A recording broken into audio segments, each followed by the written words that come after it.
The protagonist, Yunhe, wields a system of ostentation and empowerment as he arrives in a fantastical realm where martial prowess reigns supreme. This person's cultivation is astonishing. He successfully replicates. This individual's magical artifact is quite remarkable. He replicates once more. What if this person's cultivation is too high to replicate? Then I shall resort to ostentation. What on earth is this place? At that moment, amid a cacophony of thunder, a slender youth sat alone within a cave, casting his gaze around while muttering incessantly. This youth, named Yunhe, was an authentic underachiever of the 21st century, albeit he often fancied himself an artistic soul. On this particular day, he was at home, perusing web novels on his phone, when he was suddenly confronted by an overwhelming influx of ostentatious system narratives, igniting a wave of indignation within him. Today's novelists are all following the same tired formula. It's either about showing off or trampling on others, or perhaps it's a story about a harem or a stallion protagonist. There's no originality whatsoever. As Yunhe ranted vehemently, he simultaneously found himself engrossed in the very ostentatious narratives he criticized, clearly caught in a love-hate relationship with these flamboyant web tales, unable to resist their allure. If I were to write, I would undoubtedly craft a masterpiece that would shake the world and evoke profound emotions, destined to be counted among the 5 great classics. Such arrogance. Just as Yunhe finished his declaration, a clap of thunder resonated, and he distinctly heard a voice emanating from the heavens. Before he could ponder the identity of the speaker, he found himself transported from his home to the unfamiliar cave. Startled, Yunhe quickly rose and dashed outside, only to be greeted by a picturesque landscape enveloped in lush forests, melodious birdsong, and fragrant blossoms. But he had no time to appreciate the beauty of his surroundings. The sudden turn of events left him utterly disoriented. What on earth is happening? I was just at home reading a novel. How did I end up in this unknown place? As he spoke, he casually placed his hand on a nearby rock. Ding! Instantly, a voice resonated in Yun's mind. Host has touched the rock and gained the power of the stone. What on earth? In a flurry, Yunhe withdrew his hand from the stone and scanned his surroundings, yet found no one in sight. What is happening? That phrase sounded eerily similar to something out of a system novel. Could it be that I, a living person, have bound myself to a system just like a protagonist in a story? At this thought, Yunhe felt a mix of shock and delight, but the system's voice echoed again. Ding! The power of the stone has vanished. What is going on? Why has the power I just acquired disappeared so suddenly? Yunhe was perplexed and promptly inquired within his mind. Due to the system being at level 0, the replication power can only be maintained for 10 seconds. No way. The protagonists in novels possess extraordinary system abilities, such as memberships, breathing techniques, and encounters with spirits or demons. Why does my system seem so utterly inept? Is it possible that I am bound to a useless system? Ding! Please refrain from insulting the system, or you shall face repercussions. A mere worthless system cannot impose any punishment on me. I don't believe you're nothing but a faulty system. Yunhe scoffed disdainfully. Ding! The system has detected the host's repeated threats and is preparing to initiate a countermeasure. Countdown. 3, 2, 1. What is happening? At that moment, a bolt of lightning suddenly flashed across the sky, striking down upon Yunhe, delivering a jolt that left his face as black as coal, smoke rising from his head. Chapter 2. The Art of Pretense and Duplication. Cough, cough, cough. Goodness. How utterly useless this system is, and yet it still forbids others from speaking. At this moment, Yunhe was left disoriented by the celestial thunder, his heart brimming with fury as he once again hurled insults at the system. Within the system, a voice that instilled fear resonated once more, sensing the host's renewed contempt and preparing to initiate a secondary strike. 3, 2. Hold on. Wait a minute. I was wrong. I was wrong. Is that not enough? Please, do not strike me again. I am but a mere mortal. If you unleash another barrage of heavenly thunder upon me, I might very well be reduced to a roasted duck. Ding! Sensing the host's plea for mercy, the punishment system temporarily refrains from action, awaiting the next instance of host's insult. There will be a next time. I must admit, I am rather intimidated by you. Yunhe could only shake his head in resignation. I say, system, what unique abilities do you possess? At the very least, you ought to introduce yourself. After all, I have been an avid reader for decades.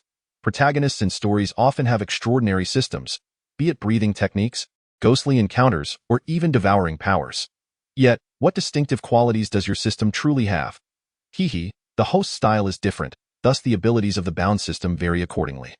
Given that the host is somewhat of a loser, all you need to do is engage in pretense to gain strength. What the pretense? Indeed, let not the host underestimate the significance of pretense.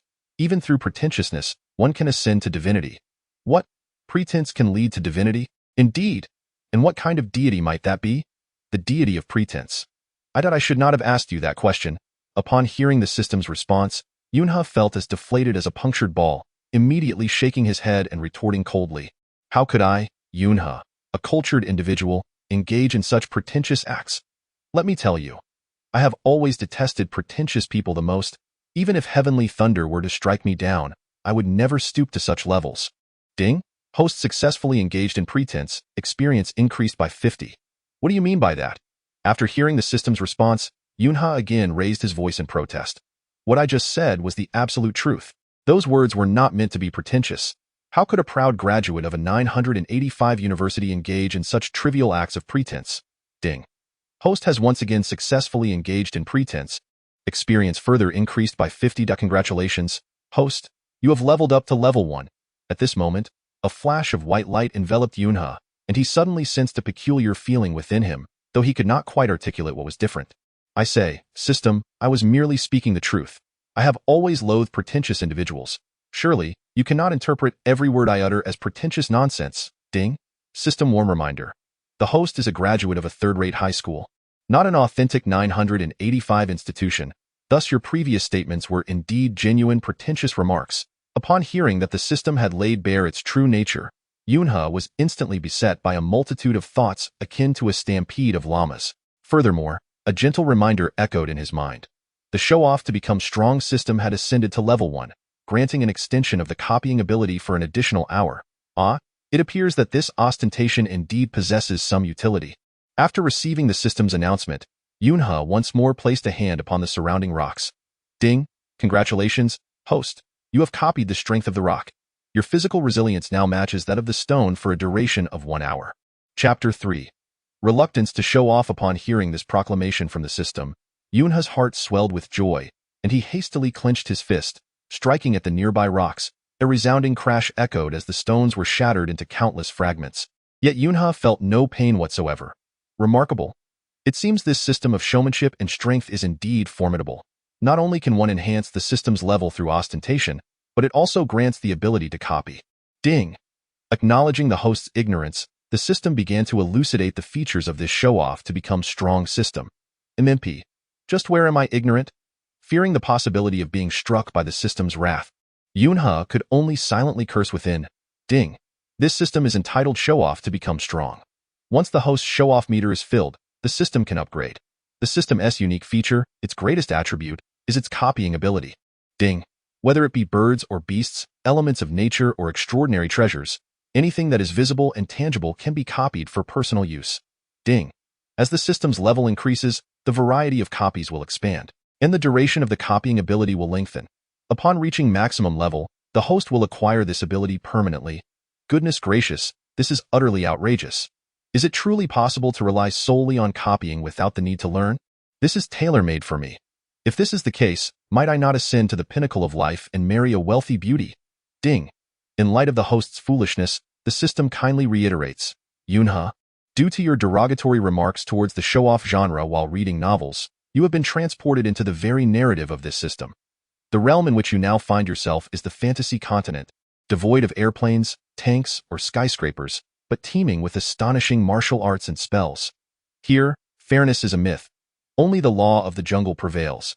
Thus, if you aspire to reach the zenith of life and pursue a wealthy partner in this fantastical world, it is imperative that you indulge in ostentation. Remember, only by copying myriad skills shall you attain the grand path. What on earth? Are you mocking me? Upon hearing this exposition from the system, Yunha was taken aback. He had no desire to be thrust into this fantastical realm. After all, he was but a fragile being. How could he possibly survive in a world governed by martial prowess? At this moment, Yunha hastily sprinted towards the edge of the forest. Indeed, the towering edifices that once occupied his vision had vanished, replaced instead by desolate, undulating mountains. Goodness, system, must you be so ruthless? I merely expressed disdain for the ostentatious narrative of the system, and you have truly cast me as the protagonist of this very tale. How am I ever to return to reality? A chime echoed in response. Since you are here, you might as well find peace in it. Once you genuinely embrace this ostentatious endeavor, you shall find your way back to reality. The system's voice promptly addressed Yunha's inquiry. Honestly, I suspect you are not a legitimate system. Speak. Are you merely a human toying with me? The chime rang again, sensing the host's palpable malice and prepared to implement a system countermeasure. Chapter 4. The Forest Incident. Wait, I concede. Was that so difficult? Upon hearing the system's admonishment, Yunha quickly bowed in apology, averting the system's impending wrath. Very well, as you say, I shall find peace in this situation. After all, I, Yunha, have indulged in fantasy novels for many years and am quite familiar with such fantastical plots. I wonder, am I truly the only one in this realm to possess a system? Indeed. How splendid! But how is one's magical prowess judged in this fantastical world?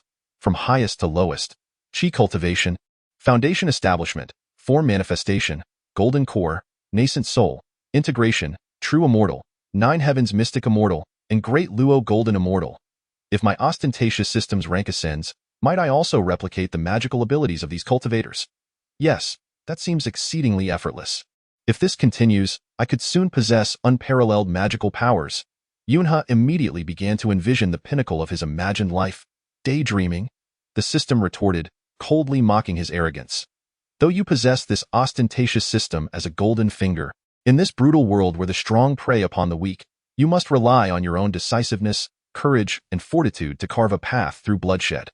Otherwise, you shall fall victim to the merciless and meet a tragic end. And if I were to meet such an end, would I then return to the 21st century?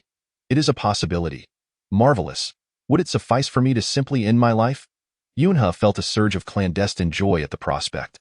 However, just then, the system delivered a grim tidings. Should you be slain, even if you return to the 21st century, the system shall punish you, rendering you a rootless being.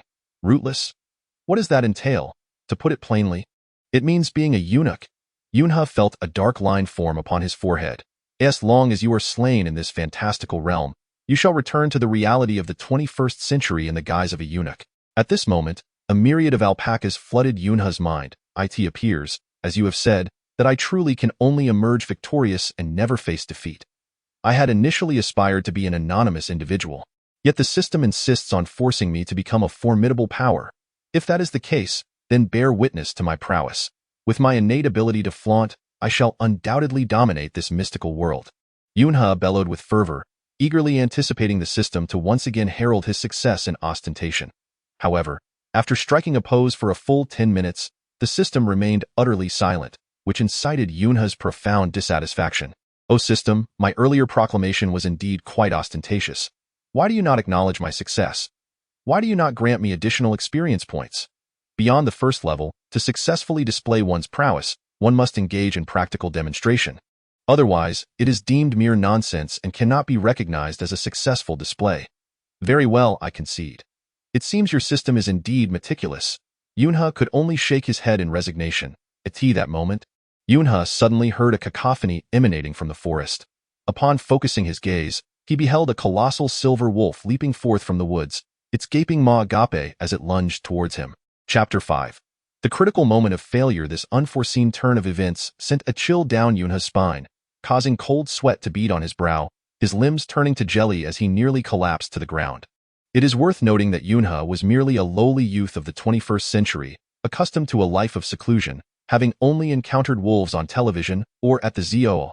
To now behold a creature of such immense stature, akin to an elephant, was nothing short of a wolf demon, instilling dread within him. In a state of panic, Yunha scrambled into a cave behind him.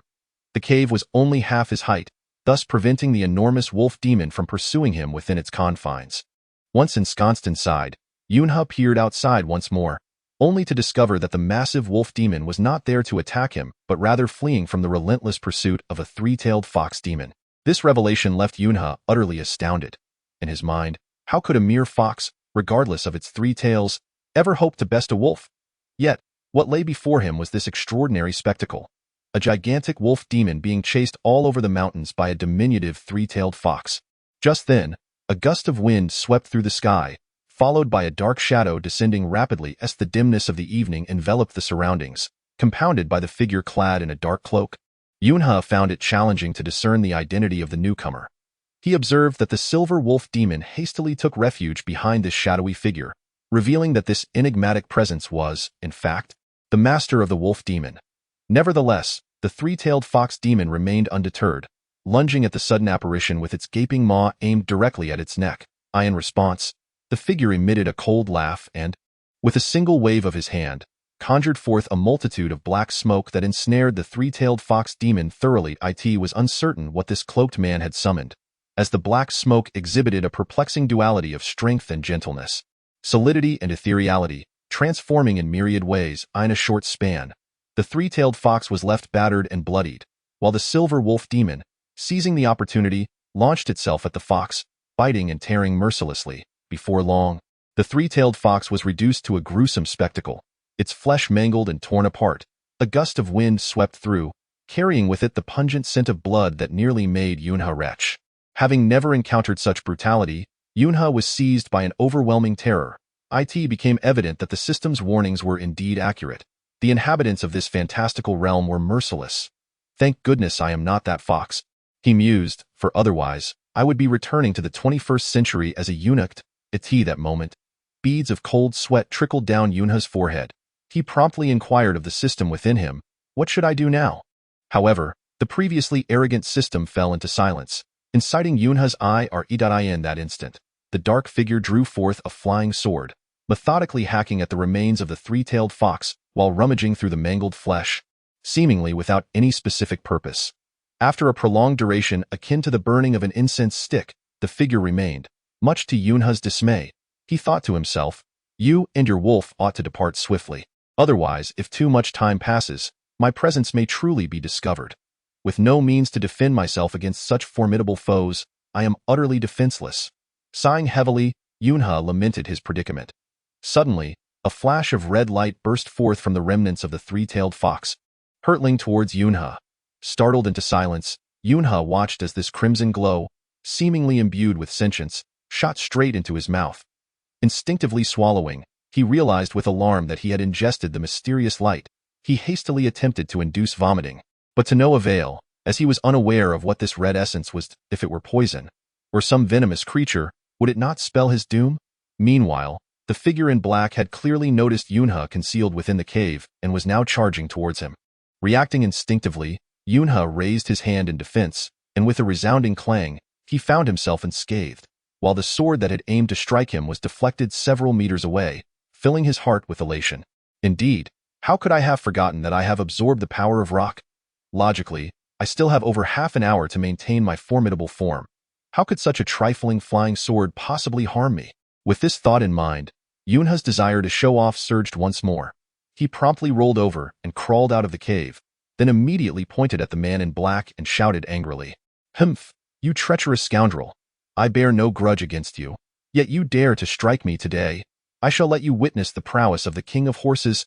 Yunhe, well versed in the dialogues of fantastical novels, understood that the more ferocious he appeared, the less likely anyone would dare to provoke him. Thus, he unleashed a torrent of invective upon the man in black.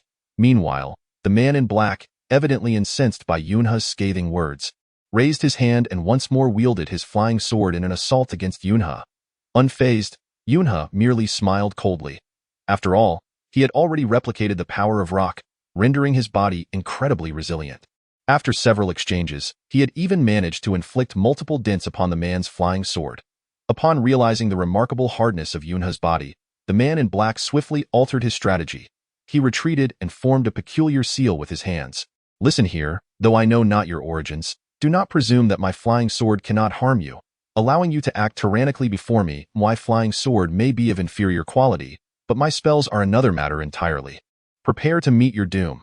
As soon as the man finished speaking, his incantation was complete, and a dark beam of light shot forth from his right hand. Yunhe's heart sank upon witnessing this, for in the realm of fantasy, spells were indeed far more formidable than ordinary flying swords. Moreover, the manner in which the man in black cast his spell suggested the power to cleave mountains. If he could split mountains, how could Yunhe's rocky form possibly withstand such force? Just as Yunhe contemplated fleeing, he suddenly saw the corpse of the previously deceased three-tailed fox burst into flames and explode. Despite the man's high cultivation, He clearly hadn't anticipated such a turn from a creature he thought dead, and he was sent flying hundreds of meters away. The silver wolf beside him was even less prepared, meeting its end in the explosion of the three-tailed fox's corpse. Although the man in black survived, he was not unscathed. He was covered in blood, with wounds streaming from his orifices, clearly in grave danger. In stark contrast, Yunhe, being the farthest from the explosion, was merely knocked back and remained unscathed, his remarkably hard rocky body sustaining not even a scratch. Observing the man's predicament, Yunhe erupted into laughter, performing an impressive flip from the ground and charging toward the man in black, exclaiming, "What say you now?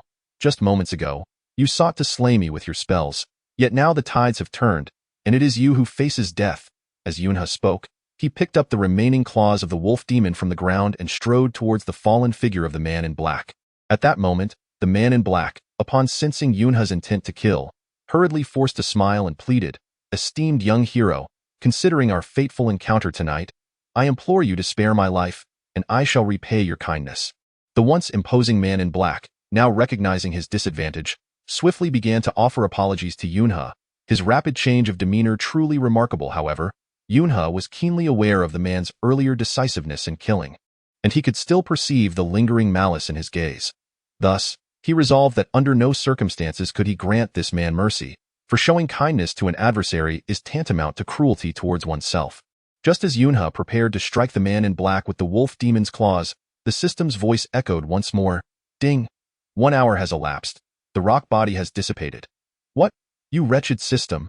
Earlier, someone sought to take my life, and you offered no assistance.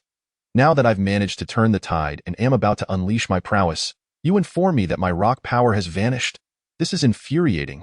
Yunhe silently cursed. But as he looked at the wolf demon's claws in his hand, a plan began to form in his mind. Since the rock power was gone, why not replicate the ability of the claws? Perhaps it could transform my hand into a blade of steel, thereby enhancing my strength significantly. Yet, despite several attempts to grasp the wolf demon's claws tightly, Yunhe found it futile. Just then, the system chimed in with another reminder. Due to the host's low system level, the cooldown time for replication is 1 hour. Please await the next successful replication. I doubt at that moment, Yunhe felt as though he might vomit blood from sheer frustration at the system. It appeared that this so-called enhancement system was not designed for his own empowerment, but rather for his enemies to flaunt their prowess. Why did it always falter at critical junctures? His heart seethed with resentment towards the system as his expression shifted between hope and despair. He realized that should he insist on slaying the man in black, the latter would undoubtedly retaliate. Had he possessed the ability to delay, he might have withstood such a counterattack.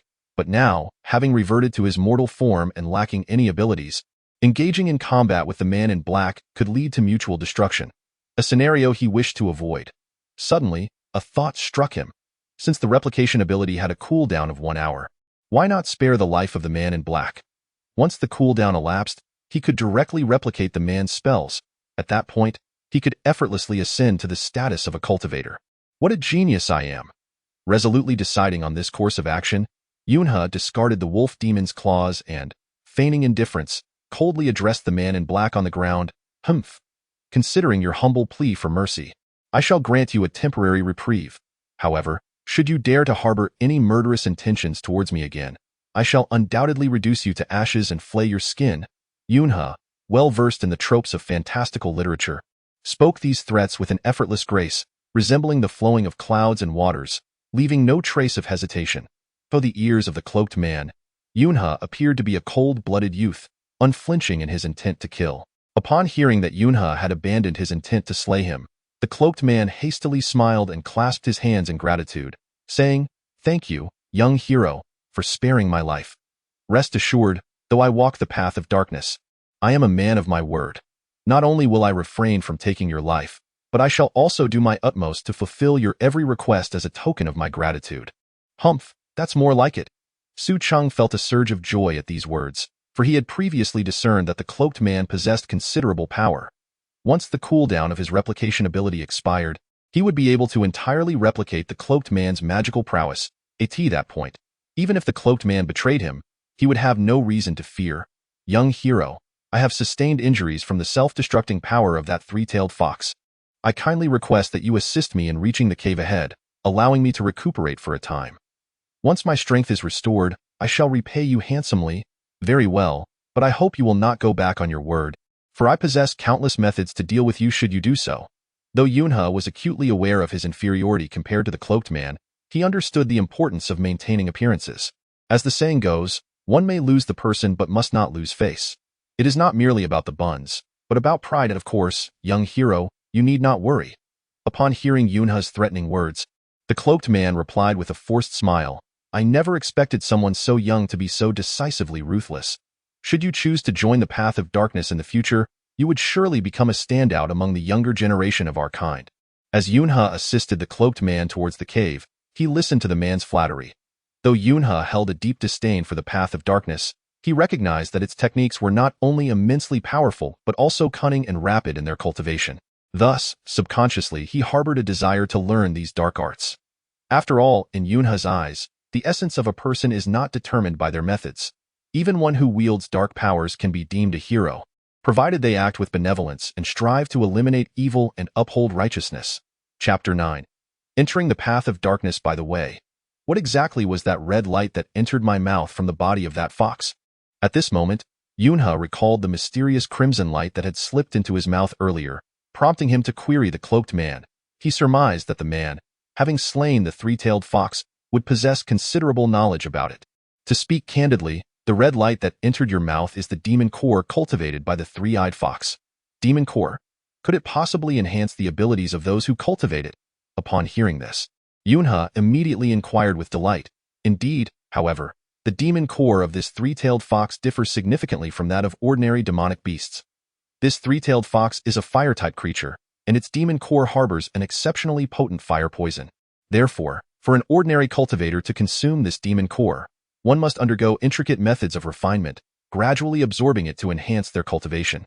Yet, young sir, you have swallowed the entire demon core in one gulp. While this may indeed augment your cultivation, it will inevitably infuse your body with murderous intent. If you do not promptly utilize your internal energy to neutralize this fire poison, you may very well succumb to its lethal effects. What? This is clearly a poison. Upon hearing the words of the man in black, Yunhe was taken aback. Young sir, your assertion is misguided. This internal core is poison to mortals, yet for us cultivators, it serves as a substantial tonic. Therefore, you need not be overly anxious. As long as you harness your internal energy to expel the fire poison, you shall be fine. You make it sound simple, but as an ordinary mortal, how can I possess internal energy? Yunhe retorted with dissatisfaction, only to regret his words almost immediately.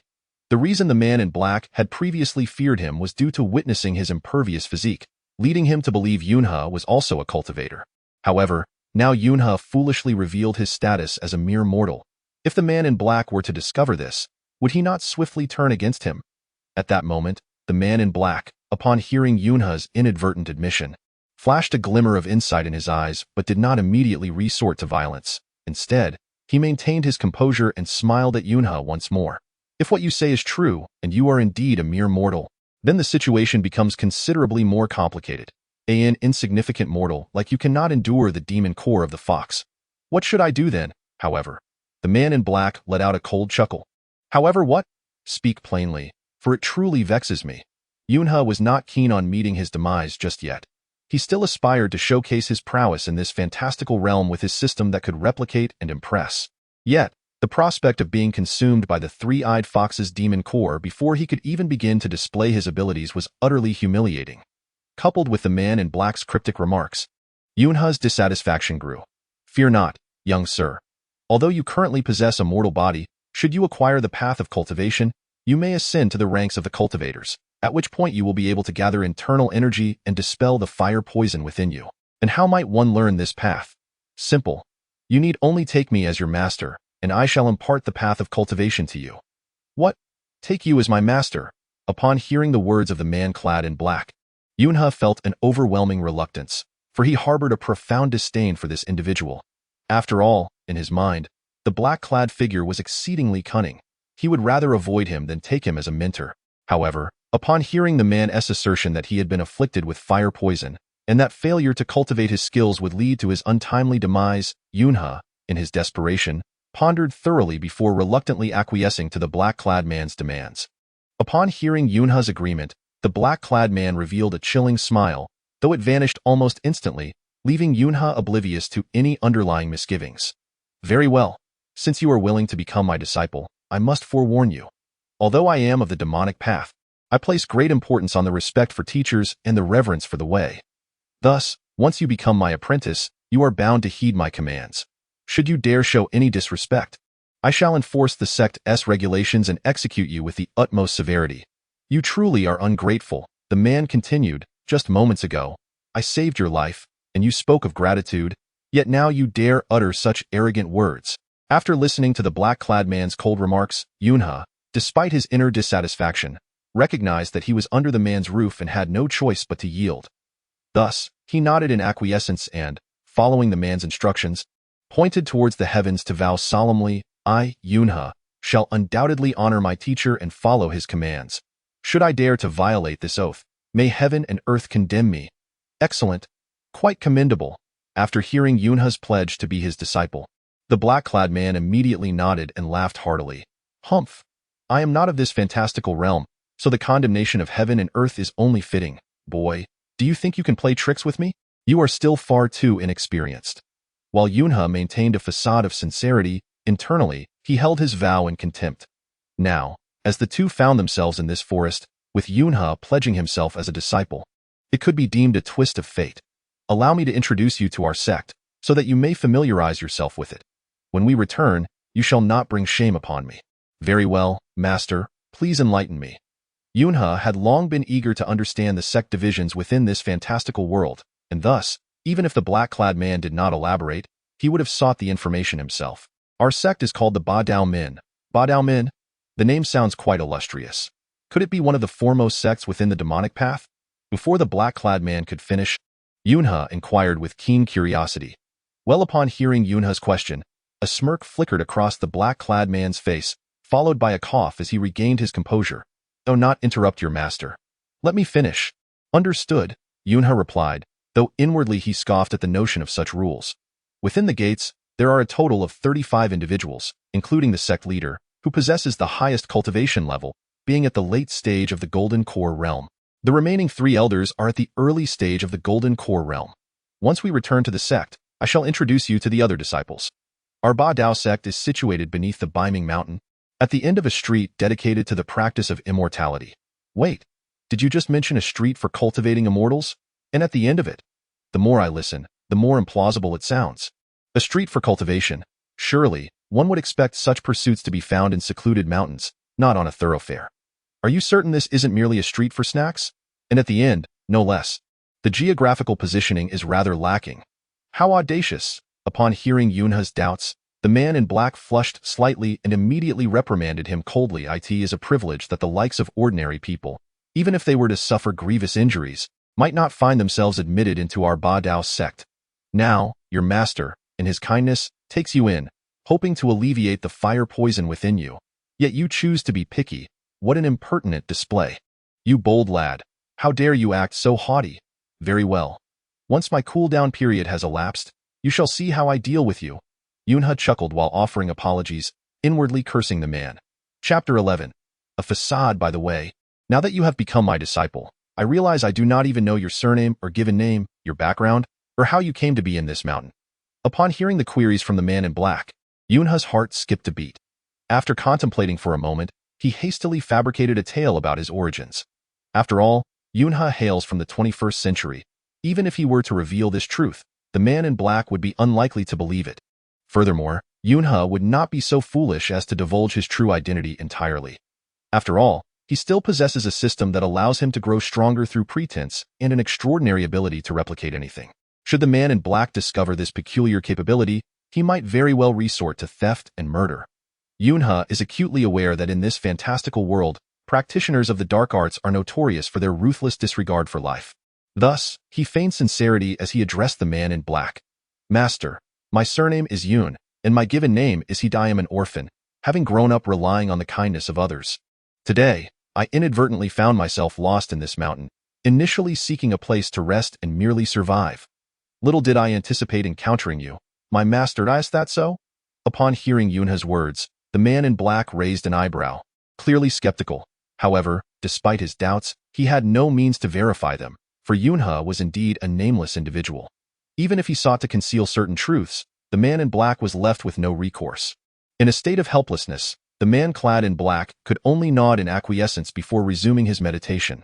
At that moment, Yunhe promptly inquired of the black-clad figure, "Master, now that you are aware of your disciple's name and background, might I ask you to reveal your esteemed name and the position you hold within our esteemed Ba Dao sect?"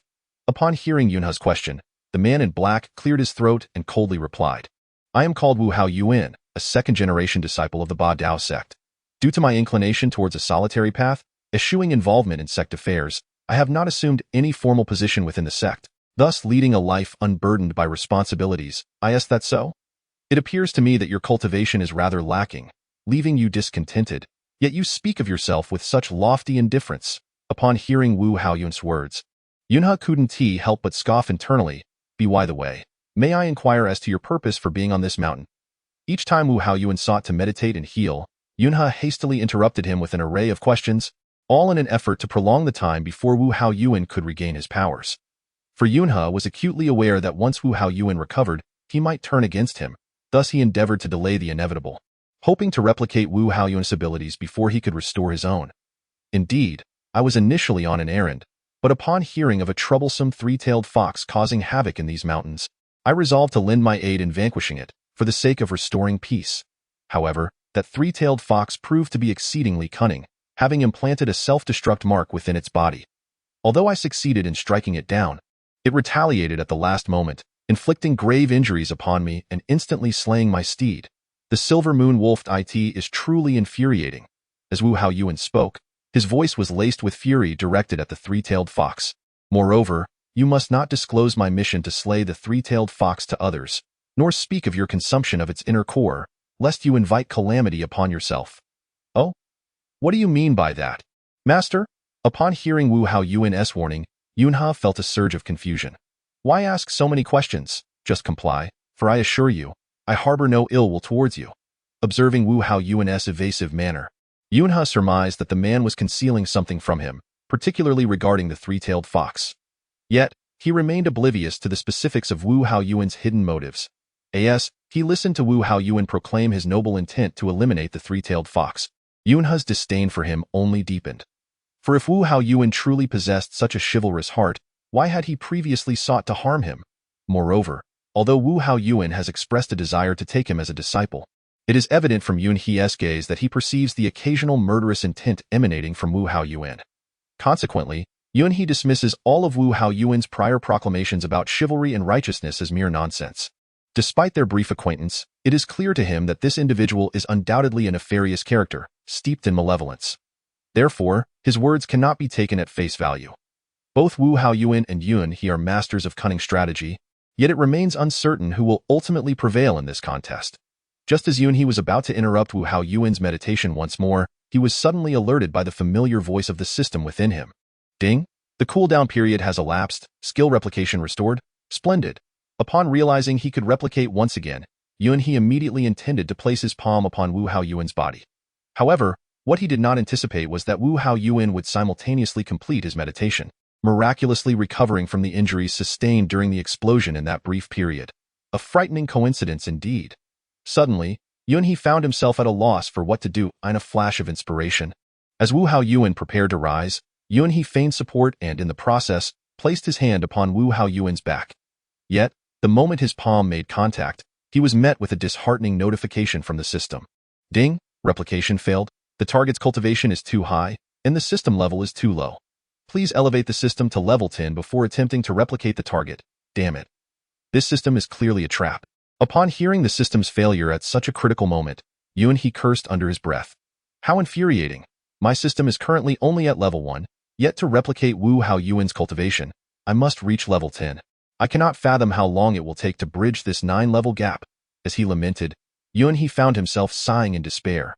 Meanwhile, Wu Haoyuan, oblivious to Yunhe's inner turmoil, waved his hand and said, "Disciple, I am now well, so you need not assist me any longer." Upon hearing Wu Haoyuan's words, Yunhe realized he had been resting his hand on Wu Haoyuan's back and hastily withdrew it, smilingly congratulating him. "In that case, congratulations, Master." Chapter 13. Masterfully calculated. As Yunhe spoke, He casually placed his left hand on a nearby rock, ding, successfully replicated the power of the rock, gained the rock body, lasting for 1 hour. Humph, this is more like it. Feeling the strength of the rock coursing through him, Yuan finally exhaled in relief, for without the protection of the rock's power, he feared that should Wu Hao Yuan strike from the shadows, it would surely spell his demise. Should one meet their demise within this fantastical realm, they would inevitably return to the 21st century in the guise of a eunuch, a fate far more excruciating than the death of Yunhe. Well then, let us commence our journey back to the sect. To his astonishment, Wu Hao Yuan refrained from attacking Yunhe. Instead, with a mere wave of his hand, he summoned a flying sword and ascended upon it. Observing Wu Hao Yuan's actions, Yunhe felt an exhilarating mix of shock and delight. He had long envied the spectacle of soaring through the skies on a sword, traversing vast distances in an instant, yet had never experienced it himself.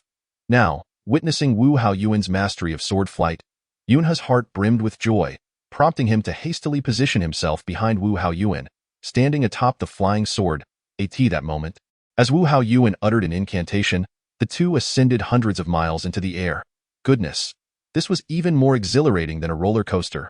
Startled, Yunhe instinctively grasped the fabric of Wu Hao Yuan's attire. Fear not, for your master is here. I shall not allow you to fall to your demise. Upon noticing Yunhe's evident trepidation, Wu Hao Yuan offered words of reassurance, yet his countenance betrayed a dismissive expression, one unbecoming of a mentor. However, Yunhe had never regarded Wu Hao Yuan as his true teacher. Their current master-disciple relationship was born out of necessity. Although Yunhe remained uncertain of Wu Hao Yuan's ultimate intentions in taking him as a disciple, his own motives were clear. He sought Wu Hao Yuan's assistance in neutralizing the venom of the three-tailed fox demon within him. Otherwise, he would never have chosen to acknowledge such a treacherous scoundrel as his master. After all, Yunhe still harbored a profound yearning for the righteous path, and his alliance with the demonic sect was truly a last resort. He contemplated that once he liberated himself from the poison of the three-tailed fox demon, he would swiftly flee the sect and seek refuge among the righteous, where he could leverage his extraordinary powers of mimicry and enhancement to dominate the fantastical realm. At that point, returning to the 21st century would be but a matter of time. Indeed, sword flight proved to be remarkably swift. In less than the duration of a stick of incense, Wu Hao Yuan had transported Yunhe to the street where the Ba Dao sect resided. From his lofty vantage point, Yunhe beheld a thoroughfare teeming with life, flanked by countless sects, numbering in the hundreds, each with names as varied as they were peculiar. Yet, to a discerning eye, it was evident that these sects were all steeped in nefarious practices. For as Wu Hao Yuan had previously mentioned, this street of cultivation was governed by the Shadow Demon sect perched atop the Backshade Mountain, one of the three major demonic factions. Thus, it was no surprise that the sects within its territory were of a similarly sinister ilk. Here lies our sect, the Ba Dao sect, Chapter 14. A devious scheme. As Yunhe surveyed his surroundings, Wu Hao Yuan had already stowed away the flying sword and, accompanied by Yunhe, descended gracefully before a dilapidated entrance. At this moment, Yunhe raised his head to gaze upon the cloud-laden sky, only to behold a plaque hanging upon the grand entrance, inscribed in a crooked, haphazard manner with the three characters Bad Dao Men. A further glance into the interior of the sect revealed a scene of utter desolation, instantly filling Yunhe's heart with profound disappointment, prompting him to inwardly sigh upon hearing that the Bad Dao Men resided at the far end of the immortal cultivation street. He had anticipated that this sect would be rather inconspicuous among the multitude of demonic sections. However, he had not expected it to be in such a state of disrepair. It hardly resembled a genuine sect of immortal cultivation. In his estimation, even the lavatory of a wealthy family would possess greater grandeur than this place. Although Yunhe was deeply disheartened by the Bad Dao Men, he dared not voice his thoughts. After all, he recalled Wu Hao Yuan's words, which indicated that there were several dozen disciples within this sect. Should he utter such disparaging remarks in front of the disciples, how could he expect them to let him off the hook? Despite his need to flaunt his prowess to elevate his system level and thus grow stronger, his current capabilities were still too meager. Failing to impress would only result in humiliation. Consequently, Yunhe resolved to bide his time until his strength increased before he attempted to show off.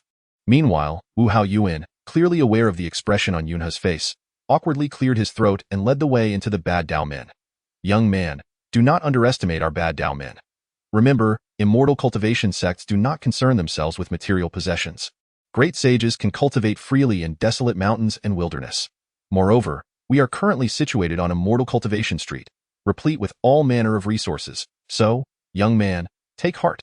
Upon hearing Wu Haoyuan's self-aggrandizing words, Yunhe could not help but roll his eyes in secret. After all, his purpose in joining the Bad Dao Men was to rid himself of the poisonous demon core within him. He had no intention of remaining a disciple forever, and whether the sect was good or bad, strong or weak, was of no consequence to him. With this thought in mind, Yunhe ceased to fixate on the Bad Dao Men standing on a mortal cultivation street. Meanwhile, Wu Haoyuan, whilst lavishly extolling the virtues of his sect, led Yunhe towards a small building of blue bricks and tiles. Yunhe, this is the residence of Elder Gochang. Any disciple entering the sect must first obtain his consent and undergo various trials. However, fear not, for my position within the Bad Dao Men is quite significant. Therefore, anyone I bring in will be granted immediate entry by Elder Go, Wu Haoyuan proclaimed with a sense of pride. As he rapped on Elder Go's door, is there truly someone with the surname Go? What a wondrous world we inhabit. Yunhe couldn't suppress a chuckle at that moment. Who dares to make a ruckus outside? Accompanied by an irritable voice from within, Yunhe soon witnessed a plump middle-aged man push open the door and glare at him and Wu Haoyuan.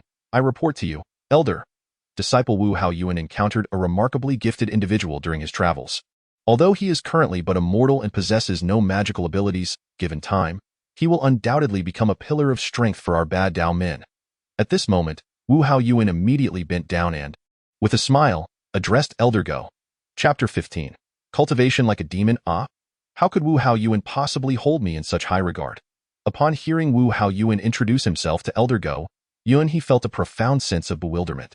After all, not long ago, both he and Wu Haoyuan had harbored intentions to kill one another. It was unclear why things had changed so drastically, and why Wu Haoyuan was now so lavish in his praise of him. Is that so? Upon hearing Wu Haoyuan's words, Elder Go immediately scrutinized Yunhe from head to toe, revealing a disdainful expression.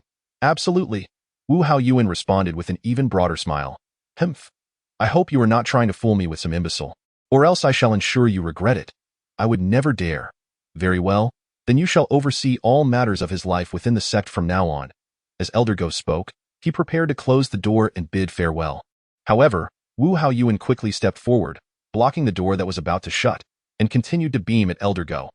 Elder, did not the sect leader previously declare that any disciple who brings newcomers to the sect would be rewarded with 500 low-grade spirit stones? Just look at my current situation, I see. It was only upon hearing Wu Haoyuan's words that Yunhe finally understood why Wu Haoyuan was so eager to recruit him and why he was extolling Elder Go. It was all for the sake of the reward for bringing in new members. He was left wondering what significance these low-grade spirit stones held that could entice someone of Wu Haoyuan's caliber so greatly. Humph, you have a good memory? Elder Go, visibly irritated, retreated back into the room and rummaged through his pocket for a while before tossing Wu Haoyuan a greenish-yellow bag. Due to the current shortage of spirit stones in the sect, you may make do with these 200 low-grade spirit stones for now. Once the sect supply is replenished, the remaining 300 will be given to you. You cunning old fox. Upon hearing that Elder Go had directly withheld 300 low-grade spirit stones from him, Wu Haoyuan inwardly cursed, though his face maintained a smile that was more superficial than sincere. Enough, let us go. Elder, does my disciple not also deserve a welcome gift? So I have a share as well? Yunhe felt a surge of joy upon hearing this. It was the perfect opportunity to discover what these spirit stones truly were. Elder Go's expression darkened at Wu Haoyuan's tenacity, and after digging through his pocket for a considerable time, he finally produced 3 egg-sized, opaque white stones and handed them to Yunhe. Here, this is your welcome gift. I hope you will cultivate diligently after receiving these spirit stones, and not tarnish the reputation of our overbearing sect. Humph, your overbearing sect has fallen to such a state. Do you really think you can afford to lose face? Yunhe then mimicked Wu Haoyuan's manner, accepting the 3 low-grade spirit stones from Elder Go's hand. Just as he made contact with the stones, he suddenly heard the system's notification chime. Ding! Upon sensing the host's contact with the spirit stone, one wonders whether the power of the spirit stone could replace the corporeal form of rock. The true nature of this spirit stone remains a mystery. Nonetheless, let us indulge in this experiment. Yunhe silently acquiesced to this thought. Ding! Congratulations to the host for replicating the power of a low-grade spirit stone. Ding! Congratulations to the host for advancing their cultivation level to the initial stage of chi refinement. What an astonishing progression! Not only was Yunhe taken aback, but even Elder Go and Wu Haoyuan, who stood nearby, cast incredulous glances in his direction. It is well known that while the initial stage of chi refinement is the most rudimentary realm for cultivators, the journey from an ordinary mortal to this stage is fraught with challenges. Achieving this transition signifies a departure from the realm of mere mortals. Even a novice in the initial stage of chi refinement can easily vanquish the martial experts of the mundane world, for their powers belong to entirely different realms. Thus, even those of exceptional talent require months of arduous training to ascend from the mortal plane to the initial stage of chi refinement, while those of mediocre aptitude may need years to even contemplate such an achievement. Yet, miraculously, Yunhe has transcended from an ordinary mortal to the initial stage of chi refinement in an instant. Such a pace of cultivation is nothing short of monstrous. How could this not astonish Wu Haoyuan and Elder Go? In truth, their expressions were not merely of astonishment, but of sheer terror. Having practiced the ways of cultivation for decades, they had never witnessed nor heard of anyone progressing as effortlessly as Yunhe. In their eyes, the term genius was insufficient to describe him. Only prodigy could encapsulate the terrifying speed of his advancement. Chapter 16. The art of deception and ascension. Although Yunhe was unaware of the arduous nature of the journey from an ordinary mortal to the initial stage of chi refinement, he could perceive the astonished gazes of Wu Haoyuan and Elder Go, and thus understood that his sudden advancement was indeed an anomaly. However, the more extraordinary the occurrence, the greater the opportunity for ostentation. Therefore, before either could inquire further, Yunhe bestowed upon them a faint smile and, with a bow, addressed them. "What is it that has you both so surprised?" Yunhe was fully aware that this rhetorical question was merely a pretext to showcase his newfound prowess. Upon hearing his inquiry, before Elder Go could respond, Wu Haoyuan's eyes widened in shock as he exclaimed, "Disciple, did you not claim to be an ordinary mortal? How have you suddenly advanced to the initial stage of chi refinement? Is there something you have been concealing from your master?" In response to Wu Haoyuan's question, Yunhe smiled nonchalantly. Yet, before he could articulate his reply, Elder Go interjected with a barrage of inquiries directed at Yunhe. "Indeed, earlier, we heard your master Wu Haoyuan state that while you possess exceptional talent, even a prodigy cannot leap from an ordinary mortal to the initial stage of chi refinement in an instant. What could possibly explain this? Were you perhaps a cultivator all along?" Indeed. Upon hearing the words of Go Changlao, Yunhe immediately seized the opportunity, for he found himself devoid of any suitable pretext to feign indifference. Now, with this Go Changlao conveniently laying down the steps for him, it was only natural for Yunhe to descend along that path. Was it not so? Upon hearing Yunhe's remarks, Wu Haoyuan's expression shifted from cloudy to clear and then back to cloudy again, a veritable kaleidoscope of emotions. Yunhe cast a sidelong glance at Wu Haoyuan, secretly amused, and then, adopting a serious demeanor, addressed the two. "In truth, I am somewhat dissatisfied with your statements. As your disciple, I had previously studied for many years under a wandering cultivator. While I do not claim to possess profound knowledge of the Tao, I had indeed reached the late stage of chi refinement. However, I encountered treachery alongside my mentor, who unfortunately perished in that assault, and I was grievously injured.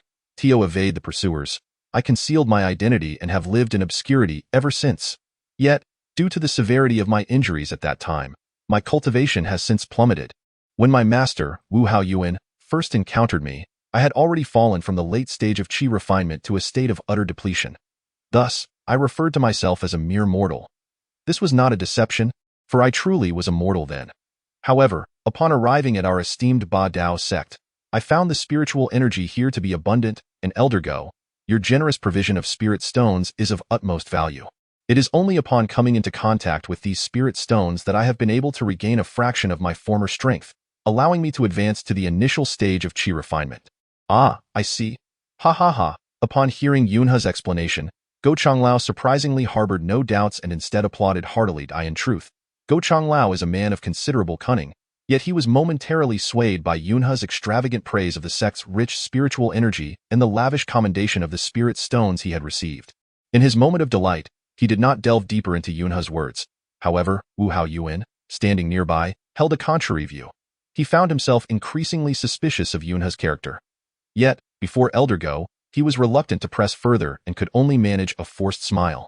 Ding! At that moment, the system unexpectedly chimed with a long-awaited sound. Congratulations to the host for successfully showcasing prowess through action.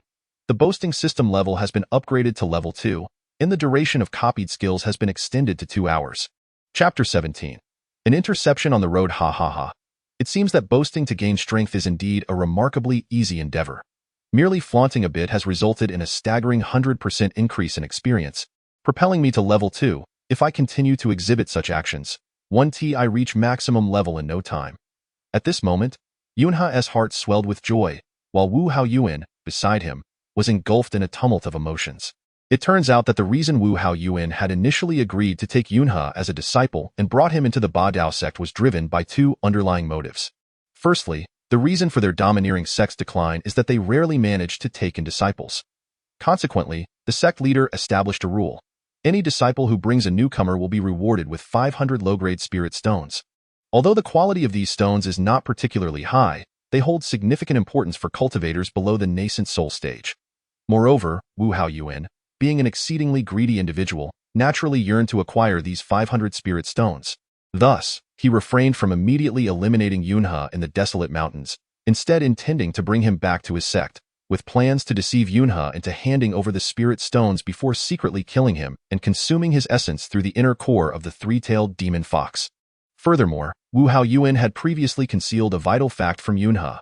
The inner core of the three-tailed demon fox possesses no toxicity whatsoever.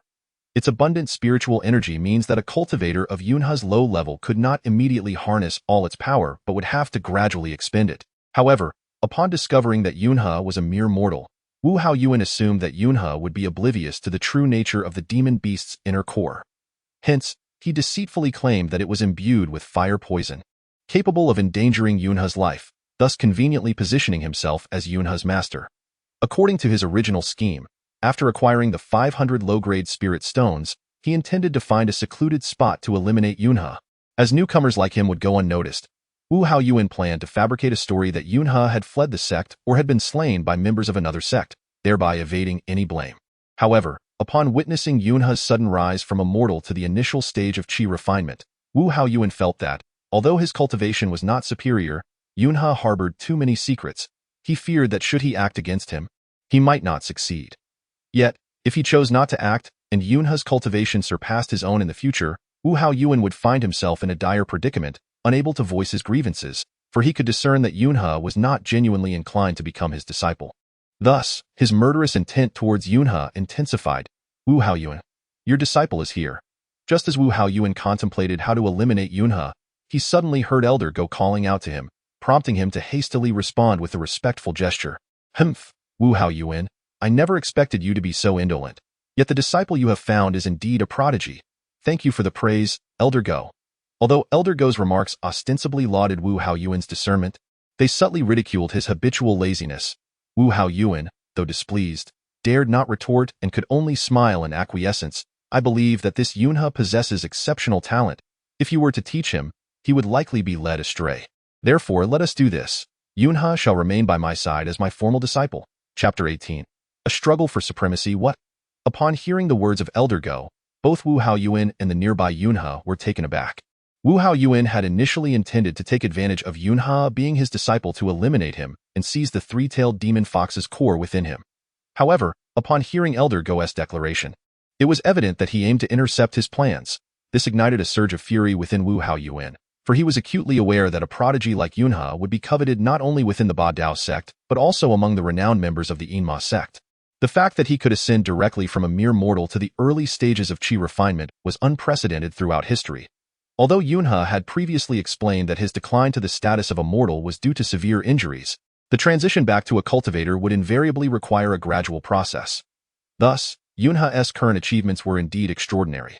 Now, with Elder Go not only withholding 300 spirit stones, but also seeking to claim Yunha as his own disciple to enhance his own prestige, Wu Haoyuan could not allow this to transpire. It was not merely a matter of valuing talent. Rather, if Yunha truly became Elder Go's disciple, their standings within the Ba Dao sect would become equal. And with Elder Go's protection, Wu Haoyuan would find it exceedingly difficult to lay claim to the coveted demon core. At this moment, Wu Haoyuan's eyes darted with scheming thoughts.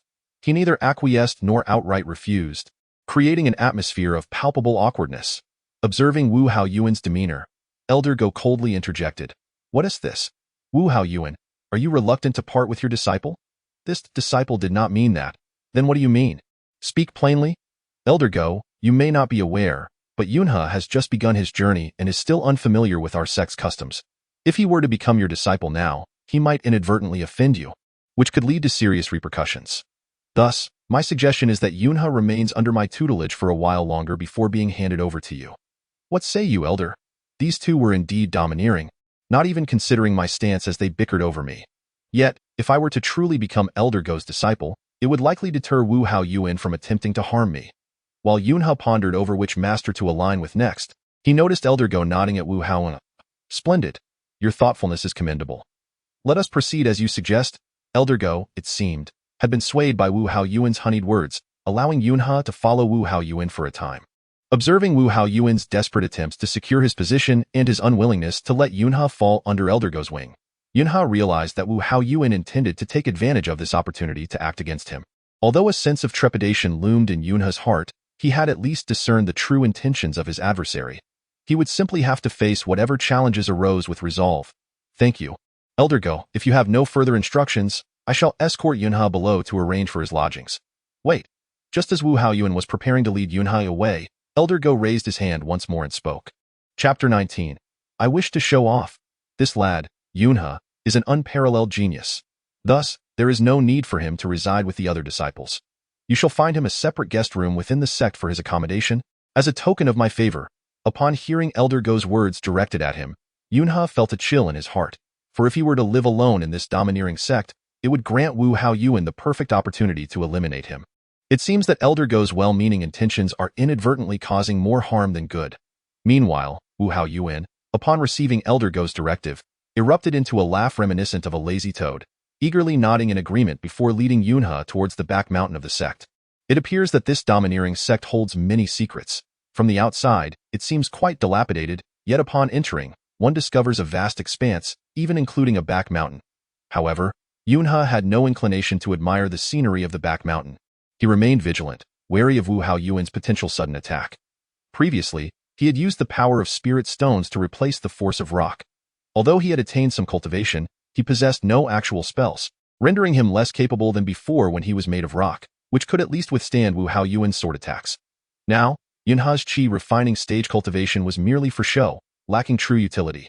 At this moment, Wu Hao Yuan, with an expression devoid of emotion, led Yunha to a solitary dwelling on the back mountain. This place had once served as a firewood storage. Since Elder Go has spoken, you shall reside here for the time being.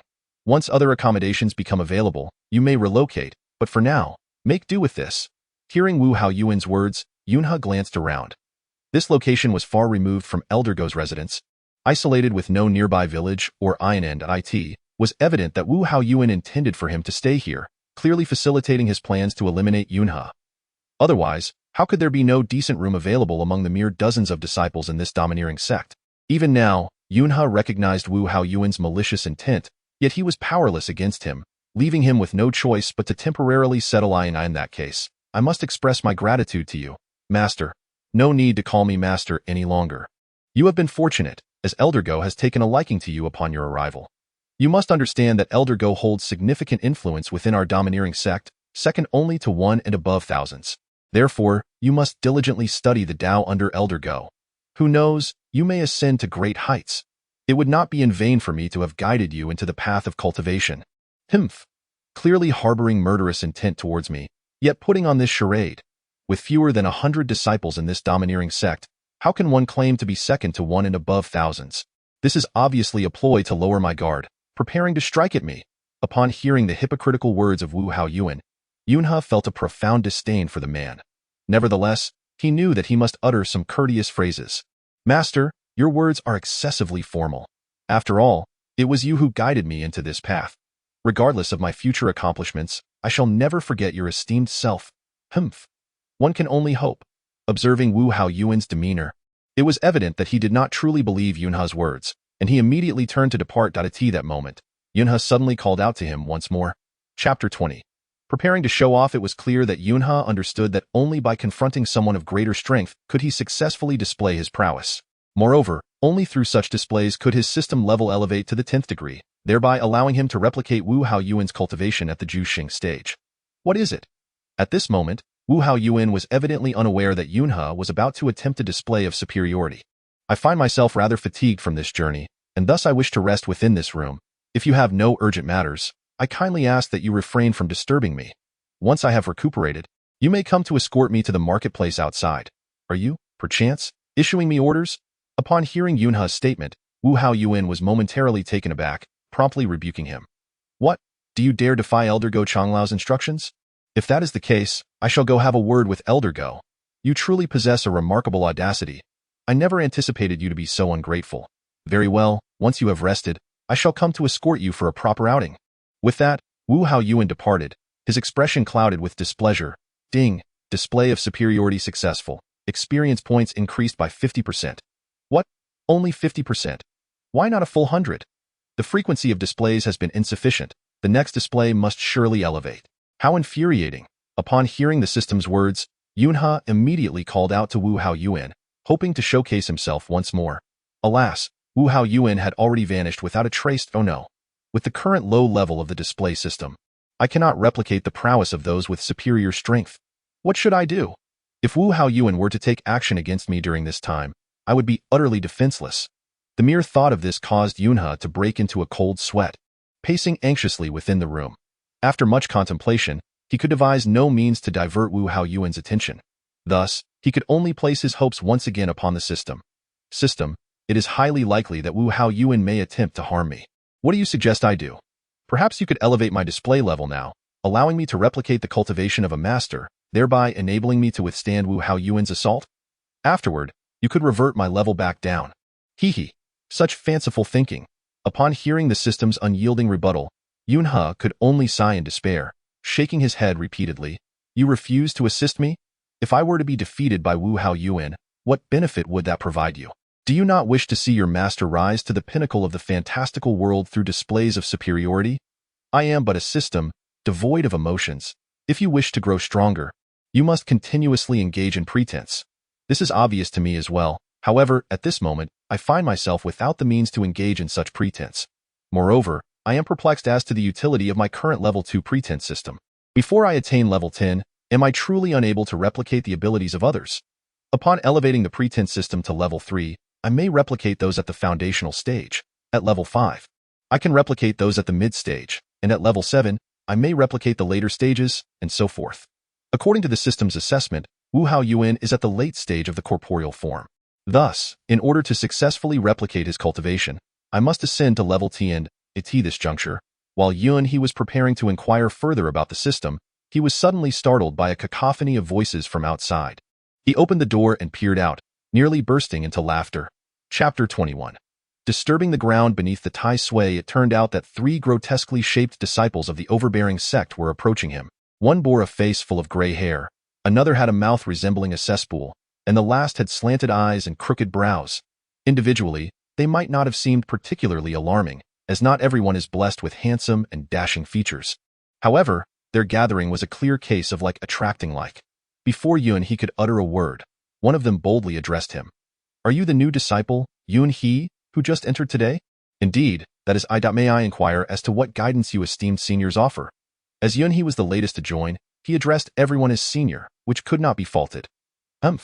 Knowing you are a new disciple, we have come to enlighten you about the rules of our overbearing sect. Oh, is that so? Upon hearing this, Yunhe instantly realized that these 3 intended to assert their dominance over him. It appears that even in a fantastical realm, the old guard delights in bullying the newcomers.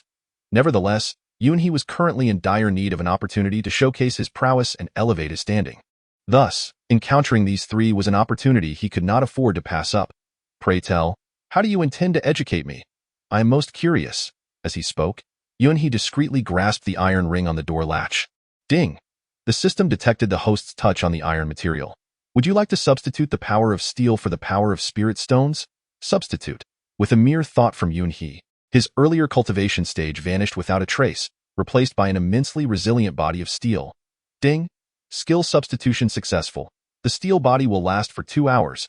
Though Yunhe had reverted from the chi refinement stage back to a mere mortal, he now possessed a body of steel, which was significantly superior to having mere cultivation without any magical abilities. He had already sensed that the newcomers were all at the foundational stage. Should he engage them with his previous chi refinement capabilities, he would surely be at their mercy. Hence, Yunhe hastily substituted his replication skill. Even if he were to endure some punishment, possessing a steel body would afford him a measure of protection. In a rather simplistic manner, one could either crouch down and act like a dog, traversing through the pant legs of the 3 of us, or kneel and offer each of us 3 respectful bows. Should you choose either option, you would have fulfilled the initiation rites, and from this day forth, you would be regarded as our junior brother. If anyone dares to bully you in the future, simply invoke our names, and surely you shall be protected and live a life of peace. What say you? Choose one of the 2 options, young man. To earn our favor is indeed a grand blessing. Upon hearing the deliberately challenging words from the trio before him, Yunha coldly scoffed and retorted, "Might I select a 3rd option instead?" "What? A 3rd option?" The 3 exchanged bewildered glances, for they had only presented Yunha with 2 choices. Where could a 3rd possibly arise? "The 3rd option is that each of you delivers a slap to my face, after which you shall acknowledge me as your elder brother. Should anyone bully you, simply invoke my name, though it may prove to be of little consequence." As Yunha spoke, he burst into laughter, reveling in his own jest. Well, you truly are a bold one, daring to mock us. Today, I shall ensure you regret it." It is worth noting that these 3, having joined the sect long ago, had been accustomed to wielding power within this domineering faction, unchallenged in their tyranny. Among them was the loquacious and arrogant Go Zhanbiao, a distant nephew of Go Chonglao, who along with his comrades, thrived on the misfortunes of others. Thus, they had become figures no one dared to provoke. Even the more skilled Wu Hao Yuan had to tread carefully in their presence. These 3 were notorious for their laziness, relishing in tormenting the weak and feeble, yet they would flee at the first sight of someone formidable. Countless disciples within this domineering sect had suffered under their reign.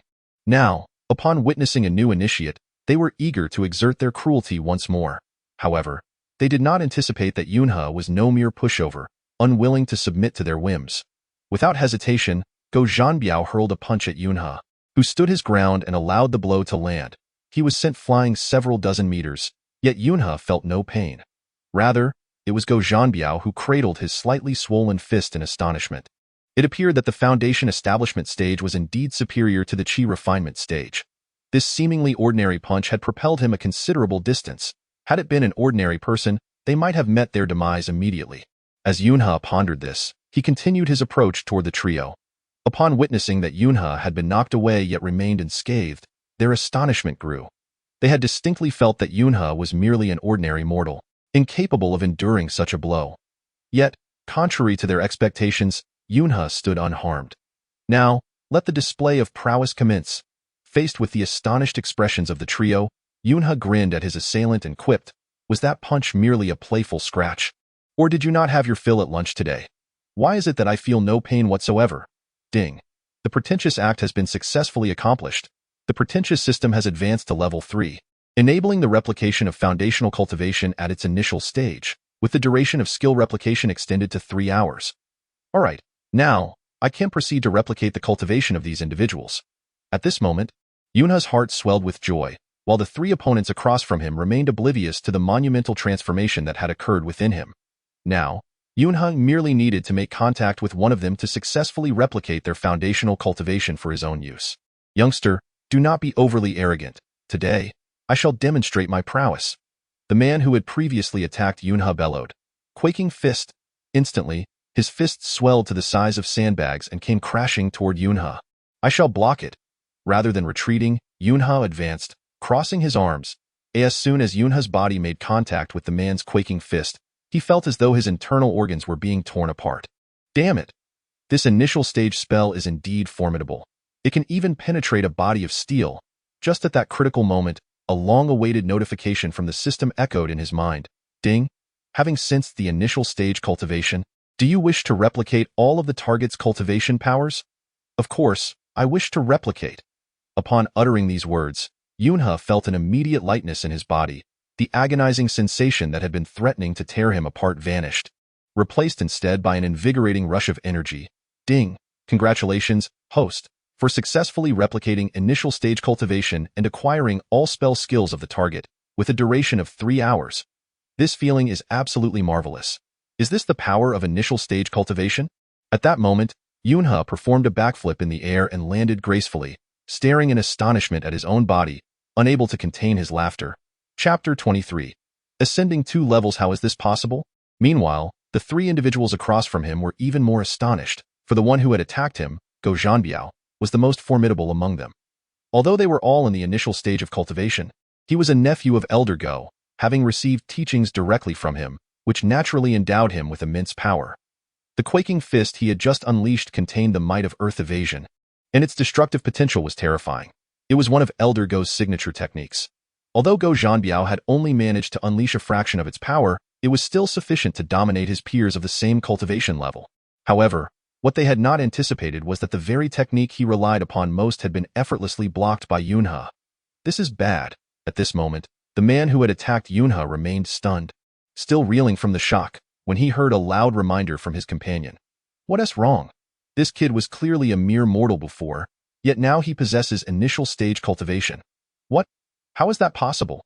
Upon hearing the reminder from his companion, the individual hastily employed his spiritual perception, sweeping it over Yunhe. The results indeed confirmed the man's assertions. The trio no longer regarded Yunhe with astonishment, but rather with trepidation. Upon witnessing their fearful demeanor, Yunhe felt an even greater sense of pride. Just now, your earth-shattering fist lacked authenticity. Today, I shall demonstrate my own version of the earth-shattering fist.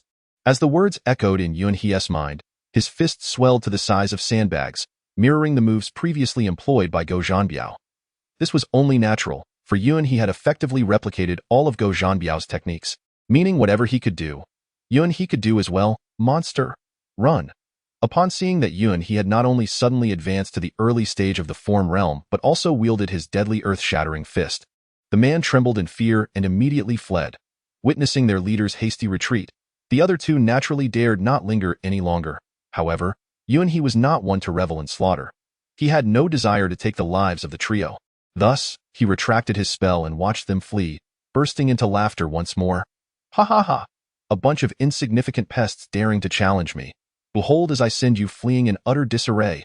At that moment, Yunhe was indeed quite jubilant, not only for having driven away these arrogant scions of noble families, but also for successfully showcasing his prowess, resulting in a system level up. Although he was still some distance from level 10, if things continued this way, reaching that level would merely be a matter of time. I haven't even exerted myself. Why are you running? Suddenly, Yunhe recalled a phrase he had heard long ago and found it remarkably fitting for the occasion, perfectly aligning with his triumphant mindset. Ding. The host has successfully showcased his prowess consecutively, doubling experience points and ascending 2 levels. What? 2 levels at once? Ding. Congratulations to the host for elevating his showcasing prowess to level 5. With the skill copying duration extending to 5 hours and a new skill unlocked. Oh? What new skill? At this moment, Yunhe felt a mix of excitement and anticipation. Ding! Congratulations to the host for acquiring the active copying skill. The system can now scan all objects within your level that can be replicated. How splendid! With this, there would be no concern over potential copying failures in the future, and he could discern what could and could not be replicated within his level. Yunhe was thoroughly delighted. He never anticipated that a casual, boastful remark could yield such abundant experience. Truly remarkable. Chapter 24. Both boastful and abnormal originally, Yunhe had a strong aversion to boasting, but now, with the advent of this boasting system, he found himself gradually enamored with it. All right, I've made my decision. As he walked toward the house, a smile graced his lips. From now on, whenever I triumph over an opponent, I shall utter that boastful line from earlier. Who knows, I might level up twice again. Haha, ding. At this moment, as Yunhe stepped into the room, the familiar prompt echoed once more. The system detected the presence of a 3-tailed fox's inner core within the host, which could be replicated. What? Can the demon core be replicated as well? Sensing the host's folly, the system decided to elucidate the function of the 3-tailed fox's inner core. I said, System, while your explanations are appreciated, could you perhaps refrain from the preceding remark? One moment you label me ignorant, and the next, foolish. Such disparagement is hardly conducive to my morale. Ding. Acknowledging the host's dissatisfaction, the system resolved to withhold further clarification regarding the true purpose of the 3-tailed fox's inner core. Wait. I concede my error. Is it not enough to admit my foolishness? Please, tell me, for I am exceedingly curious about the true function of this 3-tailed fox's inner core. Could it differ from what Wu Hao Yuan has stated? Ding! The prior assertion made by Wu Hao Yuan regarding the 3-tailed fox's inner core containing fire poison is mere fabrication. His intent was to recruit you as a disciple, only to later seek an opportunity to slay you and claim the 3-tailed fox's inner core within you. What? That scoundrel Wu Hao Yuan deceived me. I had believed he genuinely wished to aid me in dispelling the fire poison. All this time, I was not afflicted at all. At that moment, as Yunhe spoke, A thought suddenly struck him. System, during my earlier conversation with Wu Haoyuan, I called upon you numerous times, yet you remained silent. I presumed you were in a dormant state. Turns out you were present all along. Indeed, this pretentious system persists as long as the host remains alive. Then why did you not alert me sooner? Now that I have entered this domineering sect, I am at risk of being slain by Wu Haoyuan at any moment. Your notification comes too late. Ding. At that time, the host's pretentious enhancement system was of insufficient level. Thus the system bore no obligation to furnish such information to the host. Fine, you win. Sigh. At this moment, Yunhe found himself at a loss for words, repeatedly stifled by the system. Please, host, refrain from further trivialities. Allow the system to complete its explanation of the three-tailed fox's inner core. Very well, I shall listen attentively. The three-tailed fox's inner core harbors an exceptionally potent spiritual essence, whose efficacy is nearly comparable to that of premium spirit stones. What? It possesses such formidable power. If I were to replicate this demon core now, what stage would my cultivation reach? An ordinary cultivator absorbing premium spirit stones, after accounting for factors of loss and personal absorption, could at most enhance their power by 2 levels. 2 levels, that is no small feat. If I consider my current foundation building initial stage, an enhancement of 2 levels would mean I have reached the foundation building late stage, thus only 2 steps away from Wu Haoyuan's mid-stage manifestation. Ding!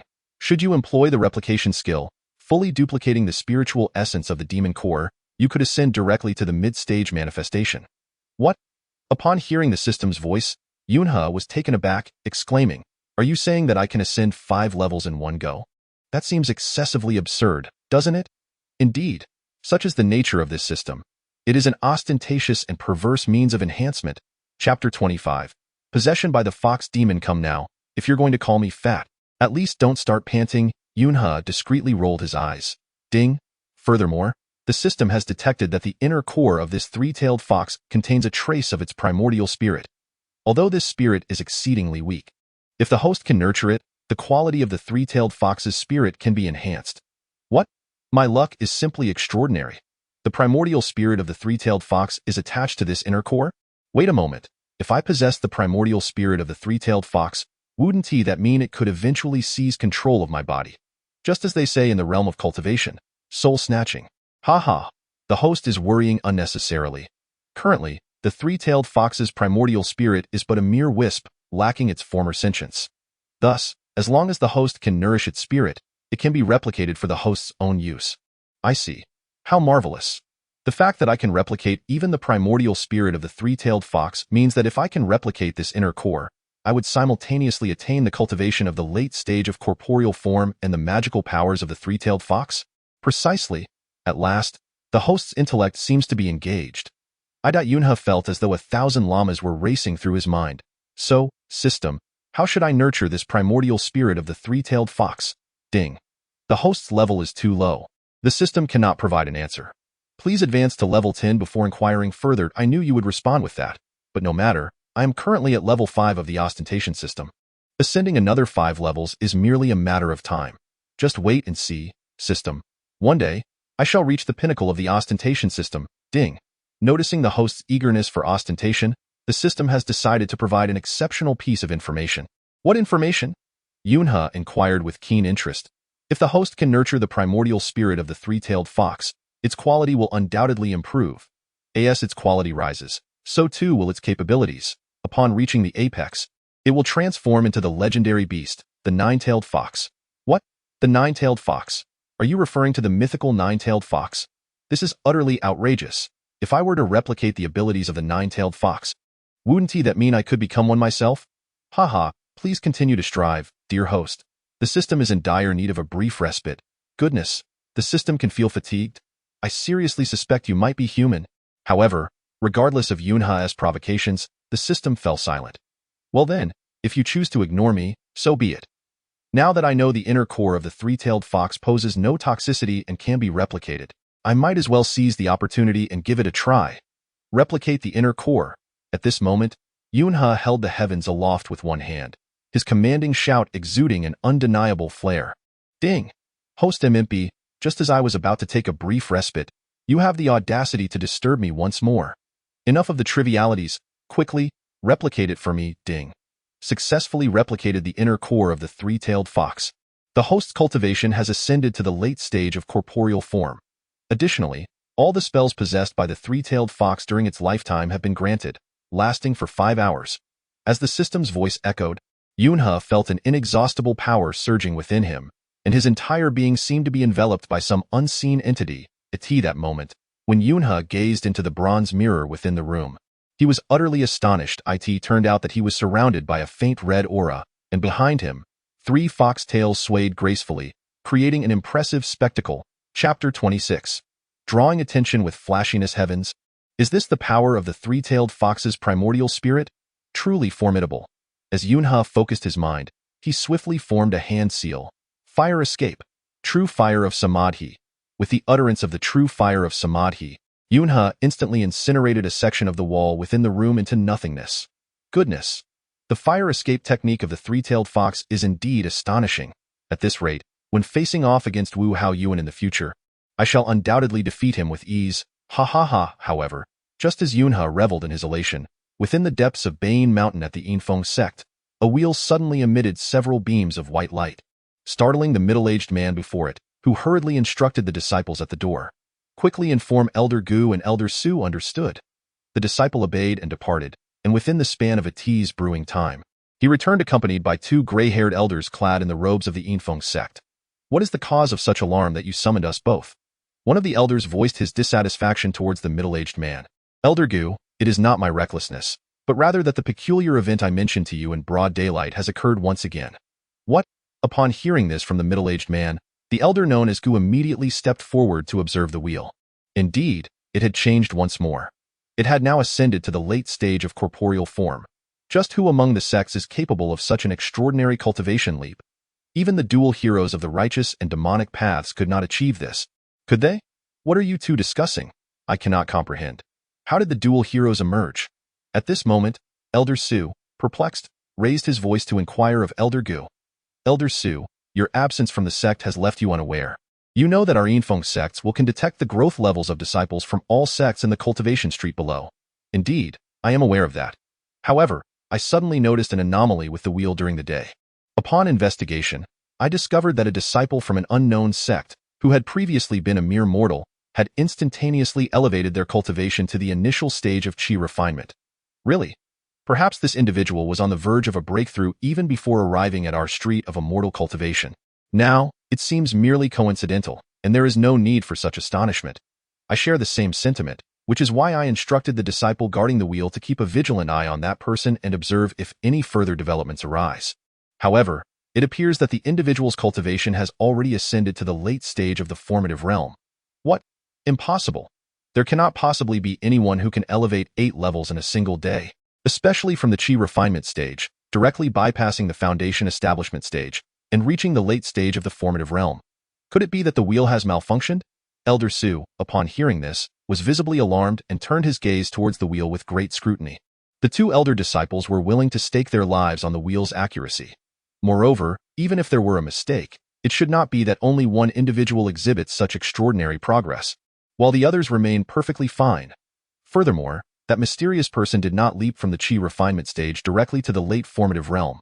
Rather, they briefly traversed the early foundation establishment stage, albeit not even for a full hour, before advancing to their current late formative realm. Upon hearing this disciple's words, both elders Gu and Su exchanged bewildered glances, utterly confounded. It is worth noting that both of them have been cultivating since childhood and are exceptionally gifted. Yet it has taken them several hundred years merely to reach the late nascent soul stage. Chapter 27. The Search for the Show-Off. This illustrates just how arduous the journey of cultivation can be. The late nascent soul stage is already a position of considerable prestige within the realm of immortal cultivation. Yet, now they have witnessed someone who, in a single day, has transitioned from an ordinary person through the early qi refinement stage and the early formative realm, ultimately arriving at the late formative realm. This is nothing short of monstrous. If this individual continues to ascend at such a pace, could it be that in just a few days, they will reach the status of a great Luo golden immortal? That would be a power capable of effortlessly obliterating the entire Yin demon sect with but a sneeze. Could this person be a sect leader or an elder who has become ensnared in their own cultivation, resulting in such erratic fluctuations in their power? Since this individual's cultivation is inherently above the late formative realm, Their rise from a lower level to the current state is not so astonishing after all.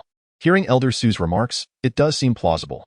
However, Elder Su, you are well aware that our wields capabilities, even at their zenith, can only provide a rough estimate of location. It cannot pinpoint the exact sect of that individual. No matter, let us ascertain the direction of this person's sect so that we may dispatch personnel to investigate. This approach is certainly preferable to wandering in complete darkness. Very well. Elder Gu, upon hearing this, promptly commanded the disciple overseeing the wheel to invoke the incantation and maximize its potential. At that moment, as the two focused their eyes, they discerned the location of the disciple whose cultivation had surged so rapidly, situated at the very end of the street of immortal cultivation. However, peering deeper into the matter, they could not ascertain which sect it belonged to. The end? Elder Gu stroked his goatee thoughtfully and then addressed Elder Su. The sects at the terminus are of exceedingly low strength, numbering in the dozens. Among them, the most powerful leaders are predominantly at the golden core stage, and the elders within their ranks are even less formidable. Particularly, the prowess of the Ba Dao sect is utterly abysmal. Although its leader boasts a late golden core cultivation, I have heard whispers that he resorts to using enhancement elixirs in a bid to maintain his fade of strength, rendering him little more than a superficial threat. In a confrontation, he would scarcely match even those at the mid-golden core stage, let alone the elders and disciples within his sect. Do you truly believe that such a sect could possess any techniques capable of leading them to the brink of madness in their cultivation? Indeed. Upon hearing Elder Gu's analysis, Elder Su found it profoundly rational. As you have articulated, the sects at the end of the cultivation street possess such weak strength that their techniques are equally rudimentary. It would be impossible for them to fall into madness. However, this revelation could spell further misfortune. At this juncture, Elder Su's countenance turned grave. Elder Su, are you implying? Elder Gu continued, consider this. If madness is not the cause, then there exists but one possibility. A once-in-a-millennium cultivation prodigy has entered our shadowed mountain territory, choosing to obscure their identity while joining one of the lesser sects at the end of the cultivation street. Their intentions are nefarious. Could it be that they are a spy from the righteous path, infiltrating our demonic ranks to ensnare us all? It is plausible. However, I contend that if such a genius were to emerge from the righteous path, they would likely be under strict protection, and it would be inconceivable for them to be allowed to venture into our demonic domain. We must remember, while this individual may be cultivating at an astonishing pace, their current power poses no imminent threat to us. Should we locate and eliminate them, it would be the righteous path that suffers a grave loss. Chapter 28. The Bug in the Pretentious System. Elder Su, are you suggesting that this person is not a spy from the righteous path? Indeed, if my conjecture holds true, this individual was merely a rogue cultivator previously. Their motivation for joining our Shadowed Mountain demonic forces is likely to achieve fame at the upcoming Shadowed Mountain Demon City Conference in 3 months, aiming to secure the ultimate treasure of this event, the Ultimate Ice Mirror. What? That simply cannot be allowed. The Ultimate Ice Mirror is a coveted possession of our Enemo sect. It is said that once activated, this mirror can reflect all worldly spells and magical attacks, making it an extraordinary treasure. How could it possibly fall into the hands of outsiders? Notwithstanding this, although we were the first to discover the extreme icy mirror many years ago, our exhaustive efforts were ultimately in vain as we could not acquire this precious artifact. In desperation, we were compelled to ally with the other 2 major dark sects, pooling our collective strength to retrieve the extreme icy mirror from that desolate land. However, you are aware that those 2 sects are not naive. Having exerted their efforts, they would never allow the mirror to fall into the hands of our Shadow Demon sect. Thus, in an effort to prevent internecine strife within our demonic realm, our sect leader had no choice but to devise a plan. To hold the Demon Capital Conference 3 months hence, allowing disciples from various sects to participate, with only the victor being granted the extreme icy mirror. Indeed, it is precisely for this purpose that our sect leader has tirelessly sought to cultivate talent over the years, investing immense financial and mental resources to secure this treasure. Should it be claimed by disciples from other sects, all our previous labors would be rendered futile.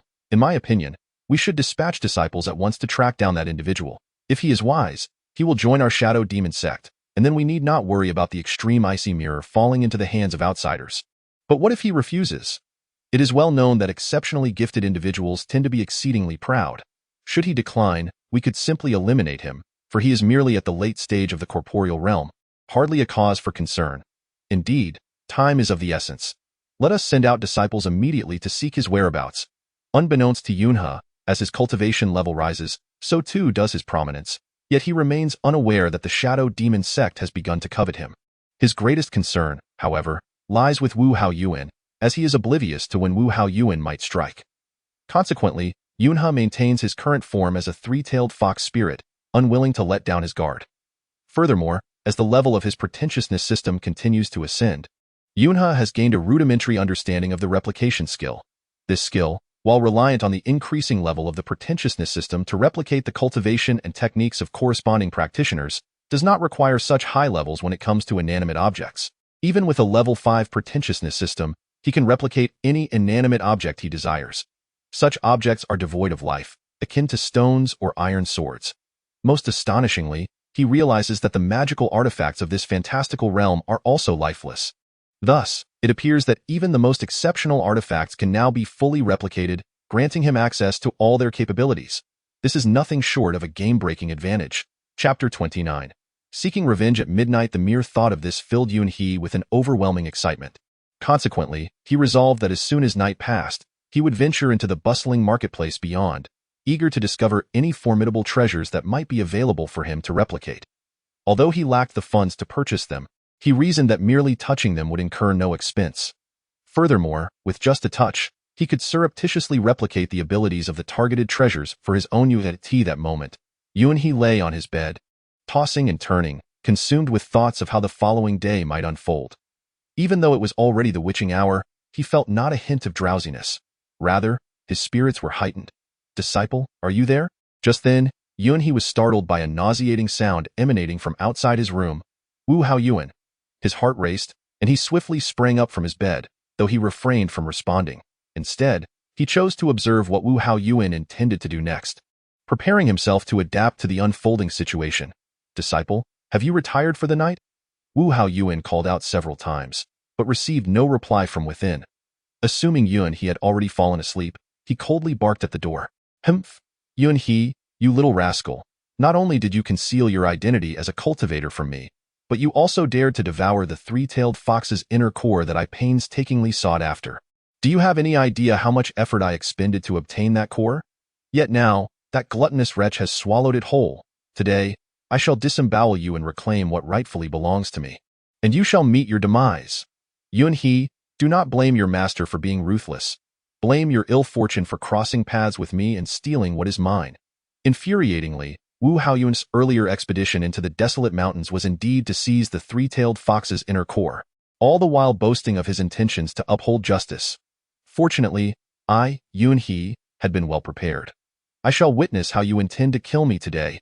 As Yunhe spoke, he stealthily positioned himself by the door, awaiting Wu Haoyuan's entrance. At that critical moment, he suddenly heard a rush of wind outside. With his advanced cultivation at the later stage of corporeal form, his senses were exceptionally keen. He discerned that the newcomer was still several hundred meters away, yet he could hear everything clearly. Accompanied by a deep, resonant voice, Yunhe felt a wave of relief wash over him. It turned out that the one who had arrived was none other than the formidable Go Changlao of the Ba Dao sect. "Wu Haoyuan, it is now the witching hour. Why are you not resting in your own quarters, but instead here at Yunhe's residence?" The unexpected arrival of Go Changlao left Wu Haoyuan seething inwardly. Yet, due to the other's formidable strength, he could only force a smile and respond. "Go Changlao, I was concerned that Yunhe might find it uncomfortable here in our Ba Dao sect, so I came to check on him. Is that so? I didn't expect you to be so considerate. Elder, do not heed the ramblings of that old dog Wu Haoyuan. It is undoubtedly that Yunhe has been forewarned of your intent to confront him, and thus he has summoned his master to bolster his support." Just as Wu Haoyuan's words fell, three figures emerged behind Go Changlao. Those were Go Zhanbiao and his companions, who had previously attempted to bully Yunhe during the day, only to be frightened away by him. Chapter 30. Feigning ignorance. What do you mean by that? Wu Haoyuan, oblivious to the events of the day, was left utterly bewildered upon hearing Go Zhanbiao's remarks. "Zhan, one must not be disrespectful. After all, Wu Haoyuan has been in the sect longer than you and is thus considered your senior." Although Go Zhanbiao spoke with a facade of politeness, he shot a venomous glare at Wu Haoyuan. Unaware that Wu Haoyuan had come that night with the intention of killing Yunhe, he mistakenly believed that Yunhe had summoned Wu Haoyuan for support. "Humph, what chaos reigns tonight? Yet chaos is my forte. I thrive in the midst of disorder." Inside the room, Yunhe, of course, was fully aware of the happenings outside, and he couldn't help but chuckle inwardly. Just as he contemplated revealing himself to confront the others, a sudden thought struck him. His cultivation had reached the late stage of forming shape.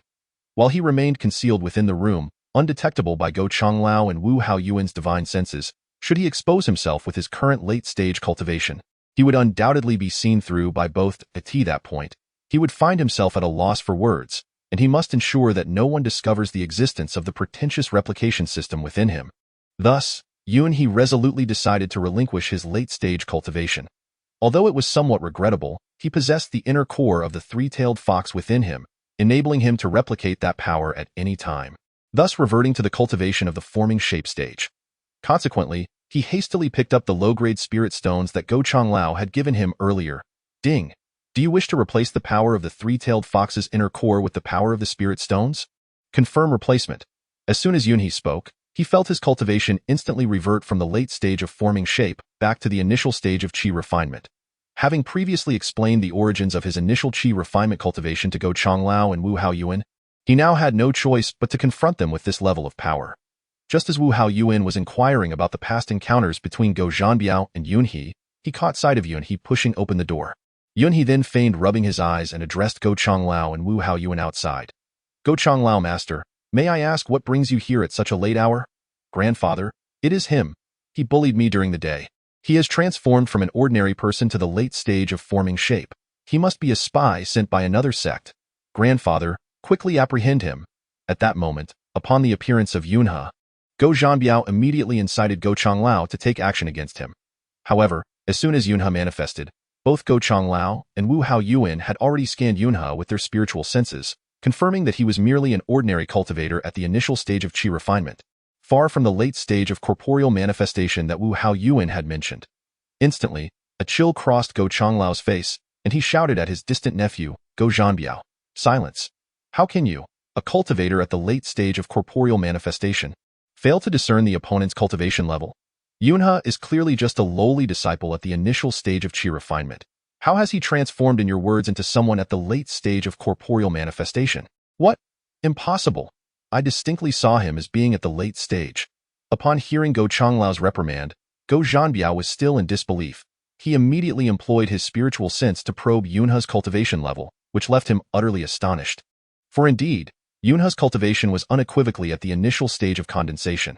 How could this be? This is entirely different from what I perceived in broad daylight. Enough. Be quiet. Witnessing Go Zhanbiao's disgraceful demeanor, Go Changlao coldly admonished him. It is evident that during the day, you conspired with two others to bully Yunhe, only to be defeated by him. To save face and seek my assistance for vengeance, you falsely claimed Yunhe to be at the late stage of corporeal manifestation. How pitiful it is for a dignified cultivator at the initial stage of corporeal manifestation like yourself to be unable to best even a mere initial stage qi refiner. Truly, it is a tremendous embarrassment for me. Grandfather, it's not as you think. Silence, do not speak further. Return to your residence at once, or I shall enforce the clan's regulations upon you. Upon witnessing the stern expression of Go Changlao, Go Zhanbiao immediately hung his head, resembling a defeated dog, and dared not linger, departing in disgrace at that moment. After Go Zhanbiao had left, Go Changlao turned to Yunhe with a smile and said, "Yunhe, I apologize for the fright you endured. My nephew is excessively arrogant, and I hope you can be magnanimous at this juncture." Go Changlao's attitude towards Yunhe was exceedingly humble, which not only astonished Yunhe but also left Wu Haoyuan beside him deeply perplexed. It turned out that upon hearing Go Zhanbiao's claims of Yunhe's cultivation level, transitioning from the initial stage of condensation to the late stage of corporeal manifestation, Go Changlao was thoroughly astonished. He hastened to Yunhe's side to ascertain whether his cultivation was indeed as Go Zhanbiao had stated. However, upon discovering that Yunhe was merely at the initial stage of qi refinement, and recalling Go Zhanbiao's earlier words, Go Changlao immediately surmised that Go Zhanbiao and his accomplices had failed to intimidate Yunhe and were instead bested by this minor qi refiner, leading to the necessity of calling upon him to punish Yunhe. Thus, Elder Go Chang, at that moment, was filled with astonishment. Although Yunhe currently possessed merely the foundational strength of the initial stage of qi condensation, the potency of his spells far surpassed that of Go Zhanbiao. This revelation brought him immense delight. While it is true that Go Zhanbiao is his distant nephew, Elder Go has always been one to uphold fairness in his dealings. The fact that Yunhe, as a disciple of the Ba Dao sect, was able to defeat Go Zhanbiao, who was merely at the initial stage, naturally indicated Yunhe's exceptional prowess. This is precisely why Elder Go placed such significant importance on him, Meanwhile, Wu Hao Yuan, witnessing Elder Go's favoritism towards Yunhe, was incensed that even his own kin were being bullied by Yunhe, and Elder Go remained indifferent. This left Wu Hao Yuan seething with indignation, for he was acutely aware that attempting to confront Yunhe under these circumstances would be exceedingly difficult. Thank you, Elder Go, for your understanding. Upon hearing Elder Go's words, Yunhe did not dare to act arrogantly and promptly clasped his hands in a respectful gesture. Earlier, during the day, I had an unfortunate disagreement with my senior brothers, including Go Zhanbiao, which led to some unpleasant conflicts. I had thought the matter would simply pass, but I never anticipated it would draw your esteemed attention. I am truly ashamed. If you deem it necessary, I can go to Brother Go Zhanbiao right now to apologize. Oh, there's no need for that.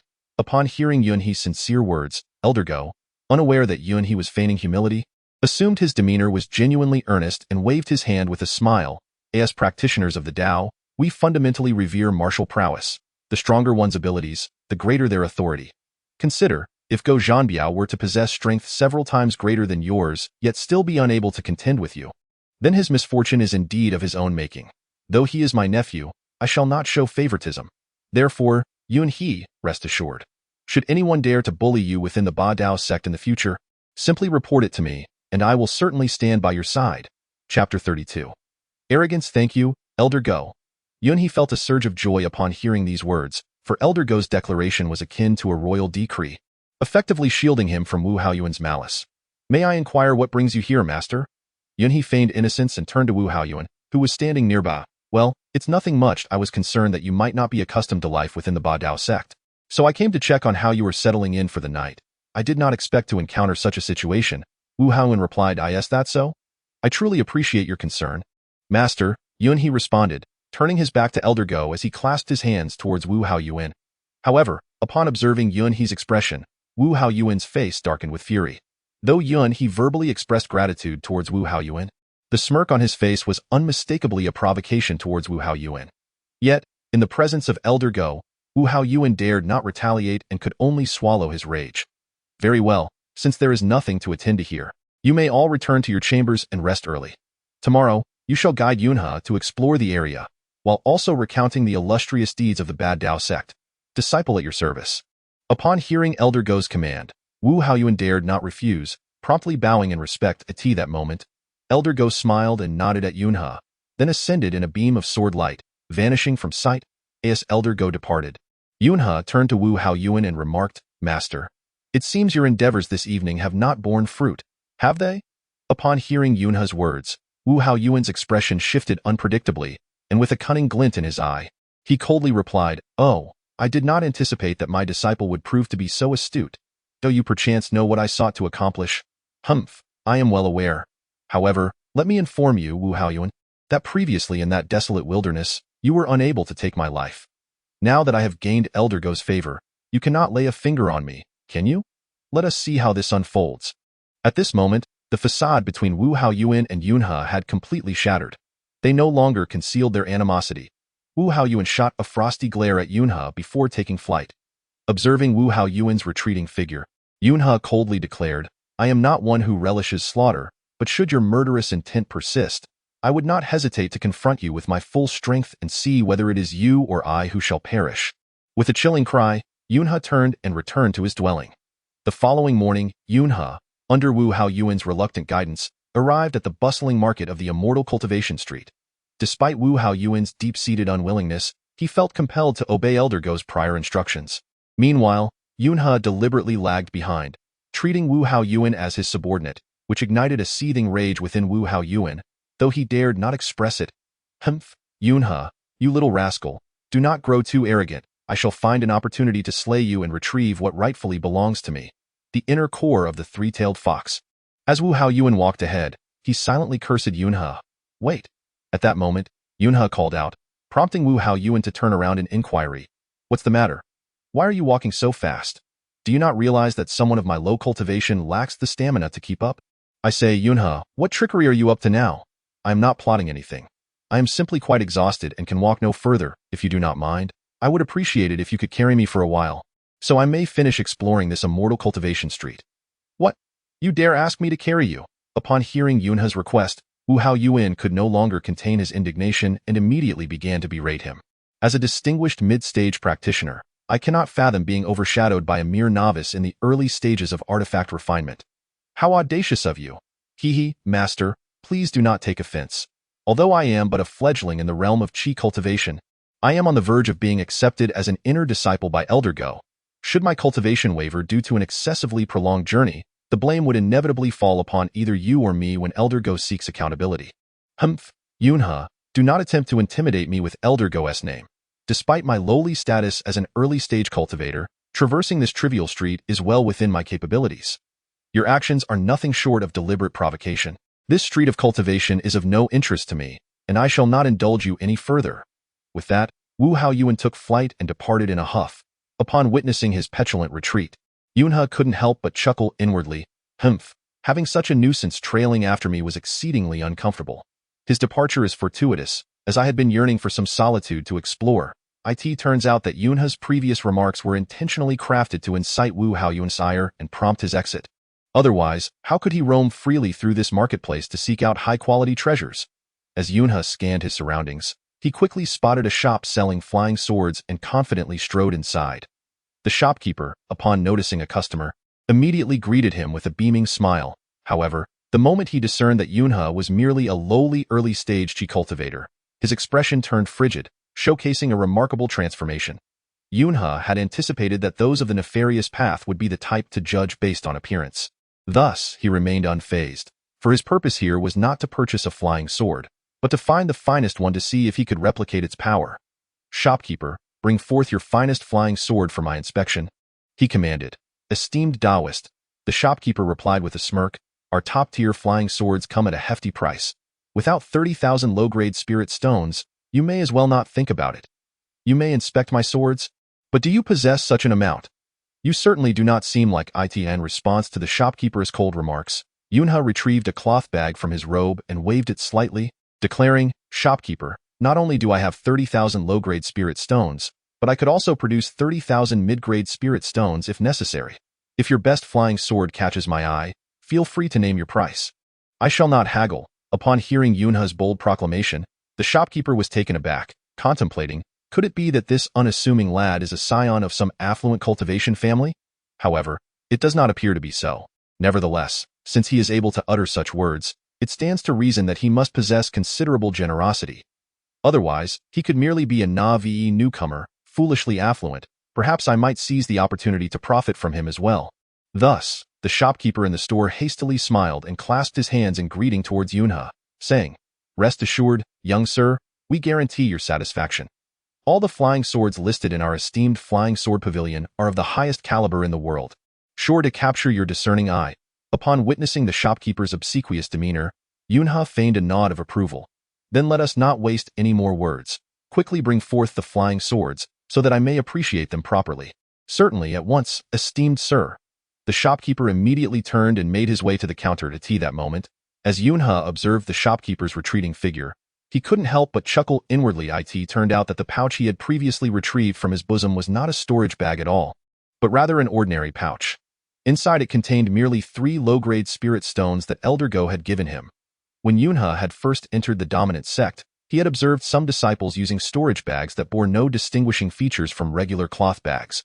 Hence, he had deliberately sought an ordinary cloth bag for his outing, placing the 3 low-grade spirit stones within it, intending to deceive others into believing it was a storage bag filled with numerous spirit stones. Otherwise, how could Yunha possibly replicate the treasures cherished by these unscrupulous merchants in a world where the likes of Go looked down upon him?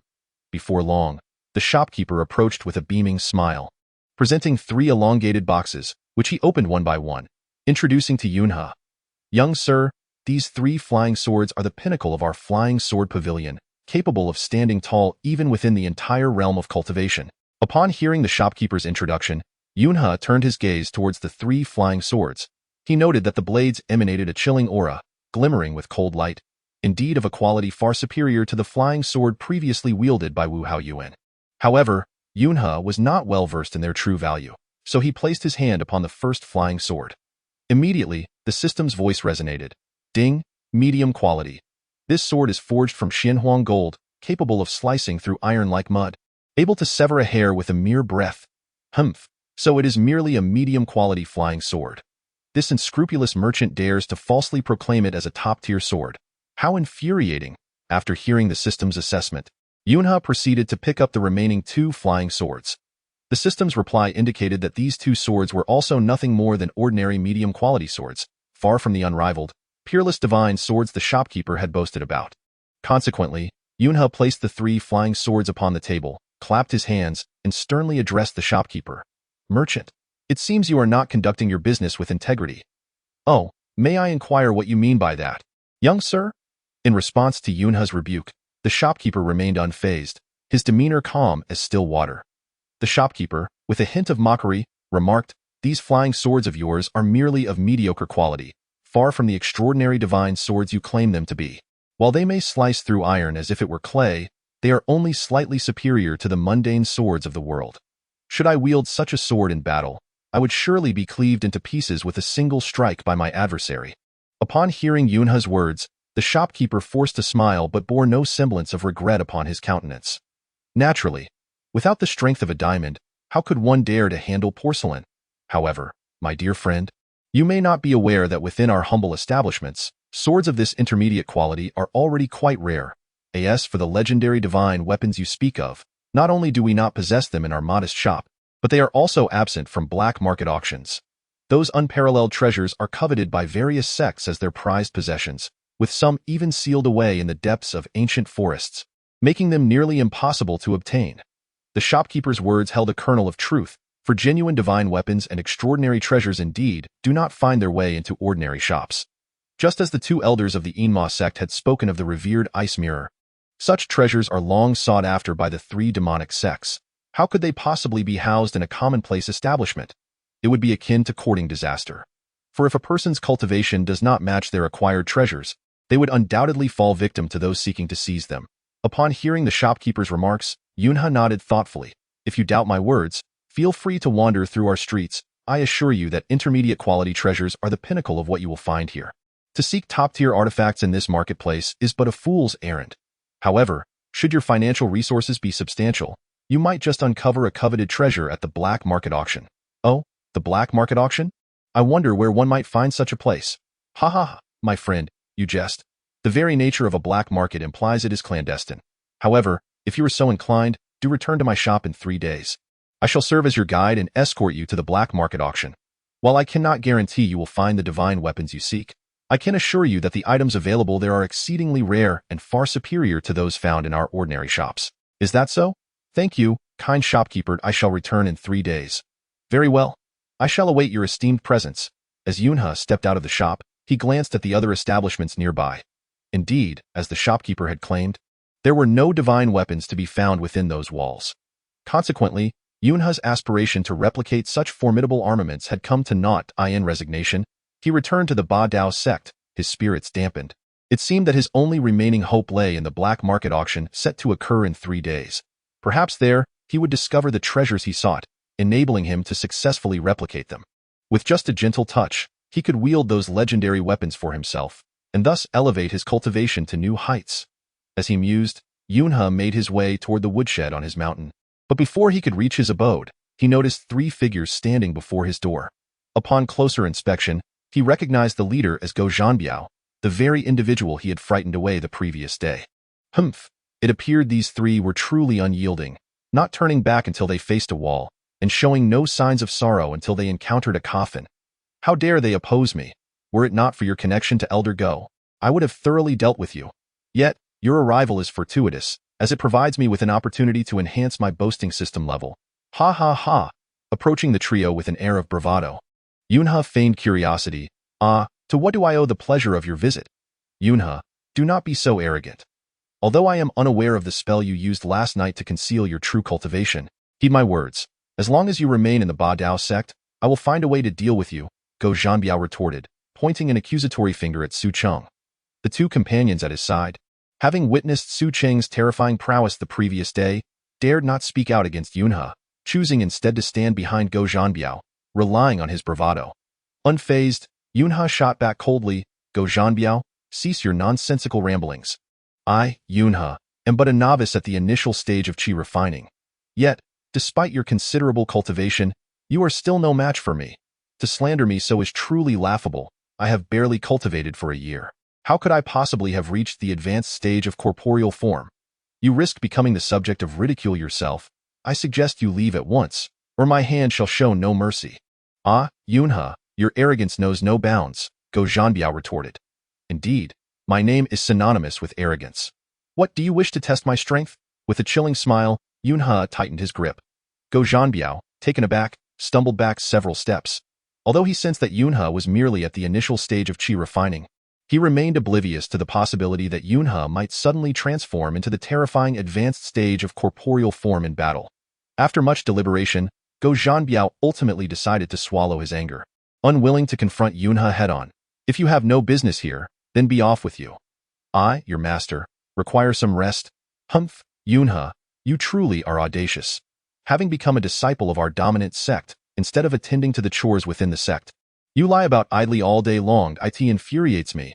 Oh, I did not expect that becoming a disciple of the dominant sect would entail performing menial tasks. Nonsense, of course it does. Upon hearing this, Go Zhanbiao's eyes glinted, and he sneered at Yunhe, saying, Yunhe, I hereby command you, in the name of your senior brother, to proceed to the northern mountain, where we of the dominant sect are mining for spiritual stones. Humph, Go Zhanbiao, you little wretch, how dare you issue orders to me? Were it not for the backing of Elder Go, I would make you weep for your mother. At this moment, although Yunhe remained silent on the surface, inwardly he seethed with indignation at Go Zhanbiao's insults. However, he soon sighed inwardly.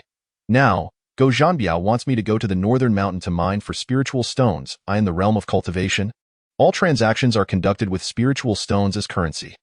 Presently, my pockets are utterly empty, which is rather inconvenient. It might be better to engage in the mining of spiritual stones and conveniently stash some away for myself. With this thought, Yunhe promptly nodded and replied to Go Zhanbiao. Very well. Is it merely a matter of mining spiritual stones? What is there to fear? Now, tell me immediately where I am to go. Good, Yunhe. I did not expect your agreement to be so swift. You will proceed to the great Huai tree at the northern mountain. That is where our dominant sect's spiritual stone mine is located. Before nightfall, you are to extract 3,000 low-grade spiritual stones, and should you falter in the slightest, I shall report your transgressions to Elder Go for disciplinary action. Chapter 37. Intentional Framing. Humph, Go Zhanbiao, how dare you speak so brazenly? How can a mere individual like me extract such a vast number of spiritual stones? 3,000 spiritual stones is an enormous quantity. How am I to transport them? Nonsense. Do you not possess a storage bag? As he spoke, Go Zhanbiao brandished the storage bag at his waist. Ha! As a newcomer, I lack such a storage bag. You, poor wretch, are truly destitute. Very well, today I shall generously bestow one upon you. With that, Go Zhanbiao pulled out a gray cloth bag from his robes and tossed it to Yunhe. Upon receiving it, Yunhe discovered it was indeed a genuine storage bag. Though tattered in appearance, its storage function made it invaluable. Senior brother, you? Witnessing Go Zhanbiao's unexpected generosity in gifting Yunhe a storage bag, the two individuals behind him were rather bewildered.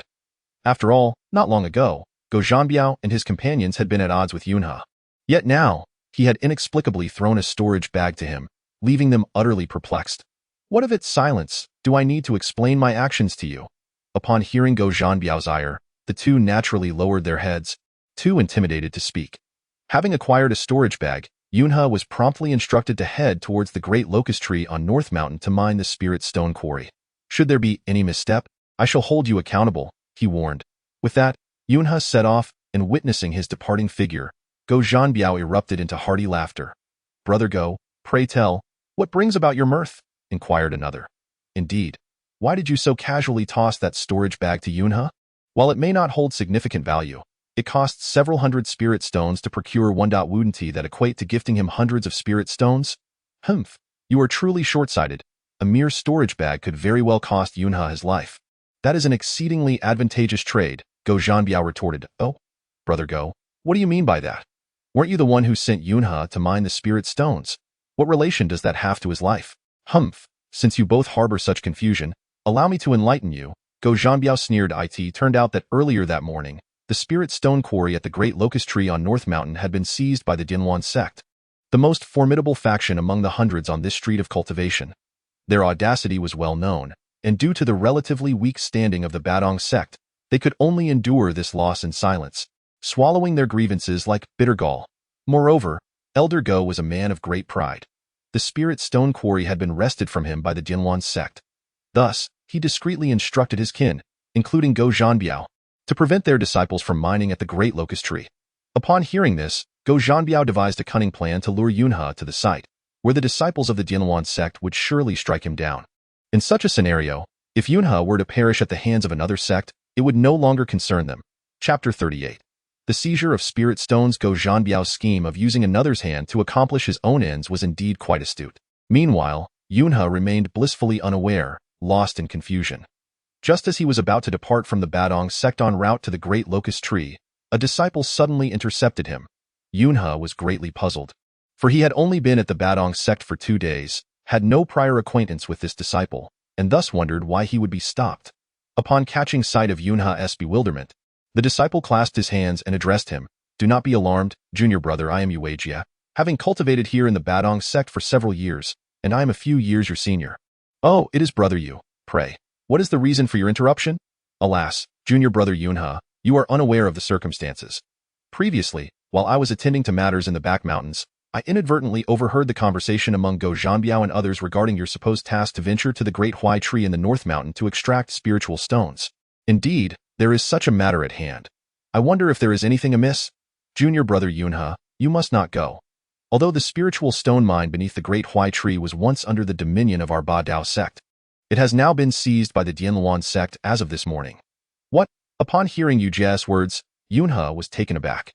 "Given that our own sect's spiritual stone mine has been usurped, why are our disciples and elders remaining idle, failing to reclaim what is rightfully ours?" "Alas, junior brother, you are unaware of the situation. Our Ba Dao sect is the weakest entity on this street of cultivation. Other sects can bully us as they wish. We can barely avoid confrontation, let alone engage them in battle. Is that so?" "Indeed, it is absolutely true. Thus, after the Dianluan sect took control of our spiritual stone mine, our disciples and elders dared not utter a word of protest, and this event transpired just this morning, with only Elder Go and his nephew being privy to the information. The rest remain in ignorance.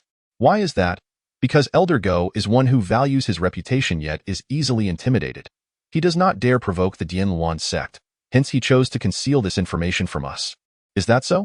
If this news is a secret of our sect, how come you, senior brother Yuejia, are aware of it?" Well, upon hearing Yunhe's inquiry, Yuejia sheepishly scratched his head. "To be candid, I possess a rather unfortunate habit of prying into others' affairs. This morning, while serving tea, I inadvertently overheard a conversation among Elder Go's confidants. Elder Go issued an order for Go Zhanbiao to instruct the disciples not to mine spiritual stones at the North Mountain Great Huai Tree any longer, while also divulging the true circumstances to Go Zhanbiao, insisting he disclose the facts to preserve his own reputation. Therefore, the fact that Go Zhanbiao is sending you alone to mine spiritual stones at the Great Huai Tree is tantamount to leading you into the jaws of a tiger.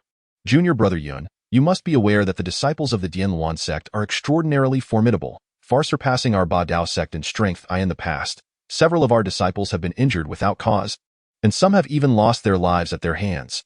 Hence, I see great potential in you and feel a sense of familiarity. I wish to befriend you. That is why I have taken it upon myself to warn you. Please, do not venture to the spiritual stone mine beneath the Great Huai Tree, for even if you go, you may not return." Chapter 39. The art of bluster. However, I have already made a commitment to Go Zhanbiao. If I do not go and return empty-handed, would I not be giving him leverage against me, subject to the sect's regulations? Alas, even if subjected to the sect's rules, it is still preferable to losing one's life. No. Upon hearing Yuejie's conciliatory words, Yunhe immediately shook his head with a smile. "Oh, I wonder what insights you possess, junior brother Yun. Xiong, you are unaware that my disposition is one of steadfastness. I would rather break than bend, and I would prefer death to submission. Setting aside my fear of the disciples of the Dianluan sect, let's consider the fact that Go Zhanbiao has deliberately schemed against me, aiming solely to see me humiliated or even to lose my life. Therefore, I cannot take action, nor can I afford to lose my life, nor can I fall into his trap. Hence, I must venture to the Great Locust Tree on Beishan to successfully retrieve the spirit stones, thereby striking a blow to Go Zhanbiao's pride. However, junior brother Yun, if you go alone, you will undoubtedly be slain by the disciples of the Dianluan sect. You must understand that they have only just seized our spirit stone mine this morning, and they will surely lay an ambush, fearing our attempt to reclaim it. If you proceed alone in such a manner, your life will be in grave danger, and no matter, I shall manage it myself, brother you, so do not worry about me. Very well, since you are so determined, I can only wish you victory and a safe return. Thank you for your well wishes, brother. At this, Yunhe continued on his way to the great locust tree on Beishan. The reason he chose to walk into danger, fully aware of the risks, was due to his immense confidence in his replication abilities. Moreover, he still possessed the power of a three-tailed demon fox's core, which was at the late stage of corporeal form, allowing him to transform into such power at will. He did not believe that a mere spirit stone mine, even with the disciples of the Dianluan sect guarding it, could be devoid of any cultivators of the late corporeal form. As long as there was one who was not his match, Yunhe could seize the opportunity to flaunt his prowess and enhance his system level. At that moment, he could replicate the cultivation of a higher practitioner. This thought filled Yunhe with excitement, as it was only through battle that he could showcase his abilities, and only by doing so could he elevate his magical prowess. All these elements were interdependent. Thus, it was absolutely unacceptable for Yunhe to act as a timid turtle. Yunhe was precisely the type to confront challenges head-on, and if none existed, he would create them. That said, as he had yet to master sword flight, he had walked for half a day, ultimately arriving at the great locust tree on Beishan as per Go Zhanbiao's earlier instructions. Upon his arrival, he immediately noticed 5 figures descending swiftly from the sky. Seeing these 5 figures manifest, Yunhe could not help but inwardly sigh. It seems Yu Jie was indeed correct when he spoke earlier. The 5 figures now before me must be disciples of the Dianluan sect. Given their demeanor, they are undoubtedly wary of the Ba Dao sect attempting to reclaim the spirit stone mine, hence their concealed ambush. However, I remain uncertain of the strength of these 5 individuals and whether I can capture them all at once. As Yunhe pondered how to proceed with the impending confrontation. One of the 5, the leader among them, unsheathed his sword and addressed Yunhe in a stern voice. Chapter 40. The ultimate counterattack. Who are you, you little rascal? What is your name, and which sect do you belong to, that you dare to intrude upon my spirit stone mine of the falling phoenix? Do you perhaps intend to secretly extract our sect's spiritual resources? If that is indeed your intention, I shall ensure that your body is shattered into 1,000 pieces. At this moment, Yunhe, who had yet to don the garments of the overbearing sect, was not recognized by the 5 individuals before him. Upon hearing their fierce reprimands, he swiftly employed his divine sense to scan the group. He quickly discerned that apart from their leader, who possessed mid-stage forming shape cultivation, the others were all at the foundation establishment stage. This revelation brought a sigh of relief to Yunhe, for as long as none of them were at the late forming shape stage, their cultivation would undoubtedly fall short of his own. He was acutely aware of the rigorous nature of challenges across cultivation levels. Thus, even if he were alone, should he replicate the power of the demon core and advance to late forming shape, he could still easily overpower these 5. Who I am is of no consequence. At this juncture, Yunhe immediately adopted his ostentatious bravado. What you must understand is that what I value will inevitably belong to me.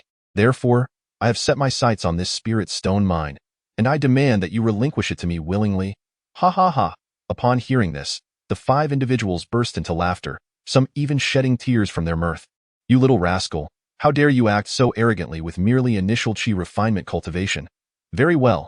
Initially, we intended to leave you a complete corpse, but having heard your audacious words, we shall show you no mercy. Men, tear this brat apart and scatter his remains. With this command, the remaining 4 drew their swords and charged at Yunhe. In response, Yunhe activated his replication ability. Ding. Successfully copied the 3-tailed demon fox's inner core. Congratulations to the host for attaining late forming shape cultivation. Ha ha ha. As he felt the surge of late forming shape cultivation reawakening within him, Yunhe swiftly extended a hand to block one of the attackers. Seizing the momentum, he executed the old tree coiling roots followed by the azure dragon emerges from the sea, sending the 4 adversaries reeling in retreat. Although Yunhe had yet to learn any formal Taoist techniques, his peak late forming shape cultivation alone was sufficient to dominate these 4 at that moment. As Yunhe established his superiority, the 5th individual was taken aback, for he now sensed Yunhe's late forming shape cultivation and was filled with astonishment. How is this possible? Just moments ago, I distinctly felt that this person was merely at initial chi refinement, yet now, in the blink of an eye, he has transformed into late forming shape. Could he be some ancient monster in disguise, merely toying with us? Realizing this, the leader immediately attempted to flee. Just then, the system's voice chimed in again. Ding. Noticing that the enemy is preparing to flee, now is the perfect opportunity to show off. Slay the 5 and boast during the process to earn double boasting experience. Time to flaunt my prowess. Ha ha ha. Today, the 5 of you faced me in battle. Alas, your misfortune is evident. Even if your esteemed leader were to arrive, I would resolutely shatter him into a myriad of pieces and scatter his ashes. Ding. Success in displaying prowess. System level elevated to 6. At this moment, Yunha had already developed a lethal intent towards these individuals and would certainly not allow them to escape. Thus, he wielded the flying swords of his foes, executing a magnificent counterattack. Chapter 41. The path of the individual in less than the span of a moment, he had eliminated the 5, leaving no trace of them behind, all sprawled amidst pools of blood. Although Yunha was not inherently a person fond of slaughter, he would undoubtedly not allow himself to be captured. Initially, he bore no intent to kill these 5, but they had sought to eliminate him with deadly force. Therefore, it was imperative that he did not permit them to leave. Should he allow them to escape, they would undoubtedly summon more formidable allies from their sect to confront him. Hence, slaying them now also served as a means of self-preservation. Upon witnessing the demise of these 5, Yunha promptly searched their bodies for their respective storage bags. After rummaging for quite some time, he discovered only a few hundred low-grade spirit stones, failing to unearth the top-tier martial arts or supreme treasures he had envisioned. Alas! Yunha sighed loudly in resignation, realizing the truth in the merchant's earlier words in the marketplace. These top-tier treasures were the prized possessions of each sect. How could mere disciples of such ordinariness possibly carry them out? It appears that if I truly wish to acquire those supreme treasures, I must approach these prestigious sects to replicate the power of their top-tier artifacts for my own use, or perhaps participate in a black market auction. Though I lack the funds to purchase such treasures, surely it would not be amiss to merely touch them. With this thought in mind, Yunha raised his gaze and noticed that the day was waning. He swiftly wielded his flying sword to extract the low-grade spirit stones requested by Go Zhanbiao, placing them into his storage bag before returning to the sect. Upon seeing Yunha safely return with all the low-grade spirit stones he had requested, Go Zhanbiao was taken aback. He hurriedly queried Yunha in alarm. Did you encounter any disciples from other sects while you were at the spirit stone mine? No, what? Not a single person? No, indeed. Did you not say that it was our Ba Dao sect's spirit stone mine? If it belongs to us, why would other disciples be present? This. Yunha feigned ignorance deliberately, and at that moment, Go Zhanbiao could only manage an awkward smile. He pondered to himself, could it be that the Dianluan sect did not send any disciples to guard the spirit stone mine? Or have they had a change of heart and returned the mine to us? Otherwise, how could Yunha have returned unscathed? Upon reflecting on this, Go Zhanbiao was immediately seized by the thought of acquiring more spirit stones. The acquisition of additional spirit stones would allow him to absorb greater amounts of spiritual energy, thereby elevating his cultivation to even loftier heights.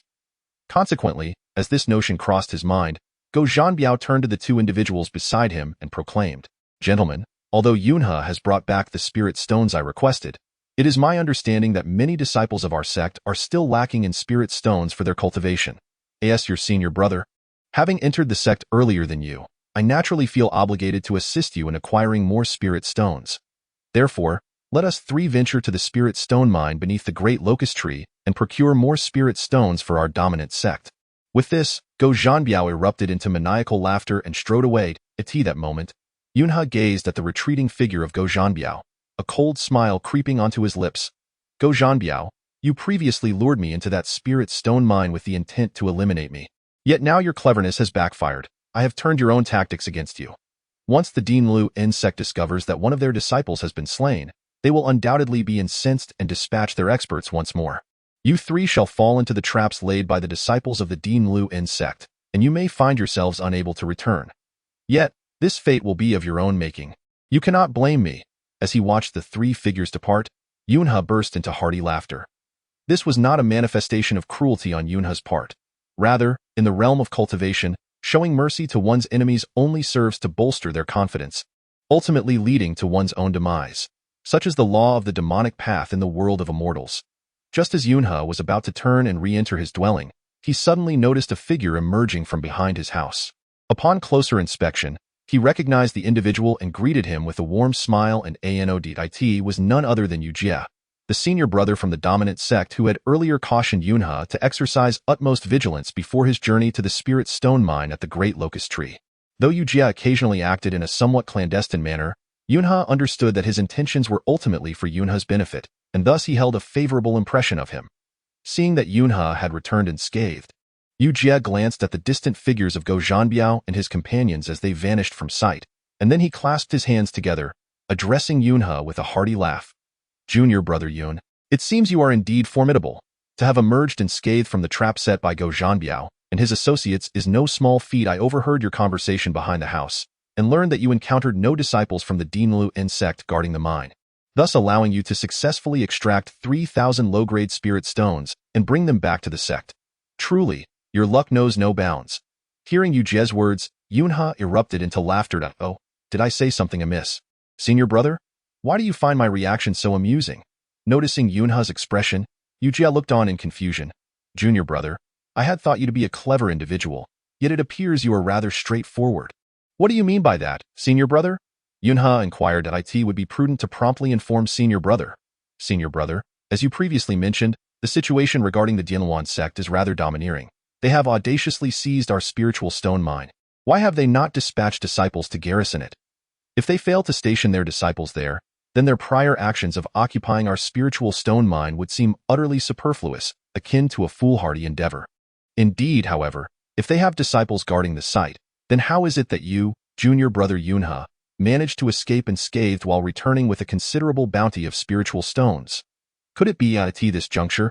Yu Jie gazed at Yunhe with a face full of terror, exclaiming once more, could it be that you, junior brother Yun, are truly as the likes of Guantan and others have accused, that you indeed possess the authentic cultivation at the late stage of the Juxing realm? Upon hearing Yu Jie's words, Yunhe's expression darkened immediately. He gestured for silence and then ushered him into his quarters, speaking softly.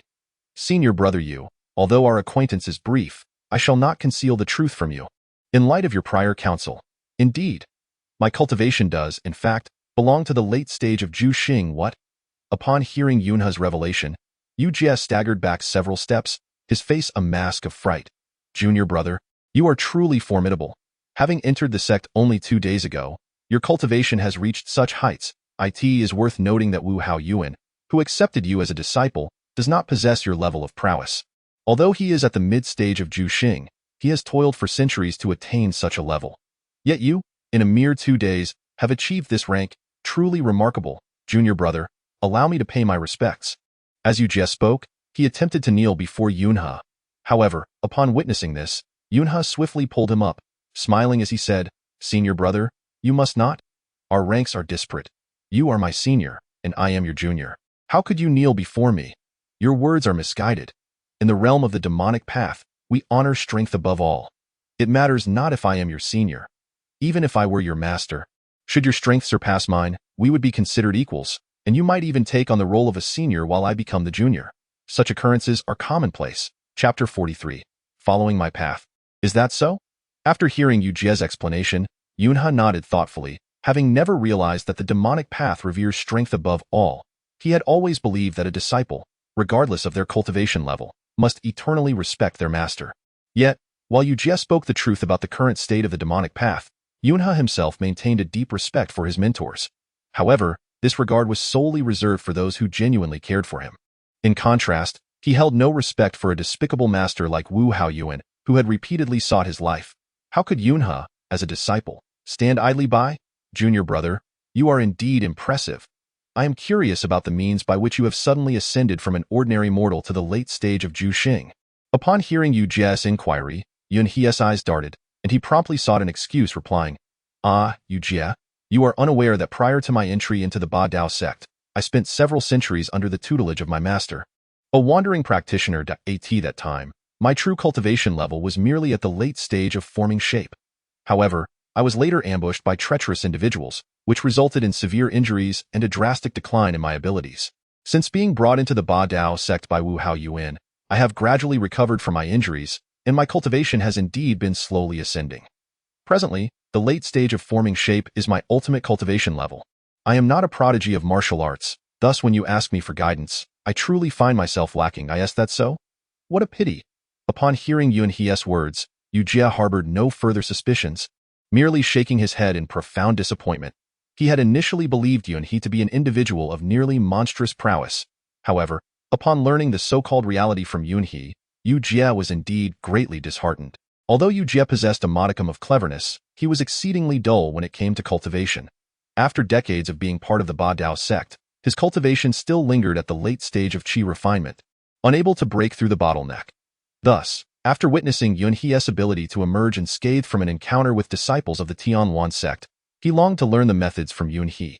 Yet, despite Yun He considering Yu Jia as a companion, he could not reveal all his secrets.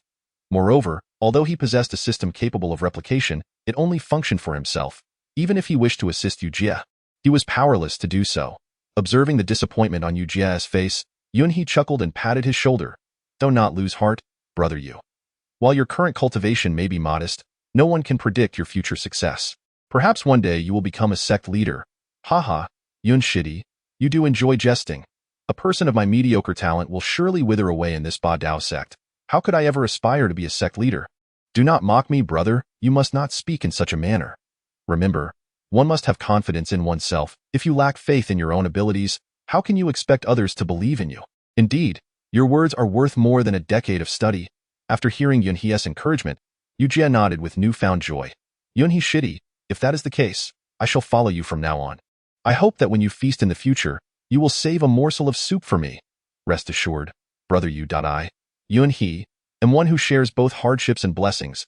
As long as I have food, I shall certainly share half with you, ensuring you do not merely drink the broth. Is that truly so? Many thanks to my junior brother. At this moment, Yu Jia could be described as exceedingly elated. Although his strength at the late stage of the corporeal form in the realm of cultivation was not particularly formidable, he nevertheless possessed a modicum of self-preservation. Thus, he contemplated that if he could attach himself to the formidable presence of Yun He, a figure of the late corporeal form, he would no longer have to fear being bullied. As Yun He and Yu Jia were engaged in conversation, a sudden outburst of furious shouts echoed above their sect. Instantly, both Yun He and Yu Jia hastily pushed open the door, eager to discern the commotion occurring within the dominant sect. Upon their exit, they beheld dozens of disciples from the dominant sect soaring forth. Hastening towards the entrance, Yu Jia, ever fond of revelry, beckoned Yun He to hasten to the front courtyard. As they made their way forward, Yun He inwardly mused. As I suspected, the ruckus at the dominant sect is undoubtedly caused by the disciples of the tumultuous sect. After all, I had previously slain 5 of their disciples, and later, the trio of Go Zhanbiao had been lured to the spirit stone mine beneath the great locust tree, where they were subsequently apprehended by the disciples of the tumultuous sect. I can only wonder if Go Zhanbiao and his companions have betrayed me. Should they have indeed divulged my whereabouts, the disciples of the tumultuous sect would surely be targeting me. If my life were to be in peril, I would have no choice but to employ the duplication system once more, harnessing the power of the 3-tailed demon fox's inner core to attain the late corporeal form. Even if my true cultivation level were to be exposed, I would consider it a trivial matter, for I cannot simply await my demise here. With this thought, Yun He resolutely set his intention and strode forward with purpose. Upon closer inspection, he confirmed that the raucous individuals from the dominant sect were indeed from the tumultuous sect. Having previously interacted with their disciples at the Spirit Stone Mine, he was well acquainted with their sect's attire. Astonishingly, the tumultuous sect had dispatched dozens of disciples to encircle the dominant sect, leaving no room for even a fly to enter. Moreover, the leader of this contingent had already attained the initial stage of the Golden Core, and despite his youth, his cultivation was nearly on par with Elder Go of the dominant sect. It seemed the tumultuous sect's prowess was indeed formidable, for a mere disciple matched the strength of an elder from the dominant sect. Without uttering a word, the leader of the tumultuous sect immediately tossed forth a storage pouch from his waist, and 3 corpses tumbled to the ground at Elder Go's feet. Startled, Elder Go looked down, his fury igniting upon realizing that the 3 deceased were none other than Go Zhanbiao and his companions, who had ventured to the Spirit Stone Mine. Although Yun He was taken aback by this revelation, he felt no pity for the 3, as they had previously sought to lead him into a trap. Chapter 45. A Life for a Life. Since they had harbored murderous intent towards Yun He, he naturally felt no compassion for them in return. Upon witnessing that Go Zhanbiao, his distant nephew, had already met his demise, Elder Go's face turned a deep shade of anger as he glared furiously at the leading disciple of the Dianluan sect. However, when he discerned that the newcomer possessed strength comparable to his own, his expression fluctuated between dark and light. Logically speaking, Go Zhanbiao was related to him by blood, and both sentiment and reason compelled him to intervene. Yet, the visitor's prowess was indeed on par with his own, and judging by the attire, he appeared to be merely a mid-level disciple of the Dianluan sect. Should he unleash the full might of the Ba Dao sect against this individual, he risked suffering a complete and utter defeat. For aside from his own capabilities, the other disciples of the Ba Dao sect were significantly weaker than those dispatched by the Jinluan sect, with some being several times inferior. If a conflict were to erupt between the two sects, it seemed inevitable that the Ba Dao sect would face a bloody annihilation. Furthermore, even if they were to emerge victorious, it would only be over the ordinary disciples of the Jinluan sect. Should an elder from the Jinluan sect personally intervene, the Ba Dao sect would likely vanish from the realm of cultivation forever. Thus, after much contemplation, Elder Go restrained his indignation and coldly addressed the leading disciple of the Jinluan sect. Pray tell, how have my 3 disciples provoked your ire to warrant such ruthless retribution, resulting in their slaughter? Do not attempt to cast yourself as the victim before me, Elder Go. Upon hearing Elder Go's stern reprimand, the disciple waved his hand once more, revealing 5 more corpses upon the ground. The onlookers gasped in astonishment, for these 5 bodies belonged to the Jinluan sect's members previously slain by Yun He. At that moment, the 5 corpses were gruesomely dismembered, their injuries appalling. Elder Go, now even more perplexed, questioned the leading disciple anew. What, pray tell, does this action signify? Are you insinuating that my disciples of the Ba Dao sect were responsible for the deaths of your 5 members? Indeed, that is precisely the case. Elder Go, I have treated you with the utmost respect as an elder of the Ba Dao sect. Previously, we of the Jinluan sect merely sought to temporarily borrow your spirit stone mine. Yet, you dispatched your disciples to brutally slay our guards. This is truly an offense that cannot be overlooked. Speak. How shall the Ba Dao sect compensate for the loss of our disciples? Seeing the fierce demeanor of the newcomer, Elder Go glanced back and forth at the 8 corpses strewn about, his astonishment growing. He then turned to the leading disciple and asked incredulously, Are you truly certain that your 5 disciples were slain by members of the Ba Dao sect? Who else could it possibly be? Within our esteemed Jinluan sect, we disciples have each placed a life-sustaining soul lamp. Should any of the 5 perish, the corresponding soul lamp extinguishes immediately. Consequently, our elders dispatched us to investigate the situation at the spiritual stone mine beneath the great locust tree. Upon our arrival, we chanced upon 3 disciples from your Ba Dao sect, lurking and attempting to illicitly extract spiritual stones. When we confronted them, these 3 had the audacity to deny their misdeeds. Thus, we swiftly executed them. How utterly absurd! Before the man could finish speaking, Elder Go waved his hand and retorted with a cold voice, who was unaware that among the disciples on this street of cultivation, those from the Ba Dao sect possessed the lowest cultivation levels. Furthermore, how could 3 of them possibly contend with your 5 disciples? Spare me your nonsense. Is it not possible that you, Elder Go, covertly aided them? Preposterous. This truly infuriates me. What? You have slain our 5 disciples, and you dare speak of being infuriated? I shall now take your life, you wretched elder of the Ba Dao sect. As he spoke, the man lunged at Elder Go, who, filled with rage, met him in combat, their strengths seemingly equal. Meanwhile, the disciples of the Ba Dao sect stood by, refraining from intervening. Even the usually arrogant Wu Hao Yuan hid among the crowd, observing the battle between Elder Go and the Jinluan sect disciple with indifference. It appeared that Wu Hao Yuan was indeed a cowardly scoundrel, further deepening Yunhe's disdain for him. Though Yunhe, as a disciple of the Ba Dao sect, could not abide by the bullying of his fellow sect members, he was reluctant to reveal his own late-stage cultivation at this time. He was well aware that Elder Go's prowess far surpassed his own, and as one of the elders of the Ba Dao sect, it was his responsibility to resolve the current conflict. As a mere newcomer who had only joined 2 days prior, Yunhe deemed it unnecessary to assert himself. Just then, after a fierce exchange of blows between Elder Go and the Jinluan disciple, Elder Go inadvertently found himself knocked to the ground. This revelation astonished Yunhe. He had anticipated that Elder Go's experience and cultivation would enable him to easily defeat the youthful challenger. However, he did not foresee that after merely a few dozen exchanges, Elder Go would prove to be so ineffective. Yet, Yunhe remained unaware that Elder Go's defeat was intentional. He understood that even if he triumphed over the Jinluan disciple, the question remained, how would the situation conclude? The Jinluan sect had only dispatched a fraction of their strength, and as the highest-ranking elder of the Ba Dao sect, he knew that inciting the Jinluan sect could result in the arrival of their leaders and elders, leading to dire consequences. Thus, Elder Go deliberately provided the man with the means to save face and withdraw.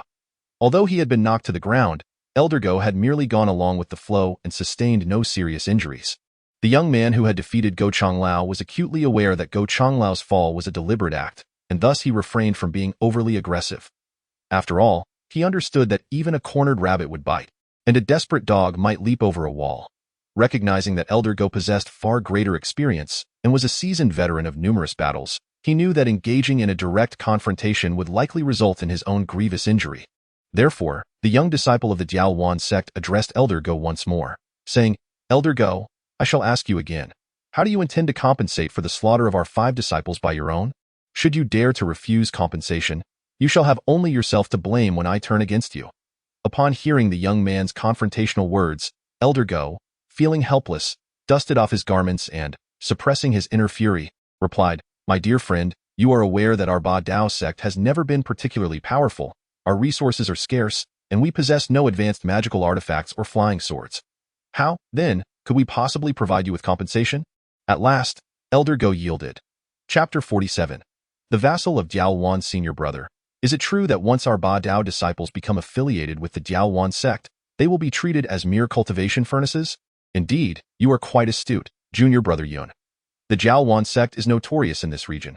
Their disciples relentlessly employ dual cultivation techniques to forcibly absorb the abilities of others, having already caused the demise of countless innocent youths. In the end, even the ordinary folk of the surrounding secular world are not spared from their clutches. But why would they target commoners, who possess no cultivation? Because their dual cultivation methods allow them not only to absorb the opponent's abilities, but also to siphon off their lifespan. Although the amount taken is minimal, over time, it accumulates to a substantial effect. Now I understand. Yun he silently sighed, reflecting. It seems that the techniques of the Diaowan sect are indeed brutal.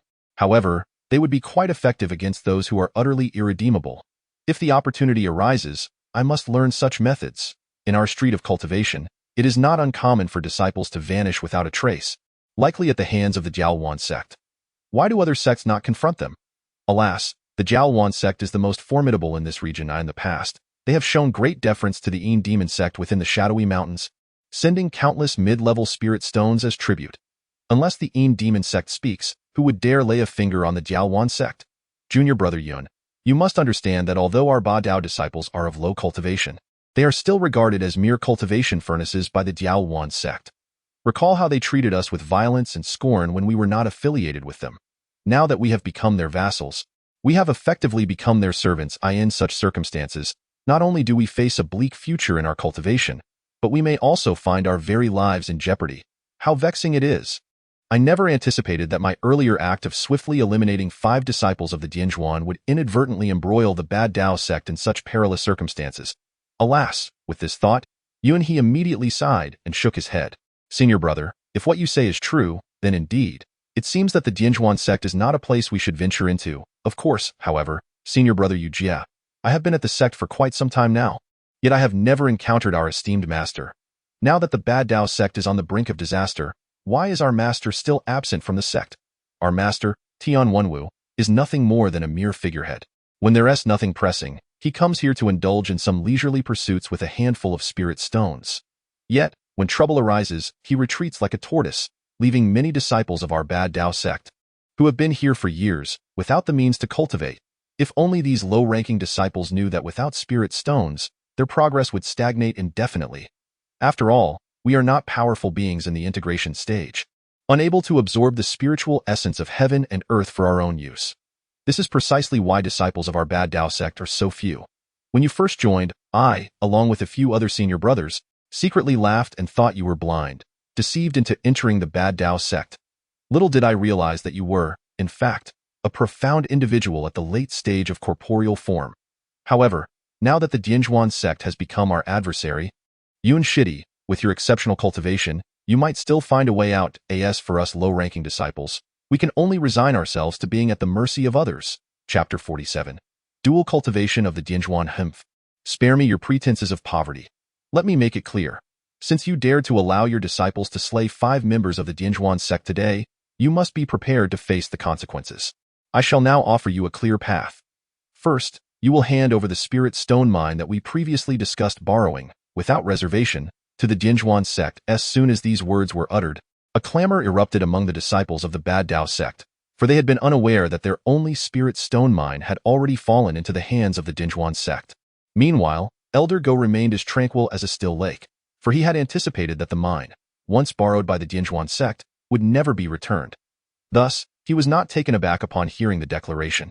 The second condition is that from this day forth, your Bad Dao sect shall become a subordinate sect of the Dinjuan sect, and you must comply with all our commands and directives. Should you dare to defy us, be prepared to face dire consequences. Well, that esteemed friend, you may be unaware, but our master is currently wandering the world and has yet to return. Therefore, I cannot make any decisions regarding our affiliation with your sect. It would be best to wait until our master returns, and then we can discuss this matter further. Hemph. I doubt your pathetic Bad Dao sect would dare to play any tricks. I give you 3 days. If your master has not returned by then, do not blame us for showing no mercy at that time. Your Bad Dao sect will be reduced to mere dust. With that, the individual let out a cold, mocking laugh, summoning his sword and soaring away. In that moment, the disciples of the Bad Dao sect began to murmur among themselves, their heads buzzing with apprehension. Before the numerous disciples, Go Changlao found himself utterly humiliated after being defeated by the younger disciples of rival sects. With a heavy sigh, he commanded that the bodies of his disciples, Go Zhanbiao and the others, be buried, and then he retreated directly to his quarters. At this moment, the onlookers dispersed in a flurry, and Yujie hastily pulled Yunhe to a secluded spot. Yunshidi, have you heard that our Bad Dao sect is soon to be subjugated by the Dianluan sect? What are your plans for the future? What plans could I possibly have? I suppose I shall simply make the best of my circumstances. For me, becoming a disciple of the Bad Dao sect or the Dianluan sect bears no distinction. No distinction? Ha ha ha, Yunshidi, you are gravely mistaken. There is indeed a significant difference and what might that difference be? Upon hearing Yujie's words, Yunhe's curiosity was piqued, for he was quite unaware of the hierarchical divisions and strengths among the various sects along this path of cultivation. Thus, he promptly inquired further. Yunshidi, being new here, you may not be aware that while our Bad Dao sect is among the lowest in rank on this path of cultivation, being a disciple here generally ensures one's safety. However, the Dianluan sect is quite different. As the name suggests, it is renowned for its dual cultivation practices. The disciples of this sect, both male and female, are paired together. Those with higher cultivation levels will often use their partners with lower levels as cultivation vessels, thus absorbing their energy to enhance their own strength. Is that so? Upon hearing Yujie's revelation, Yunhe was taken aback. It seemed that the techniques of the Dianluan sect bore a striking resemblance to the replication abilities of his system. However, unlike his own system, which merely replicated the target's abilities without causing harm, the methods of the Dianluan sect appeared rather tyrannical, forcibly siphoning the cultivation of others. Indeed, it seems I must devise a plan to aid the Bad Dao sect in escaping this predicament. Even if I cannot save the entire sect, I must strive to ensure the safety of the innocent disciples within. I cannot allow the deaths of several from the opposing sect to lead to the demise of others. Yunhe mused inwardly. Although the situation for the Bad Dao sect was dire, he believed that if he utilized his replication abilities, there might still be a chance for survival. Just as Yunhe returned to his quarters, contemplating how to assist the Bad Dao sect in overcoming this crisis, he suddenly heard a swift rush of wind from outside. He promptly opened the door and, upon closer inspection, discovered that it was the troublesome Wu Haoyuan who had arrived. Knowing full well that Wu Haoyuan had no good intentions for visiting at such a late hour, Yunhe coldly addressed him. I never expected you would deign to come here. What counsel do you bring? How surprising it is, Yunhe, to discover that you are indeed an ungrateful scoundrel, to the point that you no longer even address your master. Upon hearing Yunhe's cold retort, Wu Haoyuan immediately descended with a forced smile that barely concealed his disdain. Humph! I do not have a master who constantly seeks to bring about my demise. Ha ha! Yunhe, it seems you are already aware of your fate. In light of that, let us speak candidly. I shall inform you that you have heard from the disciples of the Dianluan sect in the front courtyard that before long, the Badong sect will fall under their jurisdiction. You ordinary disciples may very well become the dual cultivation vessels for the Dianluan sect's disciples, and at that time, you too shall find it impossible to escape your doom. I advise you, if you are wise, to quickly offer up the inner core of that three-tailed demon fox within you, lest you meet your end at the hands of the Dianluan sect's disciples. Humph! Upon hearing Wu Haoyuan's words, Yunhe could not help but let out a cold laugh. You speak so lightly? Yet do not forget, you are also a disciple of the Badong sect. Should it fall under the Dianluan sect's control, you too shall be unable to evade the fate of becoming a dual cultivation vessel for those of higher cultivation. Ha ha ha! Upon hearing Yunhe's retort, Wu Haoyuan erupted into wild laughter. Yunhe, you little insignificant wretch, do you think our fates are intertwined? I shall be frank with you. I, Wu, have long established a close rapport with the disciples of the Dianluan sect. Therefore, I assure you, after the Badong sect is reclaimed by the Dianluan sect, I will not only avoid becoming a dual cultivation vessel, but shall also ascend to a higher status. Although you currently have Elder Go backing you, once we enter the Dianluan sect, even Elder Go will have to heed my commands. That time, you will find it equally impossible to escape the suffering of death, so I advise you to surrender promptly and offer up the inner core of your three-tailed demon fox. Perhaps I might spare you a complete corpse. How infuriating. It seems that even if I were to voluntarily offer my demon core, Wu Hao Yuan would not spare my life. This man is utterly arrogant, as if the tiger's silence means I am merely a sickly cat. Very well, today, I shall slay you and simultaneously elevate my system level. As Yunhe contemplated this, he prepared to once again replicate the power of the inner core of the three-tailed demon fox and advance to the later stage of the corporeal realm. He believed that by merging with the essence of the three-tailed demon fox, he could certainly slay Wu Hao Yuan, a mere mid-stage corporeal realm cultivator. Chapter 50. Leveraging external forces. However, just as Yunhe was about to unleash the power of replication of the inner core and engage in battle with Wu Hao Yuan, a sudden realization struck him. He thought to himself that the disciples of the Dianluan sect were currently roaming about in search of the murderer who had slain their 5 disciples. If he were to reveal his true cultivation level before Wu Hao Yuan and succeeded in slaying him, it would be one thing, but if he failed to completely vanquish Wu Hao Yuan, and the latter were to spread word of his actual cultivation level, he would then have to endure the relentless pursuit of the entire Dianluan sect. With this in mind, Yunhe promptly dismissed the notion of battling Wu Hao Yuan, for the time was not yet ripe. As Yunhe's eyes flickered with cunning, he swiftly conceived a stratagem and immediately approached Wu Hao Yuan with a face full of ingratiating smiles. Master, your words hold great merit. Since our Ba Dao sect is destined to come under the auspices of the Dianluan sect, and given your amicable relations with its disciples, I humbly beseech you, as a gesture of our master-disciple bond, to spare my life. In return, I shall willingly offer you the inner core of the three-tailed demon fox, and I will serve you with unwavering loyalty. Upon witnessing Yunhe's apparent submission, Wu Hao Yuan, oblivious to the ruse, believed that Yunhe was indeed intimidated by him, and he erupted into fits of raucous laughter. However, as he observed Wu Hao Yuan's brazen demeanor, Yunhe inwardly cursed vehemently, yet he knew he must endure for the sake of his scheme. Yunhe, who would have thought that a brash individual like you would one day bow to me? Very well. I shall temporarily acquiesce, provided you relinquish the demon core within you. I shall spare your life. Wu Hao Yuan extended his hand towards Yunhe, who, with a renewed smile, replied, Master, you are unaware that although I have ingested the demon core, my cultivation is too feeble to extract it myself. Then allow me to lend you my assistance, Wu Hao Yuan exclaimed, but Yunhe quickly raised a hand to halt him. No, Master, do you suspect that I am scheming again? Not at all. It is not my intent to devise any tricks. However, if you forcibly extract the core, I may very well perish in the process. Did you not promise to spare my life? Why then, do you intend to break your word? Humph, young man, do not attempt to sweet-talk me. If you cannot extract the demon core, and I am forbidden to assist, will it not remain trapped within you for eternity? Absolutely not. Rest assured, Master, while I cannot extract it at this moment, given a little more time, I can gradually move it from my dantian to my mouth. Therefore, I implore you to grant me one night. When you return here tomorrow evening, I shall present the inner core of the three-tailed demon fox to you with both hands. Very well. I trust you are not capable of any further tricks.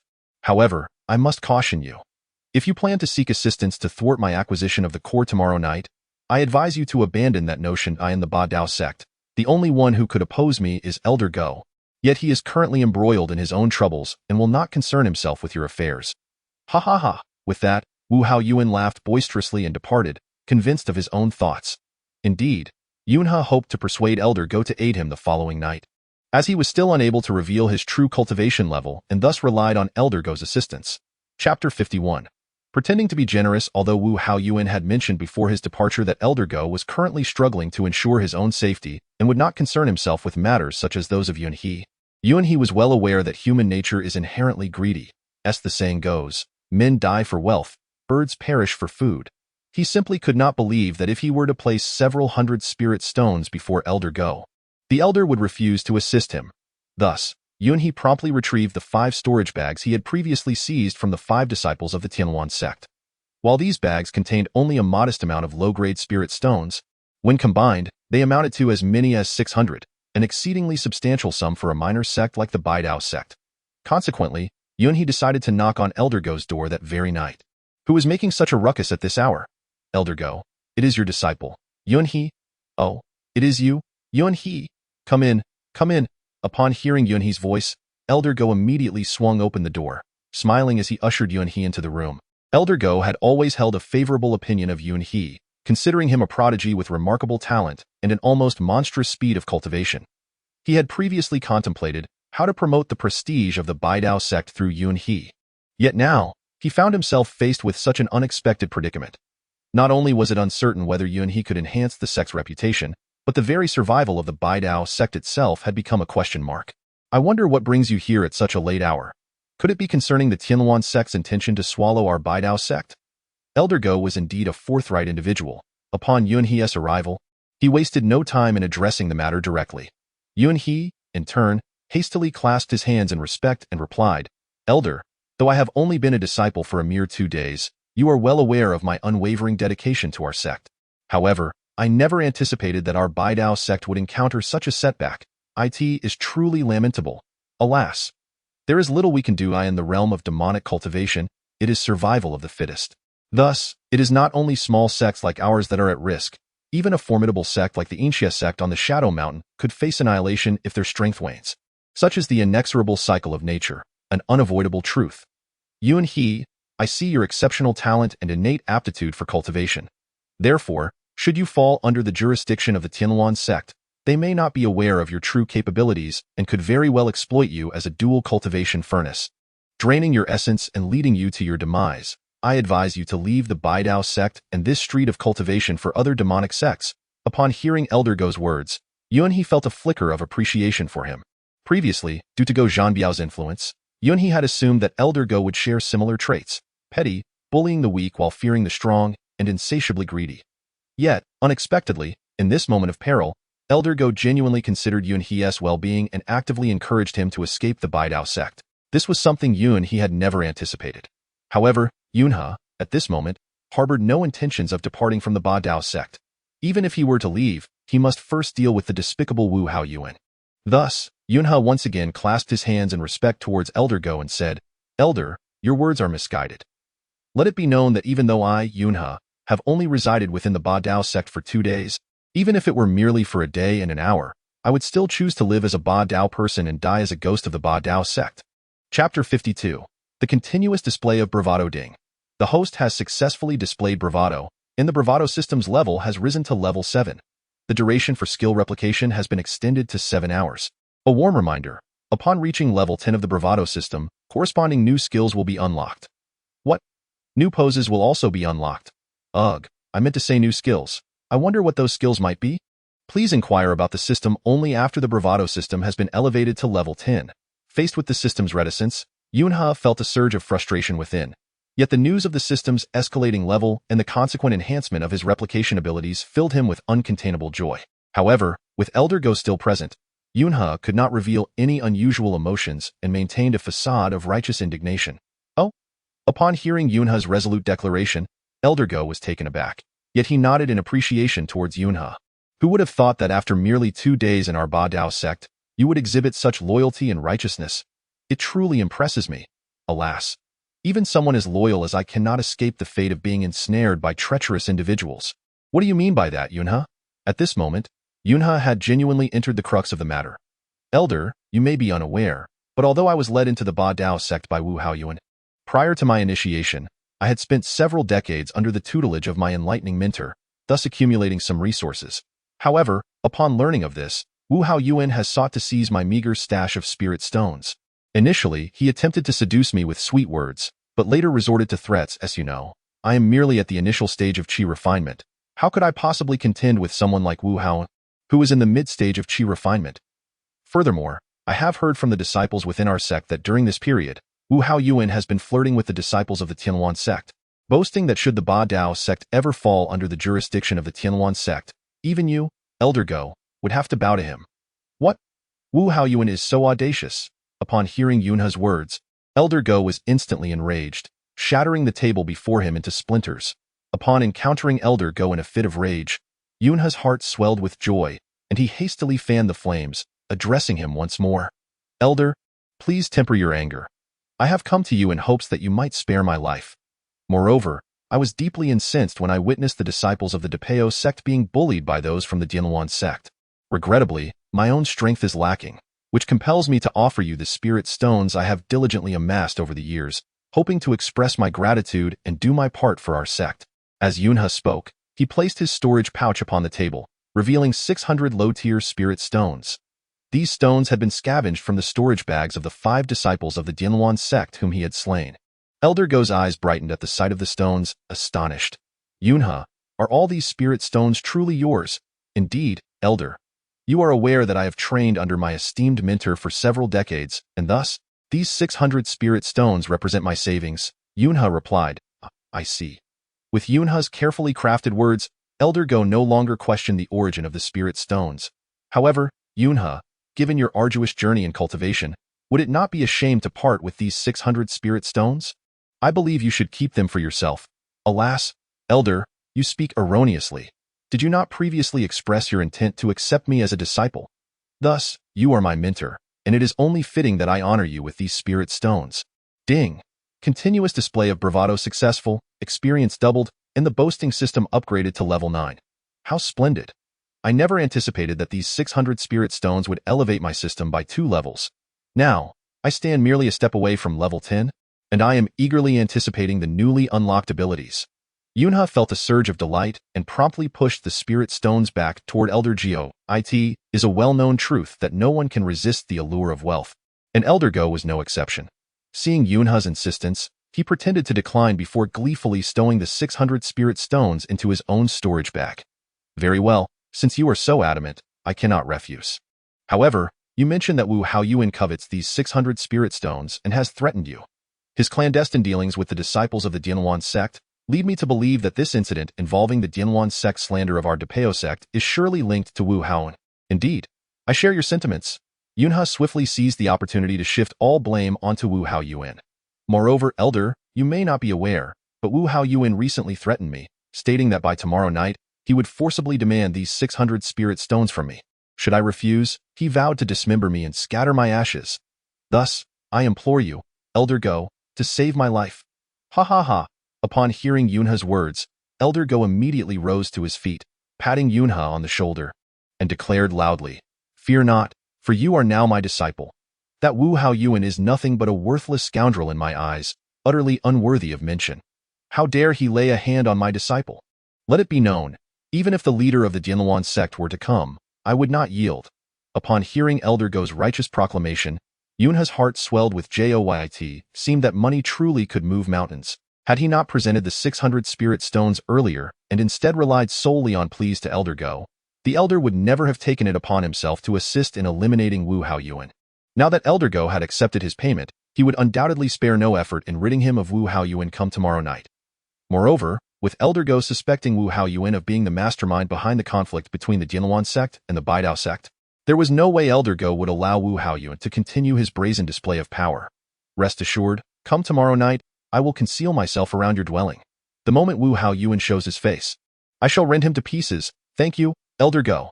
As night fell the next day, Wu Haoyuan indeed approached the entrance of Yunha's abode, eager to seize the 3-tailed demon fox's core within Yunha. Upon witnessing Wu Haoyuan's arrival, a cold smirk crept across Yunha's face, and he immediately shouted with fervor, Wu Haoyuan, you wretched scoundrel! In this dire moment for the Baidao sect, instead of finding ways to assist, you dare to demand my possessions? This is an affront too great to bear. Chapter 54.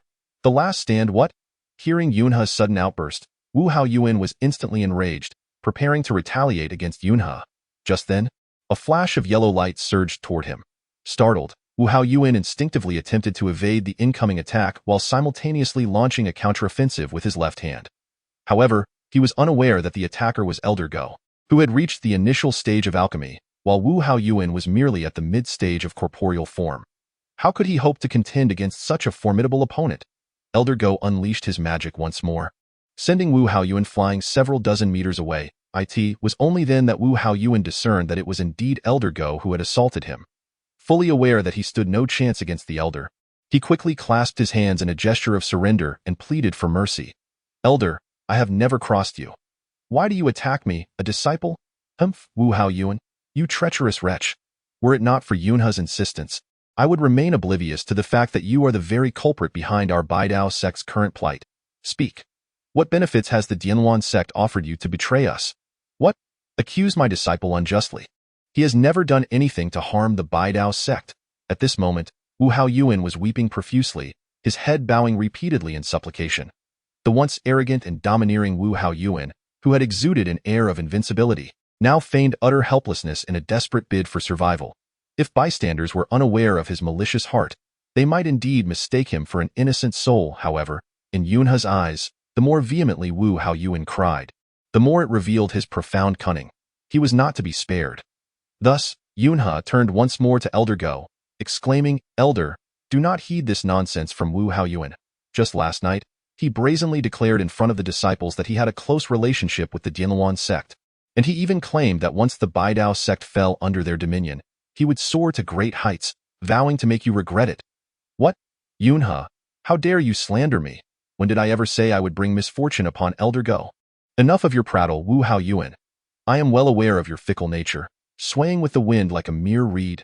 Yet, upon hearing the dreadful news of the Baidao sect's impending takeover by the Dianluan sect, you chose not to flee in the dead of night, but remained among us. I sensed something amiss then, and now, with Yunhe's revelation, I can conclude that you are the architect of this calamity. You dare to betray the Baidao sect. Today, I shall cleanse our ranks and take your life." Elder Go once again unleashed a brilliant sword light, hurtling towards Wu Haoyuan. Realizing his identity had been exposed, Wu Haoyuan understood that no amount of pleading would spare him from Elder Go's wrath. He swiftly drew his own sword light, exerting every ounce of his strength to battle against Elder Go. Although Wu Haoyuan fought with all his might, the disparity in power between him and Elder Go was insurmountable. Within merely several dozen exchanges, Wu Haoyuan found himself bleeding profusely from all 7 orifices. Collapsing to the ground at this juncture, Wu Haoyuan let out a silent curse and swiftly brandished a black orb. Elder Go, witnessing this, was taken aback, recognizing the orb's formidable nature.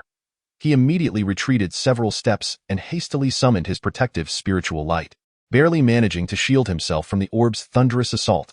Chapter 55. A sense of disappointment seizing this opportunity, Wu Haoyuan fled in a frenzy. However, Elder Go, now intent on vengeance, would not allow him to escape. With a fierce shout, he raised his hands and executed the technique twin dragons emerge from the sea, unleashing a torrent of yellow sword energy that streaked across the sky like shooting stars, swiftly cleaving Wu Haoyuan down. In that moment, Wu Haoyuan's body was rendered a mere sieve, every drop of blood within him obliterated by Elder Go's sword light. It seemed that the power of one in the early stages of the Golden Core was indeed formidable. Witnessing this, Yunhe was equally astonished, contemplating inwardly. The distinction between the mid-stage of the forming core and the early stage of the Golden Core may seem negligible, yet in true combat, the gap was indeed vast. I must hasten to elevate my system's level, engage in more displays of prowess, and thus replicate higher realms of cultivation, for only then will I possess the means for self-preservation. Upon reflecting on this matter, Yunhe promptly clasped his hands and smiled at Elder Go, saying, "Congratulations, Elder Go, for demonstrating extraordinary prowess and ridding the Baidao sect of a menace. Haha, I have long held a disdain for nefarious characters like Wu Haoyuan. Had it not been for the urgency of the situation, I would have surely relished in tormenting him to death. Allowing him to perish beneath my sword's aura is, in any case, a mercy." After vanquishing the scoundrel Wu Haoyuan, Yunhe remained deeply concerned about the precarious state of the Baidao sect, prompting him to once again inquire of Elder Go. "Elder, although we have dealt with the scoundrel Wu Haoyuan, the crisis facing our sect has not yet abated. What wisdom do you possess on this matter?" Sighing, Elder Go found himself at a loss. "Yunhe, to speak candidly, our Baidao sect possesses the lowest aptitude among the cultivators on this street. Thus, not only the disciples of the Dianluan sect, but even those from lesser sects can easily bully us. I currently have no better solution. However, fret not. I have already sent word via a flying sword to our sect leader, who is en route to this location. Once he returns to the sect, we shall deliberate further. If it proves impossible to avert the Dianluan sect's takeover, we may have to abandon our sect and seek a new path for survival. Rest assured, Elder Go will certainly take you along. Yunhe, thank you, Elder, for your support." Upon hearing Elder Go's words, Yunhe's heart sank in disappointment, for he had hoped that Elder Go would possess a means to extricate the Baidao sect from this predicament. However, it became evident that Elder Go was entirely without solutions. Even if the sect leader, Tianwenwu, were to return, he would likely offer no assistance, as Yunhe had previously heard from Yu Jie, who described Tian Wenwu as a lazy, ineffectual individual. Though he bore the title of sect leader, he would not be able to contribute meaningfully to this crisis. Yunhe's reluctance to see the Ba Dao sect disband stemmed from his desire to utilize the sect's modest strength as a means of concealing his identity. He was acutely aware that should he rely solely on the capabilities afforded by his system, his cultivation would undoubtedly accelerate. However, should he join a more powerful sect, it would be inevitable that those with ulterior motives would discern his true nature. Chapter 56. The mysterious gathering. The higher the caliber of an individual, the deeper their schemes tend to be. Yet, despite having been at the Ba Dao sect for merely 2 days, Yunhe had already thrived, flourishing like a fish in water, while simultaneously not hindering his ability to replicate the skills of other masters. He had come to regard the Ba Dao sect as the ideal cover for his identity. Should the sect dissolve or fall under the oppressive control of the Dianluan sect, Yunhe would find himself unable to masquerade as a sheep amidst wolves. Enough for now. As night has fallen, you should rest well. Tomorrow, we shall devise a new plan. At that moment, as Elder Gao's voice faded, he immediately soared into the air, his sword light guiding him back to his residence. Meanwhile, Yunhe, feeling helpless, could only shake his head and return indoors. When dawn broke the next day, Yunhe did not remain at the dominant sect but instead went directly to the shop where he had previously seen the flying swords. The shopkeeper had instructed him to return in 3 days, promising to take him to witness the black market auction. What Yunhe needed most was to enhance his strength, and the best way to do so was to absorb the cultivation of powerful individuals or to replicate formidable magical artifacts for his own use. Therefore, attending this black market auction was imperative. Young man, you are indeed punctual. You arrived bright and early. Upon seeing Yunhe, the shopkeeper quickly clasped his hands in greeting and smiled as he spoke. Haha, that is only natural. After all, I promised the shopkeeper that I would come to observe the black market auction. How could I go back on my word? Very well, in that case, please follow me, the shopkeeper said, leading Yunhe through a maze of buildings until they arrived at an underground area. Under the shopkeeper's guidance, Yunhe navigated through the tightly guarded layers of this underground realm. Finally, he pushed open the last door, and upon peering inside, he was met with a bustling crowd and a cacophony of voices. Men, women, and children were all present, including many formidable cultivators. Among them were numerous individuals at the forming core and golden core stages, with no fewer than several dozen golden core late-stage practitioners in sight. Yunhe could not help but marvel at how alluring this black market auction truly was. It was well known that in ordinary sects, those at the golden core stage often held significant positions, especially those in the late golden core stage, who were either the heads of sects or esteemed elders. The fact that they willingly gathered here for the auction indicated that the items on offer must be exceptionally enticing. As Yunhe observed the multitude of powerful beings, his heart swelled with joy, for proximity to such high-level practitioners would allow him to replicate their cultivation. However, as this thought crossed his mind, disappointment washed over him once more. His current boasting system level was far too low to replicate the cultivation of those at the golden core stage. The realization filled Yunhe with frustration. Cursed be it. If only my boasting system level were higher, I could casually stroll through this black market auction, and before long, my cultivation would reach the pinnacle of the human realm. But alas, with my system level being so low, I can't even replicate those at the forming core stage. How infuriating, he mused while shaking his head in dismay. At that moment, the shopkeeper spoke again to Yunhe. Young man, this is indeed the black market auction. However, there is still some time before the auction begins. You might as well rest here for a while, and I must attend to some urgent matters, so I shall take my leave. Understood. Thank you for your guidance.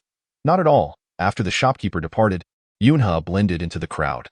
Continuously feigning nonchalance with his body, Yunhe sought to brush against those of profound strength, driven by a desire to test the waters, hoping to perhaps replicate their prowess. Yet, what greeted him was a series of disheartening notifications from the system. Ding, replication failed. System level too low. Ding, replication attempt unsuccessful again. System level too low. Ding. Please refrain from attempting replication knowing it will fail, or you shall face the repercussions of system backlash. You wretched system, with such a low level and numerous restrictions, yet so quick to threaten me with repercussions. How infuriating! While muttering these grievances internally, Yunhe continued to shake his head in exasperation. His dissatisfaction was palpable, for those adept cultivators appeared to him as potent elixirs capable of enhancing his own abilities. Yet, he found himself unable to seize this opportunity. This suffering was indeed a silent agony, akin to a mute person tasting bitterness yet unable to express it. Yunha wandered amidst the crowd, awaiting the commencement of the auction. A gangly man with a pointed face approached him, grinning broadly. "Esteemed friend, may I inquire your honored name and which sect you belong to?" Upon encountering this unfamiliar figure, who was incessantly smiling and questioning him, Yunha's guard immediately went up. He hastily concocted a name and falsely claimed to be a rogue cultivator. The man, upon hearing this, expressed no suspicion and instead, with another bow, remarked, "Friend, I observe you looking around. Could it be that this is your first visit to the black market auction?" "Indeed. You are astute, my friend." With a keen eye, Yunha replied with a chuckle, "Ah, you truly have a penchant for humor. I merely frequent this black market auction, hence I am more observant than others.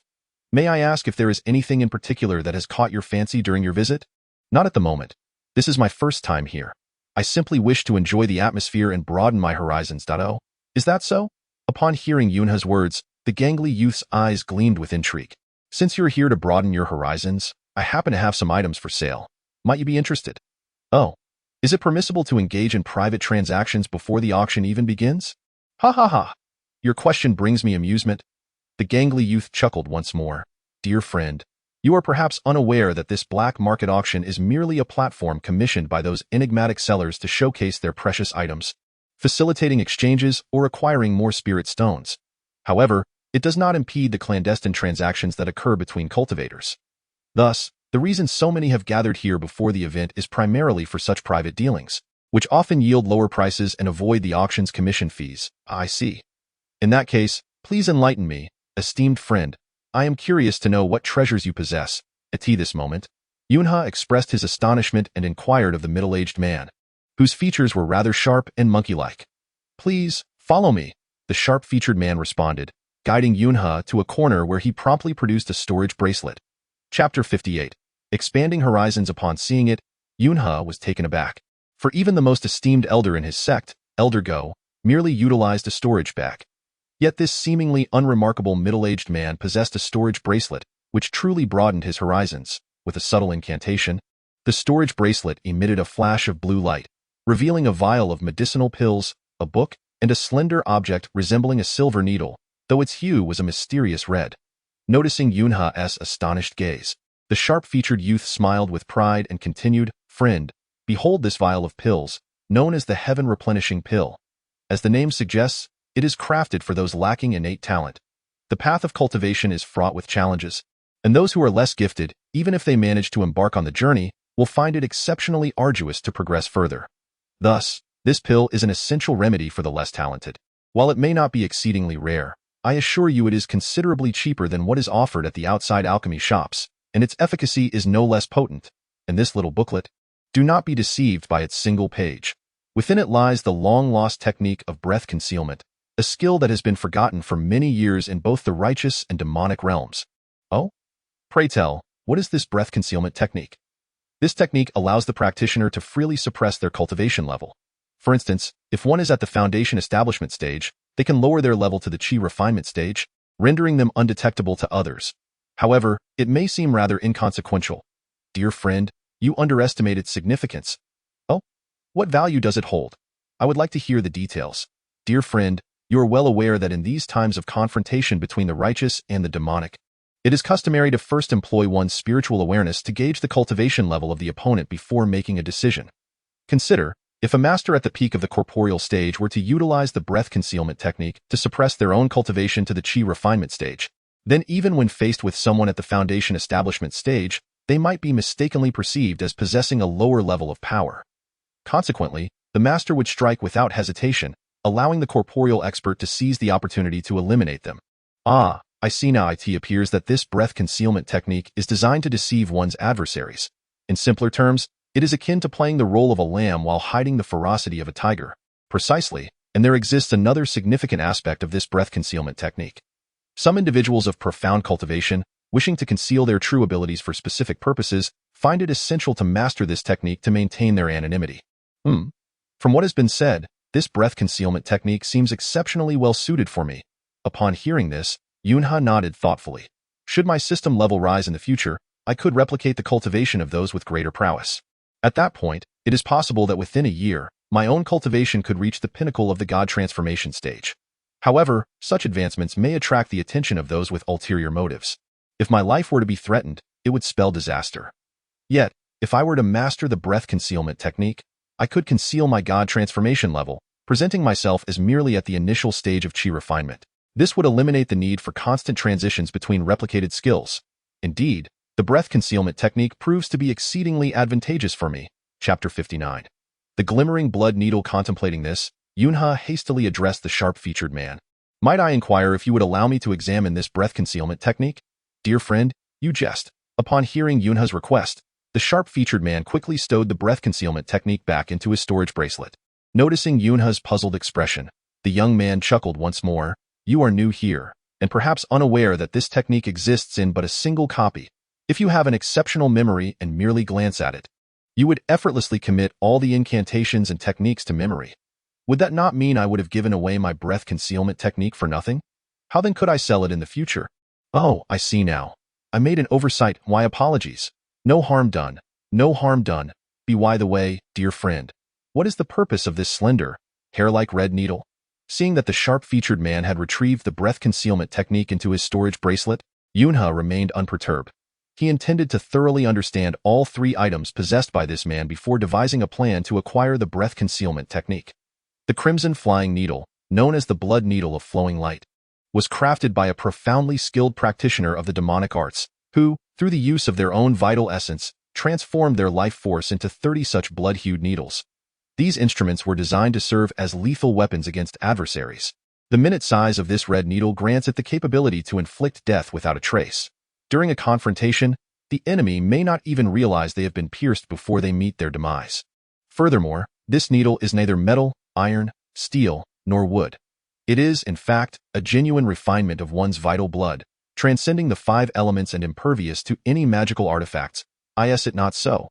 Given its extraordinary potency, why then do you not present it at the auction? Would this not allow more adept practitioners to behold the actual item? Such a formidable object would surely incite a frenzy among those of advanced skill, would it not? Alas, my friend, you are unaware that while the blood needle of flowing light is indeed formidable, a solitary needle is utterly useless. How could one expect to eliminate an enemy with merely a single needle? If one could indeed slay an adversary with a single flying needle, then that individual would possess such overwhelming power that they would not require an artifact of my caliber. Thus, the efficacy of such needles is contingent upon their quantity. Only then can they pose a significant threat to others. Imagine if these needles descended upon the foe like a swarm of locusts. They would have no time to evade their fate. Indeed, the black market auction harbors remarkable treasures. Should I acquire this blood needle of flowing light, it would undoubtedly enhance my capacity for self-preservation, especially since I currently lack suitable weaponry.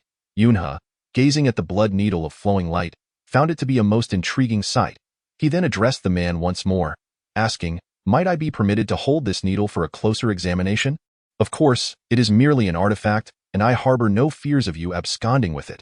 The man replied with a smile, as he handed the blood needle to Yunha. Upon grasping it, Yunha felt its astonishing lightness. He then channeled his nascent chi into the needle, causing it to levitate in the air. How do you find it, my friend? Are you intrigued by my blood needle?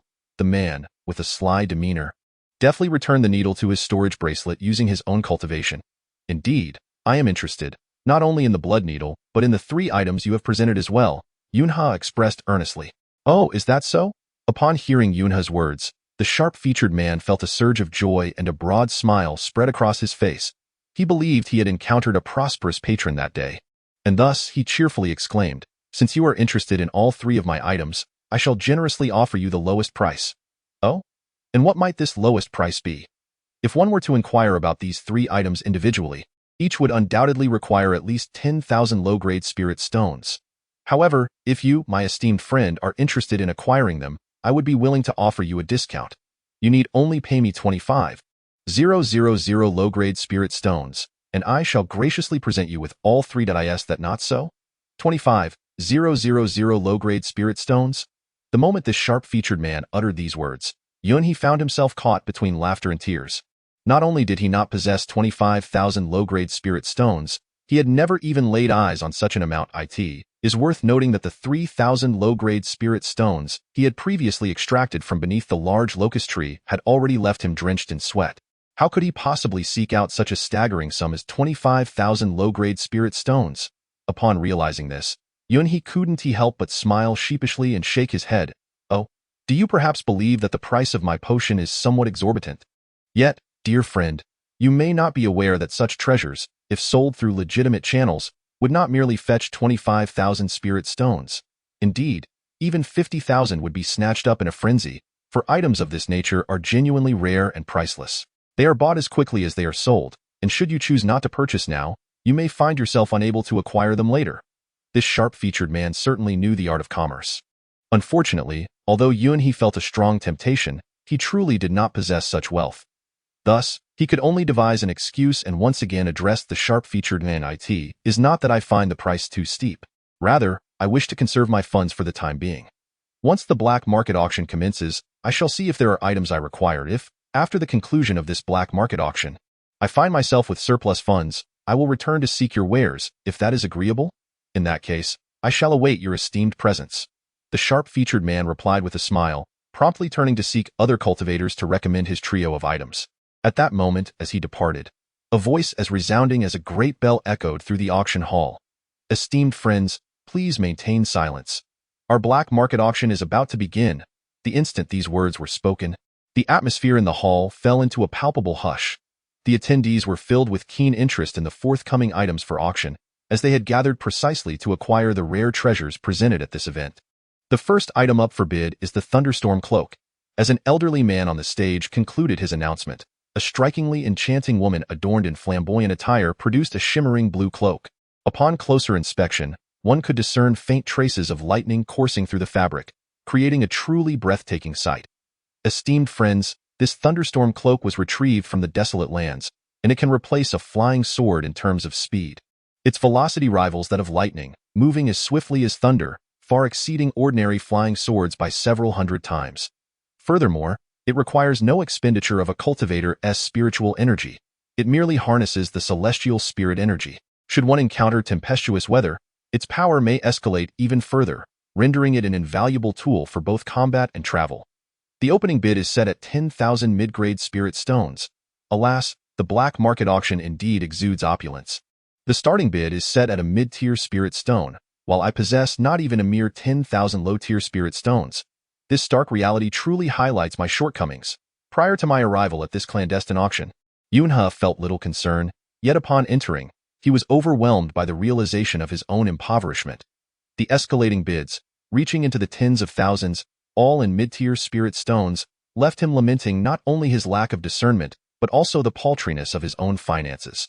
He had never even laid eyes upon a mid-tier spirit stone, let alone possessed one, before long.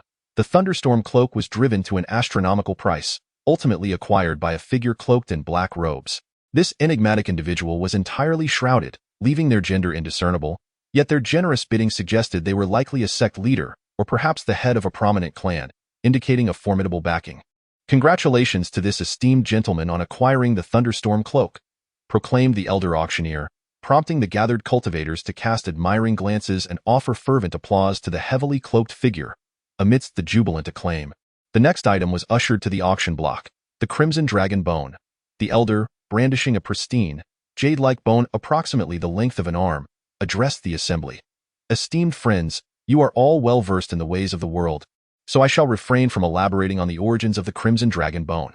However, per the regulations of this auction, I must elucidate its properties.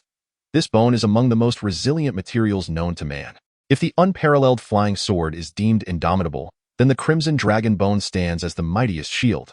It is impervious to any elemental escape techniques, blades, spears, or axes. Should one refine this bone into a shield, it would undoubtedly preserve one's life in perilous moments. Before the elder could conclude, a voice from the crowd interjected with a derisive laugh. I must say, this black market auction is truly unscrupulous.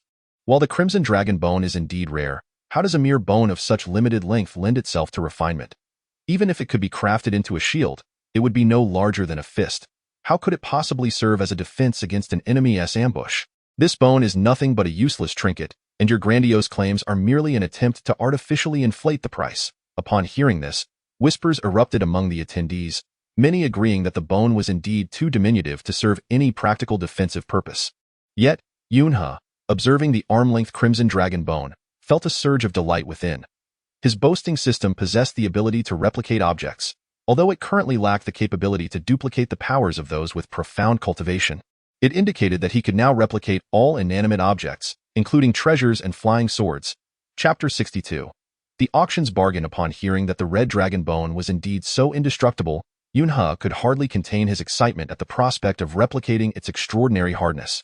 Was it not true that, with such a physical enhancement, he could withstand any spell or artifact's assault? This thought brought tears of exhilaration to his eyes. He yearned to seize the red dragon bone immediately for his own use. However, Yunhe's aspirations were quickly doused when the elderly auctioneer announced the starting price, which struck him like a bucket of icy water, extinguishing all hope. Esteemed friends, your insights are correct, yet the proprietor who entrusted us with the sale of this red dragon bone still desires a commendable price. Though this particular piece is rather small, it cannot be dismissed as anything less than one of the most resilient materials in existence. Therefore, the opening bid is set at 5,000 mid-grade spirit stones. 5,000 mid-grade spirit stones. This sum appeared to be more than half cheaper than the previous Thundercloak. It remained uncertain who would ultimately claim this item. As the auctioneer's words hung in the air, the previously lively hall fell into an eerie silence, as if every soul had been rendered mute. This left the auctioneer feeling quite awkward, prompting him to clear his throat and reiterate. The starting price for the red dragon bone is 5,000 mid-grade spirit stones. I invite all esteemed friends to raise their bids freely. However, despite the auctioneer's second call, no one in the audience was inclined to offer the price of 5,000 mid-grade spirit stones for what appeared to be a precious yet ultimately useless red dragon bone. Clearly, it was akin to a chicken rib, of little utility as a combat artifact and only marginally effective for self-defense. Moreover, these cultivators were seasoned merchants, savvy and shrewd.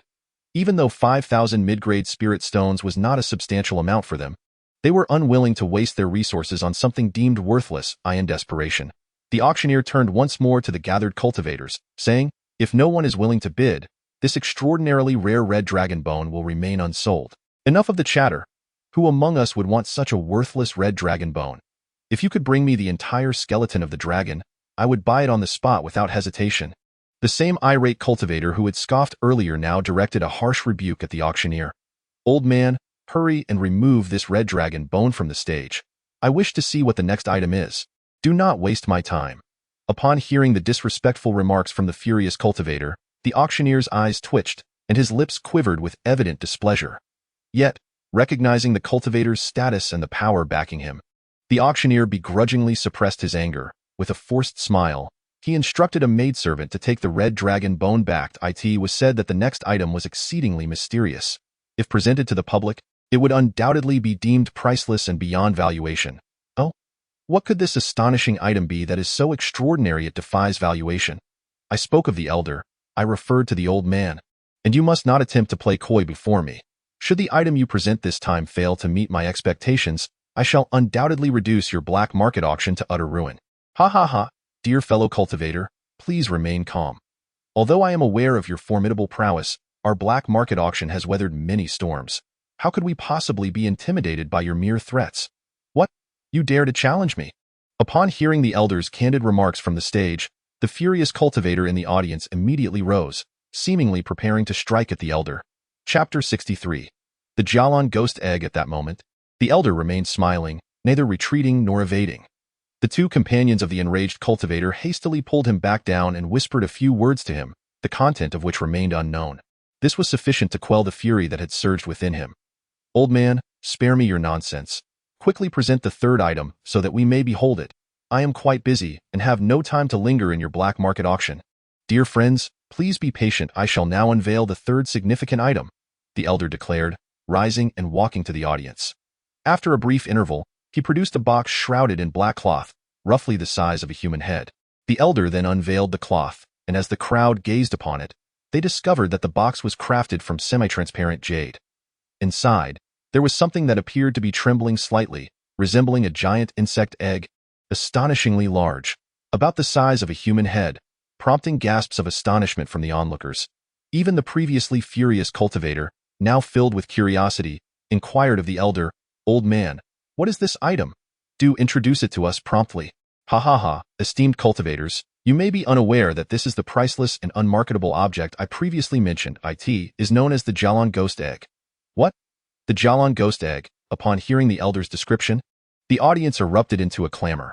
Although Yunha, upon learning the name of the Jalan Ghost Egg, remained clueless about its origins or functions, the mere mention of its name elicited astonishment from numerous experts present. For the name itself hinted at its extraordinary nature, as it bore the character for ghost. It is often said that while the realm of cultivation is divided into the domains of immortals, humans, and ghosts, the ghost domain is shrouded in the utmost mystery.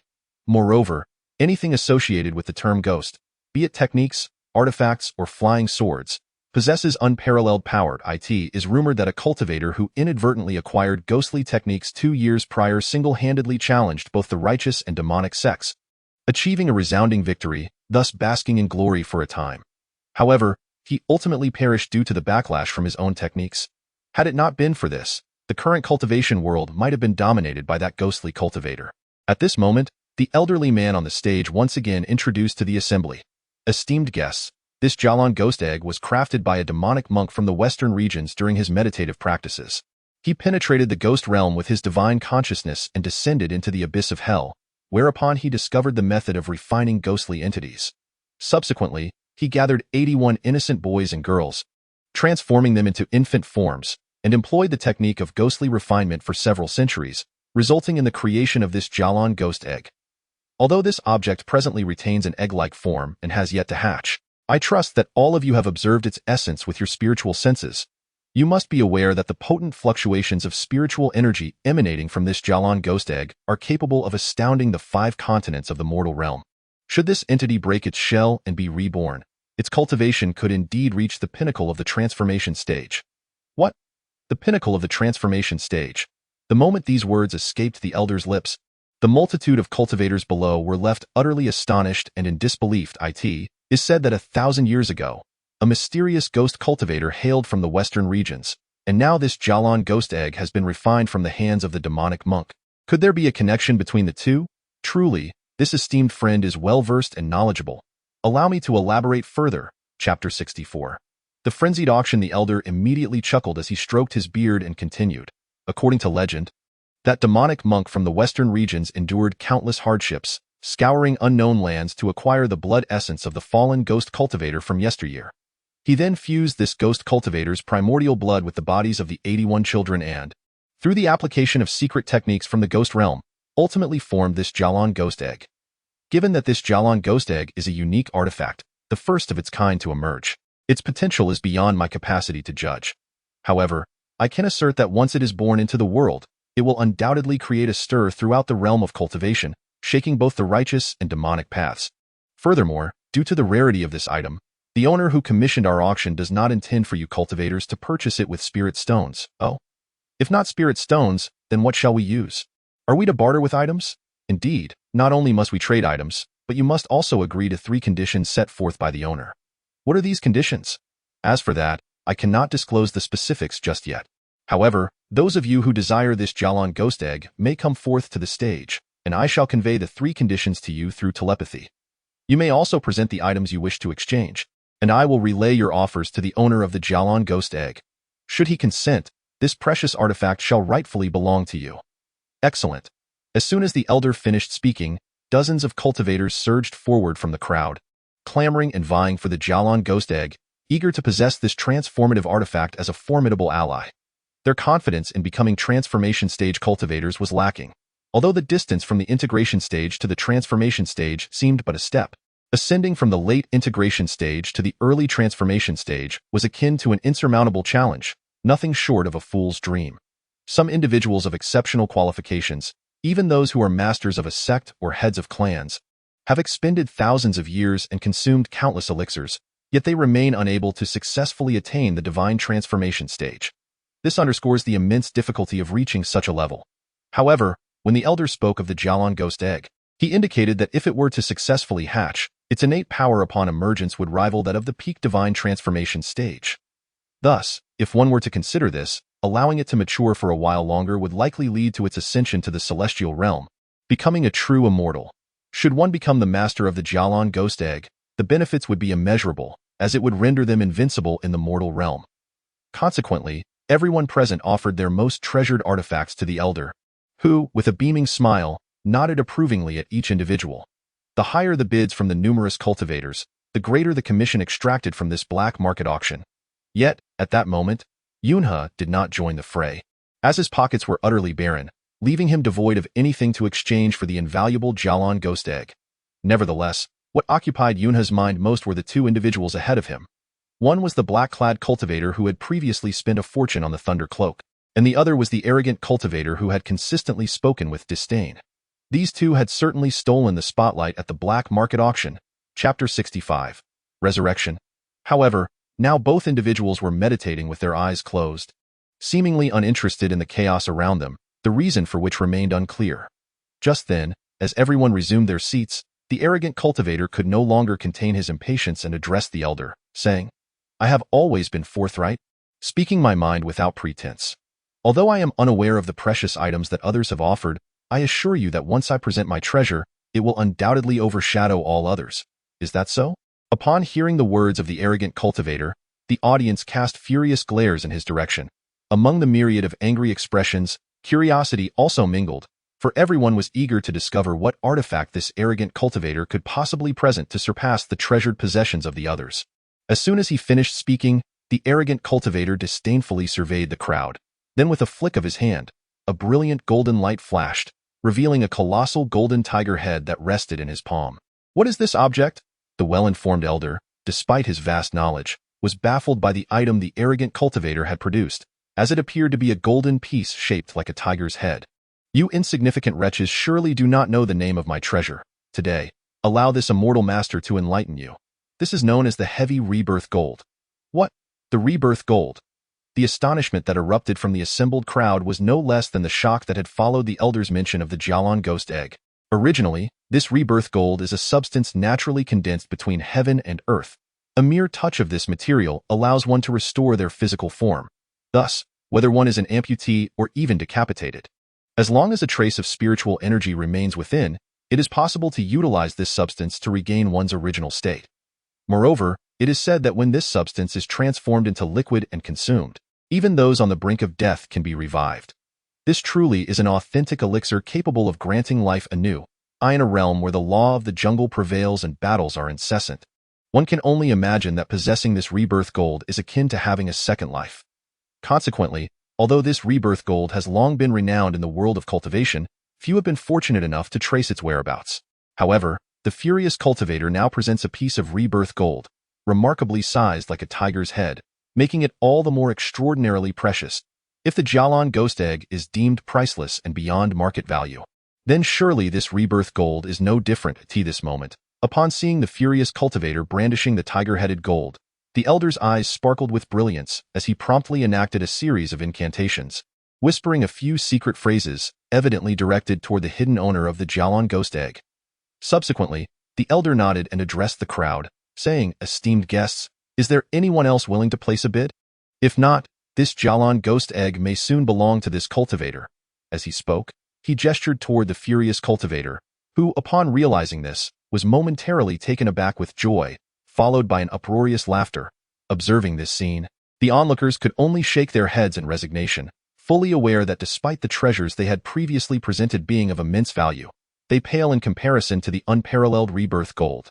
Chapter 66. The forced display of bravado. Alas, this auction is truly astonishing, with each item more precious than the last.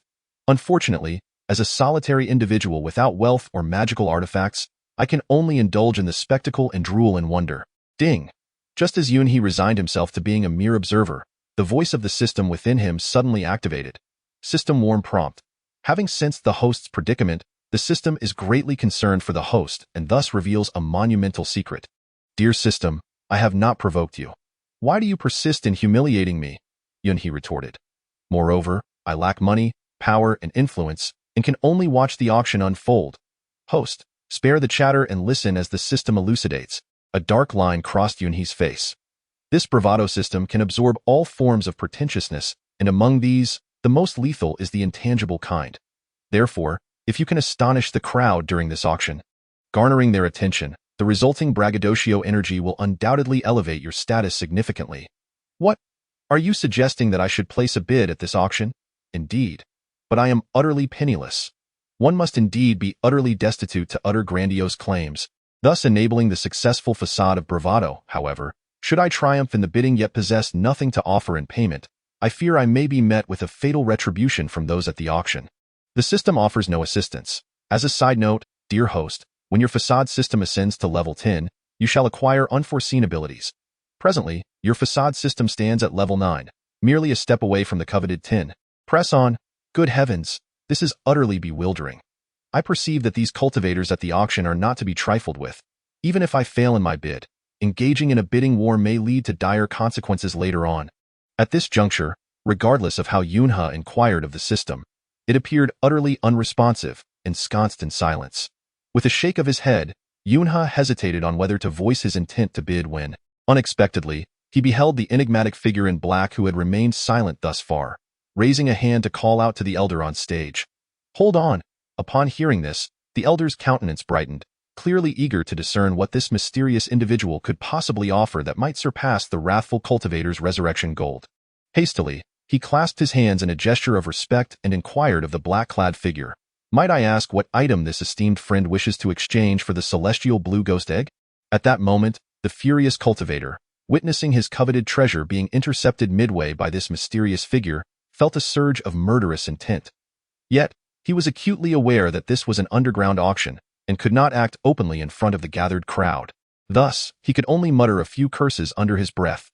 The black-clad figure, whether oblivious or indifferent, boldly addressed the elder, stating, "I possess no item worthy of exchange for the celestial blue ghost egg, for it is indeed far too precious.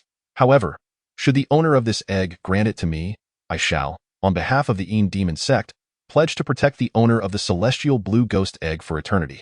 Henceforth, our sect shall be the greatest support for the owner of this egg." What? The demon sect? They vow to protect this person for a lifetime.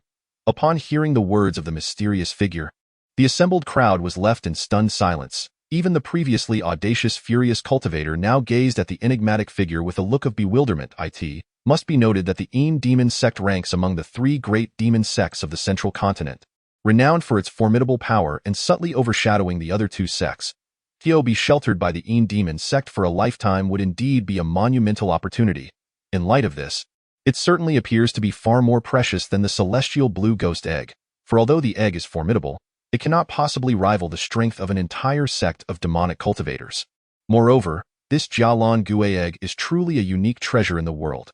To successfully refine it and assist it in breaking free from its shell is an arduous task, for no one has ever attempted it before. Nor can one simply change the method employed.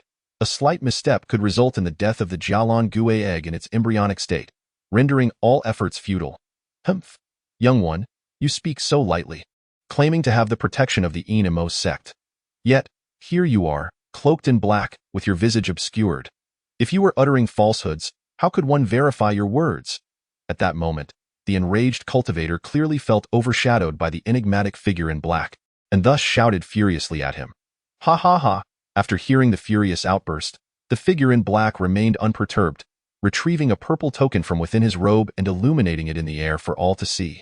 The crowd instinctively took several steps back. It turned out that this purple token was the very one worn by the sect master of the Enemo sect himself, as the saying goes. To see this token is akin to encountering the sect master in person. Who among the crowd would dare to be unafraid, to disbelieve, or to ignore? Even the previously furious cultivator now found himself shrinking back into his seat, too frightened to utter another word. Oh, might this esteemed friend be the sect master of the Enemo sect? Truly, I am honored, deeply honored. Please forgive my rudeness, good sir, do not be so modest. I am not the sect master of the Enemo sect, though I am indeed one of its members. However, my identity cannot be disclosed to you at this moment. Yet, you must understand that possessing the sect master's token signifies that everything I do and say is under the direct authorization of our sect master. Therefore, you need not harbor any doubts. You should promptly report to the owner of the Jialan Gui egg and inquire if he is willing to part with it. If he agrees, then all will be well. If not, the Enemo sect shall not coerce him. Very well, I shall convey your words immediately. Just as the elder was about to descend and relay this message to the original owner of the Jialan Gui egg, a discordant voice suddenly rang out. What fear does the mere Enemo sect inspire? I am willing to mobilize the power of the three major righteous paths of Zhongzhou to protect the owner of the Jialan Gui egg. Upon uttering these words, the atmosphere fell into a profound silence, with all eyes turning to the speaker. Who but Yun he could make such audacious claims? Even the elder, who was prepared to descend, found himself frozen in place, his expression one of shock and disbelief upon hearing Yun He's proclamation. Ding! Congratulations to the host for successfully boasting, earning a 100% experience boost, and elevating the boasting system to level 10. Moreover, as a reward for daring to flaunt amidst the taboos of the demonic path, an additional 200 boasting experience has been granted, enhancing the system to level 12. Goodness! How splendid! I have ascended directly to level 12. Yun He's heart soared with elation, for he could finally unlock the special abilities of the boasting system. Wait a moment. You just mentioned that I was flaunting despite the taboos of the demonic path. What does that mean? At this moment, Yunhe felt a sudden wave of trepidation as he observed the gazes of the many cultivators within the venue. Chapter 68. Quickly play the fool. This was the domain of the demonic path, and the host had brazenly presented himself as a righteous cultivator before the very eyes of the demonic practitioners. Hence, the system, recognizing the host's audacity, had bestowed upon him the remarkable reward of 2 additional levels. Wait, did I just refer to myself as a righteous cultivator? At this instant, Yunhe comprehended why the assembly had regarded him with such disdainful looks. It is essential to remember that this was the site of the Shadow Mountain, the stronghold of the Enma sect, a veritable realm of the demonic path. He had previously proclaimed the necessity of seeking protection from the powers of the righteous 3 sects, which effectively signified his allegiance to the righteous path. The forces of righteousness and demonic essence are fundamentally incompatible. Now, as a righteous individual amidst a throng of demonic practitioners, he found himself in a precarious situation. Goodness! I have truly overstepped my bounds. Faced with the ire of the demonic cultivators, cold sweat began to bead upon Yunhe's brow. Ladies and gentlemen, I assure you, you have misunderstood. At this moment, as he beheld the furious gazes directed at him from the many demonic cultivators present at the auction, Yunhe realized he had indeed overplayed his hand. Hastily, he donned a smile and clasped his hands together in a gesture of respect, attempting to appease the crowd. Please, spare me your scorn. At that point, an enraged cultivator from the front row sprang to his feet, pointing an accusatory finger at Yunhe and vociferously berating him. In response, Yunhe could only lower his head and offer a sheepish grin. It was not that he feared this furious cultivator. Rather, he was acutely aware that, at this juncture, he lacked the ability to replicate the golden core stage of the enraged practitioner. Thus, with his current highest cultivation level being late-stage chi refinement, he could not contend with this individual and was left with no choice but to continue pretending to be meek. Nevertheless, as he feigned humility, he inwardly cursed the furious cultivator. You scoundrel! Dare to treat me with such disdain. Just you wait until my level of bravado ascends. I shall challenge you to a duel and expose your true capabilities. Unbeknownst to the furious cultivator, he was entirely unaware of Yunhe's inner musings. Observing Yunhe's submissive demeanor, the cultivator let out a cold, mocking laugh. Humph, you look nothing like a righteous cultivator, you cowardly tortoise. Even if a righteous cultivator were to infiltrate our midst, they would not send a mere beginner in chi refinement like you. Upon hearing the scornful taunts and the implied assertion of his lack of righteousness, Yunhe finally exhaled a sigh of relief. He promptly addressed the assembly once more. Esteemed seniors, I was merely swept away by the fervor of the auction atmosphere and, in my excitement, spoke out of turn. I implore you not to misconstrue my intentions. Humph, a mere chi refinement junior dares to attend this prestigious auction. I wonder who misguided you into coming here. You look so pitiful and destitute. You should leave immediately. At this juncture, the multitude of cultivators within the establishment began to hurl insults at Yunhe.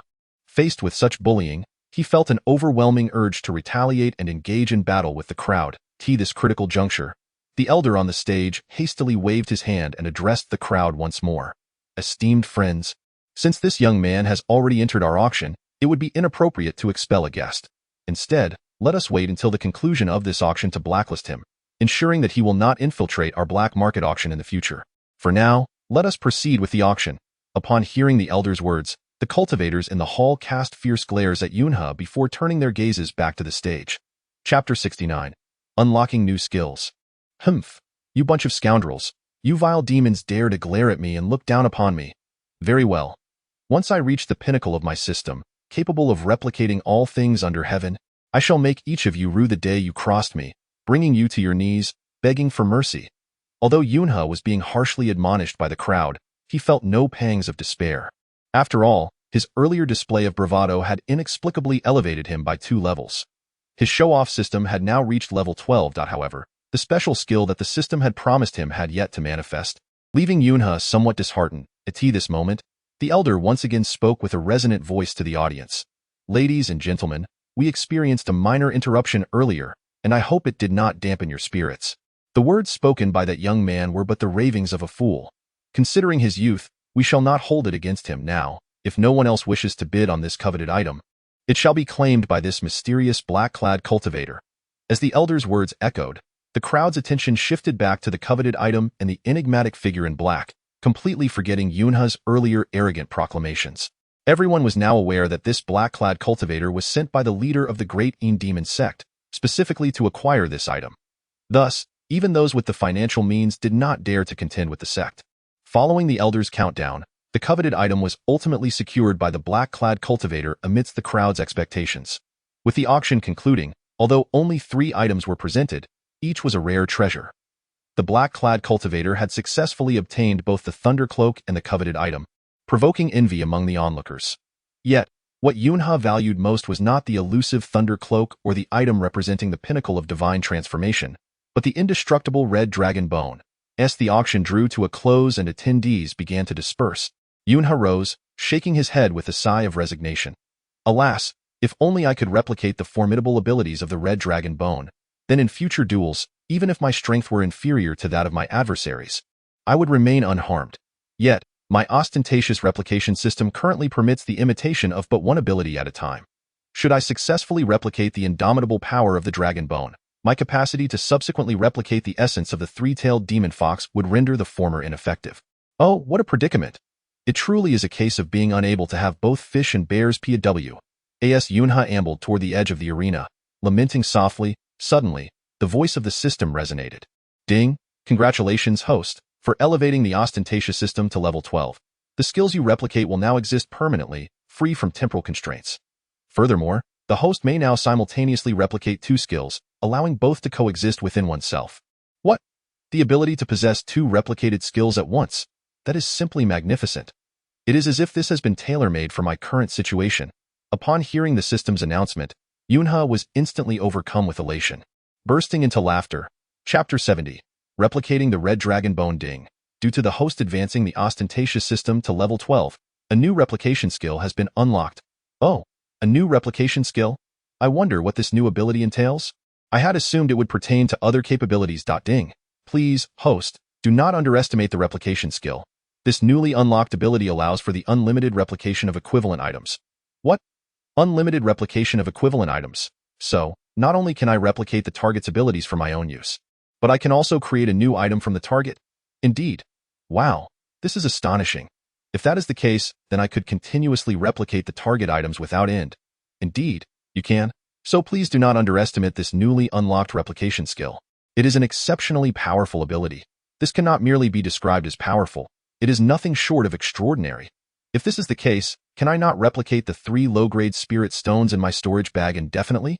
At that point, replicating tens of thousands, even hundreds of thousands or millions, would be a trivial matter. Oh, system, my replication ability is merely at level 12, and yet it is already so formidable. If I were to reach the maximum level of 100, could I not then dominate the heavens, the earth, and even the very air itself? That is indeed the case. This ostentatious system exists solely for the purpose of allowing the host to showcase their prowess. So please indulge in your flamboyance to ascend to greater heights. Ha ha ha, indeed. With this newfound ability to replicate items without limit, am I not on the brink of soaring to great heights? Contemplating this, Yunha promptly retraced his steps toward the crowd, making his way to the location where the elder from the black market auction had departed. Now, Su Cheng's objective is to replicate the abilities of the Red Dragon Bone, ensuring that the indomitable power of the Dragon Bone becomes his own. Moreover, it is imperative to replicate several hundred of these Crimson Dragon Bones, in hopes of exchanging them for even more precious items in the future. Previously, Su Cheng had learned at the auction that these Crimson Dragon Bones are indeed rare treasures, only to be encountered by chance. The reason they went unsold was simply due to the scarcity of these bones. However, With Yunhe now possessing the extraordinary ability to replicate items infinitely, he could easily acquire not just one, but hundreds, thousands, or even tens of thousands of these bones. As this thought crossed Yunhe's mind, his excitement grew even more fervent. Not far from where he stood, he spotted the old man engaged in conversation with the extravagant black-clad cultivator from the Enma sect, who had previously purchased the Thunder Cloak and the Rising Steps. At that moment, even before Yunhe approached them, the black-clad cultivator had already sensed his presence. He turned sharply to glare at Yunhe and barked, "You brat, you were the one causing a ruckus at our black market auction, disturbing our order. Why haven't you left yet? What do you want here now? Old senior, you misunderstand. I was merely overwhelmed with excitement earlier and lost my composure. However, I am not here to cause trouble. I simply wish to purchase the Crimson Dragon Bone that went unsold." "What? You wish to buy the Crimson Dragon Bone?" Upon hearing Yunhe's words, the old man's expression shifted to one of surprise. In the earlier auction, many cultivators had deemed the Crimson Dragon Bone unworthy, which was why it had failed to sell. To the old man, Yunhe appeared to be a solitary figure, lacking both strength and wealth. How could he possibly afford such a bone? "Old senior, you may not be aware, but those other cultivators at the auction have rather lofty standards and naturally dismissed this humble Crimson Dragon Bone. However, I possess self-awareness and have a great fondness for this bone, so I sincerely hope you can fulfill my desire." "Humph, you needn't keep calling me old senior. I am a merchant. Since you wish to buy, I can certainly sell it to you. However, you heard my initial asking price, 5,000 mid-grade spirit stones. If you truly wish for it, I will start the bidding at that price, but do note, 5,000 mid-grade spirit stones is already my lowest offer. You cannot haggle, you unscrupulous merchant. This Crimson Dragon Bone has no takers, and yet you dare to sell it at such a high price." Yunhe inwardly cursed, but he immediately feigned a generous demeanor and clasped his hands toward the old man, saying, "No problem. However, before I make my purchase, might I request to admire this Crimson Dragon Bone once more, so I can ascertain its authenticity?" "Humph, you may be young, but you certainly possess a clever mind."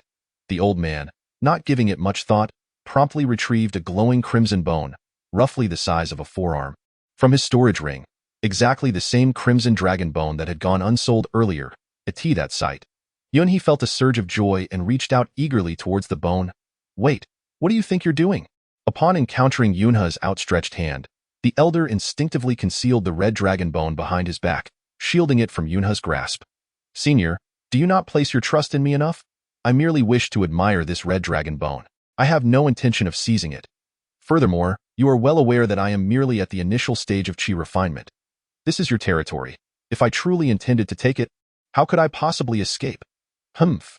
After hearing Yunhe's humble words, the elder felt somewhat foolish for his overreaction and subsequently placed the red dragon bone before Yunhe once more. "Excellent." As Yunhe saw this, he immediately touched it with one hand, triggering an exhilarating sound that filled him with excitement. "Ding! Congratulations, speed replication successful.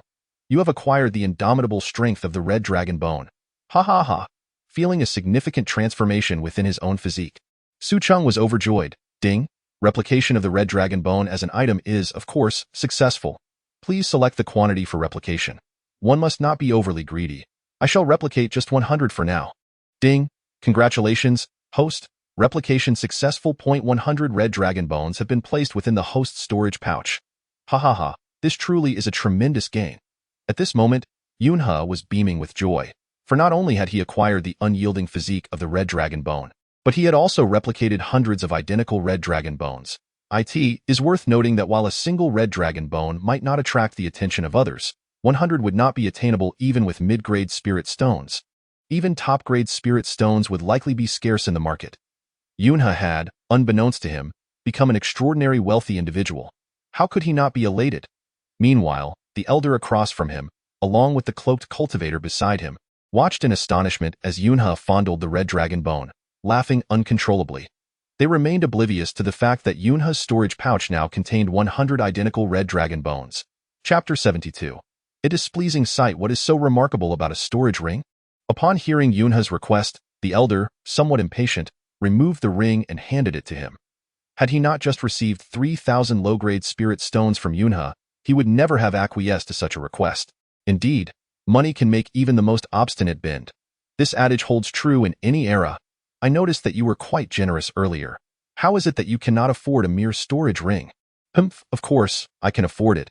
But since I am capable of replicating it out of thin air, why should I expend spirit stones to purchase one? Although Yunha thought this, he feigned ignorance and smiled awkwardly at the elder. Senior, you may not be aware, but I have only just embarked on my journey in the world of cultivation, and thus I am quite curious about all manner of things. As Yunha spoke, he accepted the storage ring handed to him by the elder. Ding. Please select the quantity for the replication of the target item. Good fortune comes in pairs. Let us first replicate 2 items. The advanced storage ring has been successfully duplicated and has now been placed within the host's storage bag. Furthermore, a gentle reminder to the host. Your storage bag is nearing its capacity. Understood. At this moment, Yunha instinctively nodded. He had long heard that storage bags could hardly hold anything substantial, which is precisely why he sought to replicate the elder's storage ring. The storage ring not only offers greater convenience in terms of portability, but its interior space far exceeds that of the storage bag by several dozens of times. At this juncture, Yunha silently completed the duplication of the elder's storage ring. Having gained such an advantage, it was only natural for Yunha to feign obedience before the elder. Esteemed elder, might I inquire if you would consider selling me this storage ring? You may set any price you deem appropriate. You lad, it seems you wish to acquire everything. However, I must inform you that this storage ring is not for sale. If you truly wish to purchase one, you can seek it out in the marketplace outside, where there is an abundance. Thank you, esteemed elder, for your guidance. By the way, I am quite intrigued by your black market auction, yet I find myself unfamiliar with the rules here, nor do I know when the black market auction is typically held. Yunha expressed this with the intention of being present at the next black market auction's commencement, allowing him to seamlessly replicate these rare items to use as his own tools. Such an opportunity would transform future black market auctions into an inexhaustible treasure trove for him. Upon hearing Yunha's words, the elder, unaware of Yunha's true intentions, mistakenly believed he had gained a valuable customer. With a cheerful demeanor, he patted Yunha on the shoulder and replied, Lad, I did not expect you to show such interest in my auction. Very well, in light of this, I shall retract my earlier comment about placing you on the blacklist. Our black market auctions do not have a fixed schedule. However, 3 days prior to each event, notifications are posted in the various shops along Xiaoxian Street. Simply keep an eye on these establishments, and should you notice anything unusual, it will indicate that our black market auction is imminent. I see. Thank you, esteemed elder. At this moment, the elder reached into his robe and produced a wooden token, handing it to Yunha. Lad, as a token of our pleasant conversation, I present this token to you. It is a privilege reserved for guests of our black market auction. With it, you may enter the auction without the need for a guardian. Is that so? That is truly wonderful, Yunha exclaimed, gazing at the wooden token with delight. He promptly cupped his hands in gratitude to the elder and then turned to leave. As he watched Yunha's departing figure, the elder revealed a smug smile. Indeed, in commerce, there is no trust. A mere 100 low-grade spirit stones could purchase an entry token. Yet in your hands, it was sold for 1,000 low-grade spirit stones. Should that lad discover this, he would surely be infuriated to the point of spitting blood. Upon witnessing the complete disappearance of Yunha, the figure cloaked in black transformed, revealing her true identity. Felonious astonishment. This enigmatic figure was none other than a young female cultivator, scarcely 20 years of age. You see, my words hold truth. I am a merchant by nature, and it is only fitting that I consider various means of profit. After all, it was this lad who voluntarily presented me with 1,000 low-tier spirit stones. I cannot simply let wealth slip through my fingers, can I? Ha ha! The elder chuckled heartily, seemingly quite pleased with himself. Yet, unbeknownst to him, the one who truly reaped the greatest benefit was none other than the departed Yunha. For with merely 1,000 low-tier spirit stones, Yunha had successfully replicated the invaluable crimson dragon bones that resided in the elder's possession, and not just one, but 100 of them. Had the elder been aware of this, he would surely have succumbed to rage and met his end on the spot. Humph. In any case, I express my gratitude for the Jilon ghost egg. There is no need for thanks, my friend. It is you who possesses remarkable strength, leveraging the protection of the entire demon sect as a bargaining chip. Such a display would leave even the other 2 great demonic sects helpless. Humph. You are wise to recognize this. Should any rare items come your way in the future, do not hesitate to notify me that, of course. Yet with the vastness of the demon sect, I wonder where I might find you. Perhaps you could divulge your name and position within the sect, so I may send someone to seek you out. Humph. Spare me your attempts at coaxing. As long as your people venture to the demon sect, I shall be informed post-haste. Farewell. With that, the female cultivator transformed into a streak of black light, vanishing without a trace. Meanwhile, the elder regarded the departing figure of the young woman, his brow furrowing in thought. Such youth paired with such formidable strength, and adorned with the token of the sect master of the demon sect. Rumor has it that the sect master has but a single daughter. Could she be the one? As the elder pondered, Yunha had already exited the black market auction and was preparing to return to her abode, eager to admire the 100 crimson dragon bones she had replicated, and to exchange her dilapidated storage pouch for a more sophisticated storage ring. However, upon stepping outside, she was met with a cacophony of noise. A large crowd had gathered in a nearby marketplace, and with her penchant for excitement, Yunha eagerly pushed her way through the throng, curious to discover the cause of the commotion. "You little rascal! How dare you steal from me, your grandfather? Do you have any idea who I am? This is Elder Hu of our Diaowan sect." So it is him. Yunha recognized the individual referred to as Elder Hu, recalling the furious cultivator from the black market auction who had berated her for audaciously inflating the bidding prices. Yunha held no fondness for Elder Hu, were it not for her current replication system being unable to replicate his mid-core formation cultivation. She would have undoubtedly seized the opportunity to replicate his abilities for her own use and challenge him in a duel. "Elder Hu, I assure you, I did not steal anything from you. I acquired all of this from elsewhere." At that moment, Yunha glanced toward the individual surrounded by Elder Hu and the other cultivators. It turned out that the besieged man was none other than the sharp-nosed, monkey-faced cultivator who had previously attempted to sell him goods at the black market auction. The man, drenched in sweat, was desperately pleading for mercy from Elder Hu and the others. "Elder Hu, Idato, right? Young brother, please help me clarify." At this point, the sharp-nosed man suddenly spotted Yunha among the onlookers and called out to him joyfully. "Goodness! Even watching the commotion can lead to trouble." Upon hearing this, Yunha immediately turned to leave. However, Elder Hu had already noticed him and forcibly pulled him over. "Where do you think you're running off to? I can see that you two are in cahoots. To hell with you, you scoundrel. You have a knack for framing others. I'm getting caught in the crossfire here." Seized by Elder Hu and faced with his accusations, Yunha's heart surged with fury. Yet, he understood that he was no match for Elder Hu at this moment, so he could only curse inwardly while swiftly explaining, "Elder Hu, you are mistaken. I am not allied with him. He merely introduced the items he was selling before the auction began. I don't even know his name, so how could I possibly be in league with him? Indeed, Elder Hu." The sharp-nosed man continued to plead for mercy. "You heard him, didn't you? I had these 3 items long before the auction commenced. How could you accuse me of stealing them after the auction ended? I am truly wronged. Humph, you little rascal." At that moment, Elder Hu's expression darkened, and just as he was about to retort, he abruptly fell silent for reasons unknown. He then surveyed the crowd of onlookers and barked at them. "What are you staring at? If you dare to continue gaping, I'll send all of you to the Diaowan sect as our dual cultivation furnace." With that, the once lively crowd of spectators scattered in a frenzy. It seemed the notorious name of the Diaowan sect had truly spread far and wide. "Bring these 2 brats with me," Elder Hu declared as he activated his escape technique, swiftly departing into the distance, followed by Yunha and the others, who were taken to a desolate wilderness. There, Elder Hu seized the sharp-nosed man and coldly admonished him. "I know you didn't steal those 3 items from the black market auction, but you did pilfer them from the fragrant pavilion, specifically from Honger's room, am I correct?" As soon as Elder Hu's words fell, the sharp-nosed man was struck with terror, sweat pouring down his face as he trembled uncontrollably. "How did you know? Need I even say? Those were my belongings left in Honger's room. You scoundrel, daring to invade my beloved space and take my possessions. I see you have a death wish." As Elder Hu spoke, he promptly commanded the 2 subordinates behind him to take the life of the sharp-nosed, monkey-faced man. Chapter 73. "Come at me." The man let out a piercing scream and instantly fainted from fright. "Elder, what about this fellow?" At that moment, the 2 turned their gaze towards Yun He, who interjected. "Elder Hu, this matter does not concern me." "Humph, I am aware that it does not pertain to you. But who instructed you to overhear my words? Furthermore, I have long found you displeasing since the black market auction, a mere early-stage chi cultivator daring to impersonate a righteous practitioner. Execute both of them and bring back the stolen items to the sect, as you command."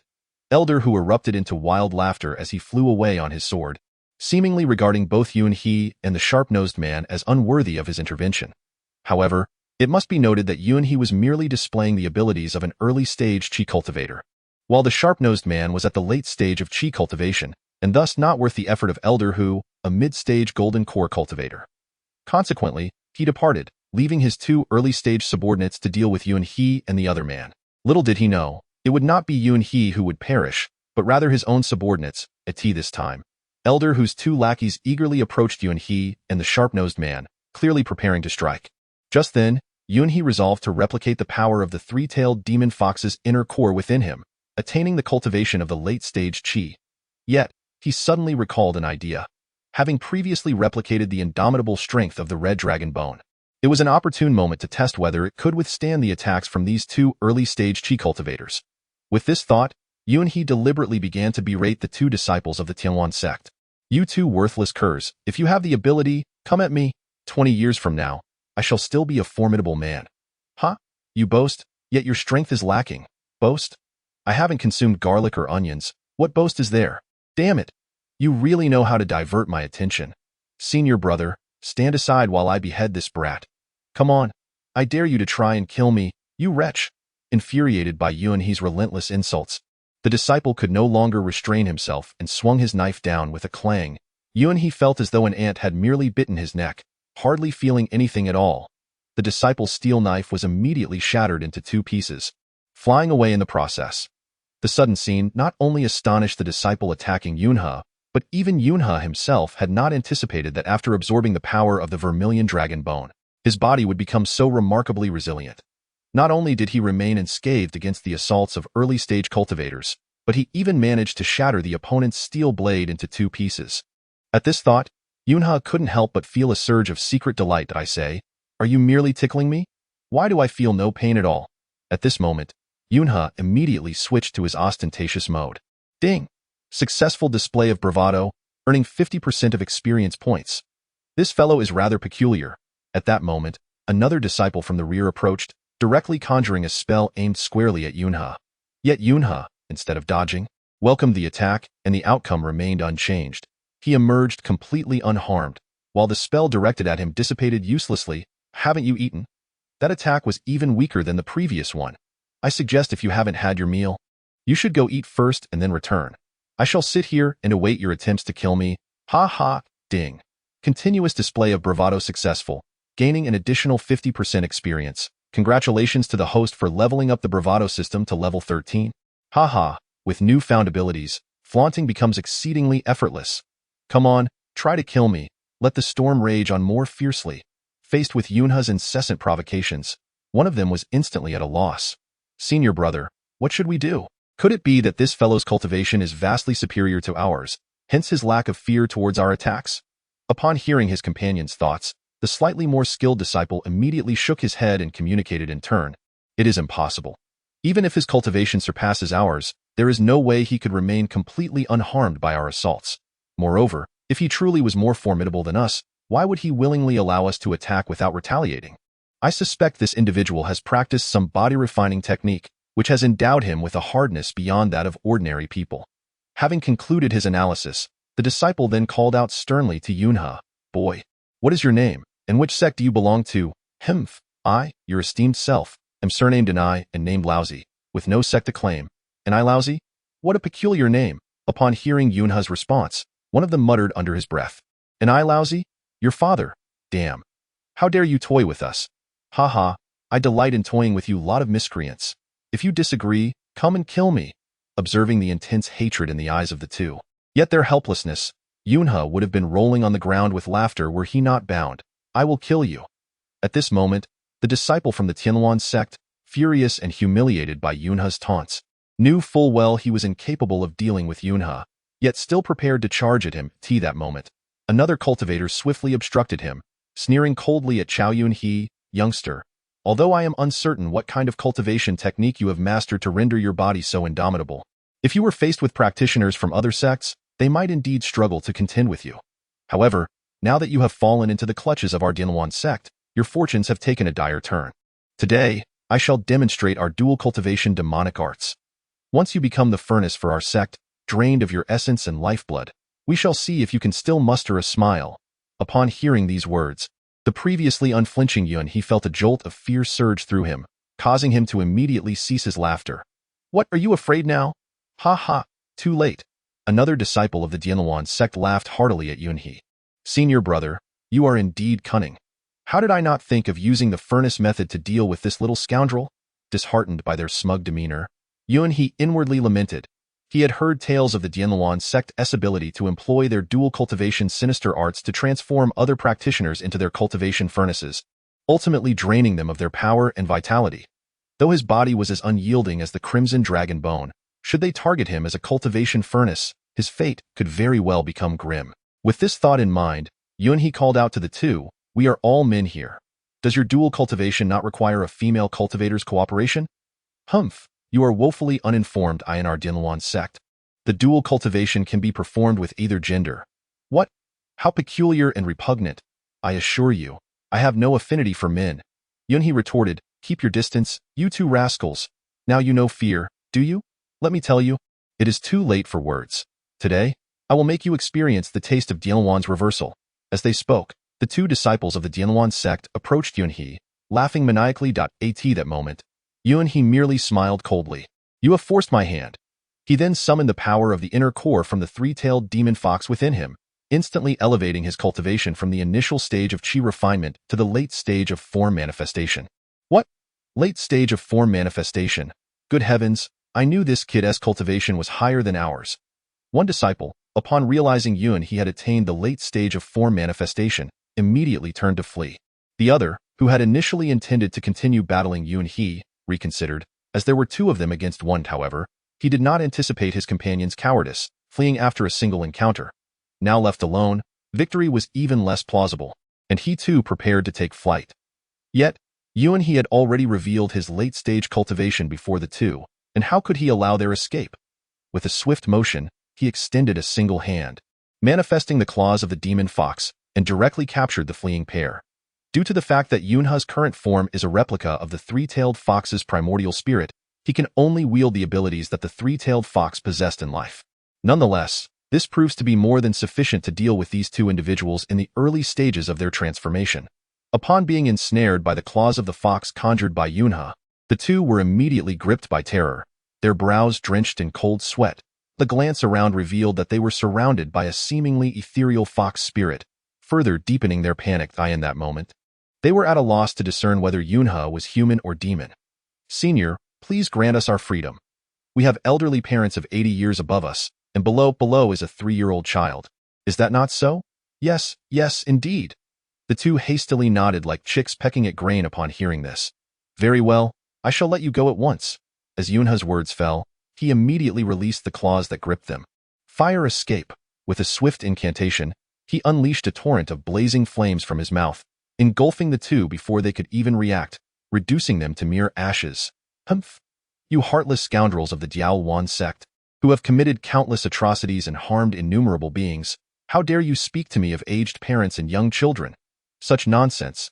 As Yuan-he spoke, he clapped his hands in satisfaction, reveling in the triumph of having single-handedly dealt with these treacherous disciples of the Dianluan sect.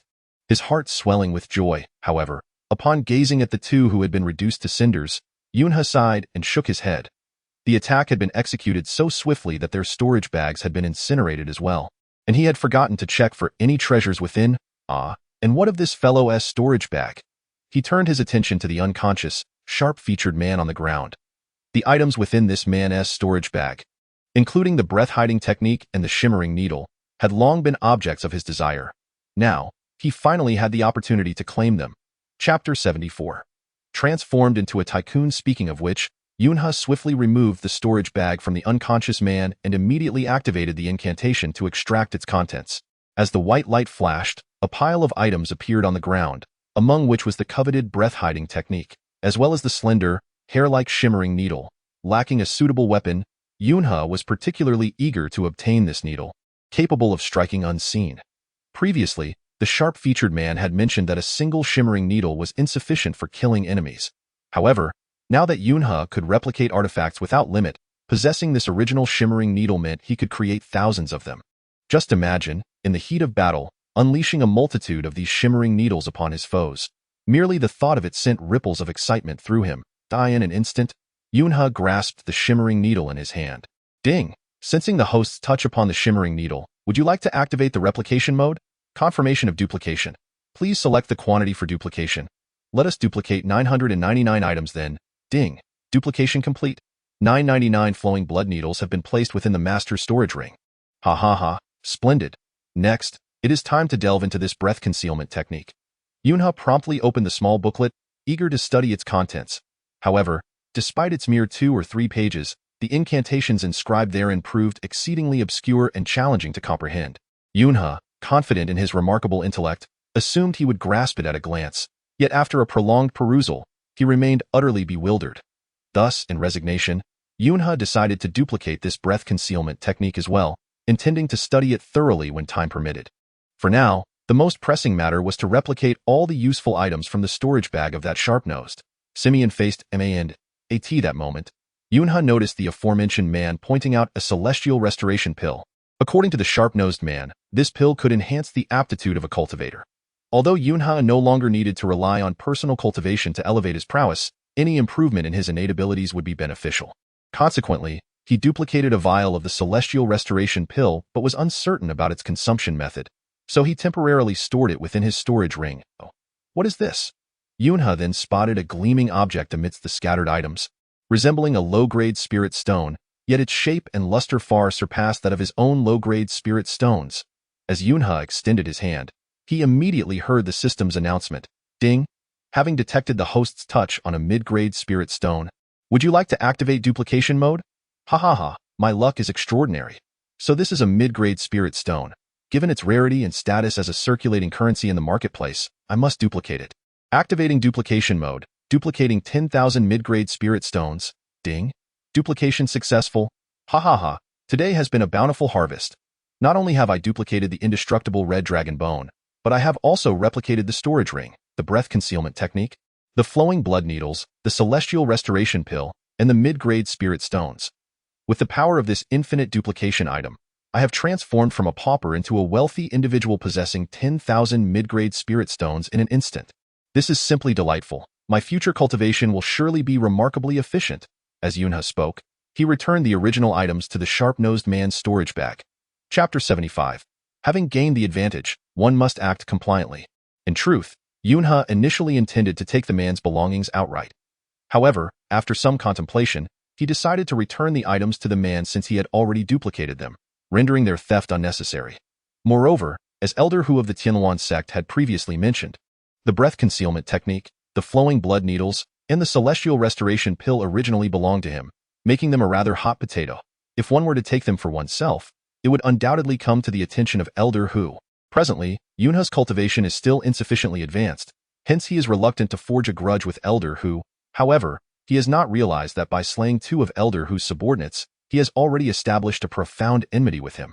At that moment, as Yunha was returning these items to the man's storage pouch, the man emitted a few hums and gradually opened his eyes. He immediately noticed that only he and Yunha remained in the vicinity, while Elder Hu and his 2 subordinates from the Tianluan sect had completely vanished. The sharp-featured man hastily inquired of Yunha, "Young brother, where are we now? Have we perhaps met our demise? Have we arrived at the gates of the underworld?" Upon witnessing the man's flustered demeanor, Yunha couldn't help but chuckle and shake his head. "Look at your imposing stature, yet your courage is so diminutive. Elder Hu left for the sect as soon as you lost consciousness, and I personally dealt with that Tianluan sect disciple. Therefore, we have successfully averted this crisis." "What? You resolved it? But those 2 disciples were indeed at the initial stage of the Juxing realm. Young brother, you..." The sharp-featured man had only half finished his sentence when he abruptly fell silent, his face contorted with terror as he gazed at Yunha, his eyes brimming with disbelief. "Young brother, oh no, senior. It turns out you possess the cultivation of the late Juxing realm. It is my fault for being blind earlier. I mistook you for a mere fledgling of the early Qi refinement stage. Please forgive my folly." Upon realizing Yunha's true cultivation level, the sharp-featured man hurriedly bowed repeatedly in gratitude. Yunha, not being a boorish individual, quickly extended his hand to assist him. "We are indeed fated to meet. Although my cultivation surpasses yours, there is no need for such grand gestures. I cannot bear it. Senior, please do not say such a thing. After all, you have saved my life. It is only fitting for me to express my gratitude through such reverence. Oh, by the way, senior, I noticed your keen interest in these 3 items during the auction. I would like to present them to you as a token of my gratitude for saving my life." As the sharp-featured man spoke, he retrieved the Liuguang blood needle, the Butian pill, and the Lianxi divine technique, items that Yunhe had just placed in his storage pouch, and offered them to Yunhe with both hands. This left Yunhe feeling somewhat amused, as he had already replicated these 3 items. Had he anticipated that the sharp-featured man would bestow these items upon him, he would not have gone through the trouble of secretly duplicating them in advance. It was akin to pulling down one's trousers to fart. At this moment, Yunhe feigned generosity and shook his head. There is no need for such gestures. I merely could not abide the practices of the Dianluan sect, which is why I dealt with those 2 disciples. These 3 items are the fruits of your hard work. You should keep them for yourself. Upon encountering the resolute words of Yunhe, the man with the sharp features could only manage a sheepish smile before withdrawing the 3 items back into his storage bit that moment. Yunhe inquired of the man, recalling what elder who had previously mentioned. Is it truly, as he stated, that you obtained these 3 items at the fragrant pavilion? The man, after a moment of contemplation in response to Yunhe's inquiry, bashfully nodded his head. Esteemed senior, you may not be aware, but due to my low cultivation level and lack of any profound techniques, I relied solely on my agility. Hence, I resorted to dubious dealings. Recently, I managed to infiltrate the fragrant pavilion, where I stumbled upon elder who entering the chambers of the pavilion's star, Hong Air. Taking advantage of their momentary distraction, I stealthily entered the room to search through elder whose belongings for any valuable items. It was then that I discovered the glimmering blood needle and the repairing heaven pill, along with the concealment technique. However, I never anticipated that I would be exposed at this black market auction by elder who. Although elder who is indeed despicable, you must also bear the consequences of your own actions. Having stolen his belongings, why did you not promptly dispose of them elsewhere? Instead, you brazenly attended this black market auction and attempted to sell to anyone who would listen. How could you not expect to be discovered? Alas, I was momentarily blinded by greed, believing that these items would fetch a poor price if sold openly, which is why I sought the black market. Who would have thought that elder whose keen eye would immediately recognize that these items were pilfered from him? While I do not hold him in high regard, I advise you to refrain from such thievery in the future. You were fortunate this time, encountering me who spared your life. Should you find yourself captured alone next time, it may very well cost you your life. Thank you for your guidance, esteemed senior. The man hurriedly bowed in gratitude upon hearing Yunhe's words. Nonetheless, that elder who is indeed a scoundrel, as I previously mentioned, I have no ties with you. Yet, he sought to eliminate me indiscriminately. I held no grudge against him. I merely raised a few bids at the auction. Who would have imagined his mindset to be so narrow as to wish for my demise? Upon hearing Yunhe's murmurs, the man hastily interjected, esteemed senior, while elder who publicly claims to detest you, the truth is that he seeks your death because you overheard his visit to the fragrant pavilion. Oh? And what could be the reason behind that? Esteemed senior, you may not be aware that those of us on the path of cultivation are expected to eschew indulgence in worldly pleasures, particularly in the realm of carnal delights. Should this be discovered by others, it would surely lead to mockery and disgrace. Furthermore, elder who, being one of the esteemed elders of the unruly sect, takes great care to maintain his reputation. Given that we have overheard his intentions to visit the fragrant pavilion, how could he possibly spare our lives? Indeed, this elder who is clearly both a scoundrel and a hypocrite, Yunhe exclaimed with indignation. Chapter 77. Taken as a disciple. Who could argue otherwise? This elder who, relying on the formidable power of the Dianluan sect, has been rampaging through this street of immortal cultivation, acting with arrogance and overbearing conduct. Furthermore, after failing to procure his desired items at the recent black market auction, his temperament has undoubtedly become even more irritable, seeking to vent his frustrations on the 2 of us. However, he never anticipated that your cultivation is so remarkably advanced. Now that you have slain a disciple of the Dianluan sect, what are your plans moving forward? I fear that if elder who were to learn of this, he would certainly seek revenge against you. Humph, he does not even know my name or affiliation. How could he possibly seek vengeance? I believe he is merely indulging in wishful thinking. Moreover, even if he were to pursue me for retribution, I possess my own means to deal with him, Yunhe replied nonchalantly, for he indeed had the strength to back his words. Although his cultivation was still inferior to that of elder who, his body had become as indomitable as the red dragon-boned is not merely elder who, a mere golden core cultivator, that would intimidate him. Even a nascent soul practitioner would find difficulty in troubling Yunhe. Senior, your boldness is truly awe-inspiring. I am deeply impressed. Upon witnessing Yunhe's fearless demeanor, the sharp-featured man could not help but express his admiration. By the way, senior, you have saved my life this time, and I have nothing to repay you with. If you do not mind, allow me to accompany you henceforth. serving as your right-hand man. Rest assured, although my cultivation is modest, my agility is exceptional. Should you require me to gather information or procure certain items, I guarantee it shall be a simple task. Upon hearing the sharp-featured man's words, Yunhe became intrigued, secretly contemplating. I am currently unfamiliar with this realm of immortal cultivation. Having one or two aids would undoubtedly ease my journey ahead. Though this individual's cultivation is not lofty, as long as he remains loyal and true to me, I can certainly find ways to elevate his abilities. With this thought in mind, Yunhe nodded in agreement. He could now replicate magical treasures and elixirs without limit. Even if this person started with low cultivation, with an abundance of heavenly materials and earthly treasures, even a fool could become a formidable expert. It is said that a strong man benefits from having 3 helpers. Having allies is certainly better than being alone. That is acceptable, but I still do not know your name or your sect. Would you be so kind as to introduce yourself? Certainly. In our earlier conversation, I neglected to introduce myself. How rude of me. I am Wang Junzi, a solitary cultivator without a sect. Your name is Wang Junzi. Indeed, is there a problem, senior? Upon seeing the astonished expression on Yunhe's face, Wang Junzi inquired with confusion. It is nothing. Your name is indeed quite admirable. However, you truly ought to amend your habits. It would be quite inappropriate for one named Junzi to embody the character of a rogue. As you accompany me henceforth, it would be wise to aspire to be a more virtuous Junzi. Senior, please refrain from ridiculing me. As long as I follow you, I shall heed your commands without fail. So rest assured. May I inquire about your esteemed name? I am Yunhe, currently a disciple of the Bad Dao sect. The Bad Dao sect? Indeed. After observing Wang Junzi's hesitant demeanor, Yunhe inquired once more. Chapter 78. Equality for All. What is the matter? Upon learning that I am a disciple of the Bad Dao sect, is there something amiss? Senior, please do not misunderstand. There is nothing wrong per se, but it is common knowledge among the practitioners of the immortal path that the Bad Dao sect is regarded as one of the most inferior sects. Moreover, just a few days ago, it offended the Jiao Wan sect and is rumored to soon be annexed by them. The disciples of the Bad Dao sect might very well be used as vessels for dual cultivation, ultimately leading to their demise. I wonder, with your formidable prowess, why would you willingly join the Bad Dao sect? Upon hearing that Yunhe was a disciple of the Bad Dao sect, Wang Junzi couldn't help but feel a twinge of concern. Humph, what is there to fear from the trifling Jiao Wan sect? To be candid, my reason for joining the Bad Dao sect was to conceal my true strength and to play the role of a sheep among tigers.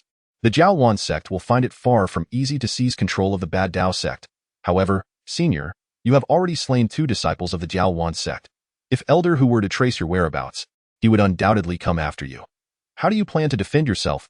Fear not. While my cultivation may not match that of Elder Hu, it will not be so simple for him to eliminate me. Furthermore, I intend to take action against the Jiao Wan sect soon. Why then? They will be too preoccupied with their own troubles to concern themselves with me. Is that so? May I inquire what brilliant strategy you have in mind? At present, I have yet to devise one. Upon hearing Wang Junzi's question, Yunhe felt a flush of embarrassment. Previously, he had been full of bravado but had not truly contemplated how to thwart the Jiao Wan sect's attempt to seize the Bad Dao sect. Senior, I believe that with your strength, even if you ultimately fail to prevent the Jiao Wan sect, you could easily evade their disciples' encirclement.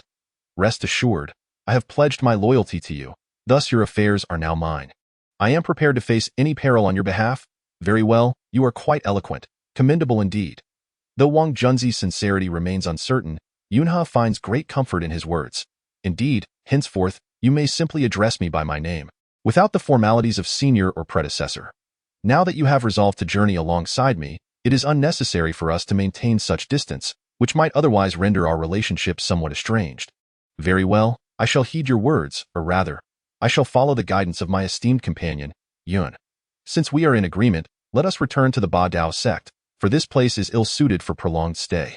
Should Elder Hu discover that his subordinates have not returned for an extended period, he would undoubtedly return to seek them. As Yunhe spoke, he immediately summoned his escape light, carrying Wang Junzi back to the Ba Dao sect. Upon their return, they encountered Yu Jie, who was anxiously scanning the surroundings at the entrance. Spotting Yunhe, Yu Jie hurried towards him. Junior brother Yun, you have finally returned. I was frantic with worry. And who might this esteemed companion be? As Yu Jie spoke, he noticed Wang Junzi behind Yunhe, whose face was unfamiliar, prompting him to inquire. This is Wang Junzi, my companion. Upon hearing Yunhe's introduction, a warm feeling blossomed within Wang Junzi. Earlier, he had promised to assist Yunhe, which he perceived as a role of a subordinate. Yet now, being referred to as a companion filled him with immense gratitude. for he had never before received such respect. "Ah, so it is Taoist Wang. A pleasure to meet you. I am Yu Jie, brother Yu. You are too kind. Enough of the pleasantries between you two. By the way, brother Yu, may I inquire what pressing matter you sought me for?" "Well, why?" Yu Jie glanced toward Wang Junzi, clearly hesitant to speak in his presence. At this moment, Yunhe interjected, "Brother Yu, do not concern yourself. Wang Junzi is not an outsider. Feel free to speak candidly, very well. Yet this locale is not suitable for discussion. Junior brother Yun, let us hasten to your abode on the back mountain, where I shall elaborate."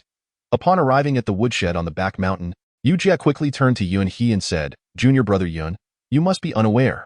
This morning, shortly after your departure from the sect, the Dianluan sect dispatched numerous cultivators, capturing a significant number of our disciples who had yet to escape. And they were all taken to the Dianluan sect to serve as dual cultivation furnace cauldrons." "What? The Dianluan sect's actions are alarmingly swift. Did Elder Go not intervene?" "Alas, Elder Go is preoccupied with his own safety. His words would carry little weight. Has our sect master not yet arrived?" "Our sect master is but a mere figurehead. Even if he were to arrive, he would be of no use. Perhaps in a bid to curry favor with the domineering Ba Dao sect, they may even assist in the assassination of our captured disciples. Those unfortunate souls, taken by them and used as dual cultivation furnace stings, have likely met their tragic demise. Thus, I must hasten to warn you, Junior brother Yun, to relinquish any lingering hopes for the Ba Dao sect. We should make our swift departure." At this moment, as Yu Jie spoke, he suddenly sensed Yunhe's cultivation level, now at the late stage of the forming shape realm, which startled him greatly. "Junior brother Yun, how is it that your cultivation has reached such heights?" Upon witnessing Yu Jie's expression of terror, Yunhe chuckled and replied, "What is the surprise? I have always been at the late stage of forming shape. What is so remarkable about that? But you were only at the initial stage of chi refinement before. There were reasons for that, and I shall explain it to you when the opportunity arises." Yunhe had no intention of revealing the existence of the replication system within him, for it was his greatest secret. "So it was you who slew those 5 disciples of the Tianluan sect beneath the grand locust tree?" "Indeed, that was my doing." Upon hearing Yunhe's confirmation, Yu Jie instinctively took several steps back, his fear palpable. "There is no need for such astonishment, senior brother." Observing Yu Jie's reaction, Yunhe smiled nonchalantly. "Junior brother Yun, you truly have opened my eyes. I previously remarked that you are unlike other cultivators. When you ventured to the spirit stone mine at the grand locust tree, I even tried to dissuade you from going. Yet you insisted on your course. At that moment, I suspected your strength was far beyond the initial stage of chi refinement, but I never anticipated you would attain the late stage of forming shape. Remarkable indeed. You must know that our Ba Dao sect's Go Chang Lao is merely at the golden core stage. You are but a step away from him. Moreover, you have achieved this in just a few days since entering the sect. You truly are a prodigy in cultivation, Junior brother Yun. Henceforth, allow me to be your subordinate." Yu Jie, in his enthusiasm, expressed a desire to become Yunhe's follower. However, Yunhe had already contemplated bringing Yu Jie into his ranks. For not only did they share a pleasant rapport, but he also recognized Yu Jie's cleverness, which could prove advantageous in the future. He nodded with a smile. "Very well, that is certainly agreeable. From now on, you and Wang Junzi shall be my brothers, Yunhe. Rest assured, as long as you remain loyal to me, I shall ensure that we share both fortune and adversity together. Thank you, brother Yun." At that moment, Wang Junzi and Yu Jie hurriedly clasped their hands in salute to Yunhe.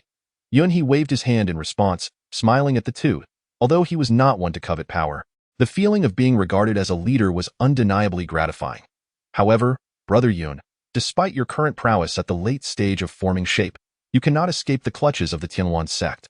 You must understand that there are numerous disciples of the forming shape stage within the Tianluan sect, and their golden core cultivators number at least a handful, indeed. Therefore, we must quickly devise a plan to escape this street of cultivation. If we linger here any longer, we may truly find ourselves ensnared as dual cultivation furnace stings by the Tianluan sect.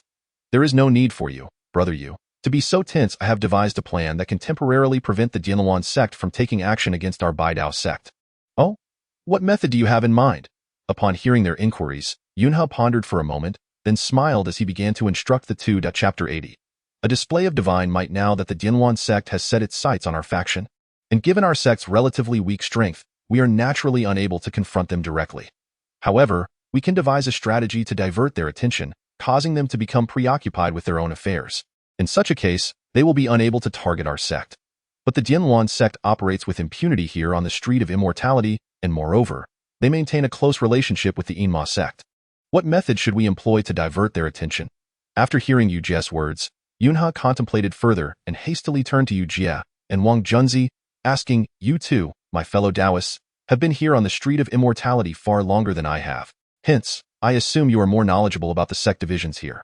"Indeed, we know a little about that," they replied, "but we are uncertain about what you, Brother Yunhe, are implying. My intention is to identify one or two sects whose strength is comparable to that of the Dianluan sect. I can then discreetly disguise myself as a disciple of those sects and target any isolated disciples of the Dianluan sect. This way, they will turn on each other. However, Brother Yunhe, while your strategy is commendable, its execution may prove to be more challenging than anticipated. One must consider that the disciples of the Dianluan sect are exceptionally powerful, and their spells are quite vicious. If you, Brother Yunhe, venture forth alone and let down your guard, you may very well fall victim to their counterattack. Moreover, if your methods lack finesse and they discover your whereabouts, it could lead to dire consequences. Brother Yu Jie, there is no need for excessive concern. Previously, Brother Yunhe single-handedly eliminated 2 disciples of the Dianluan sect in that desolate mountain." "What?" Before Yunhe could speak, Wang Junzi fervently vouched for him, expressing unwavering confidence in Yunhe's ability to accomplish this task. Having witnessed Yunhe's prowess firsthand, Wang Junzi believed that there was nothing Yunhe could not achieve if he set his mind to it. Upon hearing Wang Junzi's words, Yu Jie turned to Yunhe with a look of surprise, and Yunhe nodded in response, recounting the events he and Wang Junzi had experienced together. "Dear Yunhe, you have truly astonished me. Initially, I believed that your triumph over the 5 disciples of the Lingstone mine was merely a stroke of luck.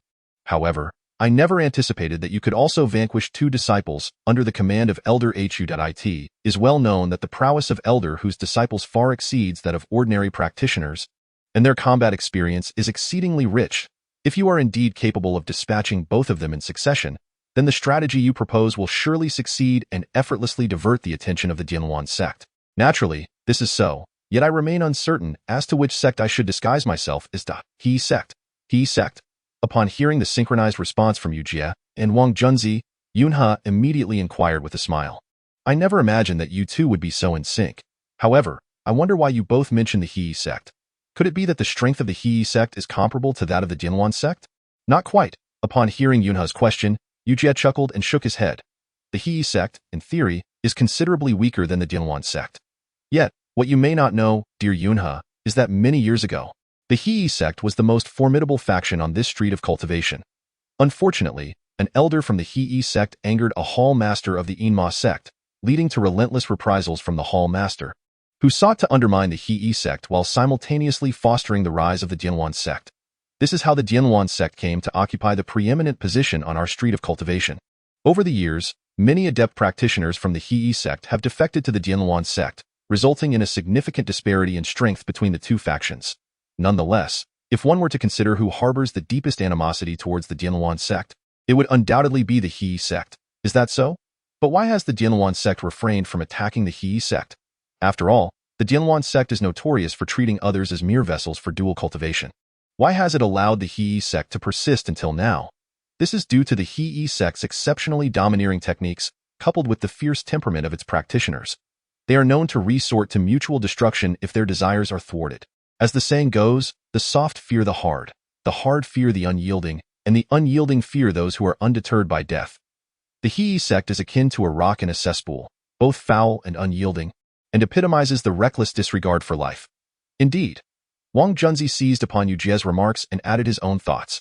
The disciples of their sect are all adept at self-detonation. Previously, they had engaged in various skirmishes with the Dianluan sect. Yet, ultimately, all the disciples who confronted the He sect met with mutual destruction. The He sect adheres to the philosophy of preferring to be shattered like jade rather than remain intact like mere tiles. This sect has resolutely embraced a reckless approach, whereas the Dianluan sect is reluctant to continue entangling themselves with the He sect. Thus, over the years, they have refrained from direct conflict. However, it is a well-known fact that both sects harbor profound animosity towards one another. Therefore, if you, Brother Yunhe, truly wish to masquerade as a member of another sect and provoke the Dianluan sect's attention, it would be wise to disguise yourself as a disciple of the He sect, specifically targeting the isolated disciples of the Dianluan sect. Subsequently, leave traces of the He sect upon their corpses, which would inevitably redirect the Dianluan sect's focus towards the He sect, thereby alleviating the pressure they exert upon our Ba Dao sect. Indeed, upon hearing Yu Jie's words, Yunhe nodded in agreement. At that moment, Wang Junzi interjected, "Brother Yunhe, since you have resolved to impersonate a disciple of the He sect and act against the Dianluan sect, might I suggest you take it a step further? A step further? What do you mean by that?" Intrigued by Wang Junzi's suggestion, Yunhe eagerly inquired. "You could not only masquerade as a disciple of the He sect to strike against the Dianluan sect, but also pretend to be a disciple of the Dianluan sect to target the He sect. This dual approach would significantly intensify the animosity between the two sections. Once they observe heavy losses among their own disciples, they are unlikely to seek the reasons behind it. Rather, they will devote themselves entirely to avenging their fallen comrades. At that point, our strategy would be nearly foolproof." "Excellent. I wholeheartedly agree with both of your insights. You two are truly invaluable allies." With that, Yunhe bowed respectfully to Wang Junzi and Yu Jie. "Brother Yunhe, please do not say such things. We merely offered a suggestion, while the execution of this plan lies solely in your hands. Nevertheless, Brother Yunhe, I am aware of your formidable abilities and exceptional luck. However, when confronting both the Dianluan and He sect single-handedly, you must exercise utmost caution. Should any unforeseen circumstances arise, do not hesitate to inform us. Though our powers may be modest, we are more than willing to fight alongside you." "Indeed, your words bring me great comfort. Rest assured, I intend to operate covertly. I will remain hidden while the enemy is in plain sight, ensuring that they cannot harm me. However, time is of the essence, and I must act swiftly." With that, Yunhe soared into the air, vanishing towards the distant spirit stone mines. He had previously learned from Yu Jie that many sects within the realm of cultivation extracted spirit stones from these mines, making them a frequent destination for disciples from various sections. Thus, Yunhe swiftly sought a secluded refuge, concealing himself within the spirit stone mine of the He sect, biding his time for the disciples of the sect to arrive, at which point he would strike them down and subsequently direct his ire towards the Dianluan sect. Before long, just as Yunhe had anticipated, several disciples clad in the robes of the He sect approached the spirit stone mine. Engaged in conversation. "Brother, do you think we are qualified to participate in the Tri-sect conference hosted by the Ima sect?" "Humph, of course we are qualified. This time, the Ima sect has explicitly announced that regardless of our cultivation level, even those at the initial stage of Qi training may participate. However, you must understand that the ultimate treasure at this conference is the Bubu Gao.it. Is said that this Bubu Gao was procured from the desolate lands and possesses the ability to rebound all attacks. Truly a celestial artifact. Hence, the three sects will undoubtedly send forth their elite to seize it. You know that our demonic disciples are fond of bloodshed. If individuals of our cultivation level were to attend the Tri-sect conference, we would be swiftly slain upon first contact. Why should we wade into such murky waters? Alas, brother, you speak the truth.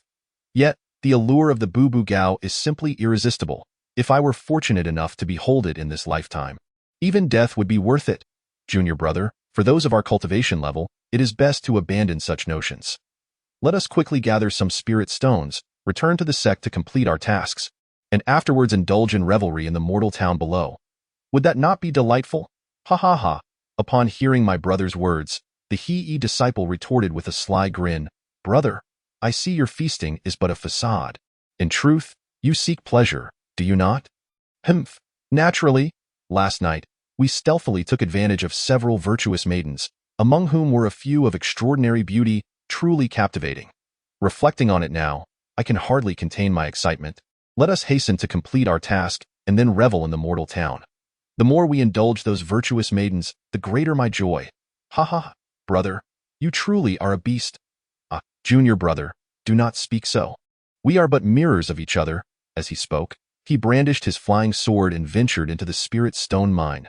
Chapter 83. Seizing opportunities. Meanwhile, hidden at the periphery, Yunhe, upon overhearing the vile intentions of the two, felt a surge of indignation. It is essential to note that Yunhe was inherently a chivalrous individual, dedicated to upholding justice and protecting the innocent.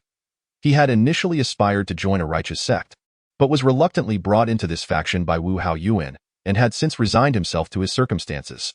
Nevertheless, he had never wished to be complicit with the demonic sect, and upon hearing these two audaciously resorting to such nefarious methods to exploit virtuous maidens, his heart was filled with uncontainable rage. "You wretched scoundrels, esteemed practitioners of the celestial arts, instead of diligently honing your skills, you choose to inflict harm upon the innocent mortals. This truly infuriates me." As Yunha spoke, he immediately manifested before them. At that moment, the two disciples of the He sect were wholly engrossed in mining spiritual stones. Upon suddenly seeing an individual appear before them, they were taken aback, their hearts racing with alarm, and they hastily launched their flying swords at Yunha. However, Yunha neither dodged nor evaded, allowing their blades to strike him indiscriminately. In an instant, flames erupted from his body, scattering in all directions.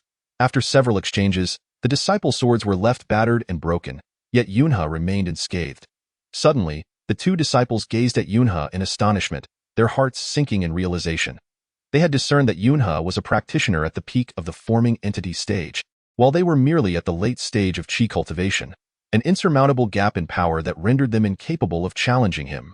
Yet, unlike ordinary disciples who would cower in fear upon encountering a formidable foe, these two remained defiantly silent, choosing instead to hurl insults at Yunha.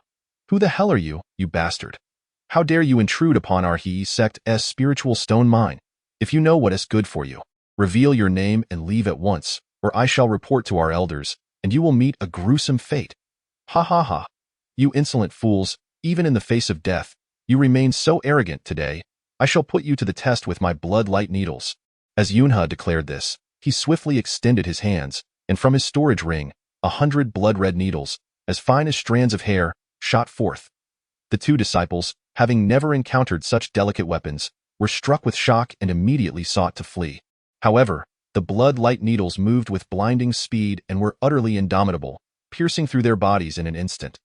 Chaos erupted within the disciples as the needles wreaked havoc, and before long, they were left in a state of utter disarray, their forms unrecognizable. With a resounding thud, the once arrogant disciples fell lifeless, their lives extinguished. Upon witnessing their demise, Yunha swiftly retrieved their storage bags, forcibly opening them to discover merely a few hundred low-grade spiritual stones, which left him somewhat disheartened. Though Yunha, these low-grade stones were akin to refuse. Nevertheless, he could not resist the allure of seizing even the slightest advantage. With a single motion, he gathered all the stones into his storage ring. Subsequently, he stripped the two of their garments entirely, creating the appearance of having been robbed, with the intent of framing the Tianluan sect for the crime. Subsequently, Yunha swiftly ascended to the location of the spiritual stone at the Tianluan gate, and upon his arrival, he was taken aback to witness a man and a woman engaged in an indecent act beneath the stone. At that moment, Yunha employed his divine sense to probe the situation, and to his astonishment, he discovered that the two disciples of the Tianluan gate were indeed formidable practitioners at the late stage of corporeal manifestation. This revelation sent waves of panic through Yunha's mind. Although he had long heard of the formidable strength of the Tianluan gate, he had not anticipated that the very disciples he encountered would possess such advanced abilities, should a confrontation arise. While Yunha's indomitable body, forged from the essence of the Crimson Dragon's bones, would likely withstand their assault, the prospect of defeating them would not be so easily achieved. Moreover, if they were to escape, their pursuit would inevitably uncover his true identity, thus jeopardizing his carefully laid plans. In light of this predicament, Yunha refrained from making an immediate move and chose instead to remain concealed, biding his time until the two revealed a flaw that he could exploit for a decisive strike. The man and woman were presently engrossed in their shameless activities, seemingly oblivious to the world around them. Observing their actions, Yunha felt a surge of indignation and instinctively turned his head away. After the passage of a fragrant incense stick's worth of time, Yunha finally discerned their conversation once more. Exercising caution, he peered in their direction, noticing that the pair had by now adjusted their garments and were rising to their feet. The fair-faced man, with a lewd grin, addressed the enchanting woman, saying, "Junior sister, after our little escapade, I must admit I thoroughly enjoyed myself. Brother, you are incorrigible. Clearly, Master instructed us to come here to collect spiritual stones. Yet you insist on practicing this dual cultivation method with me. What if others were to catch us? It would be utterly embarrassing." "Ah, junior sister, you misunderstand. The Tianluan gate fundamentally employs this dual cultivation technique to enhance our respective abilities. Besides, were you not also indulging in the experience just now? You are insufferable," exclaimed the alluring woman, covering her face and retreating to a corner, prompting another round of hearty laughter from the fair-faced man. "Come now, junior sister, do not be so bashful. If we dedicate ourselves to this dual cultivation method for a while longer, we shall both ascend to greater heights in our cultivation. In just over 2 months, we will be eligible to participate in the Trisect Conference, where we shall undoubtedly excel. If we manage to secure the elusive ice mirror, we will become unrivaled in the realm of cultivation. Curious about the Trisect Conference and the significance of this Bubugeo, Yunha pondered why the disciples of the Jinluan Gate and He men were engaged in such discussions. Upon hearing the fair-faced man mention the Trisect Conference, Yunha could not help but sigh inwardly, resolving that once this matter was concluded, he must return to the sect and inquire with Yujie. If there were indeed rare treasures to be found at this Trisect Conference, he would certainly need to participate. With this determination in mind, Yunha once again turned his attention to the man and woman. Chapter 85. The absorption of human essence. Senior brother, the Grand Assembly of the three sects is teeming with formidable experts. I have heard that among the younger generation of the three major demon sects, there are dozens who will participate, and even the daughter of the Lord of the Demon sect has resolved to dominate the assembly. Do we stand a chance? Junior sister, do not be overly concerned with the aspirations of others. What can the daughter of the Demon sect's Lord do? Within the confines of this grand assembly, kinship will be cast aside, and we shall turn upon one another. If fate were to place me in her path, I would regard her merely as my dual cultivation furnace, draining her cultivation to the last drop. Even if the Lord of the Demon sect were to pursue the matter, he would be unable to trace it back to me. After all disciples of the three major demon sects will be present, and our demonic practices, while divergent, ultimately converge. He would struggle to uncover the identity of his daughter's killer. Humph. It appears this pale-faced cultivator is indeed audacious, daring even to slay the daughter of the demon sect's lord. At this moment, Yunhe resolved to eliminate this pale-faced man, for not only was he highly skilled, but he was also nearly equal in power to himself. Moreover, the man's heart was ruthless. Should he fail to vanquish him this time, he would likely find himself relentlessly hunted in the future. Junior sister, now that we have completed our cultivation, perhaps it would be best for us to depart. Very well, I shall heed your words. Senior brother. Upon witnessing the duo's intent to leave, Yunhe understood that time was of the essence. If he did not act promptly, regret would be his only companion. Just as he prepared to unleash his flowing blood needle, he suddenly noticed the enchanting woman furrow her brow, her eyes ablaze with murderous intent. Before he could comprehend the situation, she unleashed a dual dragon strike toward the unsuspecting pale-faced cultivator behind him. Though the pale-faced man was indeed a powerful practitioner, he was caught entirely off guard and was swiftly knocked to the ground by the woman's attack, blood spewing forth as he gasped for breath. Clearly gravely wounded, in a desperate attempt to staunch his wounds, he pleaded with the woman behind him, Junior sister, what is the meaning of this? Why have you suddenly turned against me? Has my senior brother treated you poorly? Humph! You treacherous scoundrel, do you think I am unaware of your insincere flattery towards me? Junior sister, you misunderstand. I have never sought to curry favor. My feelings for you are genuine. Silence. Upon hearing the pale-faced man's insipid flattery, the alluring woman's flying sword glinted dangerously, and in an instant, he was rendered a eunuch. Despite his formidable cultivation, the severing of his most vital part caused him to break into a cold sweat, and he inwardly cursed his junior sister. Yet, he was acutely aware that, in his current state of severe injury, he was no match for her, and thus he continued to plead for an opportunity to escape.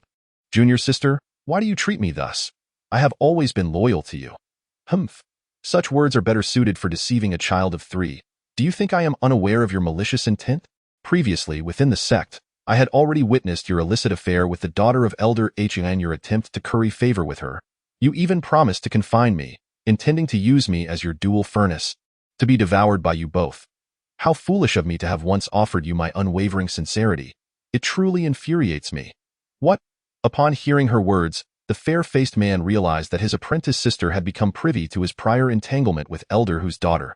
Yet, this man was one who would not shed tears until faced with a coffin. Despite recognizing that his apprentice sister harbored murderous intent towards him, he persisted in his flowery words, seeking to continue his deception. You misunderstand me, dear sister. I truly had no intention of slaying you. I merely sought to please her, and thus resorted to a bit of flattery. Whether or not it was flattery is not for you to decide. Even if you merely sought to deceive her, I shall never entrust my life to you. As soon as the words left her lips, the woman immediately employed the sinister techniques of the Tianluan sect, swiftly draining the life from the fair-faced man. Chapter 86. The wickedness of the enchantress. Just as this alluring woman prepared to rise and depart after slaying the man, she suddenly found herself ensnared by a myriad of crimson beams of light that tightly surrounded her path. Upon closer inspection, She realized that these beams were composed of blood-red flying needles, which left her utterly astonished. One must understand that in the realm of cultivation, such diminutive weapons are notoriously difficult to contend with, possessing tremendous power. Faced with 100 of these blood-red needles blocking her way, the enchanting woman recognized that even a moment's carelessness could lead to her demise at the hands of an unseen foe. In response, she quickly adopted a delicate demeanor, calling out to the shadows surrounding her. "Might I inquire which esteemed friend is playing a jest upon me? I am a disciple of the Tianluan sect, known as Zhou. Might I ask your name and affiliation? Why do you obstruct my passage?" After calling out several times, the self-proclaimed Zhou received no reply. Meanwhile, the concealed Yunhe was in a flurry. Hastily donning the attire of a disciple from the He sect, he had devised an alternative plan. Rather than slaying the disciple of the Tianluan sect, he would disguise himself as a He disciple, wound this woman, and then allow her to escape. This way, he could successfully shift the blame onto the He sect's disciples, ensuring the flawless execution of his scheme while igniting animosity between the Tianluan sect and the He sect. Unbeknownst to the enchantress Zhou, who assumed the enemy was reluctant to reveal themselves, she anxiously continued her pleas into the darkness. This moment, Yunhe had finally donned the Taoist robes of the He sect, and he appeared before Zhou, coldly admonishing her. "I am fully aware that you are a disciple of the Tianluan sect. Previously, your sect has caused the demise of numerous disciples from my He sect. Today, I shall make you suffer a fate worse than death, as a tribute to the spirits of my fallen brethren." As he spoke, Yunhe made a gesture indicating his intent to attack Zhou. Upon witnessing this, Zhou complexion turned pallid with fright, and she hurriedly clasped her hands in a gesture of supplication, exclaiming, "Esteemed Taoist, you have misunderstood me. I have only recently joined the Tianluan sect for a mere few months. The grievances between our sects are remnants of the past, and I have never been involved. Since my arrival at the Tianluan sect, I have not even had a trivial altercation with any disciple of the He sect. So how could I possibly be responsible for the deaths of your esteemed comrades? You must be mistaken about me." At that moment, Zhou pointed to the ground where a white-faced cultivator had been reduced to a mere corpse. "Esteemed Taoist, you are unaware that this man has been with the sect the longest, and the number of He disciples who have perished at his hands is countless. However, I have just avenged you by slaying this fiend. I hope you can consider my assistance and spare my life, allowing me to leave unscathed. I will comply with whatever demands you make." As she spoke, Zhou cast flirtatious glances at Yunhe, which made him feel a wave of revulsion. Although her words seemed sincere, Yunhe remained unconvinced, for her lies were riddled with inconsistencies. Chapter 87. The schemes of deception. Zhou had already reached the late stage of formless transformation. If her claims were true, that she had only joined the Tianluan sect for a few months, how could her cultivation have advanced so significantly? If this were indeed the case, she would be an extraordinary prodigy of cultivation, rare in a millennium. Nevertheless, Yunhe had resolved to let Zhou escape, so he feigned belief in her deceitful words and continued, "Could it be that what you say is true? You truly have just entered the Tianluan sect and have not harmed any of my He sect disciples? Of course, you must trust my words, dear brother. We cultivators never speak falsely. Just look into my earnest eyes. How could I deceive you?" Zhou immediately adopted a charming demeanor, prompting Yunhe to turn his head away in disgust. He then coldly retorted, "Very well, since you claim this, I shall trust you once. I hope that upon your return to the Tianluan sect, you will warn your fellow disciples that if they dare to lay hands on my He sect again, I shall not show them mercy. Humph, you insignificant wretch of the He sect. Once I return to my sect, I will certainly report to the elders, and I swear that I will have you and your sect torn to pieces." Upon hearing that Yunhe intended to release her, Zhou was instantly filled with joy. Believing that her enchanting beauty had captivated him in her heart, she scornfully chided Yunhe while simultaneously adopting a seductive demeanor, incessantly expressing her gratitude. "Dear brother, trust in me. Once I return to my sect, I shall report to the elders and ensure that they foster a peaceful coexistence with your esteemed faction. Now, you may depart." With those words, Yunhe promptly withdrew the myriad crimson light needles. Witnessing this, Zhou heart surged with elation, and she swiftly took flight towards the Tianluan sect. However, at that moment, she suddenly felt a gust of wind from behind. Realizing that an ambush was imminent, and a sense of foreboding washed over her, she instinctively sought to wield her artifact in defense, but the 100 or so blood needles unleashed by Yunhe boasted not only a wide attack range but also immense power, far surpassing the speed of ordinary artifacts. Although Zhou Manzi's artifact managed to deflect a portion of the assault, several dozen blood needles still pierced through her delicate legs, causing a torrent of blood to flow, which was utterly harrowing, rendering her pristine thighs severely injured. Crying out in agony, Zhou Manzi dared not linger, summoning all her strength to flee towards her Dianluan sect. In the meantime, Yunhe callously shouted after the retreating Zhou Manzi. Zhou Manzi, you treacherous and fickle demoness, consider this a lesson. Should you dare to bully any disciple of my He sect again, I shall ensure the annihilation of your Dianluan sect. Enraged, Zhou Manzi seethed with fury, yet she was acutely aware of her grievous injuries, rendering her incapable of confronting Yunhe. Thus, she resorted to employing secret techniques, willing to expend her cultivation to hasten her return to her sect. Upon arriving at the Dianluan sect, she disregarded her wounds and insisted on seeing her sect leader. Observing her distressed state, the outer disciples quickly informed the sect leader of her plight, fully aware that she had encountered a formidable foe. Chapter 88. The final struggle. Upon hearing Zhou Manzi's account, the leader of the Dianluan sect was immediately consumed with rage. He raised his palm and shattered the stone table before him into fragments. He sect, you wretched curs! For years, we have treated you with utmost respect and refrained from striking while you were down. Yet, you dare to send your disciples to grievously injure the cultivators of my Dianluan sect. If I do not eliminate your He sect today, I shall write the name Dianluan backwards. With that, the leader rallied all the disciples of the Dianluan sect and surged towards the distant He sect with fervor. Meanwhile, upon realizing that their 2 disciples sent to mine spirit stones had not returned, the He sect dispatched additional cultivators to search for them. However, upon discovering the lifeless bodies of their 2 disciples, their disheveled attire unmistakably indicating they had been violated in life, they immediately suspected that the Dianluan sect, renowned for its dual cultivation techniques, was responsible. Consequently, preparations were made to dispatch a monk to the Dianluan sect to seek an explanation. However, at that moment, the leader of the He sect had yet to mobilize his disciples when the master of the Dianluan sect appeared, exuding an imposing aura and howling towards them. As the saying goes, when enemies meet, their eyes blaze with hatred. The leaders of the Dianluan sect and the He sect exchanged no words before launching into a fierce confrontation. Although the disciples of the Dianluan sect possessed formidable strength, they were met with the relentless resolve of the He sect's disciples, each of whom was willing to embrace death. Should they find themselves unable to vanquish their adversaries, they would resort to self-detonation, displaying an utter disregard for life. After several rounds of conflict, despite the grievous injuries sustained by the disciples of the He sect, the disciples of the Dianluan sect fared no better. Upon witnessing the severe injuries inflicted upon his disciples, the master of the Dianluan sect was consumed by uncontainable fury, relentlessly wielding spells and directing them towards the leader of the He sect. In response, the leader of the He sect stood his ground, employing every ounce of his abilities to counter the onslaught from the Dianluan sect's master. As the night wore on, the He sect was ultimately uprooted by the Dianluan sect, with the leaders and elders of the He sect meeting a gruesome fate, their bodies rendered unrecognizable.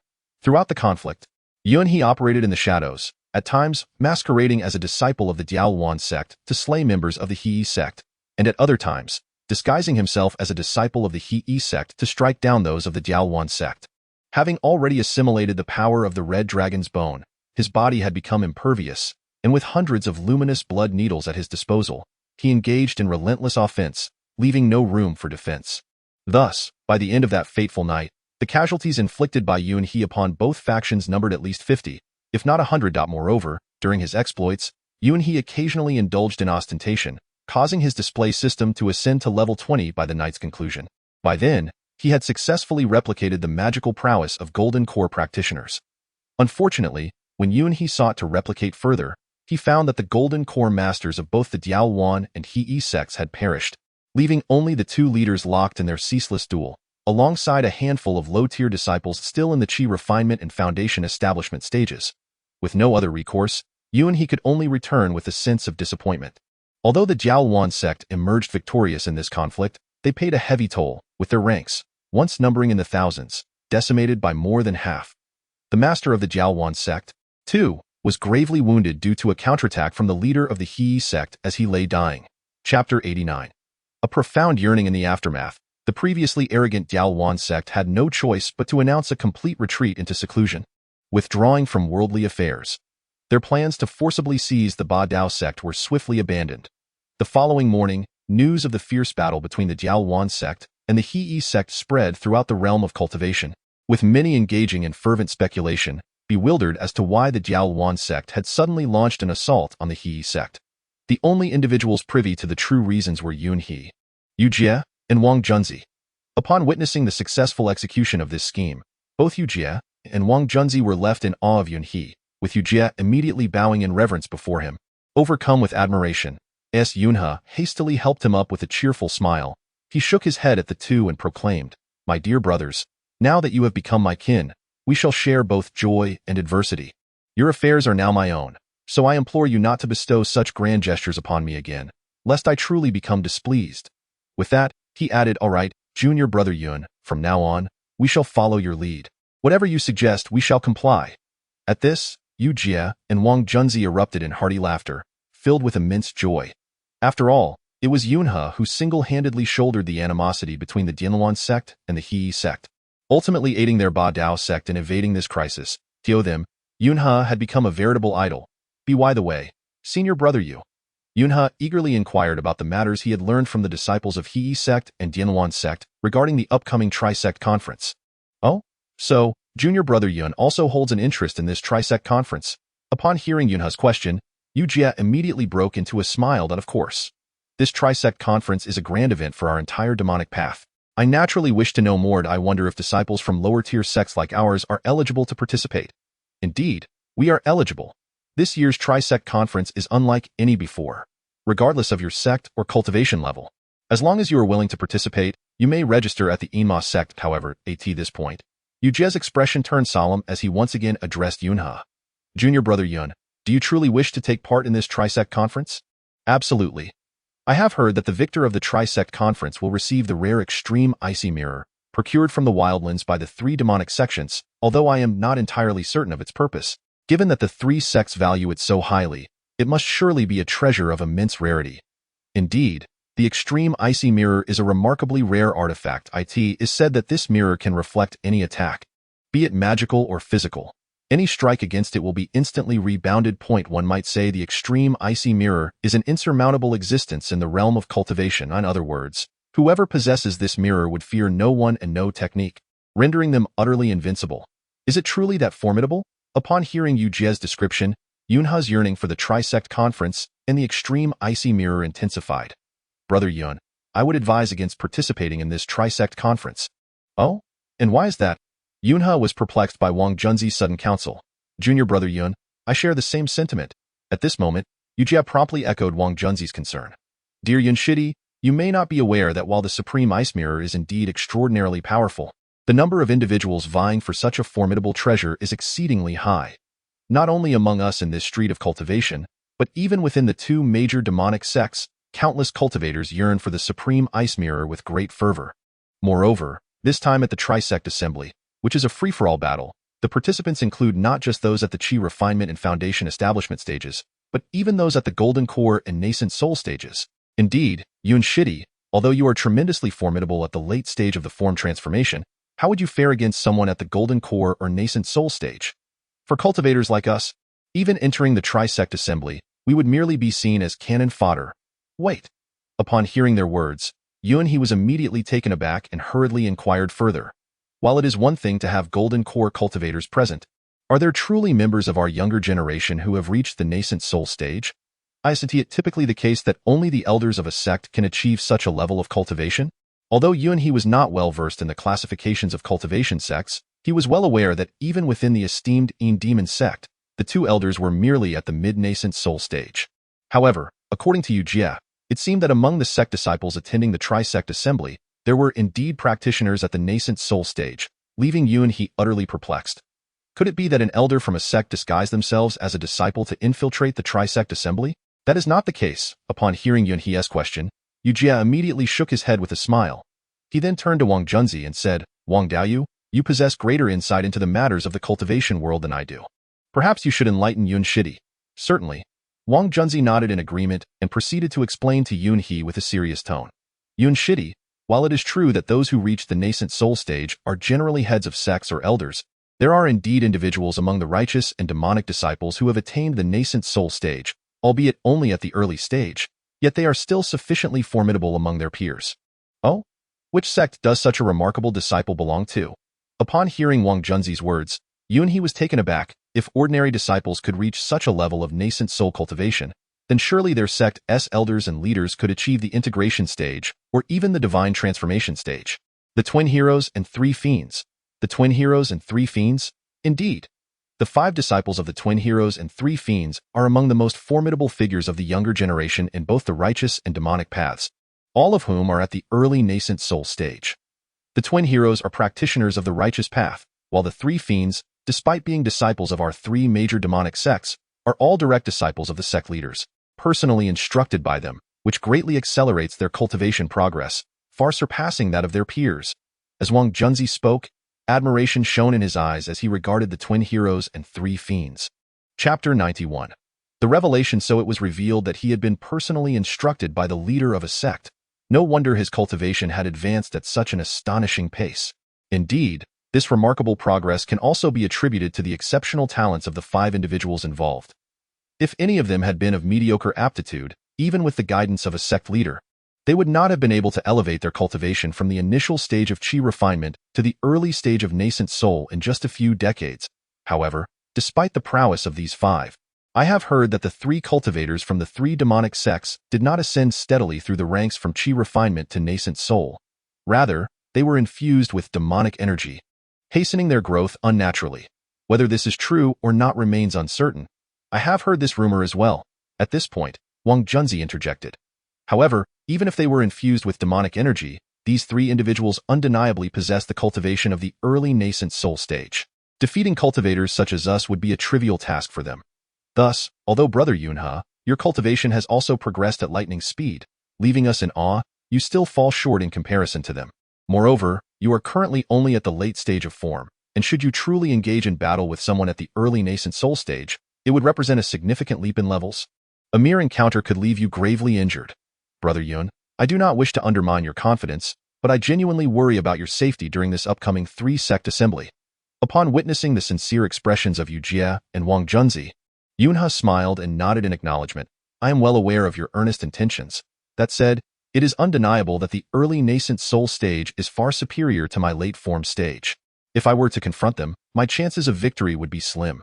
However, rest assured, even if my odds are not favorable, I will certainly devise a means to preserve my life in their presence. Nevertheless, I must participate in the 3-sect assembly, so please do not attempt to dissuade me any further. Hearing Yunhe's resolute declaration, Yu Jie and Wang Junzi exchanged glances and could not help but chuckle wryly, shaking their heads. They understood all too well that Yunhe was a man of his word. Once he made a decision, their pleas would ultimately be futile. Fortunately, there remained 2 months until the commencement of the 3-sect assembly. Yu Jie and Wang Junzi pondered that perhaps, within this time frame, Yunhe might reconsider his intention. Otherwise, they resolved to accompany him to the assembly, vowing that even at the cost of their own lives, they would not allow Yunhe to perish within that gathering. If their previous allegiance to Yunhe was motivated by a desire for a protective ally, witnessing his strength and his deeply loyal character has transformed Yu Jie and Wang Junzi's intentions into a genuine wish to fight alongside him. After all, in the realm of demonic cultivation, finding someone as devoted and righteous as Yunhe is exceedingly rare. Faced with the cunning and deceit of the demonic cultivator, Yunhe now resembles a lotus flower, emerging untainted from the mire, which indeed earns him the profound admiration of both Yu Jie and Wang Junzi. It is said that initially, due to his rapid increase in strength, Yunhe attracted the attention of the elder from the Enma sect. Consequently, the Enma sect dispatched numerous disciples to descend the mountain and investigate the matter within the realm of immortal cultivation. Before long, they had pinpointed their target, Yunhe himself. Despite Yunhe's prior cautious demeanor, the age-old adage holds true. If one wishes to remain unknown, one must refrain from action. Once an act is committed, it is only a matter of time before it becomes known to others. Upon learning that Yunhe was merely an ordinary disciple of the Bad Dao sect, the 2 elders promptly relayed this information to the sect leader, Yixiofeng. Oh, such a remarkable occurrence. The leader of the Enma sect was taken aback upon hearing this. For someone to ascend from the initial stage of chi refinement to the late stage of form transformation in such a short span is unprecedented in the annals of the immortal cultivation world. Even Yixiofeng, with his vast experience, found it somewhat astonishing. Could it be that this individual had prior cultivation and has merely recovered his former prowess? Upon hearing Yixiofeng's inquiry, one elder immediately responded, this possibility cannot be dismissed. However, What astonishes us more is not merely the rapid advancement of his cultivation, but the fact that he possesses considerable cunning. The enmity between the Tianluan sect and the He sect was instigated by this young man. Was it not? Why would he do such a thing? Upon learning that the Tianluan sect deliberately sought to encroach upon the territory of the Bad Dao sect, as you are aware, the Bad Dao sect has always been the most lowly of sects along this street of immortal cultivation. In the face of the Tianluan sect's military provocation, they could only concede defeat. Yet, this Yunhe, an ordinary disciple, single-handedly instigated a conflict between the Tianluan sect and the He sect, ultimately rendering the Tianluan sect unable to recover its strength to this day. This has indirectly preserved the existence of the Bad Dao sect, has it not? It seems this individual is not only enigmatic in cultivation, but also possesses a heart of loyalty and righteousness, which is truly rare. Indeed, moreover, we notice that the magical artifacts he employs are among the most challenging to refine in the immortal realm, particularly the needle-shaped artifacts. He unleashed a veritable flurry of them, numbering in the hundreds. The crafting of these needle-shaped artifacts is notoriously difficult. It is remarkable for an ordinary cultivator to possess even 50 or 60. Yet, this individual, upon striking, produced several hundred. At that moment, Yi Xiufeng felt a burgeoning interest in Yunhe. Chapter 92. The quest for treasures. Observing his sect leader's keen interest in Yunhe, the two elders of the Enma sect promptly suggested, "Sect leader, since you are so intrigued by Yunhe, perhaps we should bring him from the Bad Dao sect to our Enma sect. You must understand that a cultivator of such caliber as Yunhe is underutilized in the Bad Dao sect. Indeed, it would be far better to have him join our Enma sect. What say you?" Certainly, however, there is no need to rush at this moment, as I am still occupied with matters concerning the Tri-Sect Conference. Therefore, I shall temporarily set aside the affairs of Yunhe, and I wish to observe how Yunhe performs during this Tri-Sect Conference before making any calculations. Oh, Sect Master, are you so confident that Yunhe will indeed participate in this Tri-Sect Conference? It is worth noting that this conference will see the participation of the three great demonic sects, including several cultivators at the Golden Core stage, and even some at the nascent Soul stage. Although Yunhe appears to be rapidly advancing in his cultivation, he is merely at the late stage of the formative phase. Should he truly participate in this Tri-Sect Conference, he might very well be overwhelmed by the other practitioners of the demonic path. Nevertheless, in my estimation, this young man, Yunhe, possesses considerable cunning, and I believe that if he does attend the Tri-Sect Conference, he will undoubtedly find a way to stand out among the multitude of cultivators. As the sect master of the Yin Demon sect, Yi Xiufeng laughed heartily. Although he had yet to meet Yunhe in person, for some inexplicable reason, he felt an immense trust in Yunhe's words and actions. Ever since Yunhe decided to participate in the Tri-Sect Conference, he had been scouring the marketplace in search of rare treasures, hoping to replicate these artifacts for his own use, thereby enhancing his power. However, during this period, the Elder's black market auction had yet to commence, which left Yunhe inwardly cursing. This old scoundrel had previously assured me that the auction would begin shortly, yet an inordinate amount of time has passed, and the black market auction is still nowhere in sight. What on earth is going on? Upon hearing Yunhe's frustration, Yu Jie and Wang Junzi exchanged knowing glances and chuckled softly before addressing Yunhe. "Brother Yun, you may not be aware, but the black market auction does not adhere to a fixed schedule. They only proceed with auctions based on the consignments provided by sellers. Just imagine, if the black market auction had nothing to sell? How could they possibly hold an auction?" Indeed, you make a valid point. Yunhe contemplated for a moment, and then turned to Yu Jie and Wang Junzi once more. "Are you aware of which sects along the cultivation street possess profound treasures or artifacts?" Profound artifacts? Yes. If we are to discuss profound artifacts, it would seem that the Yin Demon sect is the only one of note. In contrast, while our cultivation street hosts a multitude of sects, they are primarily second-rate, and it is unlikely that they possess any formidable artifacts. Alas, what are we to do? What is it, Brother Yun? Do you find yourself in a predicament? Not at all. After hearing the concern from Wang Junzi and Yu Jie, Yunhe smiled and shook his head, for he had no intention of revealing his ability to replicate artifacts. Chapter 93. Replicating Golden Core Stage Artifacts. By the way, at that moment, Yunhe suddenly recalled something. During the previous chaotic skirmish between the Harmony sect and the Dianzhan sect, he had seized the opportunity to elevate his boasting system to level 20. This meant that he was now capable of successfully replicating the cultivation of a fusion stage practitioner. Presently, within the ranks of the Baidao sect, there existed an individual from whom he could replicate this, Go Changlao. Moreover, after Go Changlao had resolved the crisis within his own Baidao sect, he shamelessly proclaimed that it was he who had aided the Baidao sect in overcoming the peril. and that it was through his entreaties that the Dianzhan sect refrained from taking action against them. This declaration led the uninformed lower-ranking disciples to revere Go Changlao as if he were a deity. Upon learning of this, Yunhe merely smiled, choosing not to dwell on it further. Despite Go Changlao's ostentatiousness, he had previously assisted Yunhe on multiple occasions, helping him evade the lethal strikes from Wu Haoyuan. Had it not been for Go Changlao's trust in Yunhe, accepting him as an inner disciple, it was likely that Yunhe would have already fallen victim to Wu Haoyuan's assaults. Therefore, it was not unreasonable for Go Changlao to claim credit. As Yunhe had never intended to attribute this merit to himself, at that moment, Yunhe promptly made his way toward the chamber of Go Changlao. As he pushed open the door, he coincidentally encountered Go Changlao, who was also on the verge of stepping out. Upon seeing Yunhe, Go Changlao eagerly inquired, "Yunhe, I haven't seen you in days. Where have you been? Are you perhaps contemplating leaving our Baidao sect?" "Elder Go, you jest. I have long declared that I am born a member of the Baidao sect and shall die as a ghost of the Baidao sect. Regardless of what transpires within the Baidao sect, I am willing to advance and retreat alongside it. Good, your words suffice. Now, what brings you to seek me?"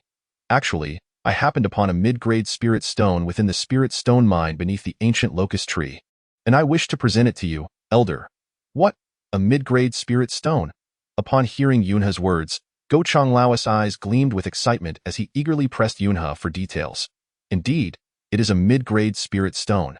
As Yunhe spoke, he swiftly retrieved a mid-grade spirit stone from his storage pouch. Initially, he had brought a storage ring with him, but he reconsidered, realizing that Go Changlao utilized an ordinary storage pouch. He feared that carrying a storage ring might arouse suspicion.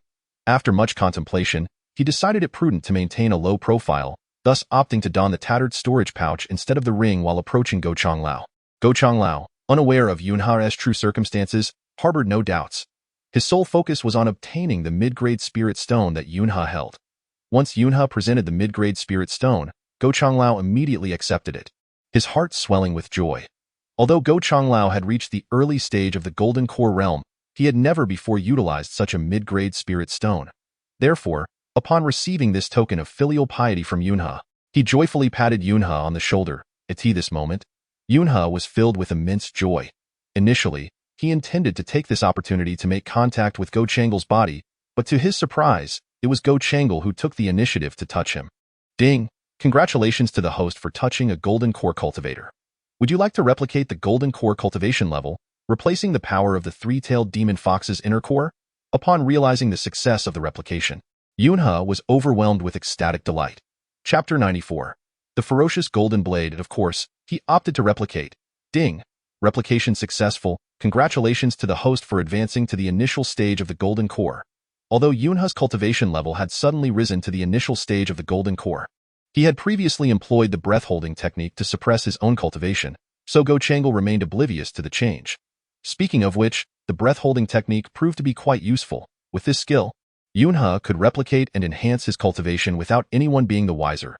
At this moment, Go Changle was still unaware that the greatest beneficiary of this endeavor was Yunhe himself, who had gained the initial stage of the Golden Core cultivation merely by using a mid-level spirit stone. If others were to learn of this, they would undoubtedly be consumed by envy. Go Changle, with a beaming expression, praised Yunhe a few times before intending to depart. Upon witnessing Go Changle's flustered demeanor, Yunhe instinctively inquired, "Elder, may I ask where you are in such a hurry to go?" "Oh, Yunhe, you are unaware.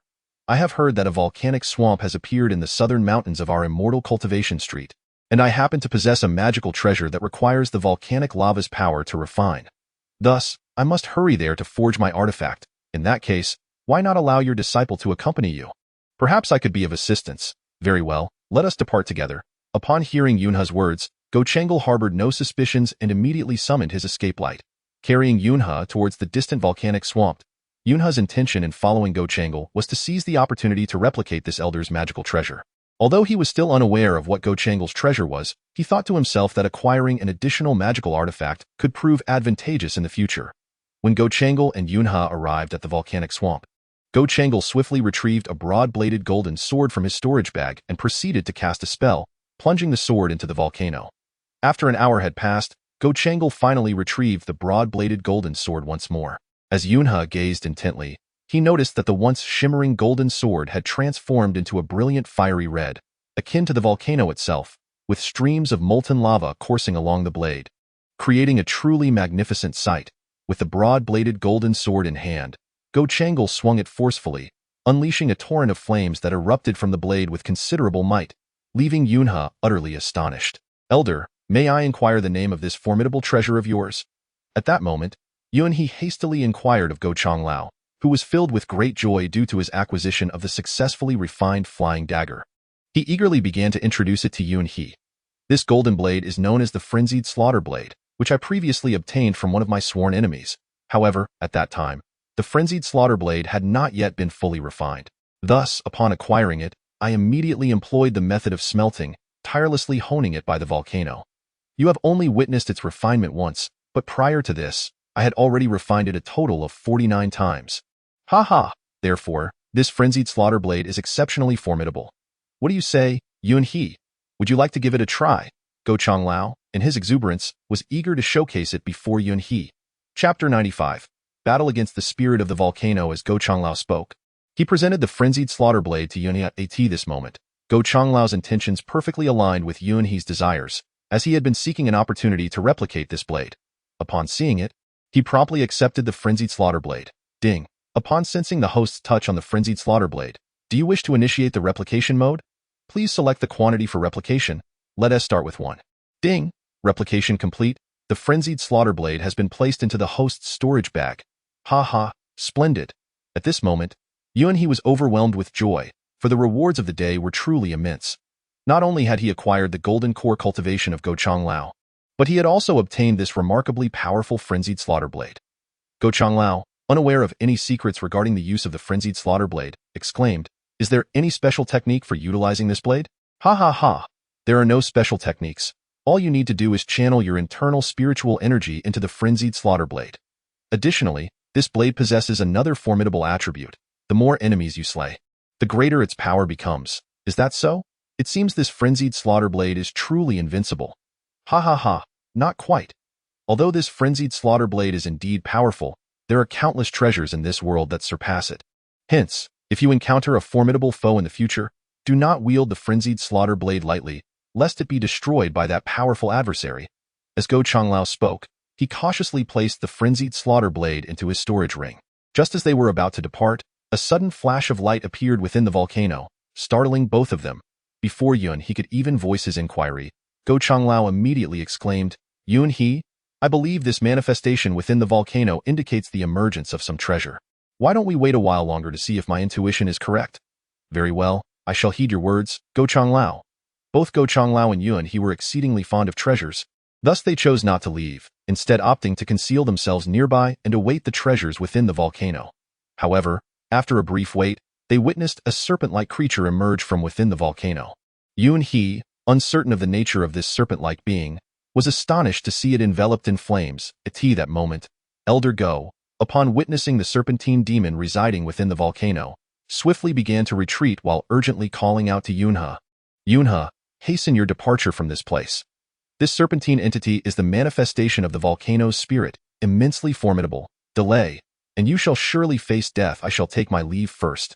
You can find me at the Ba Dao Min." With that, Elder Go vanished without a trace.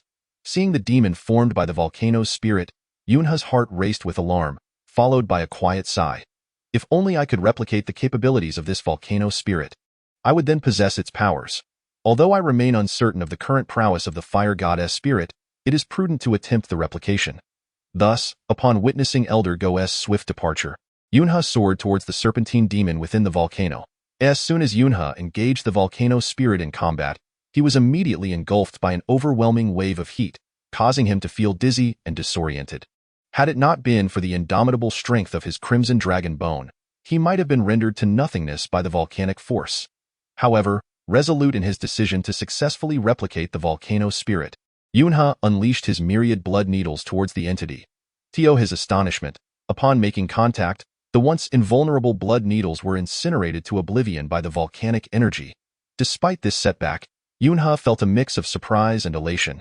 The greater the power of the volcano spirit, the more he understood that a successful replication would elevate his own cultivation. As for the destroyed blood needles, he felt no regret, for he possessed the means to replicate them infinitely. Upon returning, He could simply seek out Wang Junzi to recreate the blood needle. Yet, missing the opportunity to capture the volcano spirit would mean it would be lost to him forever. Therefore, Yunhe promptly retrieved the previously copied Guangsha blade from his storage pouch and relentlessly struck at the volcano spirit. The Guangsha blade, infused with volcanic energy and intrinsically linked to the volcano spirit, remained unscathed, engaging in a fierce battle with the entity. As the duel progressed, Yunhe discerned that the volcano spirit was indeed at the late stage of the Golden Core realm. His heart brimmed with joy, and seizing the opportunity, he utilized his unyielding Crimson Dragon Bone physique to make contact with the volcano spirit's body. He then extended his palm, successfully replicating the spirit's abilities within himself. In that moment of successful replication, Yunhe's cultivation surged dramatically, advancing from the early to the late stage of the Golden Core realm, and his entire being ignited in flames akin to those of the volcano spirit. Elated by this transformation, Yunhe eagerly resumed his battle with the volcano spirit, wielding the Guangsha blade with fervor. Due to Yunhe's current cultivation, which is now indistinguishable from that of the spirit of the volcano, coupled with the formidable power of the frenzied blade, it did not take long for Yunhe to successfully force the spirit of the volcano into a retreat. As the spirit of the volcano fell back, and with the frenzied blade in Yunhe's grasp, which grew stronger against formidable foes, it took only a few exchanges for Yunhe to extinguish the flames of the spirit entirely. The original serpentine form of the creature vanished, replaced by a singular, glowing red stone. Yunhe surmised that this might be the essence of the spirit of the volcano, yet he was momentarily at a loss as to how to utilize it. Consequently, he made a copy of it and promptly stored the original essence within his spatial pouch, intending to study it further upon his return. That moment, Yunhe swiftly summoned his sword and took flight, while Elder Go had already made his way back to the dominant sect. Although Elder Go had previously professed great trust and admiration for Yunhe, even accepting him as an inner disciple, he was the first to flee when danger arose, demonstrating a stark contradiction between his words and actions. However, Yunhe bore no grudge against him, for he understood the principle of self-preservation in times of crisis. Moreover, Elder Go was astute enough not to risk his life for a mere fledgling disciple. Nonetheless, Yunhe felt a sense of gratitude towards Elder Go for his hasty retreat. Otherwise, he would have found it challenging to successfully utilize his replication ability to absorb the spirit of the volcano. Chapter 97. The might of Yunhe. Yunhe had not only acquired the abilities of the spirit of the volcano, but had also elevated his cultivation to the late Golden Core stage. Now just a step away from the nascent soul realm, he believed that should he attend the upcoming three-sect assembly, he would possess a measure of self-defense. Upon returning to the woodshed on his mountain, Yunhe noticed the absence of Yujie and Wang Junzi. He did not concern himself with their whereabouts, but immediately employed his concealment technique to mask his cultivation. He then retrieved the previously copied fiery stone. At this moment, the surface of the spirit of the volcano was devoid of flames, resembling an ordinary rock, which astonished Yunhe. Fearing that the spirit he had so painstakingly obtained might have lost its potency, he promptly infused it with spiritual energy, yet there was still no sign of change. Could it be that the spirit of the volcano had been rendered useless by my strike? That seemed implausible. Logically, the spirit of the volcano was forged from the essence of heaven and earth and could not be so feeble. In desperation, Yunhe resolved to keep the spirit of the volcano safe and prepared to venture into the marketplace, hoping to subtly inquire if any merchants had knowledge of it. After all, Yunhe's experience was limited, and he sought to augment his understanding through the wisdom of other cultivators. As Yunhe entered the street dedicated to cultivation, he was met with a commotion outside.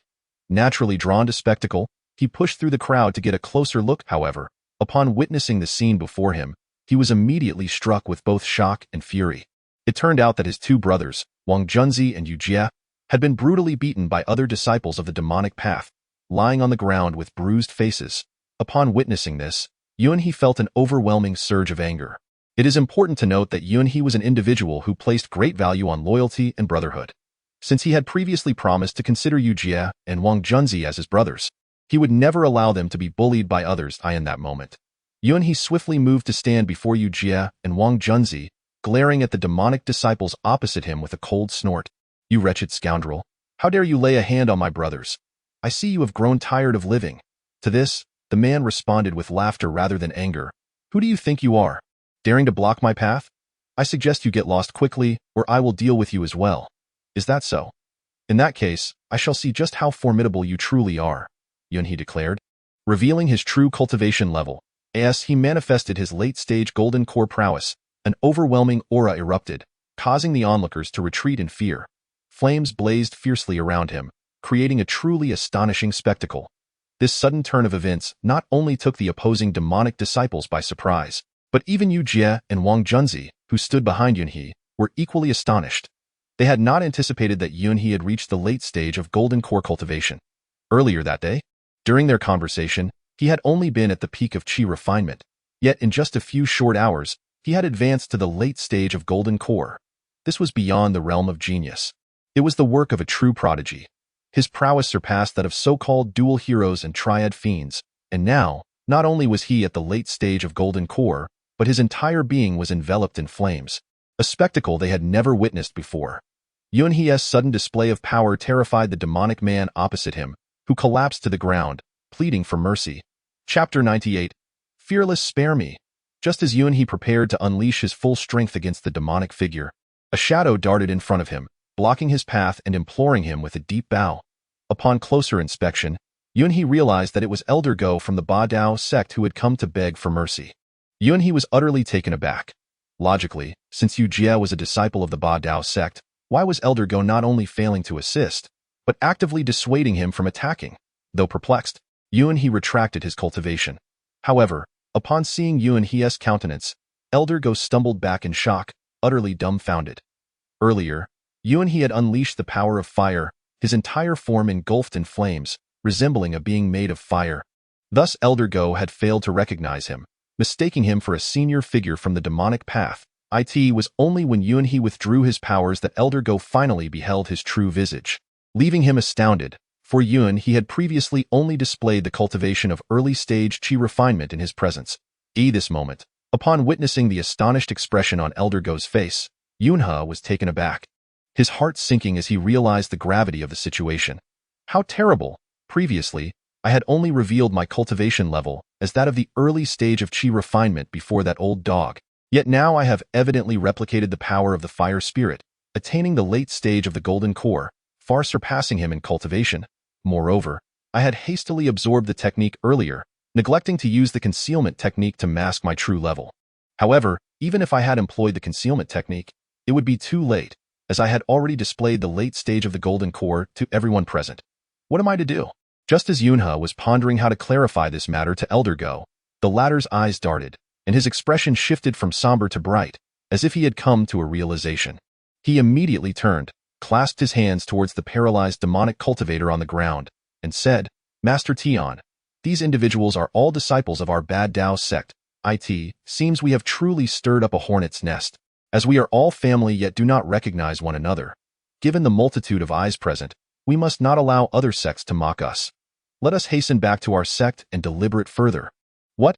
Is this individual truly the Master Tian Wanwu, who has been absent from the Ba Dao sect?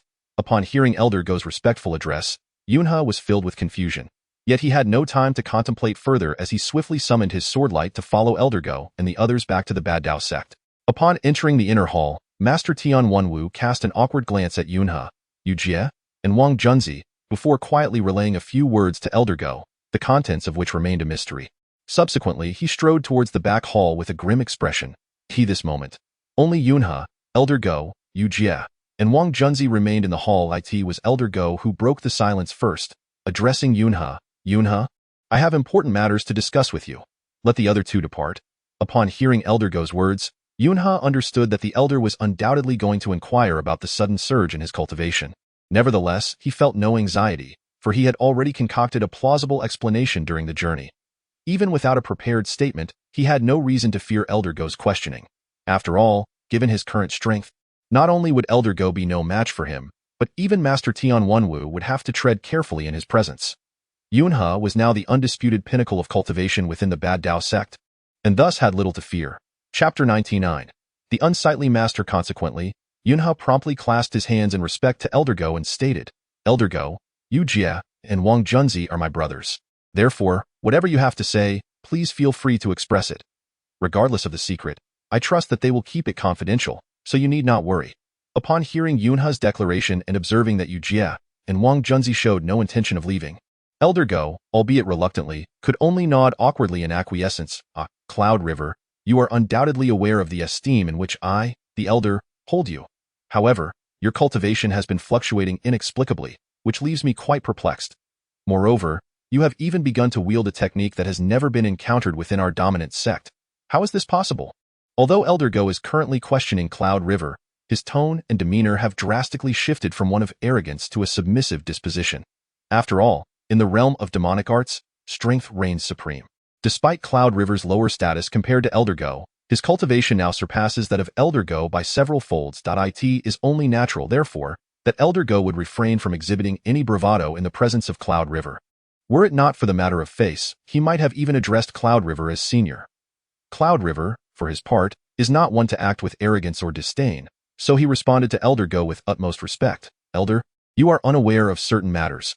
Earlier, when I accompanied you into the volcano, I was unexpectedly ambushed by the fire spirit. Yet, by a stroke of fortune, I managed to acquire a fragment of its power. However, this power cannot be sustained for long, and I can only utilize it occasionally. While this sporadic use does lead to a significant surge in my strength, my true cultivation remains at the initial stage of chi refinement. Should you doubt my words, feel free to test it. As he spoke, Cloud River extended his right hand, inviting Elder Go to probe his energy. It was revealed that Cloud River had discreetly employed his breath-concealing technique during their journey, thereby suppressing his late-stage golden core cultivation back to the initial stage of chi refinement. Elder Go, already intrigued by Cloud River's erratic cultivation, seized this opportunity to ascertain the truth of his claims. Upon using his energy to probe, he discovered that Cloud River's assertion was indeed accurate. His current cultivation was, as stated, at the initial stage of chi refinement.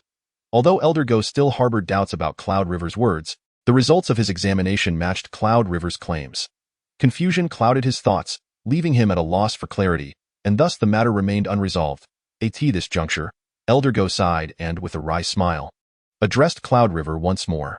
Cloud River, you may not be aware that the one with whom you had a previous conflict was none other than our dominant sect's leader, Tianwanwu.As disciples. How could you dare to engage in combat with the sect leader? Just as Cloud River was about to respond, his companions, Yu Jie and Wang Junzi, stepped forward to offer their explanations to Elder Go. Elder Go, I implore you not to heed the words of Tianwanwu alone. It is not that we seek to oppose the sect master. Rather, during our prior discord, the sect master did not disclose his identity. When Wang Junzi and I were meandering through the market, preparing to sell items from Taoist Wang's storage pouch, we unexpectedly encountered Tianwanwu. Although he expressed interest in the items within Taoist Wang's pouch, he only offered a mere 100 low-grade spirit stones for their purchase. It is essential to understand that the 3 items in question are worth tens of thousands of spirit stones. Naturally, we were unwilling to comply. However, emboldened by his formidable powers, Tianwanwu audaciously attempted to seize our possessions by force. In our desperation, a conflict ensued, yet Tianwanwu, acting with brazen disregard, easily overpowered us, leaving us on the brink of demise. Fortunately, Brother Yun intervened just in time to rescue us. Otherwise, we would likely have fallen victim to Tianwanwu's murderous greed for treasures. The heartfelt lamentation of these two was indeed palpable. What? How could Tianwanwu be so arrogant and overbearing? Upon hearing the accounts from Yu Jie and Wang Junzi, Yun was filled with indignation. Initially, he had presumed that the discord was merely a matter of words gone awry, but he had not anticipated that the esteemed sect master of the dominant sect would engage in such despicable behavior, truly disgraceful. It is one thing for Tianwanwu to attack Wang Junzi, but Yu Jie, you are currently clad in the robes of the dominant sect.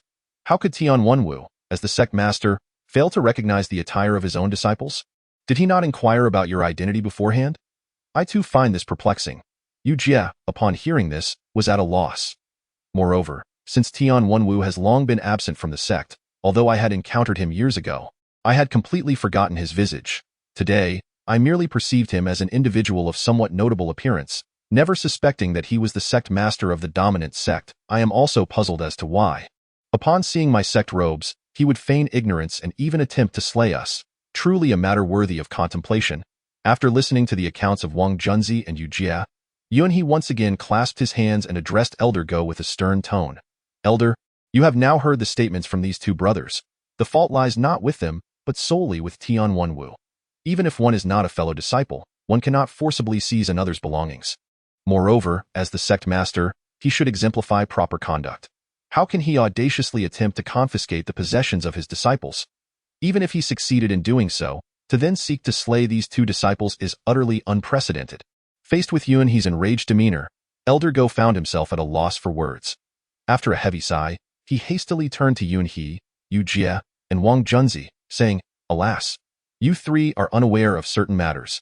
Our sect leader, to put it plainly, is the kind of person who bullies the weak while fearing the strong. As I had suspected, he was indeed aware that Yu Jie, are a disciple of the Ba Dao sect.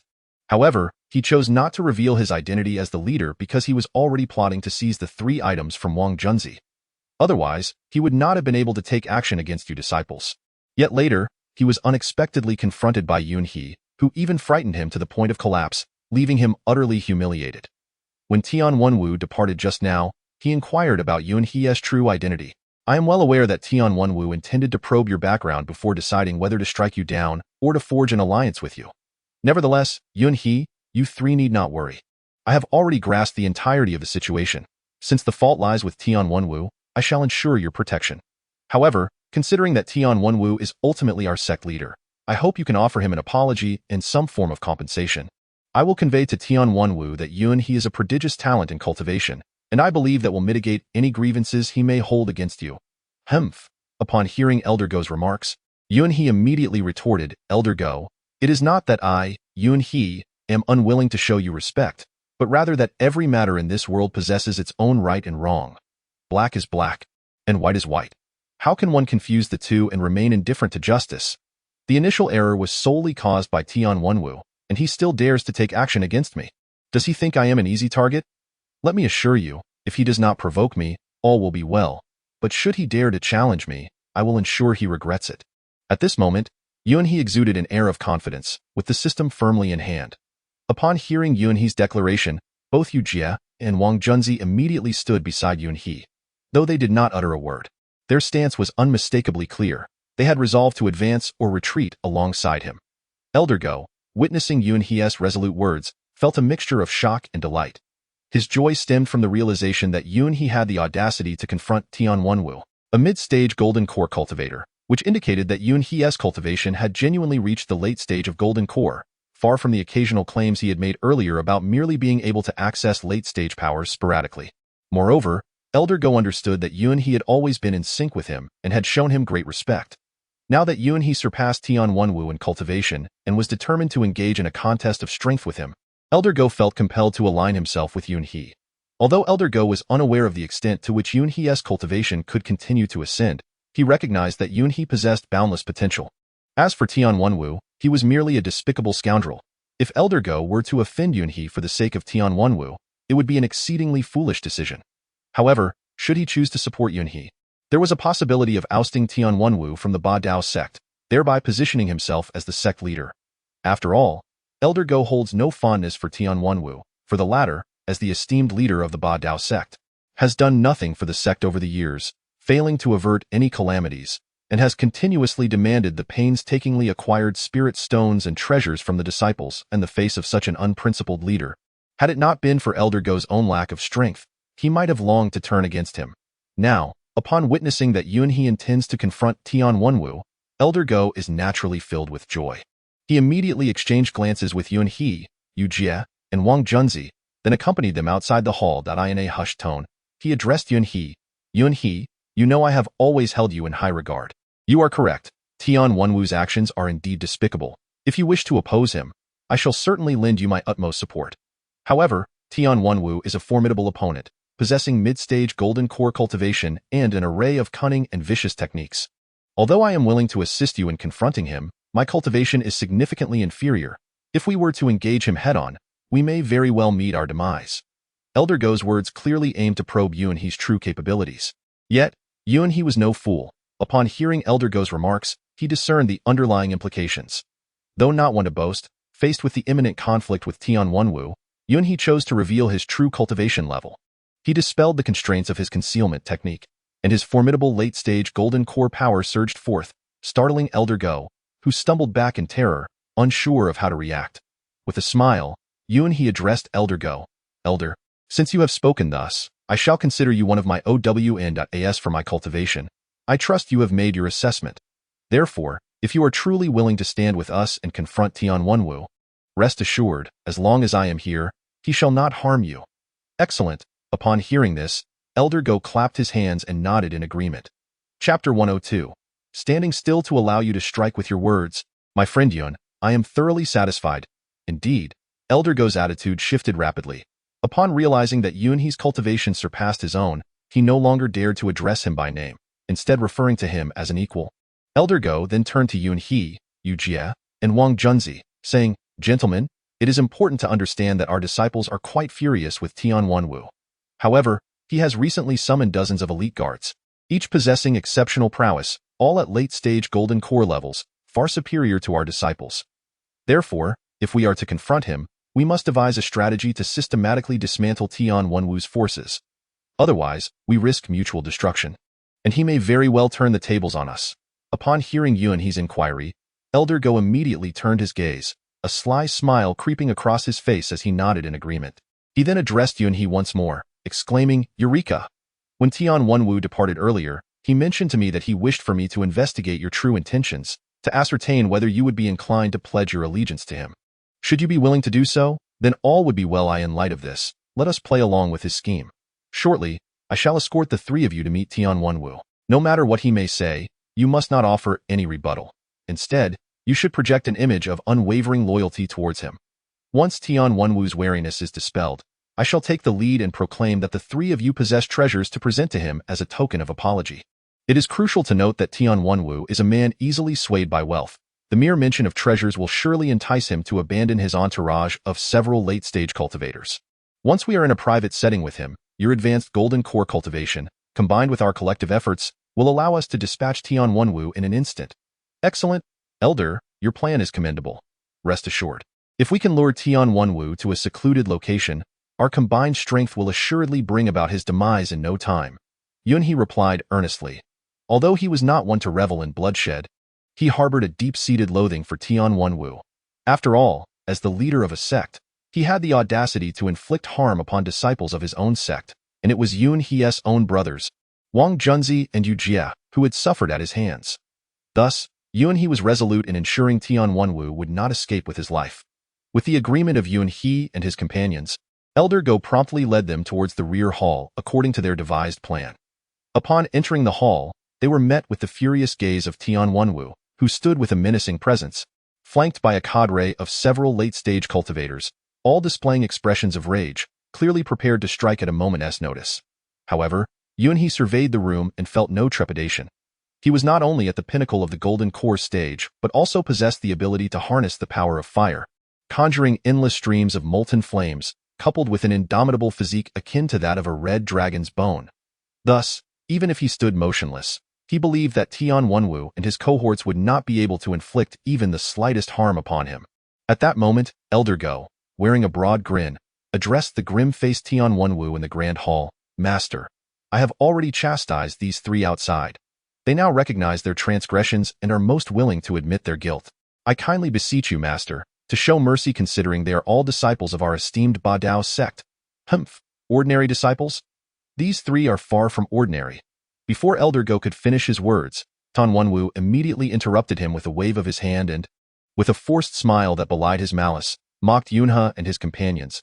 If you were an ordinary low-level disciple, how could you possibly possess those three invaluable treasures? It is clear to me that you have stolen the precious items I previously left at the gate.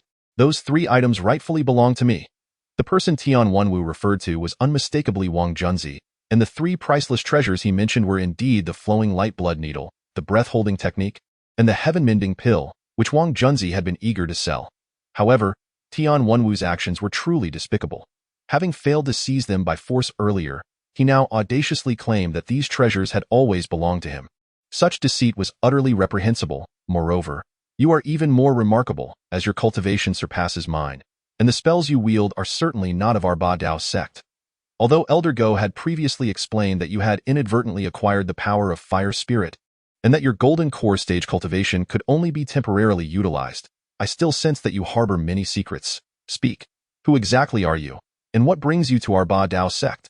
Upon witnessing Tian Wenwu's arrogant demeanor, Yunhe was filled with a desire to confront him on the spot. However, noticing Elder Go's silent gestures urging restraint, he chose to suppress his anger for the sake of the greater good. Yunhe then clasped his hands respectfully and addressed Tian Wenwu with a sincere expression. Esteemed sect master, you are mistaken. I am no treacherous scoundrel. I came to Ba Dao sect solely due to the introduction of my former master, Wu Hao Yuan, and harbor no ulterior motives. Wang Junzi and Yu Jie are dear brothers of mine, and as my time in the sect has been brief, I have not had the pleasure of meeting you. Hence my ignorance of your true identity. I humbly ask for your magnanimity and to spare the three of us. Ha ha ha. Upon hearing Yunhe's words, Tian Wenwu let out a thunderous laugh, and with a single strike, reduced the table before him to splinters. He then pointed an accusatory finger at Yunhe, berating him furiously. You little wretch! You humiliated me in front of everyone earlier, and you think I would let you off so easily? Humph! Were it not for Elder Go's fervent pleas, I would have torn you limb from limb for your insolence. You claim to possess golden core stage cultivation? Come, let us duel. I wish to see if you can still wield such power. As Tian Wenwu prepared to strike at Yunhe, Elder Go quickly interjected with a conciliatory smile, blocking his path. Sect Master, these three young men have shown such sincere contrition. Please consider releasing them. Moreover, they have prepared several magical artifacts as a gesture of their apology. Oh? What artifacts? Upon hearing Elder Go's words, Tian Wenwu's eyes gleamed with interest, and he immediately inquired further. Chapter 104. The slaying of Tian Wenwu. At this moment, Elder Go discreetly exchanged a knowing glance with Yun He and the others before quietly addressing Tian Wenwu once more. Master, given the multitude of onlookers here, I believe it would be prudent for these three young men to present the treasure to you in private. Should outsiders catch wind of this, they might entertain thoughts of seizing it. Indeed, Tian Wenwu, utterly enamored by the prospect of the treasure, was so captivated that he dismissed Elder Go's flawed reasoning without a second thought. His sole desire was to acquire the treasure expeditiously. Thus, he would take every word from Elder Go as gospel. Where is the treasure? Take me to behold it at once. Very well, master. Please follow me. Upon hearing Tian Wenwu's words, Yun He immediately clasped his hands in a gesture of respect and smiled, then proceeded to lead the way toward the back mountain of the Ba Dao sect. This secluded area, being the furthest from the main hall, would ensure that the ensuing battle to slay Tian Wenwu would not reach the ears of his numerous attendants. Where is the treasure? Tian Wenwu inquired impatiently of Yun He and the others. Right here. No sooner had Tian Wenwu's words left his lips than Elder Go brandished his sword, charging toward him with lethal intent. Even in his greed, Tian Wenwu recognized that Yun He and his companions had lured him here not to bestow a treasure upon him, but to extinguish his life, as Elder Go attacked. Tian Wenwu instinctively retreated, summoning a shield of mixed essence to protect himself from the onslaught. He then harnessed his mid-stage integration cultivation to shatter Elder Go's sword light into dust. Ha ha ha, you insignificant knaves, with your meager cultivation, dare to lay hands on your esteemed master? Truly, you know not the meaning of death. Today, I shall cleanse the sect in the name of the master. Having effortlessly deflected Elder Go's strike, Tian Wenwu believed he could easily vanquish Yun He and the others. Yet, he had forgotten that the strongest among them was not Elder Go, but Yun He himself. In the midst of his arrogance, Tian Wenwu suddenly felt an intense heat surge from behind him. Startled, he turned to glance back, only to be drenched in cold sweat. For there stood Yun He, revealing his late-stage golden core cultivation, summoning forth the full force of his fire spirit power. His entire being was enveloped in raging flames, exuding an aura of imminent death toward Tian Wenwu. How could Tian Wenwu not tremble in fear? He realized that the late-stage integration power displayed by Yun He was beyond his capacity to withstand. Instinctively, he sought to flee. However, with Yun He and the others resolute in their intent to kill, escape would not come easily. Before Tian Wenwu could make his move, Yu Jie and Wang Junzi swiftly employed their full arsenal of skills to obstruct his path. Get out of my way. Tian Wenwu, in a frenzy of desperation, understood all too well that he could not afford to linger in this place any longer. Just as he prepared to re-engage despite the obstructive presence of Yu Jie and Wang Junzi, a thunderous roar resonated from behind him as Yunhe surged forward with remarkable swiftness. At that moment, Yunhe extended his hands, and instantly, a colossal fire dragon erupted from his being, shattering the protective spiritual light surrounding Tian Wenwu. Tian Wenwu, caught in a flurry of evasion and defense, frantically formed seals with his hands while reciting incantations incessantly. In Chapter 105, it became apparent that he was exerting every ounce of strength to withstand the fiery assault of Yunhe. Unfortunately, Tian Wenwu's cultivation level lagged significantly behind that of Yunhe, leaving him unable to fend off the onslaught despite his desperate efforts. in a mere 3 exchanges, Tian Wenwu found himself battered and bruised, his once fair skin now charred and swollen, enveloped by the fiery energy unleashed by Yunhe. His robe was in tatters, barely serving its purpose of modesty. Realizing he was no match for Yunhe, Tian Wenwu hastily knelt and begged for mercy, revealing a side of him that was surprisingly pliant. Previously brimming with arrogance, he now wore a contrite expression, shedding the facade of the esteemed sect leader with astonishing swiftness. Yunhe, not one to revel in bloodshed, felt a twinge of compassion upon witnessing Tian Wenwu's pitiful state and his pleas for mercy. However, just as Yunhe was poised to retract his magical assault and spare Tian Wenwu, the latter unexpectedly produced a concealed weapon and hurled it at Yunhe with alarming speed. "Watch out, Yun Daoyu!" At that moment, Elder Go, observing Tian Wenwu's treacherous maneuver from afar, swiftly took to the air, attempting to interpose himself between the concealed weapon and Yunhe. Alas, Yunhe was too close to Tian Wenwu, and within the blink of an eye, the weapon rained down upon him like petals scattered by the wind. As Tian Wenwu witnessed his scheme unfold successfully, a sinister smile crept across his face. "Ha ha ha, Yunhe, you wretched cur. You dare to act so arrogantly before me, relying on your golden core late-stage cultivation? Today, I shall teach you the rules of combat in the realm of cultivation. Allow me to enlighten you. In our world of cultivators, especially within the demonic path, there is no room for mercy. Only those who endure until the end are deemed true victors. Should you show even a hint of compassion, you may very well find yourself turned upon." Ha ha ha! Just as Tian Wenwu believed he had successfully dispatched Yunhe, a sudden realization struck him. As the smoke from his explosive weapon dissipated, Yunhe stood unscathed before him. Not only was Tian Wenwu left flabbergasted, but so too were Yu Jie, Wang Junzi, and Elder Go, who were equally astonished by the turn of events. Although they were previously positioned at a slight distance from Yunhe, they could still perceive the formidable power of the hidden weapons unleashed by Tian Wenwu. Thus, it was not merely a matter of Yunhe being a cultivator at the late stage of the Golden Core. Even if he were at the nascent soul stage, he would still likely suffer severe injuries.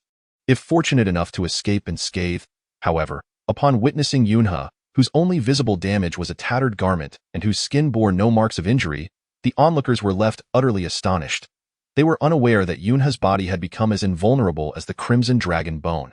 Even a full-force strike from a fusion-stage cultivator could be effortlessly repelled by him. What, then, could Tian Wenwu's hidden weapons possibly amount to? At that moment, upon realizing his nefarious scheme had failed, Tian Wenwu immediately donned a face of contrition and cried out to Yunhe, "Friend Yun, I was momentarily bewitched and did not truly intend to kill you. I merely wished to test your prowess. I implore you, considering our shared sect, to spare my life." The shamelessness of Tian Wenwu was evident.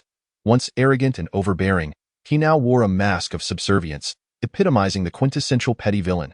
Chapter 106. Annihilation of the foe. Seeing Tian Wenwu attempt to deceive him with words, Yunhe felt a surge of anger. Just as he was poised to strike down Tian Wenwu, a sudden red sword aura descended from the heavens, cleaving Tian Wenwu in twain. It was none other than Elder Go Changlao, who had intervened at that moment. After dispatching Tian Wenwu, he approached Yunhe with a smile and clasped his hands in greeting. "Although your cultivation is formidable, you possess an excessively kind-hearted nature. You must understand that Tian Wenwu is a man of cruel disposition. Should you continue to hesitate, he might devise other means to harm you. Therefore, we must swiftly eliminate him, leaving no room for future retribution. I acted without your consent, dear friend Yun. I hope you will not take offense." Elder Go Changlao's words were somewhat exaggerated. We had all resolved to join forces to vanquish Tian Wenwu. Thus, who ultimately dealt the killing blow was of little consequence. In fact, I am grateful to you, Elder Go, for your timely intervention. Otherwise, I might have faltered in delivering the final strike. My dear friend, you are too kind. This matter is trivial indeed. Moreover, it was thanks to your diversion that I was able to act. Without your assistance, I would have found it exceedingly difficult to vanquish Tian Wenwu. As Elder Go spoke, he removed a storage bracelet from Tian Wenwu's corpse and handed it directly to Yunhe. Although Tian Wenwu was known for preying on the weak, he had also possessed a knack for amassing wealth. You see, within our domineering sect, even someone of my standing as an elder could only afford a shabby storage bag. While Tian Wenwu had somehow acquired a storage ring, I surmised that the treasures within were far from ordinary. With your exceptional cultivation, dear friend Yun, you will undoubtedly find great use for these items. Upon receiving the storage ring offered by Elder Go, Yunhe accepted it without hesitation and began to examine it with intrigue. Although Yunhe now possesses a storage ring, he has never revealed this fact in the presence of the three companions. Instead, he still fastens a tattered storage bag at his waist. He believes that maintaining a low profile is essential to avoid unnecessary troubles. Furthermore, he is quite curious about the treasures contained within Tian Wenwu's storage bracelet. Yet he feels it is not the appropriate moment to examine it. As Yunhe takes hold of the storage bracelet and prepares to address the three, he suddenly notices their gazes fixed on the item in his hand. Filled with evident envy, after all, none of them has ever used such a bracelet. At this moment, Yunhe privately muses, "Perhaps I should find an opportunity to replicate this storage bracelet 3 times and present one to Elder Go and the others. They have been wholeheartedly assisting me, and I ought to reward them from time to time to ensure their unwavering loyalty." Having stowed the storage bracelet away, Elder Go once again clasped his hands in salute to Yunhe and remarked, "Friend Yun, now that we have eliminated the formidable enemy Tian Wenwu, our next task is to deal with the dozens of late-stage corporeal cultivators under his command. Although these cultivators are not our match individually, their sheer numbers necessitate that we confront them one by one. Elder Go, having witnessed the ease with which they dispatched Tian Wenwu, was eager to take action against his subordinates. That said, our dominant sect is currently in need of capable allies. Rather than slaying all these late-stage corporeal cultivators, I propose we explore whether they might be willing to submit to us. If they do, it could significantly enhance the reputation of our sect. What do you think?" "That is indeed a commendable idea, though it remains uncertain whether they would fully capitulate to us," replied another. "People tend to prioritize their own interests. I suspect that Tian Wenwu must have lavished them with numerous benefits to secure their loyalty, or they would not have followed such a treacherous scoundrel. If we can offer them even more, I believe they will not refuse us." "Very well, if that is the case, let us return to the main hall and ascertain whether these cultivators are inclined to align themselves with us. If they are amenable, that would be ideal. If not, we shall have no choice but to deal with them decisively." "Agreed. I shall heed your counsel, Elder Go." With that, the 4 of them once again took to the skies on their swords. Returning to the grand hall, "Dear friends," Elder Go began, his face beaming with a smile as he prepared to address the dozens of individuals before him. However, upon seeing their rigid bodies and vacant expressions, he was taken aback, and his spirit sensed something amiss, causing him to retreat several steps in fright. At this moment, Yunhe and the others entered the grand hall, and upon observing Elder Go's peculiar countenance along with the bizarre appearance of the dozens of cultivators, Yunhe felt a surge of confusion. "Elder Go, why do these dozen or so individuals appear in such a manner, as if they have been ensnared by a binding spell?" Upon hearing Yunhe's inquiry, Elder Go began to scrutinize the motionless figures before him while intermittently tapping on their bodies. Subsequently, a look of unrestrained joy illuminated his face as he clasped his hands together and addressed Yunhe, saying, "Congratulations, my friend Yun." "Oh? What brings about this congratulations from you, Elder Go?" "Ah, my friend Yun, you may not be aware, but if my deductions are accurate, these individuals are not genuine humans at all. Instead, they are corpses that have been extracted post-mortem and subsequently refined into humanoid zombies through dark sorcery." "What? Humanoid zombies? Indeed. Just observe, my friend Yun. These individuals not only possess late-stage corporeal cultivation, but their physiques are also strikingly identical. This uniformity is a direct result of the sorcery employed in their refinement. While these individuals may have varied heights and builds in life, once transformed into zombies through dark arts, their appearances converge into a singular form, broad-shouldered and slender-waisted, imposing in stature. This not only serves to intimidate foes but also allows for an enhanced physical prowess, thereby facilitating a more formidable engagement in combat. I see. Earlier, when Tian Wenwu led these individuals into the hall, I was quite astonished by their silence. Indeed, now that Tian Wenwu has been vanquished by us, these late-stage corporeal cultivators exhibit vacant stares, clearly having lost their host control. Moreover, my friend Yun, you have acquired Tian Wenwu's storage bracelet, which I surmise contains the spell to control these zombies. Should you master this spell, you could command them at will to vanquish your enemies. Furthermore, it is possible that within Tian Wenwu's storage ring lies the technique for refining these zombies. If this is indeed the case, our dominant sect would no longer need to painstakingly recruit disciples, for we could significantly bolster our strength merely by refining the corpses of these cultivators. Elder Go's enthusiasm grew as he spoke, for in his eyes, the art of zombie refinement represented a powerful means to enhance one's own prowess. Chapter 108. Indispensable? Absolutely not. Upon hearing Elder Go's words, Yunhe immediately raised his hand with a serious expression to halt him. "Oh? Pray tell, Why does my friend Yun object so vehemently? Seeing Yunhe's stern demeanor, Elder Go was utterly perplexed.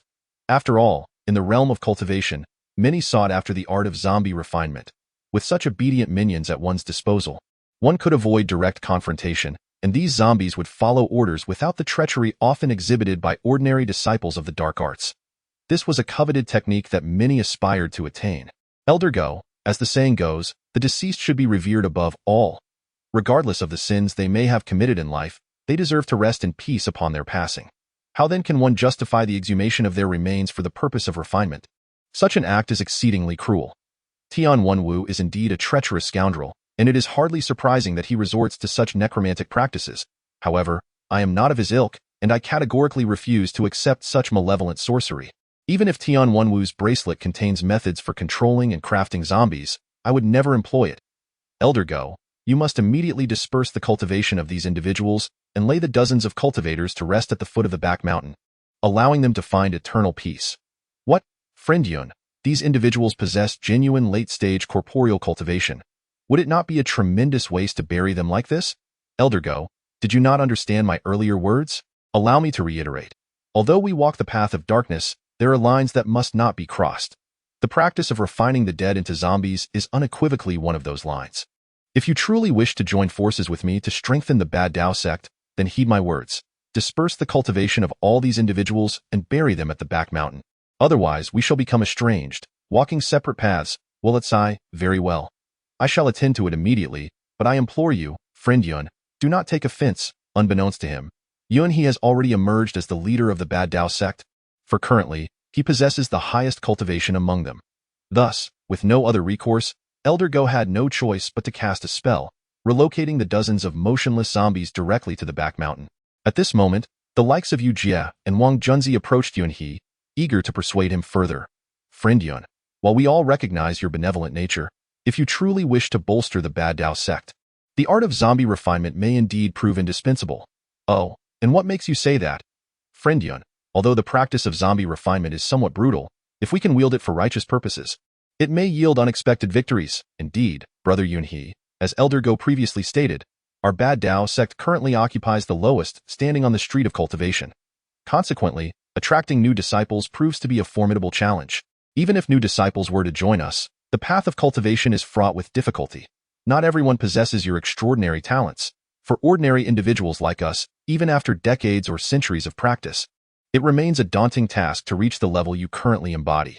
However, if we were to eliminate those who have committed heinous acts in life and refine their remains into zombies, utilizing them to eliminate evil and uphold justice, would that not serve to help them atone for their past transgressions? Wang Junzi and Yu Jie regarded him with earnest sincerity. Chapter 109.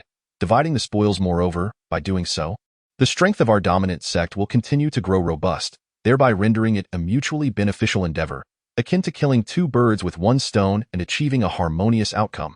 As for this, upon hearing the persuasive words of Yu Jie and Wang Junzi, Yunhe nodded in agreement. It was evident that he no longer harbored aversion towards the method of zombie refinement. The arguments you've presented hold merit. If we were to subject innocent mortals, or those practitioners who had committed no grave sins in their lifetimes to such a fate, it would indeed be excessively cruel. However, if we could refine those with malevolent hearts, akin to the treacherous Tian Wenwu, into zombies, it would then be a case of them bringing misfortune upon themselves. We could subsequently employ their strength to eradicate evil and uphold justice, which could be considered a legitimate means of combating our foes. Indeed, my friend Yun, as long as we alter our perspective, we may find it less difficult to accept. We are all well aware that you are a person of righteousness, dedicated to quelling violence and promoting goodness.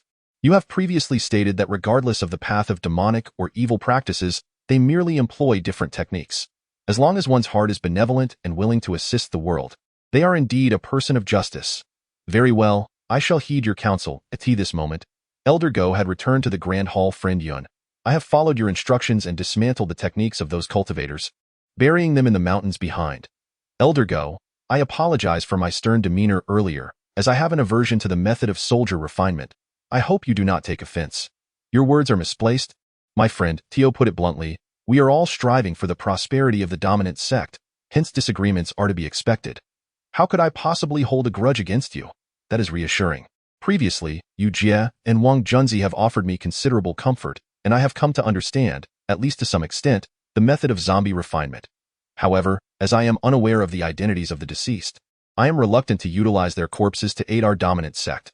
Nevertheless, for someone as ruthless and venomous as Tian Wenwu, if we were to employ the method of zombie refinement, it would be prudent to refine him while he still lives. Should we succeed, we could then use Tian Wenwu as a means to vanquish our enemies. Your words resonate with me. I share your sentiments. Upon learning that He was now willing to accept the method of zombie refinement, Elder Go was greatly pleased, for he understood that should this technique be made available in the market, it would be a rare and invaluable opportunity, now that they had fortuitously acquired such knowledge. To abandon it would indeed be a grave loss. Henceforth, the method of soldier refinement shall be entrusted to you, Elder Go. What? Entrusted to me? Elder Go exclaimed, both astonished and elated. Indeed, I shall now seek within the confines of this Tianshi Wenwu's bracelet the method to fabricate zombies. Should I succeed in my endeavor, the subsequent mastery of this technique shall be yours alone to wield. However, once you have acquired it, you must pledge not to unjustly slay innocent lives. Only the corpses of those who have committed heinous acts during their lifetimes may be refined for our Daotian sect's purposes. Should I discover that you have, in your thirst for power, wantonly taken the lives of the innocent or conspired against righteous cultivators, I assure you, I shall not show you mercy. Rest assured, my friend Yun, I shall adhere strictly to your guidance. Once I have mastered this method of zombie fabrication, I will apply it solely to those who are utterly depraved, and I will not wrongfully accuse a good person. Very well, in that case, you shall remain vigilant outside the hall. After I have thoroughly examined the items within this Tianshi Wenwu's storage bracelet, I will bestow them upon the three of you.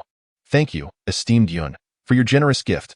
Upon hearing Yunhe's words, Yu Jie, Wang Junzi, and Elder Go were filled with great joy, for it was unlikely that an ordinary cultivator would be so magnanimous as Yunhe.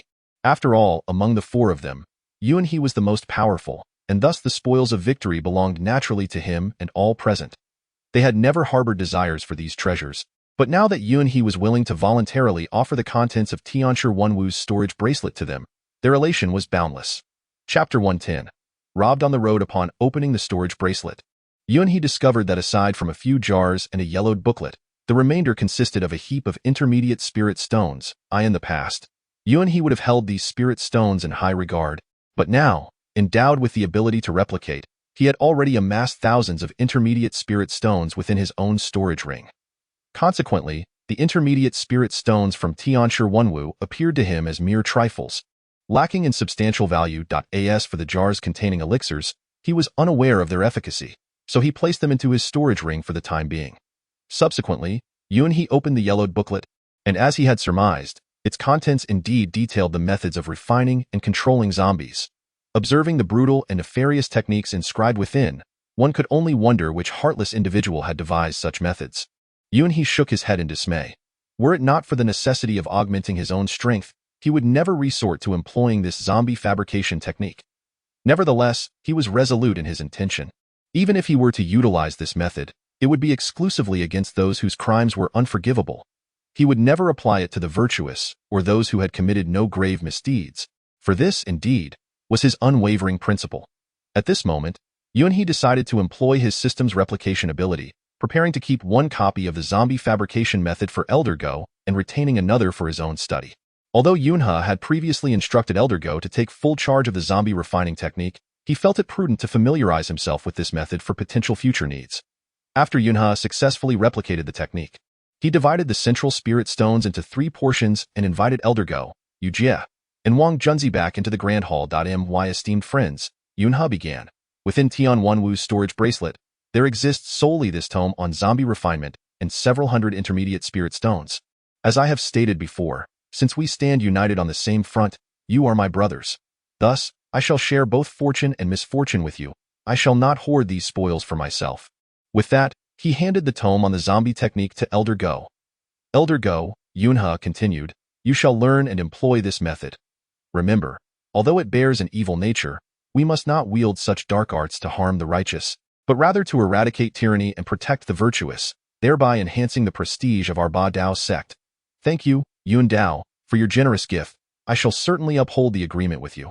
Elder Go exclaimed, beaming as he accepted the tome and promptly retreated to study it. Wang Junzi, Yu Jie, the hundreds of intermediate spirit stones within Tian Wenwu's storage bracelet have been divided equally among the 3 of you. What? Upon hearing Yunha's words, Elder Go and the others were taken aback. After years of cultivation, they understood the preciousness of intermediate spirit stones.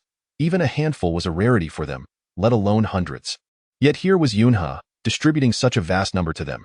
This level of generosity was something even the top-tier Enma sect would find difficult to expect. At this moment, Elder Go, Yu Jie, and Wang Junzi were filled with joy. For intermediate spirit stones were incredibly valuable to ordinary cultivators like themselves. Their current low cultivation levels rendered them unable to absorb the natural spiritual energy of the world, making intermediate spirit stones essential for their advancement.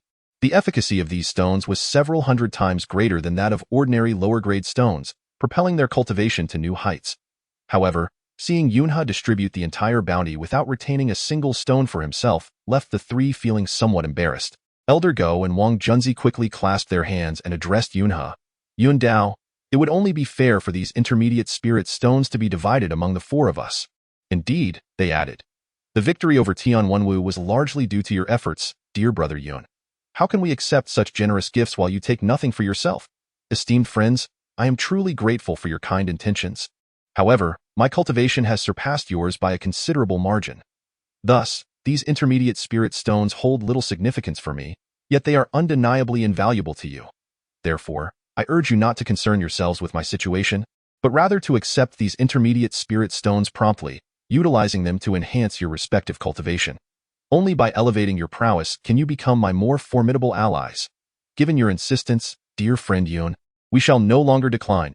Upon hearing Yun Hie's words, Elder Go, Yu Jie, and Wang Junzi hastily bowed in gratitude, swiftly placing the intermediate spirit stones into their storage bags.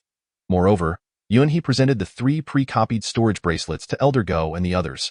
My dear companions, although our dominant sect currently stands as the weakest among the cultivation factions in this street, you must believe that with diligence, it is not beyond possibility for us to surpass the Enma sect and even outstrip the 3 major demonic sects. As the saying goes, one is judged by their attire. Thus, we must first exhibit our distinctiveness. Your storage bags have become rather worn. It would be more advantageous for you to don these storage bracelets, which would command the respect of ordinary cultivators. As Yunhee spoke, he placed the 3 storage bracelets into Elder Go's hands, leaving the trio utterly astonished, for a single storage bracelet is worth hundreds of intermediate spirit stones. Friend Yun, you have presented us with 3 storage bracelets, a treasure worth over 1,000 intermediate spirit stones. We cannot possibly accept such generosity. Elder Go's words were overly modest. As I have stated before, you are my companions, and what I possess is shared with you. A mere storage bracelet is of no consequence. Accept it without hesitation. At that moment, the 3 were beaming with joy. While they had never before encountered intermediate spirit stones, they had seen storage bracelets countless times, though they had never dared to dream of possessing one, as each bracelet is valued at hundreds of intermediate spirit stones. After receiving Yun Hie's storage bracelets and intermediate spirit stones, Elder Go, Yu Jie, and Wang Junzi promptly returned to their respective abodes, following Yun Hie's instructions to absorb the spirit stones and elevate their cultivation. Meanwhile, Yun He ventured back into the market, seeking to inquire among the merchants about the fire spirit stone, hoping to find someone knowledgeable about how to rekindle its spiritual essence. The fire spirit stone in his possession had dimmed, resembling an ordinary rock. Aware of its rarity, Yun He was determined not to squander such a precious item.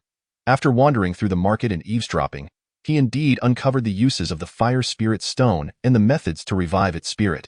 It turns out that the purpose of this fire spirit stone is to allow cultivators to absorb the power of fire spirits, thereby enabling them to manipulate the art of magma. However, for Yunha, this is of no consequence, as he has already completely replicated that fire spirit's power. Not only has he attained the cultivation level associated with the manifestation of the fire spirit, but he can also wield all of its spells in their entirety. To him, this fire spirit stone is akin to a mere trinket. Nevertheless, Yunha has learned that this fire spirit stone is worth dozens of top-tier spirit stones. It is well known that top-tier spirit stones are immensely valuable, far surpassing the mid-tier spirit stones in both rarity and utility, exceeding them by hundreds of times. Even some formations and artifacts in the realm of immortality cannot be crafted without these top-tier spirit stones. With a single top-tier spirit stone, Yunha could replicate an endless supply of them, thus making his endeavor to awaken the fire spirit stone imperative. As for the method of awakening the fire spirit stone, it is remarkably simple. One must place the stone back into the volcanic marshes, allowing it to absorb the volcanic power once more. thereby restoring it to its former glory. Upon arriving at the volcanic marsh, Yunhe immediately took out the dim fire spirit stone and cast it back into the magma. He then utilized his fire spirit power to propel the magma towards the fire spirit stone. In a matter of moments, the once dull fire spirit stone regained its luster, flames surging around it. However, just as Yunhe was about to reach out and reclaim the stone, a black figure suddenly flashed before his eyes, causing the fire spirit stone to vanish without a trace. This unforeseen turn of events left Yunhe utterly astonished. After all, he had been the one to seize others' possessions, and now he found himself the victim of theft, truly a case of the hunter becoming the hunted. This shock ignited a fierce anger within him, and he immediately unleashed his late-stage golden core cultivation, flames enveloping his entire being. He then soared into the air, shouting furiously, "Which scoundrel dares to take my belongings? Show yourself at once, or I shall flay your skin, shatter your bones, and ensure you never reincarnate." Ha ha ha, a mere late-stage golden core brat dares to be so arrogant. Very well, today, I shall confront you and witness how you intend to flay my skin. A chilling voice echoed through the air, and before Yunhe stood a strangely dressed, gray-haired cultivator, neither monk nor Taoist. Chapter 111. Encountering a strong foe. Mid-stage nascent soul. Upon sensing the cultivation level of this peculiar cultivator, Yunhe was taken aback. Yet, despite this, he was resolute in not letting the thief who had stolen his fire spirit stone escape.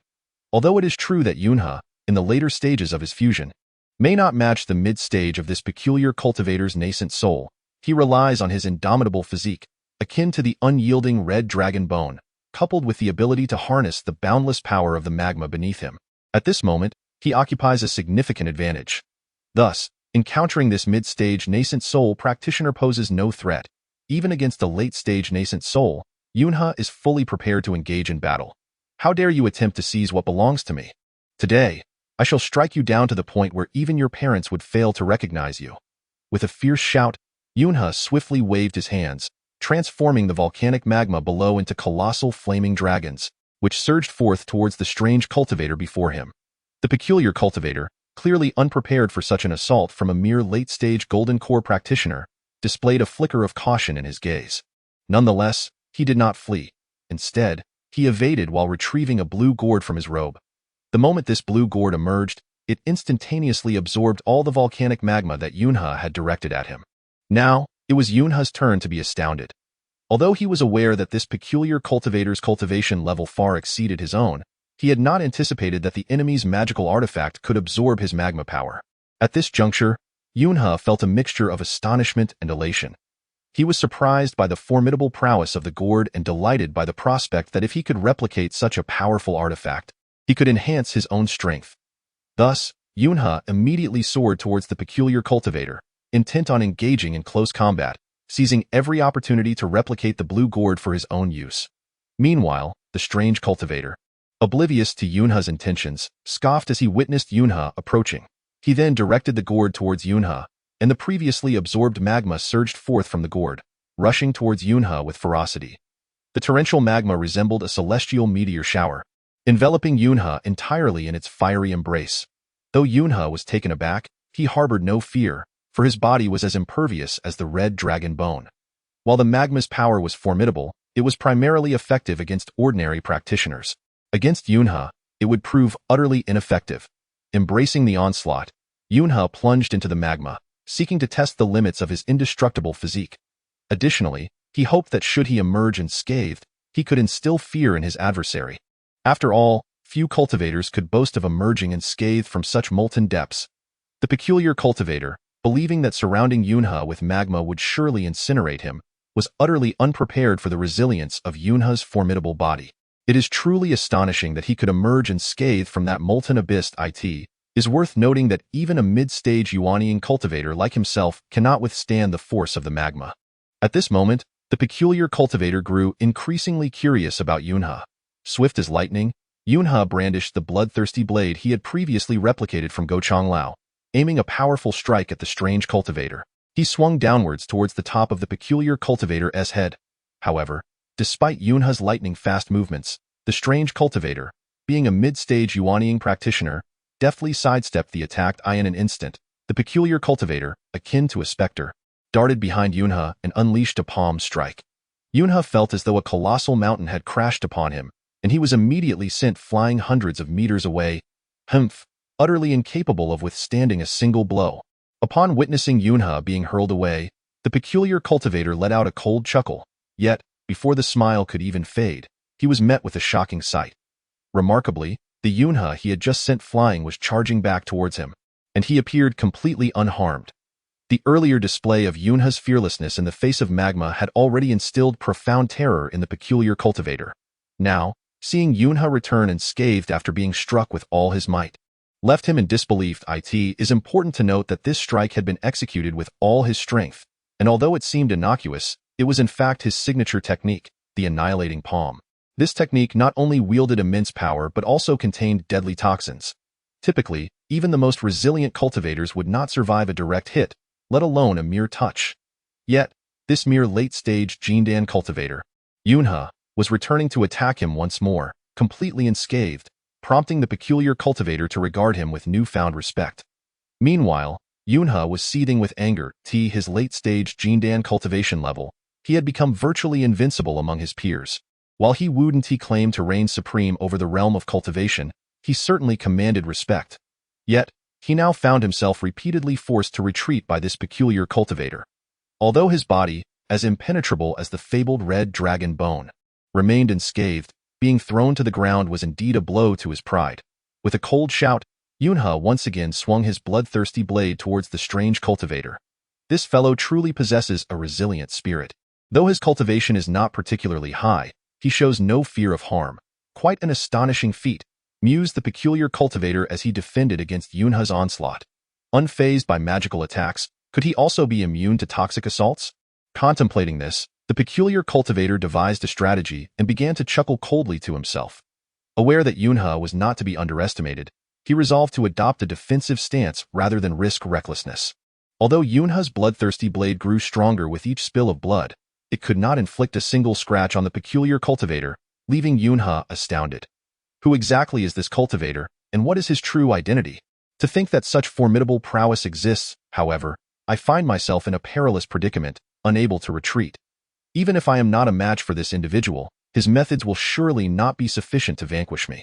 Thus, regardless of the circumstances, I must engage in a relentless struggle against him, for I cannot allow him to abscond with my fire spirit stone. As Yunha contemplated this, his wild blade danced with increasing fervor. At that moment, the peculiar cultivator flashed a cold smirk, and before Yunha could comprehend the situation, he witnessed the adversary expelling an object from his mouth. In an instant, it hurtled towards his crown. Yet despite the astonishing speed of the projectile, it merely grazed Yunha and ricocheted off his resilient physique. Just as Yunha believed the enemy's attack had proven ineffective, he was unprepared for the radiant essence to transform into a wisp of smoke, which swiftly infiltrated his body. It is worth noting that although Yunha's indomitable red dragon bone physique could withstand all forms of assault, it was powerless against such ethereal smoke techniques. While his body could endure the most formidable of substances, it was utterly defenseless against the insidious nature of this smoke. Consequently, upon realizing that the smoke had penetrated his being, Yunha immediately sensed impending danger and attempted to channel his physical energy to expel the smoke. He understood that the smoke produced by his adversary was likely laced with poison. However, despite his suspicions regarding the smoke's origin, he did not anticipate its overwhelming toxicity. Once it permeated his body, it swiftly penetrated his internal organs, leaving Yunha disoriented and engulfed in darkness, ultimately causing him to lose consciousness. This was the gravest crisis he had encountered in his journey of cultivation. When Yunha next awoke, he found himself bound tightly to a tree stump, with two men and a woman intently scrutinizing him. One of the men was the very odd cultivator who had previously rendered him unconscious. Yunha, known for his impulsive temperament, was infuriated to discover that his enemy dared to bind him in such a manner, clearly intending to humiliate him. Enraged, he resolved to use his magical power to break free from the ropes that confined him. Yet, no matter how he struggled, the seemingly delicate ropes remained unyielding, tightening their grip with every effort he made. Even Yunha's extraordinarily resilient body, akin to the red dragon bone, bore the marks of the constricting ropes. This fellow may appear unremarkable, yet his abilities are indeed formidable, to the extent that even my bind immortal rope cannot harm him. Just as Yunha exerted every ounce of strength to escape the so-called bind immortal rope, he suddenly heard one of the female cultivators mock him with scorn. The bind a mortal rope. At that moment, from the words of the female cultivator, Yunha discerned the rope's origin. In a wonder, I cannot free myself from its bindings, for it is indeed the bind a mortal rope. Though I am unaware of its full capabilities, the mere mention of its name is enough to instill fear. How infuriating! Who are these individuals? Not only are they exceptionally skilled, but their magical artifacts are also incredibly diverse. Clang. As Yunha pondered how to escape the clutches of these individuals, he suddenly heard the voice of the system within him echo once more. Feeling the host's touch upon the binding immortal rope, the system inquired, "Would you like to replicate the power of the binding immortal rope?" At that moment, Yunha hesitated briefly before dismissing the idea of replicating the binding immortal rope. Having already assimilated the powers of the fire spirit and the red dragon bone, he realized that with his current system level, he could only coexist with a maximum of 2 replicated powers. Should he choose to replicate the red dragon bone again, he would be forced to replace one of the existing powers. However, these 2 powers were vital to Yunha, and thus he could not afford to exchange either. Chapter 112. The Art of Pretense and the Score of Humiliation. With this thought in mind, Yunha decided to ignore the group further. After all, despite being temporarily ensnared, he was the embodiment of the red dragon bone, and the task of slaying him would not be an easy one for them. If it were, they would not have resorted to binding him in such a manner. Observing Yunha turn away from them, the 3 adversaries exhibited varied expressions. The woman among them raised an eyebrow, clearly incensed by his demeanor. The peculiar cultivator who had previously defeated Yunha showed no outward anger, yet a glint of murderous intent flickered in his eyes. Meanwhile, the elderly cultivator standing beside them erupted into laughter. "Master Bai, what brings you such joy?" the woman inquired, puzzled by the elder's mirth. "Oh dear lady, you are unaware," the elderly man whispered to her, his voice low and conspiratorial. Yunha, attempting to eavesdrop on their conversation and discern their intentions, found himself thwarted by their use of secretive communication techniques. Despite straining to listen, he could not grasp their meaning. In the meantime, the peculiar cultivator approached Yunha and whispered, "Boy, do not think that your mastery of body refinement renders you invulnerable. Are you aware of the corpse refining techniques from the western regions? They can turn the living into the dead. Would you care to give it a try?" Upon hearing this threat, Yunha responded with a cold laugh. "Humph, you ugly creature. If you have the ability, then use that method against me. If I so much as furrow my brow, I shall be your ancestor." In response to Yunha's scathing retort, the peculiar cultivator raised his hand and lunged toward Yunha's crown. At that moment, where their hands met, flames erupted, and the cultivator's attack was deflected. Yunha, still wearing a smile, regarded the thwarted assailant with amusement. "You insolent scoundrel, have you forgotten to eat? Are you still a cultivator, yet lack even a modicum of strength? Could it be that all your techniques were imparted to you by your master's wife?" At this moment, Yunhe mocked him while bursting into laughter. "Young man, do not overstep your bounds." The peculiar cultivator, incensed by Yunhe's taunts, prepared to assault him once more. Just then, the elderly man and the woman conversing in the distance intervened to halt the peculiar cultivator's aggression. "Master Eli, do not take this person's life. Ha! I must say, you greatly overestimate this ghastly creature. With his meager abilities, he seeks to harm me. I could easily defeat him, even if he were to use all his limbs." Upon hearing the woman's command to the so-called Master Eli, Yunhe felt emboldened. His current aim was to flaunt his prowess to elevate his system level, striving to replicate the abilities of more formidable cultivators at the earliest opportunity. Ding. Failed to show off, gained 1 point for being slapped in the face. What? Why did I fail to show off? And what is this point for being slapped in the face? Upon hearing the system's notification, Yunhe appeared bewildered and perplexed. Chapter 113. A war of words with the system. He had assumed that merely boasting would suffice for a successful display, yet this system had deemed his attempt a failure. Ding. Gentle reminder to the host. Success in boasting is determined by the performance following the boast, not merely by the act of boasting itself. The target of your earlier boast indeed possesses the capability to eliminate you. Hence your failure is justified. I see. But what exactly does this point for being slapped in the face signify? I don't comprehend it in the slightest. Your lack of understanding is due to your own foolishness. Damn it, system, get to the point and stop toying with me. The slap in the face point is the cumulative score you receive each time you fail to show off, indicating that if you succeed in your next attempt, the experience gained will be doubled. Is that so? This slap in the face point is rather considerate. Even in failure, it does not bring me any detriment. Just as Yunhe engaged in dialogue with the system, The female cultivator across from him began to sneer. Since you claim that Master Eli is no match for you, why then were you captured by him and bound to this tree? Humph. Although Yunhe was fully aware that the female cultivator was mocking him, he stubbornly entered into a war of words. It's because this ugly creature resorts to underhanded tactics. If we were to engage in direct combat, even 3 of you together would struggle to harm me. Upon hearing Yunhe's bold declaration, the woman's brow arched, and she immediately retorted coldly to him. I have yet to encounter such an audacious young man as you. Evil master, release this lad from his binding ropes.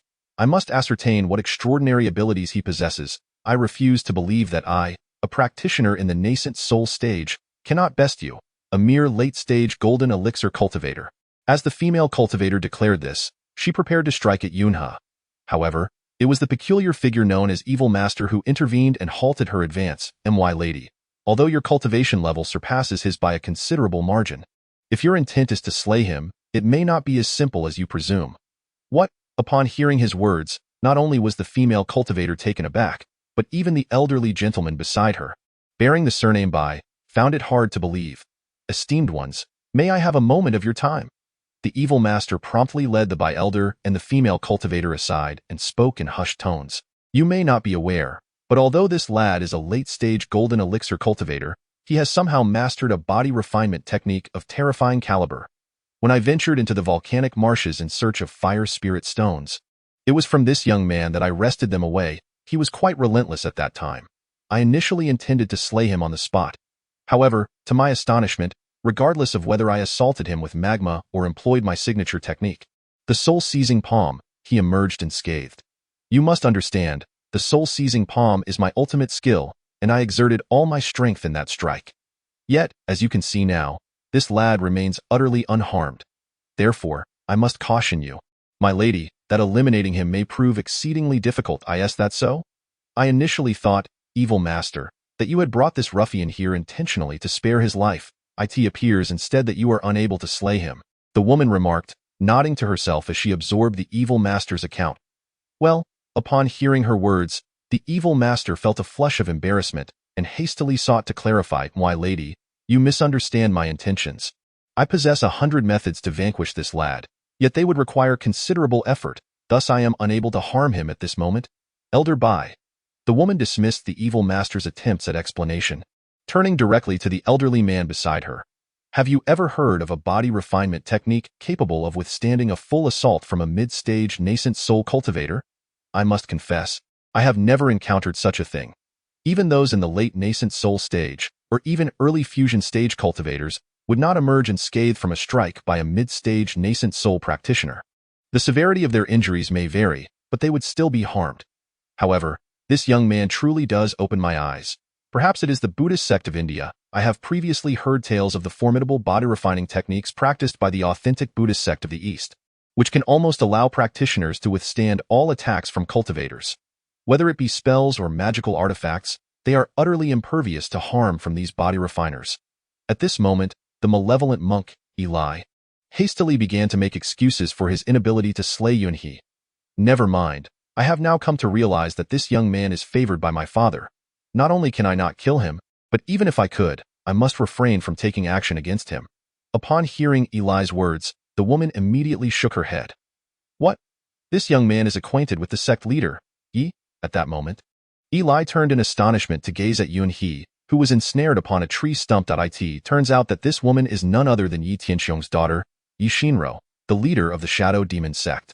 The elderly man with the surname Bai is also the Bai elder of the Shadow Demon sect. He was the first to recognize Yunhe's uniqueness and subsequently informed sect leader Yi Tianxiong.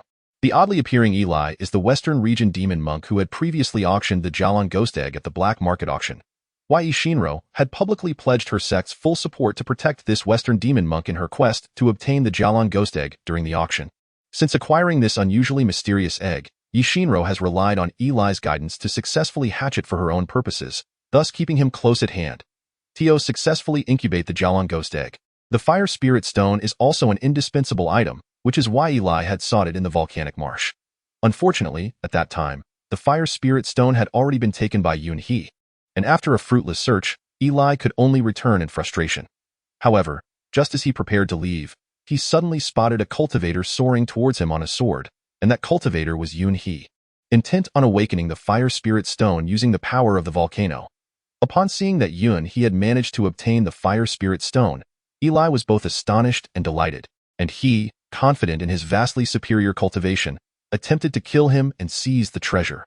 Regrettably, while he did acquire the treasure, he was unable to slay Yun He, thus bringing the bound Yun He before Yishinro and Elder Bai. When Elder Bai first laid eyes on Yun He promptly informed Yishinro that he was a favored disciple of Yi Tianxiang.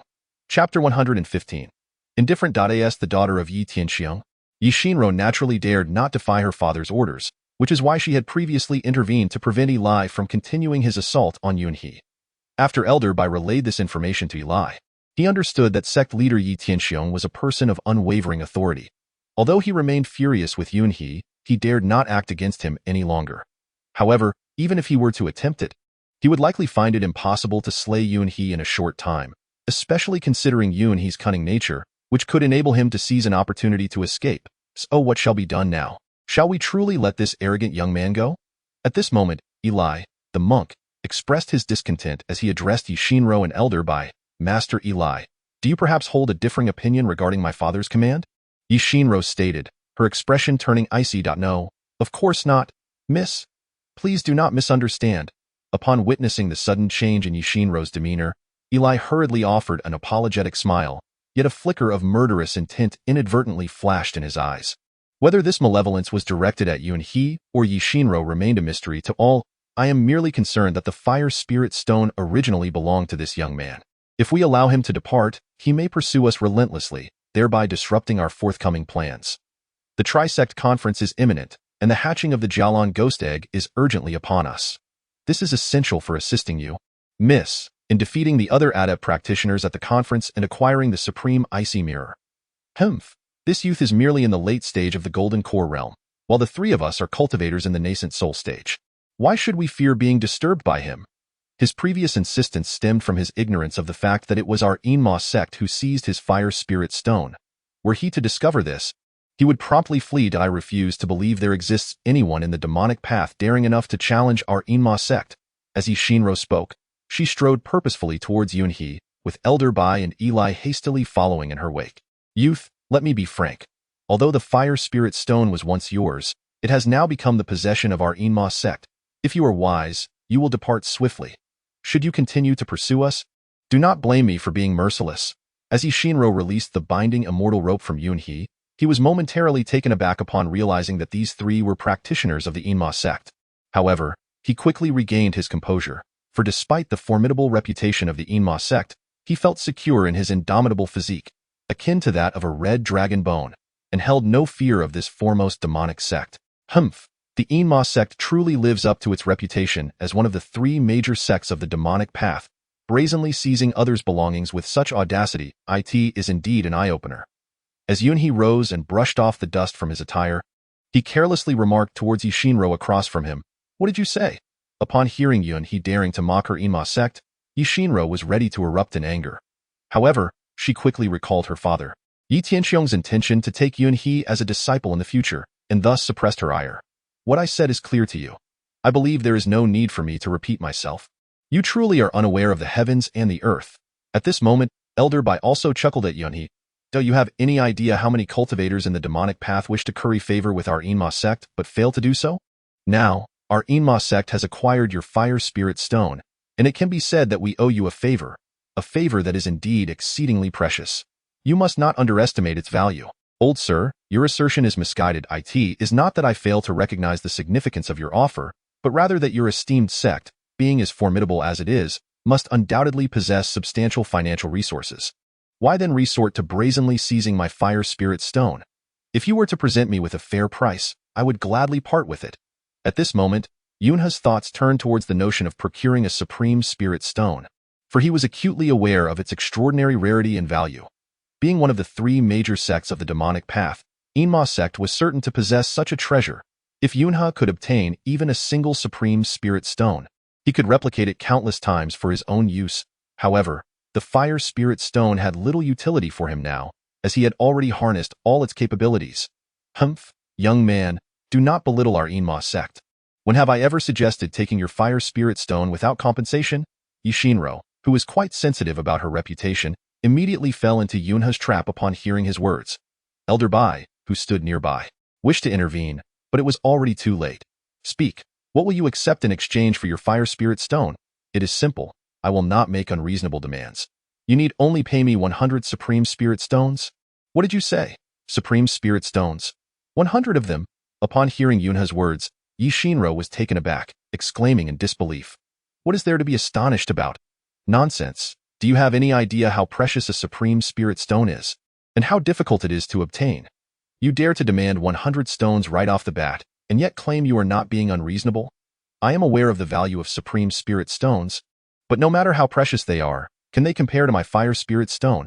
Upon hearing this, Yi Shinro turned to Elder Bai, who hastily communicated with her telepathically, saying, Miss, what this young man says is true. The fire spirit stone is indeed priceless, thus not even 1,000 supreme spirit stones could procure it. But I do not have that many supreme spirit stones on hand. What should I do? After hearing Elder Bai's words, Yi Shinro's face turned crimson with anxiety. She had previously promised Yunhe a reward, but now, with her lack of supreme spirit stones, it felt like she was slapping her own face. In desperation, she could only address Yunhe again, saying, Young man, I did not bring so many supreme spirit stones with me on this trip, only a little over 30, otherwise, I would have sent a message to the Enma sect for you to collect the 100 supreme spirit stones directly from our sect. That will not do. Before Yi Shinro could finish her sentence, Yunhe shook his head vigorously. I cannot dare to go to your Enma sect. If you were to plot against me, I would be utterly disgraced. Let us proceed with a transaction where we exchange payment for the goods directly.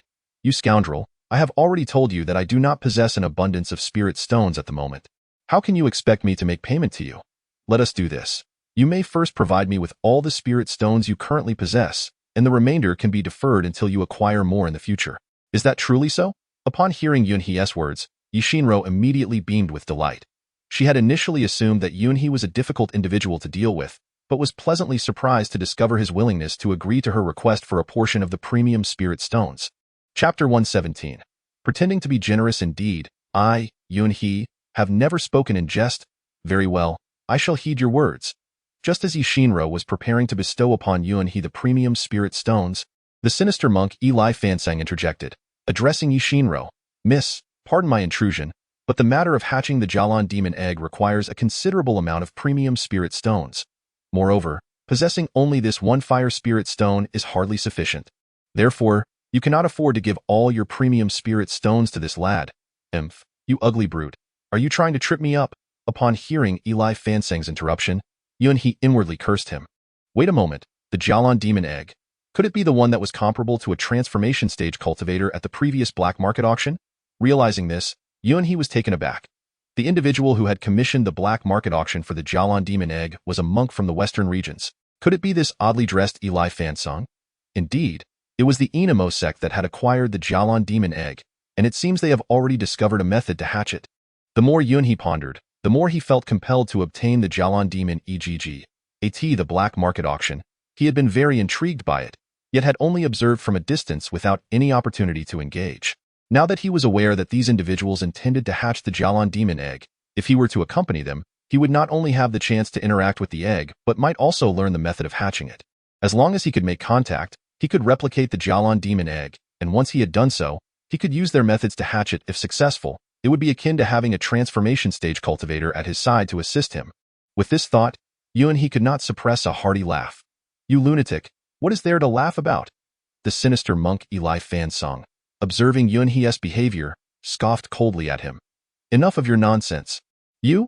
Hearing Yunhe chastise him, Eli Fansang was about to retort, but Yunhe turned once more to Yi Shinro and said, Esteemed friend, since your premium spirit stones hold value, I shall take a step back. You need only symbolically offer me one premium spirit stone. Is it true? You only require one. Indeed.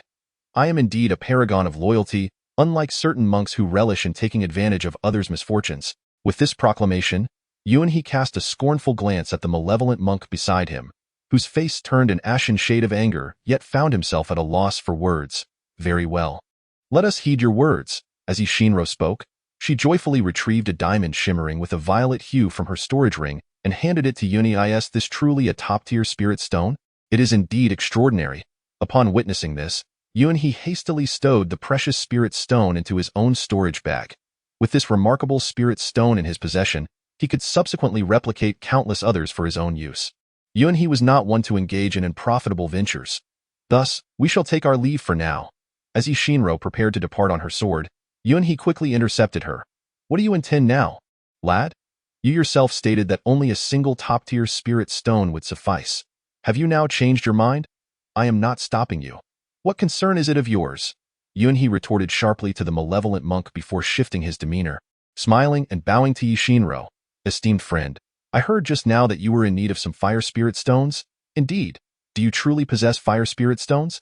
Ishinro inquired excitedly, her surprise evident. Impossible. Fire spirit stones are exceedingly rare. For an ordinary cultivator to possess even one is a tremendous stroke of fortune.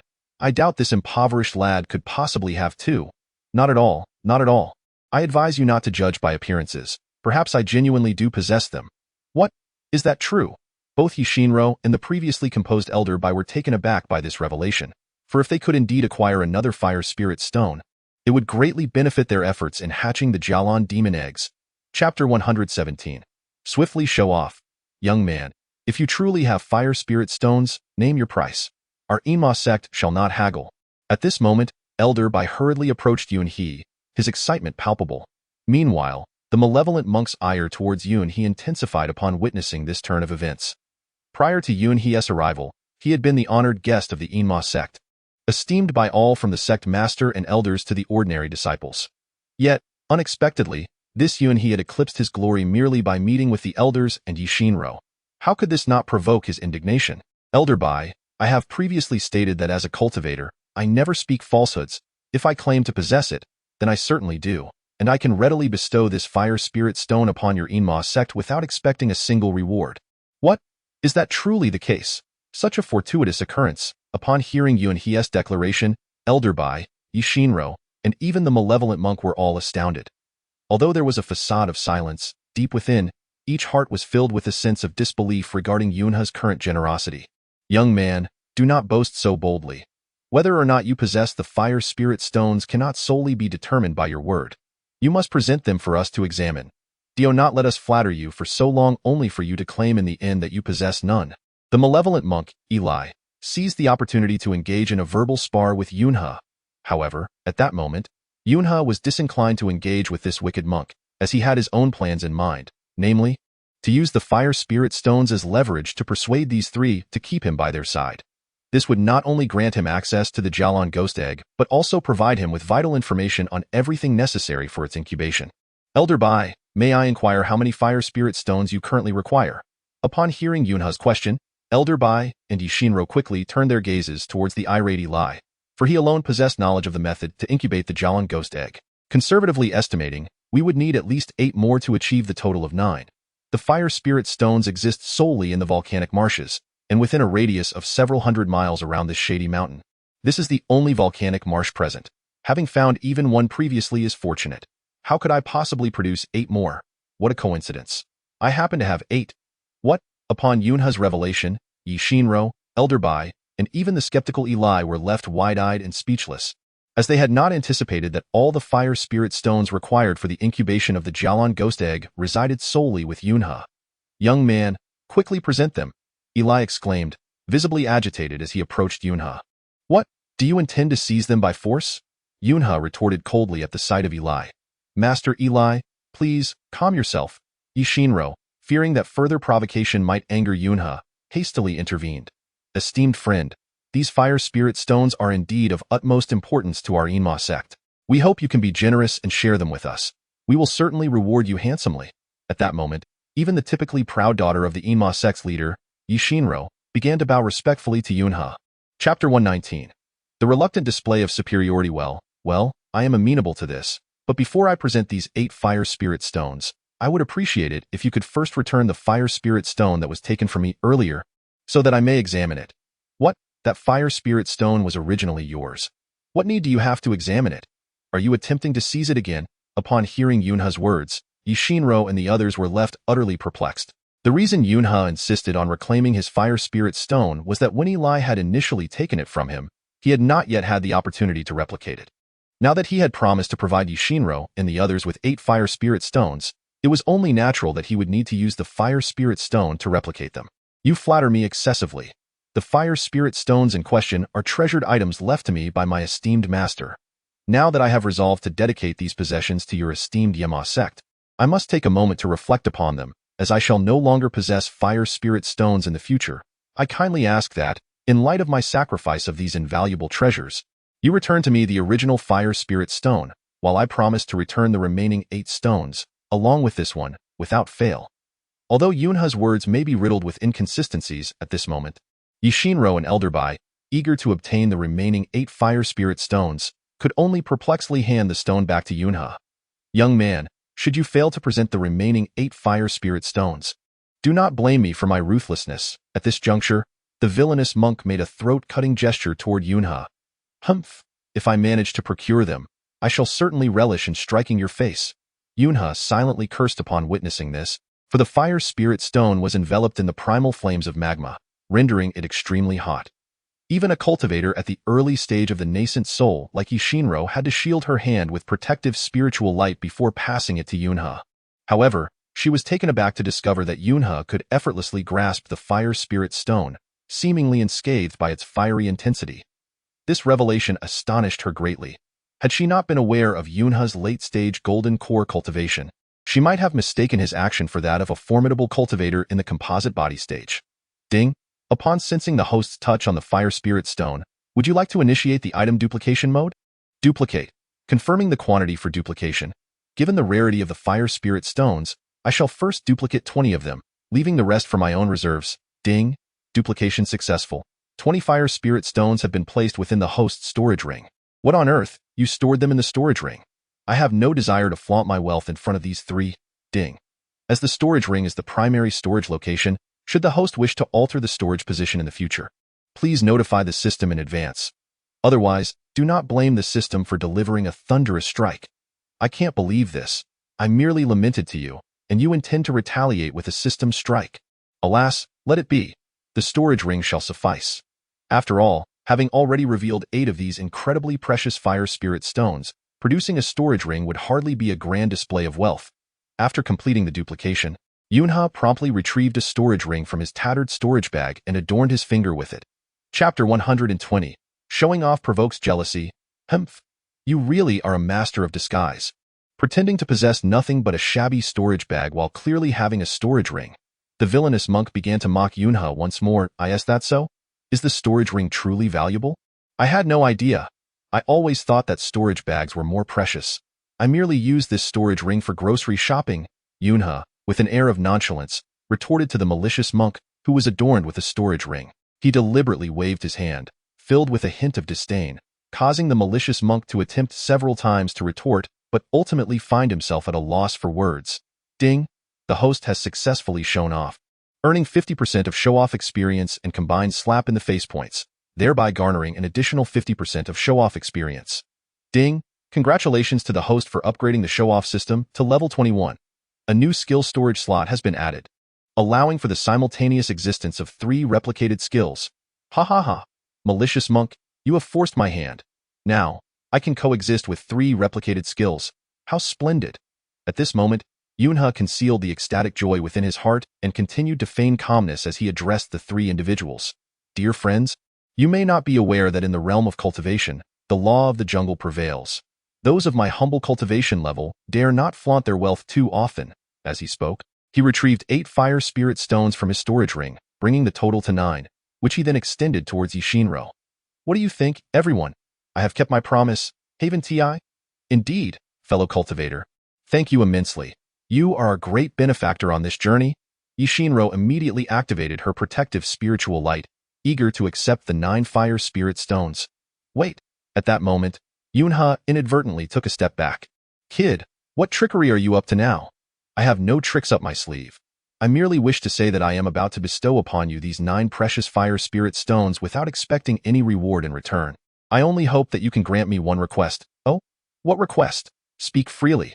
Though Yushinro addressed Yunha, her gaze remained fixated on the 9 fire spirit stones in his hand. It is thus. I have always harbored a profound passion for exploration and adventure. and I am particularly intrigued by the Jialan ghost egg you mentioned earlier. Therefore, I hope you will allow me to first observe this Jialan ghost egg, and subsequently, include me in the quest for its hatching. Rest assured, I will not hinder your efforts and may even prove to be a formidable ally. Absolutely not. At that moment, before Yishinro or Elder Bai could respond, the malicious monk interjected immediately. However, Yunha had already anticipated that this malicious monk would oppose him, so he paid him no mind and instead turned his attention to the contemplative Yishinro. Very well, I accept your request. After a moment of deliberation, Yishinro promptly acquiesced to Yunha's proposition. Splendid. Yunha felt an overwhelming surge of joy, nearly leaping with excitement, yet he maintained an air of nonchalance to avoid drawing excessive attention. Miss, we must not allow this young man to accompany us. The hatching of the Jialan ghost egg is of great significance. If this lad is a spy sent by the other two demonic sects or a member of the righteous three sects, he could undoubtedly become a stumbling block on our journey. The malicious monk promptly voiced his dissent. Chapter 121. Indifference to your provocations, cease your prattle, for I, a disciple of the dominant sect of immortal cultivation, am a legitimate apprentice under the Shadow Mountain demon sect. When did I ever become a spy for the other two great demon sects? Furthermore, to accuse me of being a righteous cultivator is preposterous. Had I truly been of the righteous path, I would have vanquished you long ago, rather than allowing you to capture me. Enough. You two need to stop your bickering. I have made my decision regarding this matter, and I assure you that our demon sect has already thoroughly investigated this young man's background and identity. Did I not previously inform you of this, Master Eli? As she spoke, Yishinro cast a sharp glare at the monk Eli, who had persistently opposed Yunhe. Earlier, Elder Bai had conveyed to Eli that Yunhe was a favored individual of the demon sect's leader, Yi Tianxiang, who intended to recruit him into the sect. Eli's suspicion that Yunhe was a spy for the other two demon sects was, in effect, a challenge to the judgment of the leader of the demon sect, which naturally incensed Yishinro. Upon hearing Yishinro's words, Eli could only shake his head in resignation. Very well, I have conceded to your request. You may now hand over the 9 fire spirit stones to me. Correct? With that, Yishinro extended her palm once more towards Yunhe. Certainly, Yunhe promptly returned the 9 fire spirit stones to Yishinro. Upon witnessing her joy as she placed the stones into her storage ring, Yunhe smiled and addressed both Yishinro and Elder Bai. I am Yunhe, a disciple of the dominant sect. May I inquire as to your esteemed names and positions within the demon sect? Although Elder Bai and Yishinro were already aware of Yunhe's identity, Yunhe remained oblivious to the fact that Yishinro was the beloved daughter of the demon sect's leader, Yi Tianxiang. This is our esteemed leader's cherished daughter, Yishinro. Elder Bai promptly introduced her to Yunhe. So she is the daughter of the demon sect's leader. My apologies for my ignorance. Yunhe exclaimed, startled, and quickly bowed in respect to Yishinro.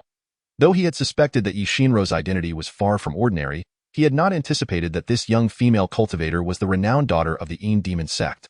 Previously, he had heard from Yujie that among the younger generation of both righteous and demonic paths, there was a ranking of the double heroes and 3 fiends, with one of the 3 fiends being none other than Yishinro.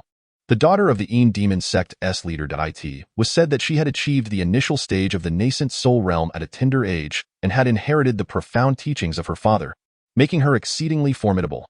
However, when Yunhe learned that the nascent soul practitioners among the 3 fiends were merely utilizing demonic techniques to hasten their growth, he felt less awed by Yishinro.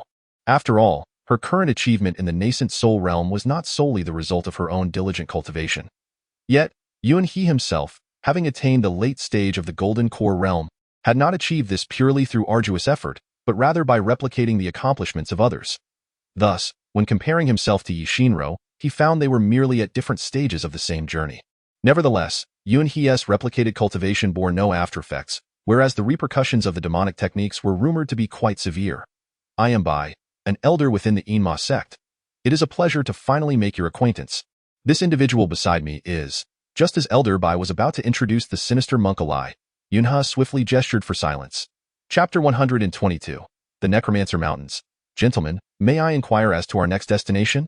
You little rascal. Upon noticing that Yunha had blatantly overlooked him, the monk Eli felt a surge of indignation, cursing him internally.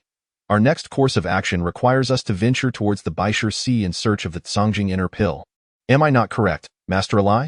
Indeed. As soon as he heard Yishinro's inquiry, Eli nodded eagerly in affirmation. To successfully incubate the Jialan ghost egg, it is imperative to amalgamate the 5 elemental essences of metal. wood, water, fire, and earth. Thus far, we have acquired the fire attribute in the form of the fire spirit stone. Now, we must procure the dark water treasure, namely the Tsangjing inner pill. Subsequently, we will need to gather the remaining elements of metal, wood, and earth, and with the aid of premium spirit stones, we can successfully hatch the Jialan ghost egg. Upon hearing Elias' explanation to Yishinro, Yunhe was struck by the intricate and tedious nature of the incubation process. Fortunately, he was accompanied by Yishinro and the others. Otherwise, even if he possessed the Jialan ghost egg, he would likely be unable to hatch it himself. Each of the elemental items is highly coveted by both righteous and demonic factions, some even being priceless and unattainable, regardless of the number of premium spirit stones one might possess. Very well, let us proceed. By the way, Elder Bai then addressed Yunhe, who was preparing to set off alongside him. Yunhe, I must caution you that our journey to the Baishur Sea will inevitably lead us through the Necromancer Mountains. The specters dwelling within that range are notoriously ruthless, known for their merciless nature. Any traveler passing through their territory is required to pay a toll, lest they attract the specters' relentless pursuit. Moreover, their temperament is rather peculiar, so we must exercise extreme caution while traversing the Necromancer Mountains. If we happen to encounter the specter, it is imperative that you refrain from excessive conversation. I shall handle all discourse myself. Understood. I shall heed Elder Bai's counsel. Yunhe responded, having no objections, for he had come in search of wealth and wished to avoid antagonizing any formidable foes along the way. However, he found himself perplexed. Could even a powerful entity like the Enma sect harbor individuals they feared? This confusion was shared not only by Yunhe but also by Yishinro, who, upon hearing Elder Bai's warning, expressed her discontent. Elder, I believe you are exaggerating this specter's influence. If he dares to rob other cultivators, I find it hard to believe he would dare to assail the Enma sect. Indeed, Elder Bai, Eli chimed in, directing his inquiry towards Elder Bai. I have heard that this Elder of the Undead is merely a solitary practitioner, without any sect or school, and he does not even possess a single disciple.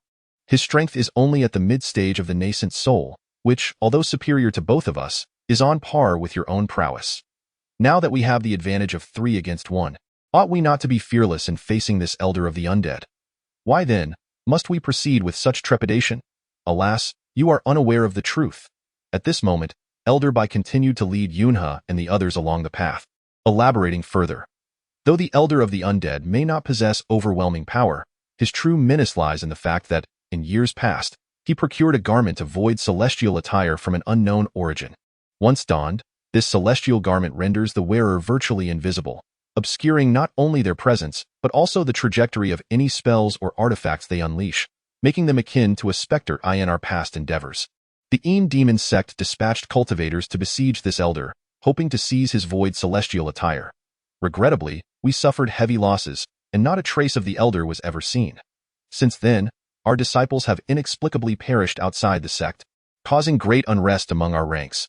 Eventually, upon emerging from seclusion, our sect leader personally ventured to the Undead Mountains, bestowing upon the elder numerous elixirs and spiritual stones, thereby ensuring our disciples were no longer ambushed. What? Since my father is aware that it was that accursed elder of the undead who is responsible, why did he not slay him? Why bestow gifts upon him, thereby diminishing our own stature? My lady, you must understand that at that time, our sect leader was deeply engrossed in a critical phase of cultivation. Moreover, the other 2 major demon sects, while feigning camaraderie, were secretly at odds with us, eager to witness our downfall. The righteous 3 sects also cast covetous glances our way. Should our sect leader engage in conflict with the elder, given the latter's mastery of the void celestial attire, it is likely our leader would be unable to eliminate him swiftly and instead become ensnared in a protracted struggle. Thus, for the greater good, our leader chose to endure this affront and refrain from immediate retribution. This is not an indication of fear towards the elder, but rather a strategic decision to avoid unnecessary entanglement. Nevertheless, I still believe my father's actions overestimate the capabilities of that elder of the undead. Yi Shinro exclaimed, shaking her head in dismay. Alas, my lady, you fail to grasp the leader's profound intentions. I understand now. At this moment, it was Yunhe, standing aside, who nodded earnestly at Elder Bai Dato. Upon hearing Yunhe's words, both Elder Bai and Yi Shinro turned their attention to him. What do you know of my father's intentions? You, who have never even laid eyes upon him, Yi Shinro retorted, her ire directed at Yunhe. Elder Bai, if my assumptions are correct, Master Yi must be contemplating the grand ambitions of the Enma sect, while that elder of the undead is essentially a desperate outlaw. Should a conflict arise and we are unable to swiftly vanquish him, the consequences could be dire. He might take your life today and disturb your sect tomorrow, thereby tarnishing the reputation of the Enhancement sect even further. After all, that elder of the undead merely resides temporarily in the undead mountains. Even if he were to be defeated by the Enhancement sect, as long as he remains alive, he can return with a vengeance. The Enhancement sect, however, is different. Its vastness and its location atop the shadowy mountain render it immobile. In such circumstances, even if our enemies lurk in the shadows while we remain aware, it is indeed challenging to engage in conflict with this elder of the undead. Indeed. Yunha, I did not expect your understanding to be so profound. This is precisely what Master Yi means. Upon hearing Yunha's analysis, Elder Bai immediately nodded with a smile. Humph, merely a blind cat stumbling upon a dead mouse. At that moment, the monk Eli began to secretly disdain Yunha. Yet Lady Yishinro regarded Yunha with newfound respect.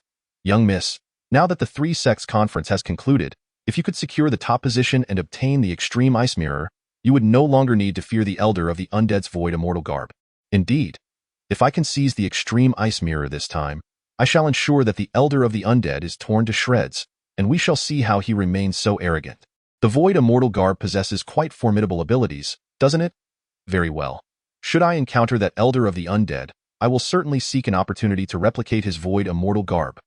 This way, once I enter the Three Sects Conference, I will undoubtedly soar to new heights and secure the top position. At that time, the Extreme Ice Mirror will be mine for the taking. With this thought, Yunha could not help but smile with satisfaction. Chapter 123.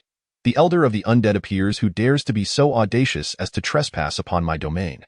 Just as Yunha pondered how to acquire the Elder of the Undead's Void Immortal Garb and the Extreme Ice Mirror from Lady Yishinro, a cacophony of wails and howls suddenly echoed from above.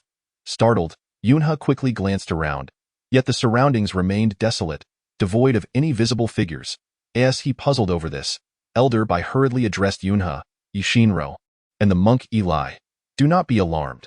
This sound emanates from the Elder of the Undead. Since we cannot see his visage, it is evident that he is employing the Void Immortal Garb to conceal his form. As soon as Elder Bai finished speaking, he once again cupped his hands and addressed the empty surroundings. Friend of the Undead, I am an Elder of the Enhancement sect. Accompanied by the daughter of our sect's master, Yishinro, Master Eli from the western regions, and the disciple Yunha from the Ba Dao sect, we have come to the vicinity of Baiwu Sea. Traversing the Undead Mountains, we humbly request your cooperation in allowing us to pass through smoothly. Ha ha ha. Upon hearing the reverent words of the venerable Bai Elder, a frail, gray-haired old man with a hawk-like nose and a pallid visage suddenly materialized from the northwestern direction of Yunha. Once this individual made his appearance, he raised a hand, and a flash of white light emanated from his left hand, swiftly vanishing into the confines of his storage ring. Subsequently, the old man, with a smile that did not reach his eyes, addressed the Bai Elder of the Enhancement sect, exclaiming, I was wondering who it could be. It turns out to be the illustrious Bai Elder of the Enhancement sect gracing us with his presence. How remiss of me not to extend a proper welcome. Although the words of the necromancer sounded quite pleasing to the ear, for reasons unknown, Yunha felt an undercurrent of malice in the man's tone. The words of my necromancer friend are overly flattering. We are merely en route to the 100 Martial Seas on business, and since your necromancer mountain conveniently lies along our path, I had heard of your penchant for wandering, hence I was unaware of your presence here. I hope you can forgive my oversight. The Bai Elder was taken aback by this statement, acknowledging the visitor's status. After all, they had previously crossed paths. In that case, why not join me at my humble abode for a discussion before we continue our journey? What say you all? Upon hearing the necromancer's invitation, a trace of gravity flickered across the Bai Elder's countenance, yet he quickly regained his composure and nodded in assent. He understood the peculiar nature of the necromancer. Should he decline the invitation, it might incite the old man's ire, leading to unnecessary complications. Thus, he reluctantly acquiesced, saying, Very well. We shall follow your lead, dear necromancer. Please, guide us. Upon receiving the Bai Elder's consent, the necromancer erupted into hearty laughter before swiftly descending. At this moment, Yishinro, upon realizing that the Bai Elder had indeed agreed to visit the necromancer's dwelling for a brief respite, attempted to dissuade him. However, the Bai Elder merely winked at her, signaling her to refrain from speaking further. Reluctantly, she fell silent. Chapter 124. Delusions of Dual Cultivation. Although Yunha had not previously dealt with the necromancer, He could not shake the feeling of danger emanating from the old man's enigmatic demeanor and erratic movements. However, he was acutely aware that with the mid-stage Yuanying by Elder leading the way, any potential troubles would be met with the Elder's formidable presence. While Yunhe harbored some reservations, he remained silent and followed the By Elder into a cave below. As soon as By Elder, Yunhe, Yishinro, and the monk Eli entered the cavern, the necromancer burst into laughter and immediately set up a seal at the entrance, encasing himself and the others in a tight barrier, impervious to wind and rain. This sudden turn of events left Yunhe utterly astonished, and even the usually composed By Elder found it hard to believe. Necromancer friend, what is the meaning of this? Previously, you clearly invited us here for a casual conversation. Why, then, have you chosen to seal that entrance? Do you harbor intentions of harming us? Upon witnessing the sudden fury etched upon Elder Bai's face, the spectral elder swiftly altered his previously icy demeanor, forcing a smile as he addressed Elder Bai, saying, Elder Bai, please do not be so agitated. I am not one to sever ties with kin and engage solely in slaughter. The reason I summoned you here is due to a pressing matter that requires your assistance, which compelled me to erect the seal at the entrance to. Might I inquire what urgent matter concerns you, dear friend of the spectral realm? Why this evident anxiety and such meticulous caution?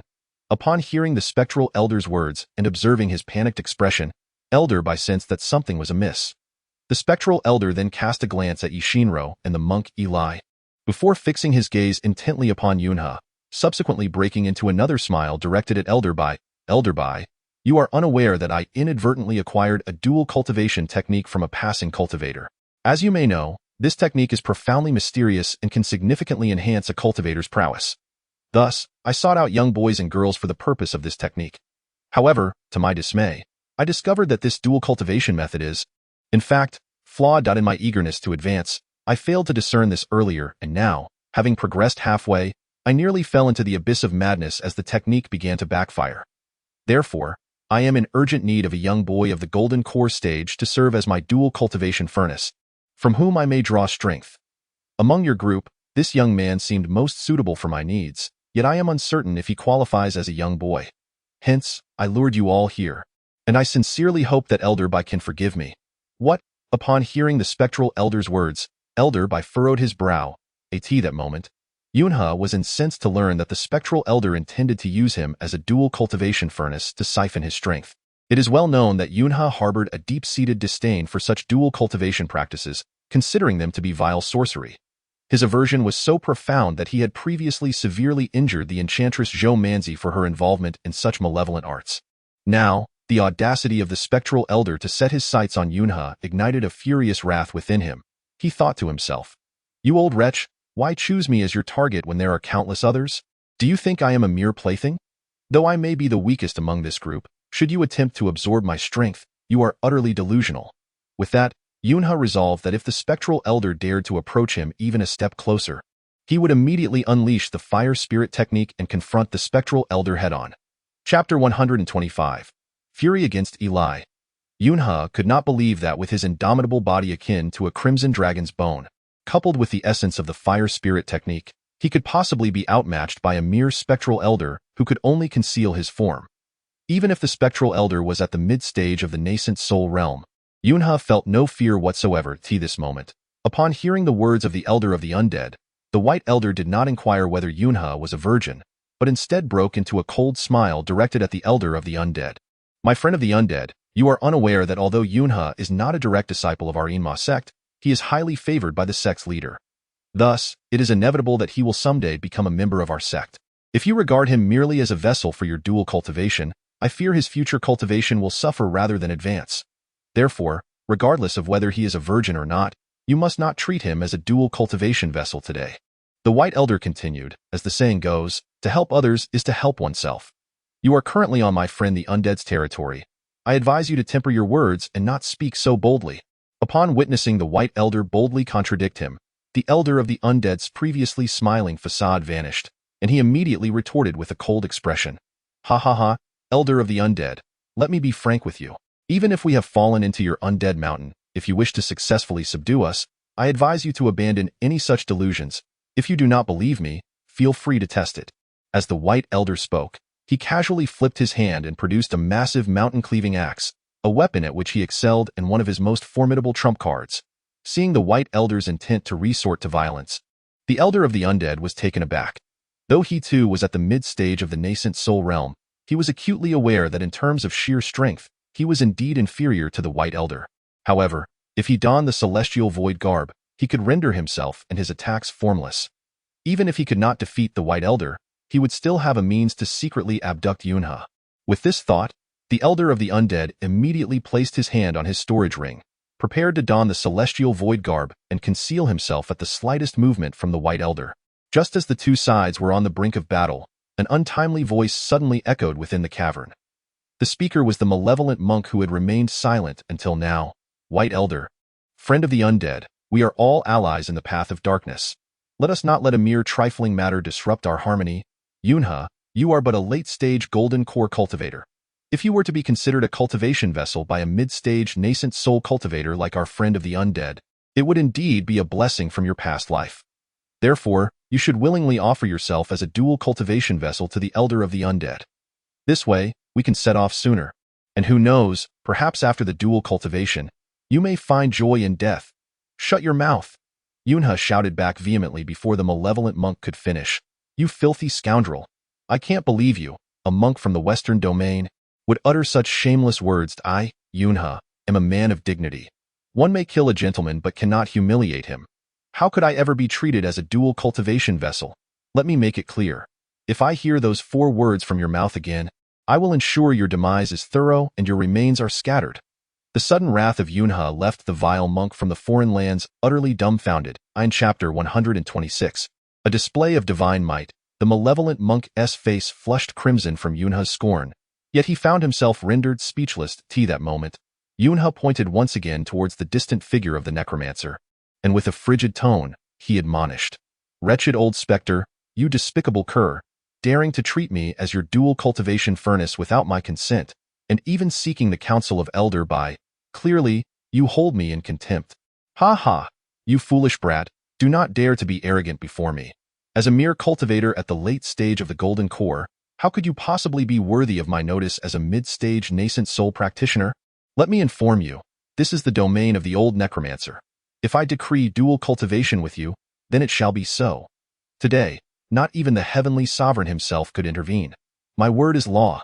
I warn you, whoever dares obstruct me today shall witness you transformed into my dual cultivation furnace, trapped in a state where you cannot live nor die. Ha ha ha. Since you are so brazen, come and test your mettle." As Yunha spoke, he waved his hands, and once more, the fiery essence surged throughout his being. The magma flames enveloped him, resembling a divine dragon rampaging through the skies. In an instant, the entire cave was filled with this infernal blaze, startling Yishinro, Elder Bai, and the vile monk, who quickly summoned their protective spiritual light to shield against Yunha's magma power. The necromancer, taken aback by the unexpected ferocity of this seemingly insignificant late-stage golden core cultivator wielding such formidable magma prowess, hurriedly retracted his ethereal robe, revealing his true form. Yunha smirked coldly, for he had anticipated this very reaction from his foe. Although he could not discern the concealed necromancer, he knew that by saturating the cave with magma, he could successfully force the necromancer to reveal himself. The ethereal robe merely concealed one's presence, yet could not render one incorporeal. As Yunha had surmised, the cave was now ablaze with magma, leaving the necromancer no choice but to present himself in a disheveled state. He hastily activated his protective spiritual light while evading the onslaught of Yunha's molten attacks, conjuring spells in retaliation. However, despite being a mid-stage nascent soul practitioner, the force of the necromancer's attacks proved insufficient. Coupled with Yunha's indomitable body, as resilient as a red dragon's bone, even when struck by the necromancer's spells, Yunha sustained no harm whatsoever. The necromancer's magic merely tickled him, akin to a harmless scratch. Meanwhile, Yunha's murderous intent towards the necromancer intensified as he unleashed all his might, relentlessly employing the power of magma to ravage his adversary. Originally, the Elder of the Undead had set a sealing barrier at the cave entrance to prevent Yunha from escaping. However, he never anticipated that this very seal would become his own death warrant. Within the confines of this narrow cavern, he found himself utterly unable to harness the advantages of the void immortal garb. Thus, in a moment of desperation, the Elder was compelled to unseal the cave entrance and swiftly made his escape. Not to be outdone, Yunhe immediately summoned his sword light, resembling a blazing meteor streaking across the sky, and charged towards the Elder of the Undead. Upon escaping the cave, the Elder donned his void immortal garb once more, completely concealing his form. Chapter 127. The overconfidence of Yunhe at this moment. The sky was vast and boundless, rendering Yunhe's attempts to attack fruitless, as he could not discern the Elder's whereabouts. Nevertheless, fueled by a burning desire for vengeance, Yunhe unleashed the full extent of his fire spirit power. With each sweeping motion of his hands, flames erupted around him, swelling to a staggering size of several dozen feet, casting a formidable presence that was truly awe-inspiring. The surrounding wildlife in the forest below took flight in panic, while cries of despair echoed through the air. Even those at a disadvantage, such as Ishinro, Elder Bai, and the resentful monk Eli, were struck with profound fear upon witnessing Yunhe's overwhelming power. It was astonishing to realize that this young man could wield such a potent technique of fire escape. Elder Bai, observing the spectacle, was equally astonished. Meanwhile, Eli, watching the valiant Yunhe in the sky, could not help but mutter to himself, "If only this young lad had unleashed such a technique during our previous battle, my demon refining jar would scarcely have been capable of absorbing such a torrent of flames." As everyone marveled at Yunhe's display of might, Ishinro turned to Elder Bai and exclaimed, "Elder Bai, since Yunhe is a disciple esteemed by my father, we must act swiftly to assist him in fending off the attacks of the Elder of the Undead. Our primary goal lies in reaching the 100 martial seas. We cannot afford to be embroiled in a prolonged struggle against the enemy in the Undead Mountains. Indeed, it is my fault for getting caught up in the spectacle and neglecting to aid Yunhe in vanquishing the Elder of the Undead. How shameful!" Elder Bai stroked his beard, bursting into a hearty laugh as he soared into the air, channeling his supreme magical prowess to unleash chaotic attacks in all directions, determined to force the hidden Elder into the open. Yet, even with their combined might, the Elder remained elusive, akin to a wisp of smoke evaporating into thin air. This left the trio utterly astonished. Logically, their attacks spanned a vast area and wielded tremendous power. Yet despite their efforts, the Elder of the Undead seemed to have vanished without a trace, evading their strikes entirely. At that moment, Yunhe immediately leaned closer to Elder Bai, whispering, "Elder Bai, could it be that the Elder of the Undead realized we three are not his match and thus chose to flee first?" "Absolutely not." Upon hearing Yunhe's question, Elder Bai shook his head with a wry smile. "Oh, pray tell, Elder Bai, what do you mean by that?" Yunhe inquired. "You are unaware, Yunhe. Previously, the Inamo sect dispatched hundreds of disciples here to encircle the Elder of the Undead, hoping to seize his void immortal garb. The display back then was far more formidable than what we face now. Yet, even so, the Elder of the Undead did not flee. Instead, he intermittently revealed himself to attack our Inamo sect cultivators. The reason we are unable to locate his whereabouts now is that he is exceedingly familiar with this mountain. As the saying goes, a cunning rabbit has 3 burrows. The Elder of the Undead's hiding places here are certainly not limited to merely 3. He has numerous concealed spots, and you must remain vigilant. Perhaps when we reveal a flaw, the Elder of the Undead will strike us with a fatal blow." As soon as Elder Bai finished speaking, Yunhe felt a chilling breeze sweep past him from behind, realizing he was being ambushed. Sensing the imminent danger, he attempted to evade, but it was already too late. The spell struck him squarely on the back, propelling him hundreds of meters away. Startled, Elder Bai and Ishinro simultaneously unleashed spells toward the direction of the assailant, while casting worried glances at the distant Yunhe. Although they had only known Yunhe for a mere half-day, they had received 9 exceptionally precious fire spirit stones from him, which fostered a profound sense of gratitude in Ishinro. Furthermore, Yunhe was the disciple that the sect leader, Yi Tianxiang, sought to take under his wing. Thus, they could not abandon him unless absolutely necessary. Consequently, Elder Bai, while providing cover for Ishinro, instructed her to hurry to the location where Yunhe had fallen to assess his injuries. However, upon reaching the site, Ishinro was taken aback to find that Yunhe, who had been lying on the ground, had now vanished without a trace. A wave of panic surged within her as she thought, "Oh no, could it be that the Elder of the Undead has abducted him?" Realizing this, she hurriedly called out to Elder Bai in the distance, who was equally convinced that Yunhe's disappearance was indeed the work of the Elder of the Undead.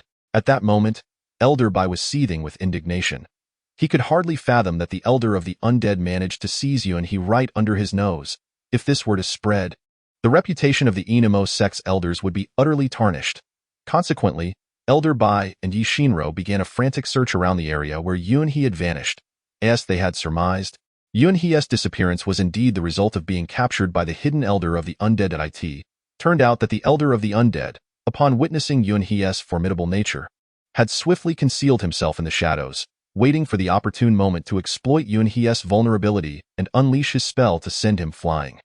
Subsequently, the ancient specter swiftly employed his eerie agility.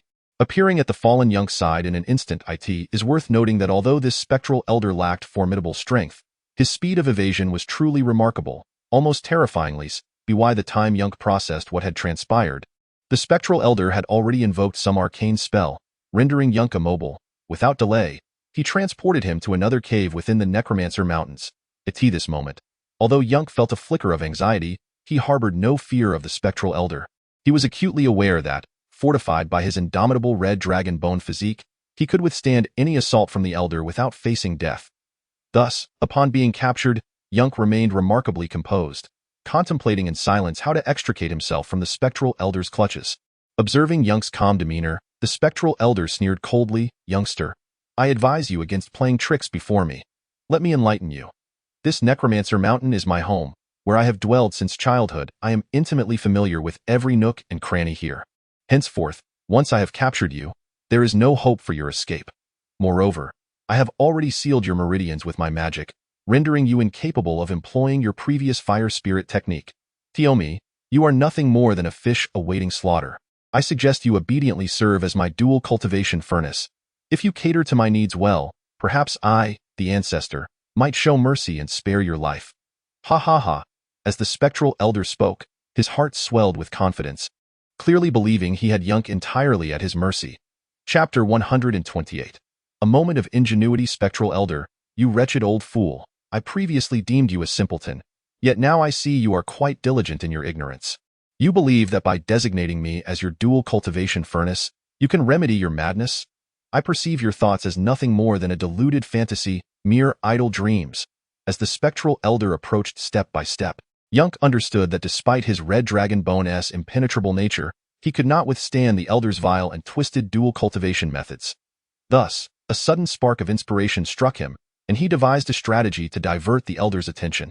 He aimed to shift the elder's desire for dual cultivation from himself to that loathsome monk, Eli Fan's song. Upon hearing Yunk's biting mockery, the spectral elder's fury ignited, and he bellowed at Yunk, "You insolent wretch, standing on the brink of death yet still daring to act arrogantly before me. It infuriates me to no end. Ha ha ha. Let me tell you, do not speak of infuriating me. Are you aware of the name I once held in that street of immortal cultivation? A name? What name could a wretch like you possibly possess? Humph, since you are unaware, allow me to divulge the truth. My esteemed title is the one who destroys flowers with ruthless hands, and the number of women I have indulged in is no less than hundreds. Therefore, should you regard me as a mere innocent youth for dual cultivation, it will not only fail to liberate you from the perils of obsession, but may very well lead to a significant decline in your abilities." What? Upon hearing these words from Yunhe, the elder of the undead hastily ceased his actions and scrutinized Yunhe from head to toe. "This should not be. I observe your complexion, rich with vitality, resembling that of a young boy. Moreover, I detect a subtle flow of true energy within your meridians, indicating that you are clearly not someone who has lost their youthful essence. Ha ha ha, elder of the undead. Are you not aware that there exists a cultivation technique capable of feigning the appearance of an innocent youth? Let me enlighten you. My current fade of innocence is but a deliberate act, designed to entice virtuous maidens to fulfill my desires. In truth, I lost my youthful status at the tender age of 5. What? You little scoundrel, I never imagined you to be such a libertine." Upon hearing Yunhe's confession, the elder of the undead immediately regarded him with disdain in order to avoid being treated as a vessel for dual cultivation by this elder. Yunhe had no choice but to fabricate such a tale to deceive his adversary. "Humph, young one. I assure you that even if you are not an innocent youth, your previous insults towards me will not go unpunished. I shall ensure your body is shattered into pieces and your bones turned to dust," the elder of the undead declared as he unleashed his magic in an attempt to slay Yunhe. At that moment, Yunhe noticed that the elder was employing only standard techniques to attack him, which allowed him to breathe a sigh of relief. Although he was currently unable to wield magic, the indomitable strength of his body, akin to that of a red dragon's bones, could withstand all forms of assault. Despite the elder being a mid-stage nascent soul cultivator, Yunhe felt no fear towards his attacks. Indeed, as Yunhe had previously anticipated, Upon contact with his body, the elder's assault was immediately repelled, leaving him utterly astonished at this unexpected resilience. Chapter 129. Methods abound. For he could never have envisioned that a mid-stage nascent soul practitioner would be incapable of vanquishing a mere late-stage golden core youth. Unbeknownst to him, Yunhe had already acquired the power of the red dragon bones, and he mistakenly believed that his magic had faltered. Consequently, he once again focused his energy and continued to assault Yunhe. In an instant, the cave was filled with flying debris, yet Yunhe remained unscathed. "You truly possess some remarkable prowess, young man," the elder of the undead thought, taken aback by Yunhe's formidable physique, leaving him at a loss for how to proceed. "Humph, elder of the undead, let me inform you that with your current abilities, you shall not be able to slay me. Furthermore, although you are well acquainted with these caverns of the undead mountains, I suspect it will not be long before Elder Bai of the Demon sect tracks down your whereabouts. Rather than continue to expend energy in vain against me, which will not threaten my life, it would be wise for us to collaborate. Perhaps a glimmer of hope may arise." "What? Collaborate with you?" "Indeed, it is with someone of my stature that you shall collaborate." Thus, Yunhe turned once more to address the Elder of the Undead, saying, "Elder of the Undead, although my relationship with Elder Bai and Yishinro is quite amicable, I have always been at odds with that vile foreign monk. Moreover, as far as I am aware, this vile foreign monk hails from the Western Buddhist lineage, and the tenets of Buddhism need not be reiterated to you, for you are undoubtedly well aware. This vile foreign monk has already attained the initial stage of the nascent soul, though he is not your equal. However, he remains a veritable pure maiden, untouched by worldly desires. Rather than clinging to me, you would do better to seize this vile foreign monk, and then you could employ the dual cultivation technique to absorb his essence, surely leading to great success. Is this true? Is that vile foreign monk truly a pure maiden? Indeed. I, Yunhe, have never spoken a falsehood. Should you doubt me, feel free to test it. Humph, young man, do not attempt to deceive me with such provocations. If you were to reveal yourself now, you would inevitably inform Elder Bai of my whereabouts, and at that moment, not only would I be unable to slay you, but I would also fail to capture the vile foreign monk. Would that not be a fruitless endeavor? I say, Elder of the Undead, you truly are a foolish individual. I have previously informed you of my discord with that vile foreign monk. How could I possibly harm you upon revealing myself? Humph, just because you say there is discord, does that make it so? I was not acquainted with either of you before. How could I possibly know the nature of your relationship?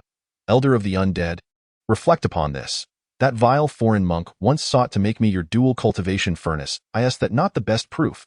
If we bore no enmity, why would that vile foreign monk assist you rather than me? How can you not grasp such a simple truth? Upon hearing Yunhe's words, the Elder of the Undead began to waver, for in his eyes, this nascent soul cultivator was indeed far more enticing than one at the late stage of the golden core. Furthermore, since it is dual cultivation, one must seek a partner of profound skill, thereby facilitating one's own breakthrough in cultivation. Upon contemplating this, the Elder of the Undead's eyes glimmered, and he promptly nodded at Yunhe. Very well, you little rascal, I shall momentarily place my trust in you. Now, reveal your entire plan. Old mule, do not fill my ears with foul language. I possess myriad clever schemes, then let us hasten. The Elder of the Undead was now impatient. Chapter 130.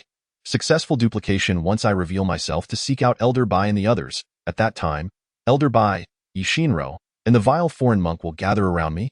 While you don the void celestial garb and remain by my side, I shall deceitfully inform Elder Bai and the others that you have succumbed to madness and collapsed. Thus they shall harbor no further suspicions. Meanwhile, as I converse with Elder Bai and the others, you shall take immediate action against the vile foreign monk standing nearby. But that vile foreign monk is also a nascent soul cultivator. Will he not resist? Hee, I find myself in such close proximity to this evil monk, and you possess the cultivation of the mid-stage Yuan Ing. Should the evil monk dare to resist, we can instantaneously strike him together. Can the combined strength of the two of us truly be insufficient to contain this mere evil monk? However, this evil monk is, after all, a companion of Yishinro and Elder Bai. Even if I successfully capture him, Elder Bai would not grant me the time for dual cultivation. I say, old man of the undead, despite your century-long cultivation, and your advanced age and formidable power, your courage is as feeble as an ant's. Since I have promised to assist you, I shall certainly find a way to thwart Elder Bai's pursuit of you. You need not worry about such matters. Simply focus on completing your task of capturing the evil monk. Very well, let us proceed as you suggest. With that, The old man of the undead began to retrieve the void immortal robe from his storage ring, preparing to don it that moment. Yunhe's eyes gleamed with excitement, for he had long coveted this void immortal robe. He was well aware of its capabilities, which would greatly aid him at present. Thus, he hastily interjected, halting the old man from wearing the robe. Why do you stop me now, when our action is so imperative? Do you have some scheme in mind? Upon seeing Yunhe's obstruction, the old man of the undead angrily retorted. Old man of the undead, you presume to judge my intentions with the mindset of a petty person. I merely noticed a tear in your void immortal robe and sought to alert you. If you were to appear clad in a damaged robe, would that not render my strategy futile? What? A tear? Hearing Yunhe's words, the old man immediately scrutinized the void immortal robe, searching for the imperfection. Where is it? Where is it? Observing the old man's anxious demeanor, Yunhe understood that the old man had maintained his tyrannical reign for many years solely due to the void immortal robe. Thus, the news of its damage clearly pained him greatly. Right here, Yunhe said, placing his hand on the robe. Ding. Detecting host's touch on the void immortal robe. Would you like to initiate copy mode? Of course, copy it. Make 3 copies at once. Ding. Copy successful. 3 copies of the void immortal robe have been successfully placed into the host's storage ring. Ha ha ha. Witnessing the effortless success of his copying endeavor, Yunhe was overwhelmed with joy. Where could it be? Yet, the old man of the undead remained oblivious to Yunhe's scheme, still sweating profusely as he searched for the tear in the robe. Seeing this, Yunhe smiled and reassured him. No, I must have misread it. He feigned embarrassment, scratching his head. You little rascal, how dare you deceive me, old spirit with disheveled hair. I implore you not to utter such words. It was never my intention to deceive you. Rather, the dim light within this cavern, coupled with my limited cultivation and impaired vision, led to my misjudgment. Thankfully, the void immortal garb remains unscathed, so let us proceed with our plan without delay. You must activate the seal at once, for I am eager to seek out Bai Chong and the others. Humph, young one. Should you dare to change your mind midway, do not blame me for my lack of mercy. Enough of your idle chatter, old spirit. Hasten to unleash the seal. At that moment, the old spirit glared at Yunhe with a fierce intensity, then swiftly performed a hand seal, and the radiant white light at the cave entrance dissipated in an instant. Yunhe immediately took to the skies on his sword, soaring towards the outside, while the old spirit, donning the void immortal garb and concealing his form, closely followed behind him. Upon emerging, Yunhe spotted the distant figures of Elder Bai and Yishinro searching for him. He flew towards them, waving his hands vigorously. When Elder Bai saw Yunhe suddenly appear and approach, his heart leaped with joy, and he hurriedly inquired, Yunhe, where have you been? Were you not captured by that old spirit? How is it that you have suddenly reappeared?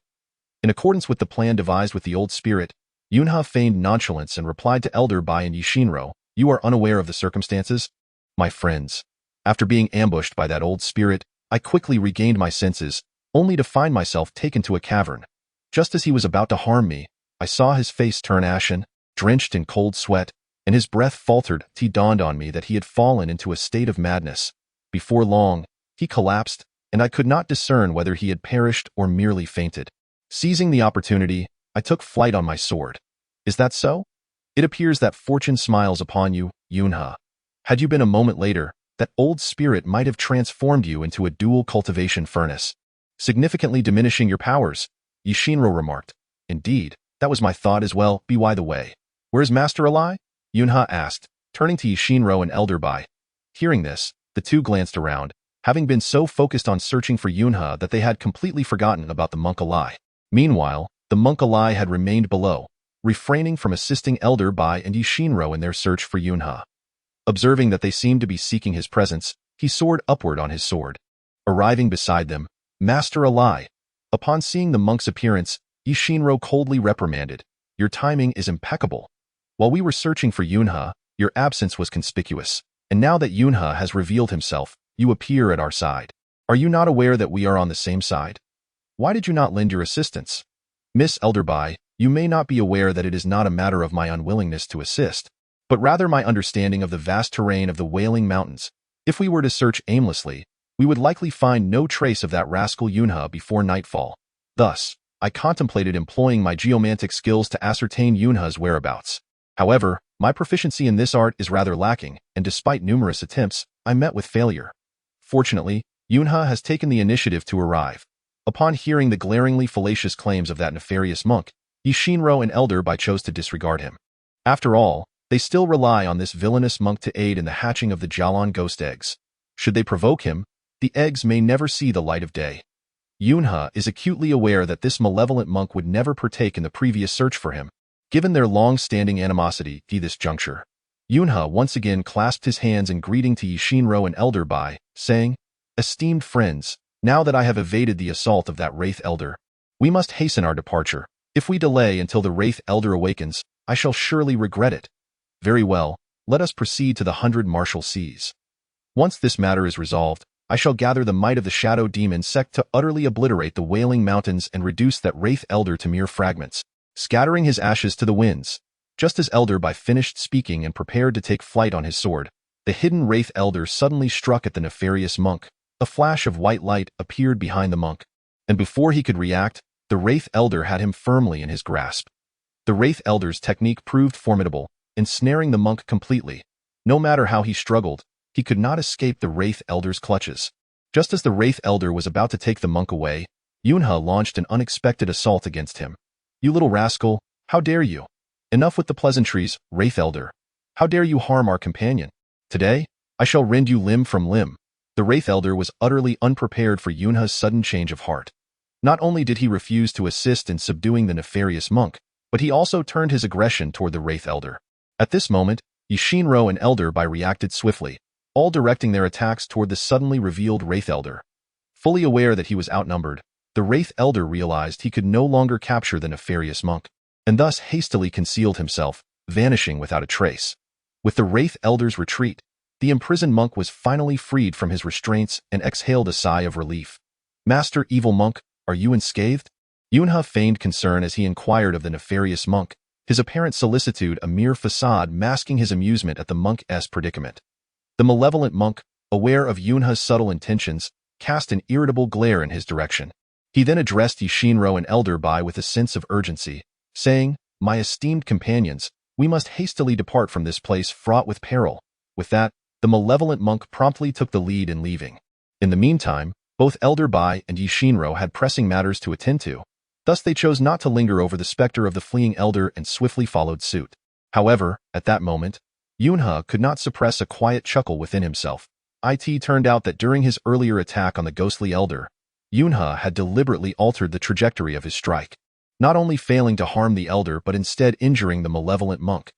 Though the wound was not severe, it nonetheless subjected the monk to a moment of humiliation. Now, he found himself in a position akin to a mute suffering bitter gall.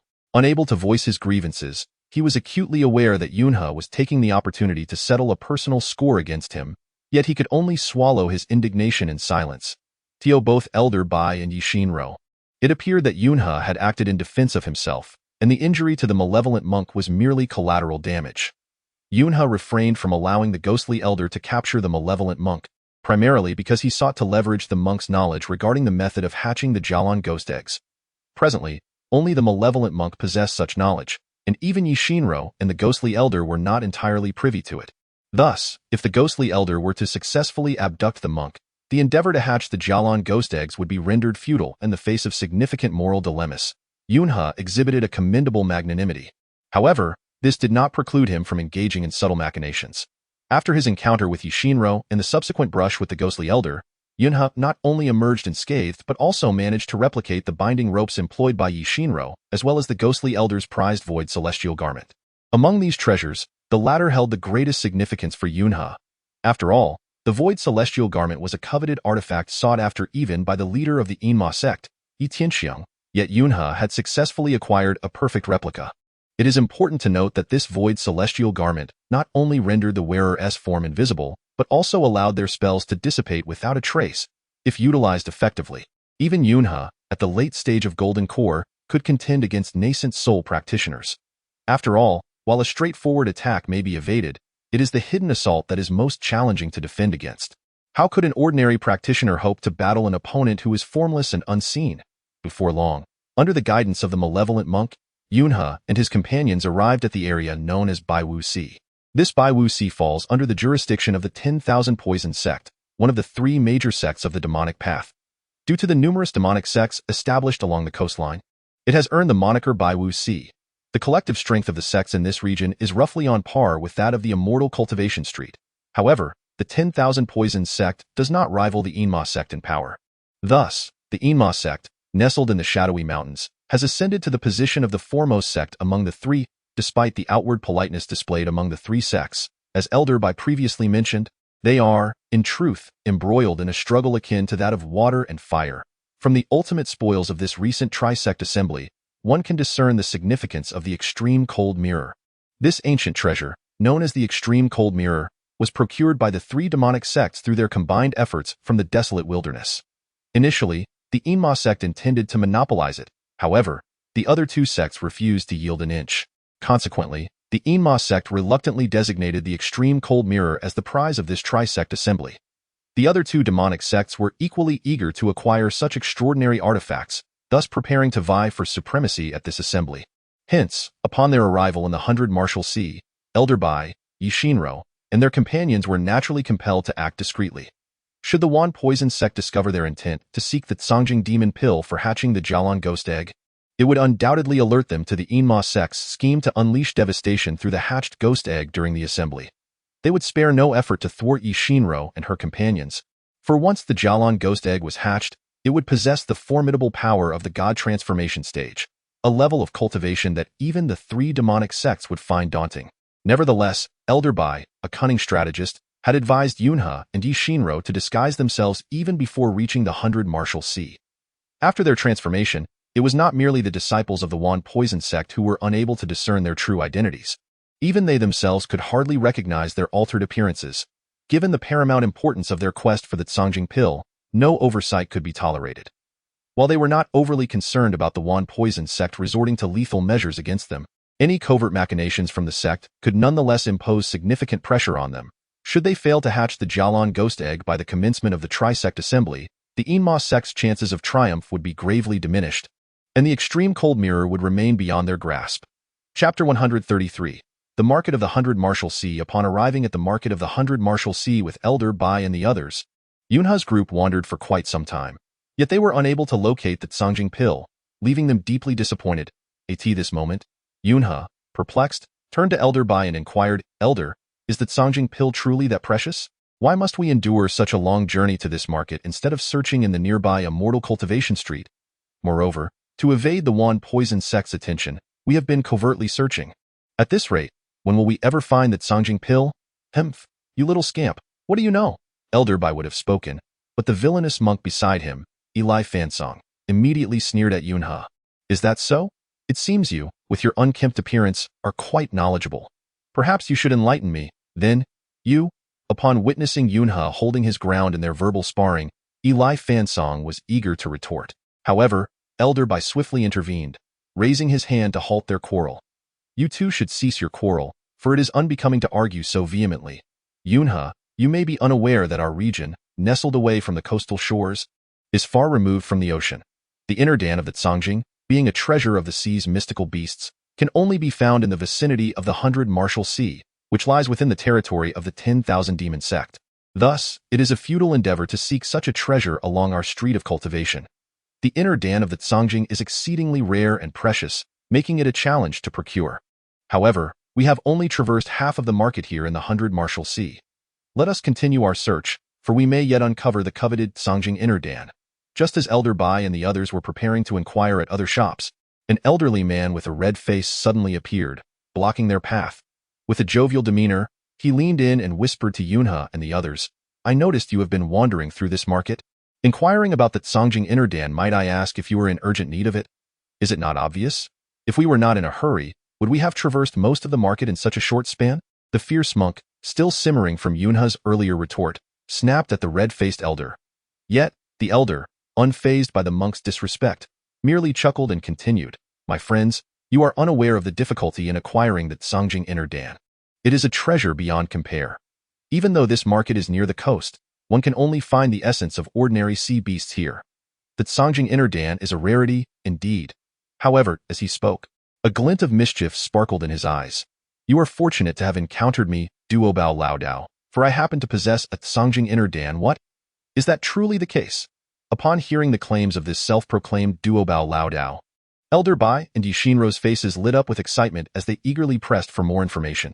Indeed, I, Duobao Laodao, am a true practitioner of the way, and as such, I do not speak falsehoods.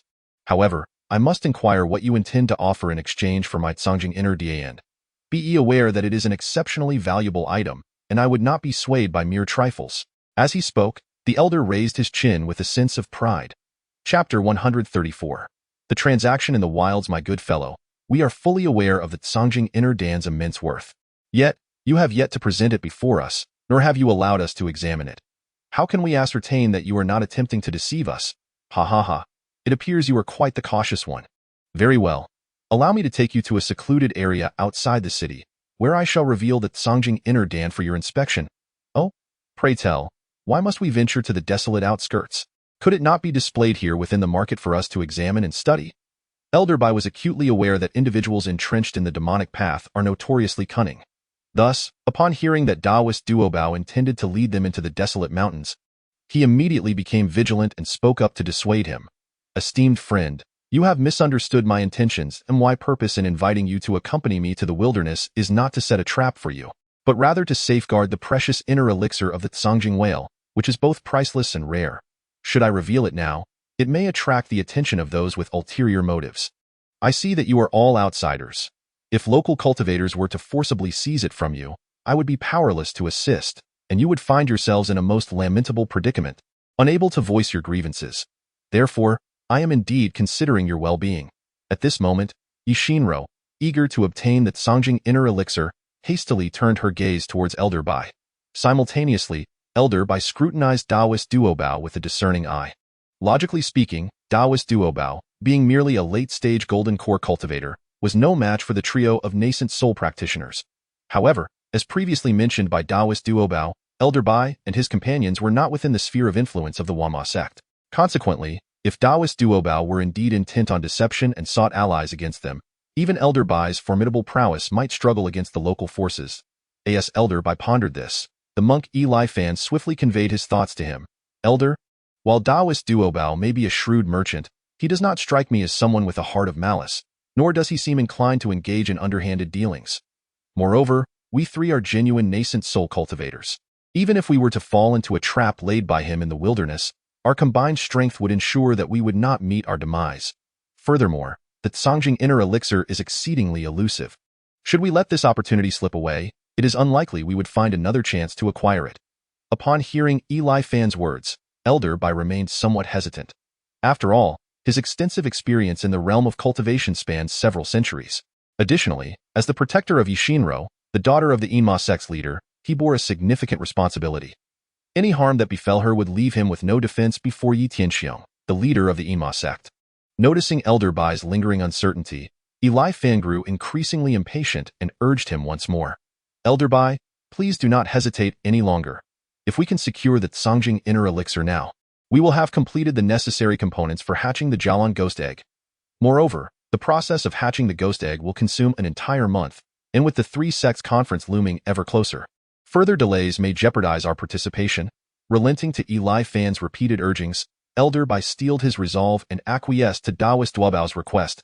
At that moment, a glint of triumph sparkled in Taoist Duobao's eyes as he silently reveled in his success. Yet, the fleeting expression that crossed his face went unnoticed by Elder Bai and Yishinro. However, Yun He, who had been observing the interactions among them, perceived the countenance of the Taoist Duobao with remarkable clarity. As the saying goes, the one embroiled in the situation is often confused, while the observer sees clearly.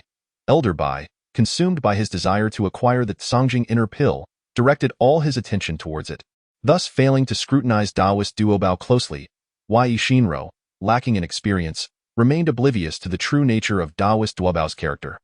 Nonetheless, Yun He discerned the momentary flicker of expression on Taoist Duobao's face and inwardly sighed. This expression clearly signifies a nefarious intent to lure Elder Bai and the others into the desolate mountains, where he would spring a trap upon them. However, considering that Taoist Duobao is merely at the late stage of the Golden Core realm, if he harbored such thoughts, he must have assistance hidden in the wilderness. Moreover, given his audacity to confront Elder Bai, a mid-stage nascent soul cultivator, his allies would undoubtedly possess greater strength. Should I intervene to dissuade Elder Bai and the others? While Yun He pondered this, The monk Eli Fan urged Taoist Duobao to lead them to the desolate mountains for the transaction. Witnessing Eli Fan's urgency only deepened Yuanhe's astonishment. Resolutely, he decided to accompany Elder Bai and the others to the designated location. Yuanhe understood that his acquaintance with Elder Bai and Yi Shinro was merely a fleeting encounter, having known them for less than 3 days. If he were to voice his concerns to prevent them from proceeding to the desolate mountains, it was likely that Elder Bai and Yi Shinro would dismiss him. After all, they were resolute in their pursuit of the Tsangjing Inner Pill, and Elder Bai, as a bona fide mid-stage nascent soul cultivator, far surpassed Yuanhe in both strength and character. Thus he would not heed the counsel of a mere late-stage golden core cultivator. With this realization, Yuanhe conceded to the situation, reasoning that if calamity were to befall them, Elder Bai, as a member of the Enma sect, would surely not be powerless to respond. Under the guidance of Taoist Duobao, the group arrived at the specified location in a matter of moments. At that juncture, Taoist Duobao promptly retrieved a blue, fist-sized orb from his storage bracelet. He then addressed Elder Bai and the others, exclaiming, "What do you think, my esteemed friends? Did I deceive you? I assured you that there exists a Tsangjing Inner Pill. And behold, this one is remarkably fresh. It represents the finest quality of Tsangjing Inner Pill." Elder Bai, upon observing the Tsangjing Inner Pill, began to scrutinize it intently. Within the orb, wisps of water-based spiritual energy danced, presenting an astonishing sight. Even when compared to Yuanhe's earlier fire spirit orb, it was equally impressive, if not superior. Esteemed friends, at that moment, the venerable Daobao swiftly returned the inner core of the Tsangjing to his storage bracelet, and then, with a smile, inquired of Elder Bai and Yi Shinro, "Now that you have witnessed the Tsangjing inner core, I wonder what items you would be willing to exchange for it." Upon hearing Daobao's question, Elder Bai's eyes glinted with a sudden idea, and he promptly smiled back at Daobao. "My good friend, at present, it is you who are offering us a product, and since we are on your territory of Baiwu Si, we, as external cultivators, are naturally unfamiliar with the local customs. Thus, it would be best for you to propose what items you wish us to exchange." "Very well, since you put it that way, I shall be magnanimous and not haggle with you. As you are aware, the Tsangjing inner core is exceedingly precious, practically priceless in the market. Therefore, if you wish to purchase it with spirit stones, you must pay me 10,000 top-grade spirit stones." "What? 10,000 top-grade spirit stones?" "Indeed. It is precisely 10,000 top-grade spirit stones." Noticing the astonished expressions on Elder Bai and Yi Shinro's faces, Daobao maintained his composure and continued speaking. "I understand that top-grade spirit stones are exceptionally valuable, but no matter how precious they may be, they pale in comparison to my Tsangjing inner core. Moreover, I observe that both of you are not dressed as ordinary sect members, so I presume that 10,000 top-grade spirit stones, while astronomical for typical cultivators, should not be beyond your means. In truth, we found your claim regarding the 10,000 top-grade spirit stones to exceed our budget. However, in pursuit of the Tsangjing inner core, we are willing to make sacrifices. The only issue is that we do not currently possess the 10,000 spirit stones on our persons. If you trust my word, might you consider accompanying us back to our territory, where we shall gladly present you with the 10,000 spirit stones?" "Ha ha ha, my friend, you jest. As the saying goes, buyers are often more astute than sellers. The Tsangjing inner core is inherently rare, and given that I am on my own territory, I can safely present it for your examination, despite the considerable risk I am undertaking. Yet, you expect me, a late-stage golden core cultivator, to venture into your sect for an exchange. Such a notion is utterly preposterous. You are already at a higher cultivation level than I, and it would be effortless for you to slay me. Should I find myself in your domain, I fear I would not only be deprived of spirit stones but might even lose my life." "Ha ha ha, my friend, you exaggerate. We are not those kinds of people. Please, do not misunderstand. I am not implying that you are such individuals. However, it is prudent to lay all cards on the table. I shall not go to your sect. You must either present me with 10,000 top-grade spirit stones now, or we shall resort to bartering." "Oh? Pray tell, what items do you propose to barter with?" "Indeed, I find myself in urgent need of 2 items. The treasure of the fire element, known as the fire spirit stone, and the so-called indestructible red dragon bone. Should you manage to procure 3 fire spirit stones, I would be willing to exchange them for a single Tsangjing inner dan. However, if you can gather enough red dragon bone to equal the weight of one person, I would also consider trading my Tsangjing inner dan for that." "Ha ha ha, my friend, you truly are a shrewd merchant. Although the Tsangjing inner dan is indeed precious, it pales in comparison to the supreme fire spirit stones. To demand 3 fire spirit stones in exchange for just one of your Tsangjing Inner Dawn is quite audacious. My friend, do not take offense. As you have rightly stated, the Tsangjing Inner Dawn is indeed on par with the fire spirit stone. However, as a merchant, I must surely seek to make a profit. Would you not agree? If you find the fire spirit stones to be too valuable, then the red dragon bone would suffice, as it is somewhat lesser in rank compared to the fire spirit stones. Is it not? Humph, you speak so lightly. At this moment, Yishinro turned to the Taoist Daobao and spoke coldly. Chapter 137. There is something amiss. While the red dragon bone may not match the fire spirit stone in rarity, for an ordinary person to possess even a single piece is quite remarkable. How could I possibly gather enough to equal the weight of one person for you? Well, if you esteemed friends do not possess either of these 2 items, nor the 10,000 exquisite spirit stones, I fear I shall be unable to part with my Tsangjing Inner Dawn. As Taoist Daobao spoke, he prepared to take his leave with a polite gesture, but at that moment, Yunhe suddenly intervened. Oh, might I inquire what this young gentleman has to suggest? Upon seeing Yunhe, who, despite his youth, had already reached the late stage of the golden core, Taoist Daobao began to scrutinize him with a mixture of astonishment, admiration, and envy. After all, the path of cultivation is fraught with challenges. It is no small feat for someone like Taoist Daobao, who has devoted over 100 years to reach the late stage of the golden core. Yet, here stands Yunhe, so young, already achieving the same stage, a rarity indeed.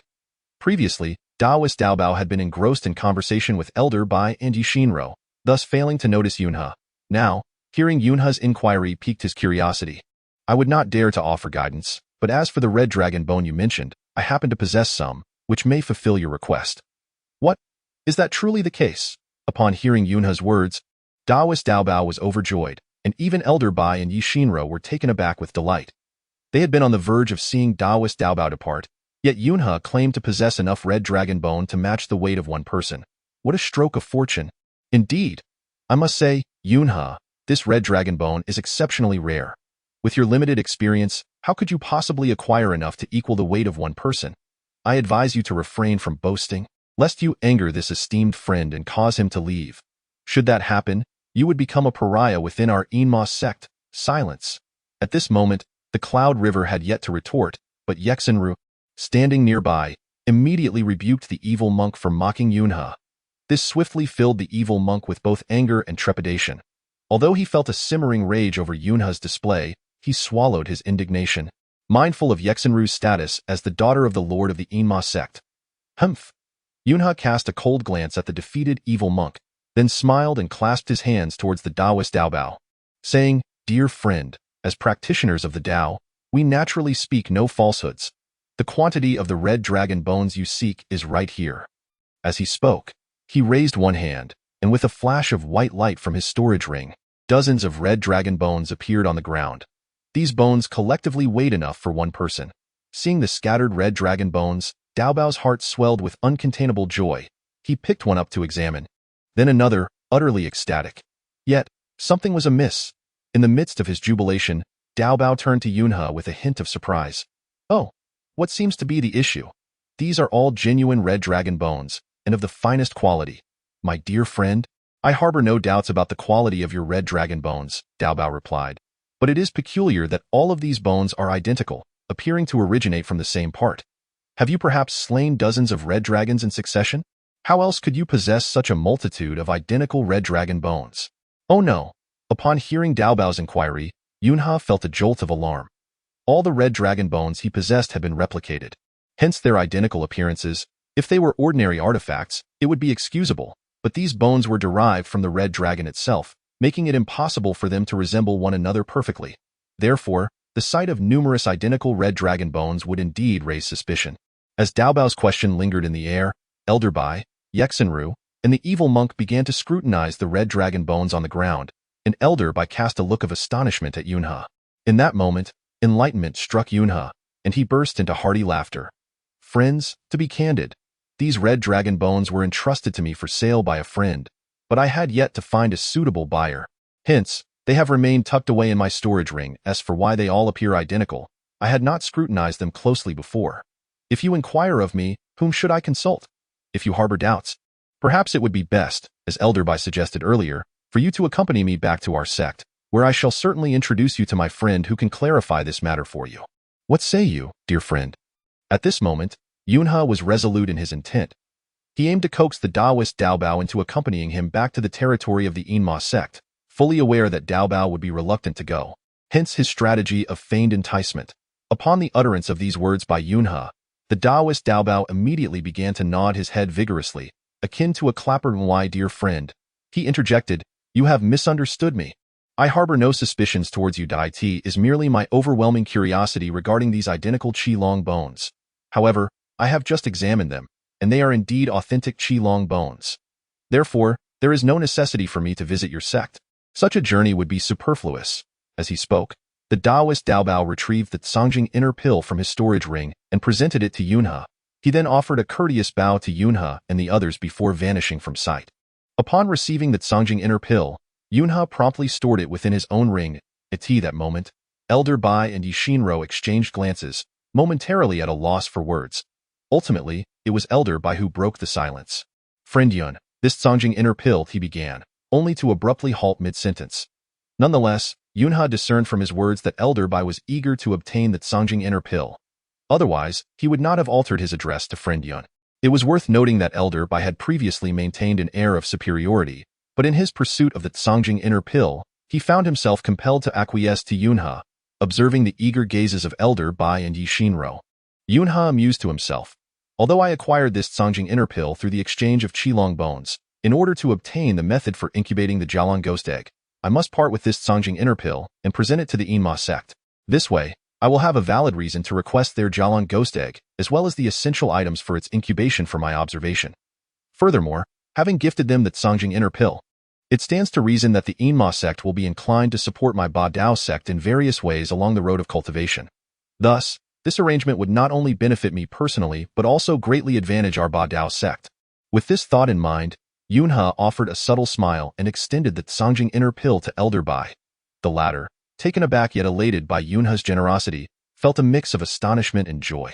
Chapter 139. The unexpected Elder Bai was acutely aware of the Tsangjing inner pill's immense value, a treasure Yunhe had procured by trading several priceless Qilong bones.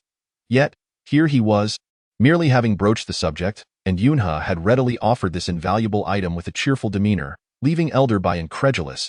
He had previously believed Yunhe to be a covetous individual, yet he had not anticipated such magnanimity, that Yunhe would willingly bestow upon him the exceedingly precious Tsangjing inner pill.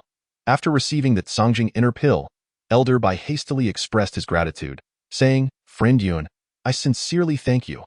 I recognize the immense worth of this Tsangjing inner pill, and it is with great reluctance that I approached you for it. However, you understand our Enma sect's pressing need for the Jialan ghost egg, which compelled me to muster the audacity to ask. Rest assured, friend Yun, we of the Enma sect shall not take your Tsangjing inner pill without recompense. Upon our return, I shall promptly report to the sect leader, and we will ensure that you receive items of equal value to the Qilong bones. Elder Bai, there is no need for such formality. My dear friend Yun, you must not say such things.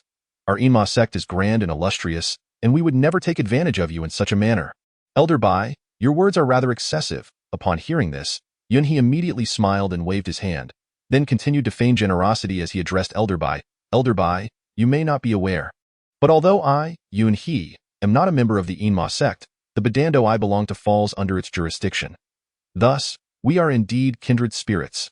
Therefore, when the Enma sect is in peril, as a cultivator from this street of immortal cultivation, it is only natural for me to lend my utmost support. Hence, do not mention merely this Tsangjing inner dan. If I were capable of acquiring dozens of them, I would certainly present them to you with both hands. Moreover, I do not seek any reward in return. As long as in the future, when our Badando faces no danger, we are able to receive the assistance of Elder Bai and others from the Enma sect, I shall be perfectly content. Ha ha ha, my friend Yun, you are indeed excessively courteous. Rest assured, your Badando is inherently one of the sects of our street of immortal cultivation. Thus, even if you do not hand over this Tsangjing inner dan to me, I will exert every effort to protect your Badando from harassment by other sects." At this moment, Elder Bai also feigned impartiality as he spoke, yet Yun he could not help but secretly chuckle within. For all those on the street of immortal cultivation knew that the Badando was the weakest sect amongst them, and the least favored by the Enma sect, if it were truly as Elder Bai claimed.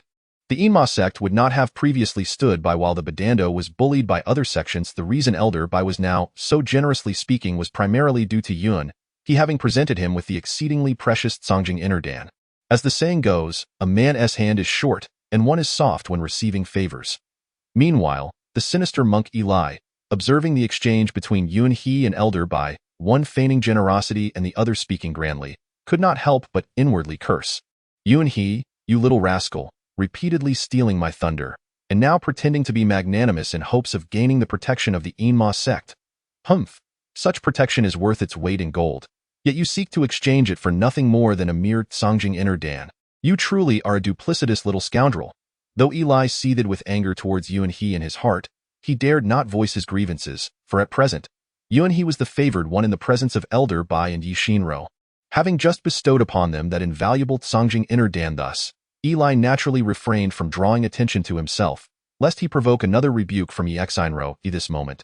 Having received the Songjing Inner Dan, Elder Bai immediately turned to Eli and said, Master Eli, now that we have gathered the 5 elements supreme treasures, let us return to the Enma sect at once and commence the incubation of this Jialan ghost egg. Indeed, I share the same sentiment. After all, the incubation of the Jialan ghost egg is a lengthy process, and we must complete it before the 3 sects conference begins, so that we may assist the young lady in successfully obtaining the supreme ice mirror. Precisely. Upon hearing the words of the malevolent monk, Yi Shinro promptly nodded and smiled. However, just as the group prepared to depart, Yunha hastily interjected, obstructing the trio. He feigned reverence as he addressed Elder Bai and Yi Shinro, saying, Esteemed friends, you are aware that I, Yunha, have not encountered many grand spectacles, and thus I am exceedingly curious about various treasures. I have often heard you speak of the Jialan ghost egg, yet I have never had the opportunity to behold its true form. Might I implore you to fulfill my humble desire and allow me to witness this Jialan ghost egg? Furthermore, if it pleases you, could you also present the 5 elemental items used to incubate the Jialan ghost egg for my observation? Ah, that is certainly out of the question. Before Elder Bai and Yi Shinro could respond, the malevolent monk swiftly positioned himself before Yunha, coldly admonishing, Yunha, you little rascal, do you not realize that we are within the territory of the Wandu sect? If we were to present the Jialan ghost egg at this moment, and an ill-intentioned individual were to learn of it, we would find ourselves in a perilous predicament. After all, those of the demonic path are often ruthless, and this is not our domain. If it were to be seized by those formidable cultivators, could you bear the consequences of such a transgression? Yunha paid no heed to the monk's rebuke, for it would not be his style to relent if the malevolent monk did not intervene. Nevertheless, Yunha understood that among the 3, the true authority lay with Elder Bai and Yi Shinro. Even if the malevolent monk obstructed them, Yunha remained unconcerned. At that moment, Yi Shinro exchanged a glance with Elder Bai, who then addressed Yunha once more, stating, Yunha, you have assisted us on multiple occasions. The successful incubation of the Jialan ghost egg owes much to your contributions, and thus we are inclined to grant your request, are we not? Upon hearing Elder Bai's words, Yunha's heart swelled with joy, while the malevolent monk hurriedly continued to dissuade Elder Bai, you must not allow this little rascal Yunha to witness the Jialan ghost egg, for I perceive that he does not possess a loyal disposition. If he were to seize the opportunity and steal the Jialan ghost egg while we are distracted, what then shall we do? Humph, Master Eli, I believe you are being overly cautious. I cannot ascertain whether your intentions are genuinely for the benefit of our Enma sect, or if you are merely intent on competing with Yunha.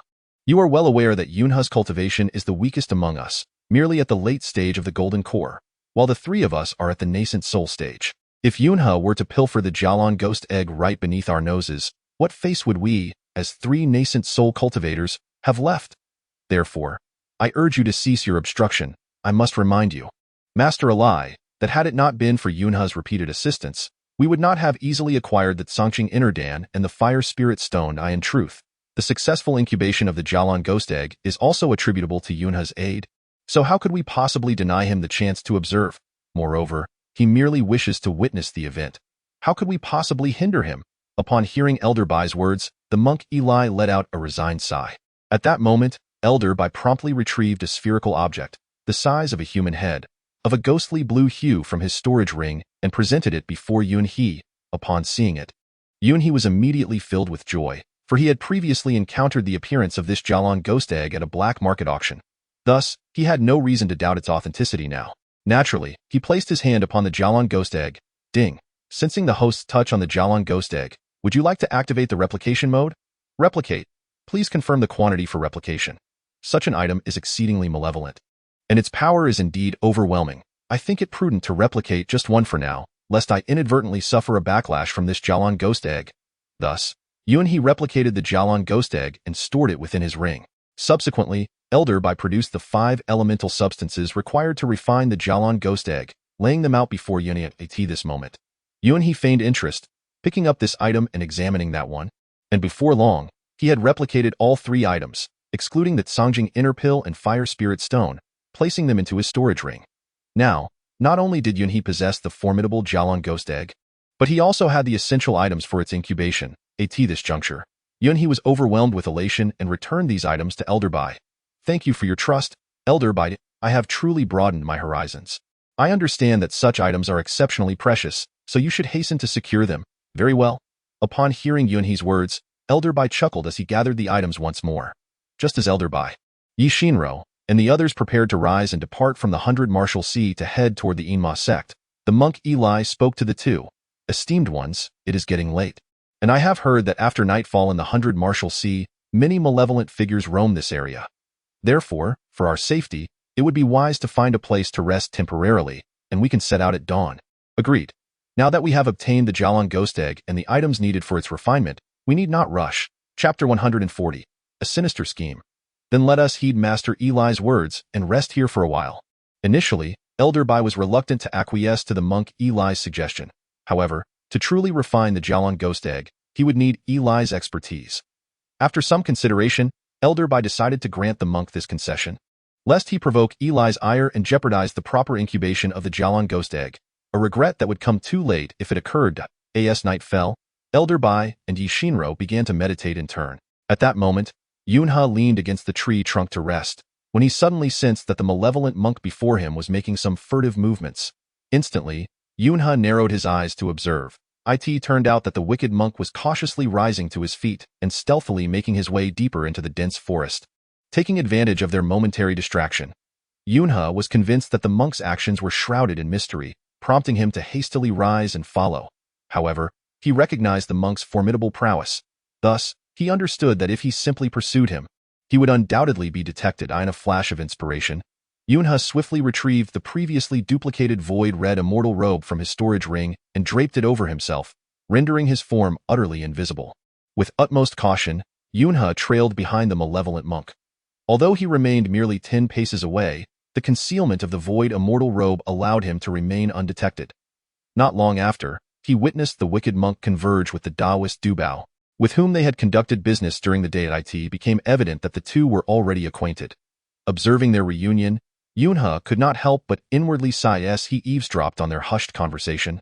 He soon heard the malevolent monk unleash a torrent of furious insults at the Taoist Dubao. Dubao, you scoundrel! Did we not agree earlier in the daylight? You were to lead Yi Shinro and Elder Bai to this secluded place in the desolate mountains, then set up a formation to ensnare them. After that, we would seize their Jialan ghost eggs and the remaining hatchlings. Why have you suddenly changed your mind? Ha ha ha! Malevolent monk, do not speak so shamelessly before me, retorted the Taoist Dubao, unfazed by the monk's tirade. You did not inform me that Elder Bai and Yi Shinro were cultivators at the nascent soul stage. Upon seeing their cultivation levels, I was taken aback. While I can arrange formations, I cannot guarantee that I can confine nascent soul cultivators. If they manage to escape, you may be safe, but I would certainly be in peril. I have no desire to be slain by them. After all, Yi Shinro is the only daughter of the Enma sect's leader. Should I harm her, my life would be forfeit, and I would be forced to flee for the rest of my days. Dubao, I have told you before that you are a frog in a well, unwilling to heed my words. I have already expressed my sentiments. Even if we offend the Enma sect, by that time, we will have fully hatched the Jialan ghost eggs. Once we possess them, we need not fear the Enma sect. Even if Yi Tianxiong comes seeking vengeance, we shall not be the least bit afraid. Humph, malevolent monk, do not lay the blame at my feet. I have always been aware of your profound cunning. Thus, your current scheme is evidently designed to make me bear the brunt of the consequences. Should the endeavor succeed, you would reap the greatest rewards, while I would be left to shoulder the blame if it fails. Therefore, I shall resolutely refuse to comply with your commands. Having acquired the Crimson Dragon Bone, I have obtained what I desired, and it is time for us to part ways.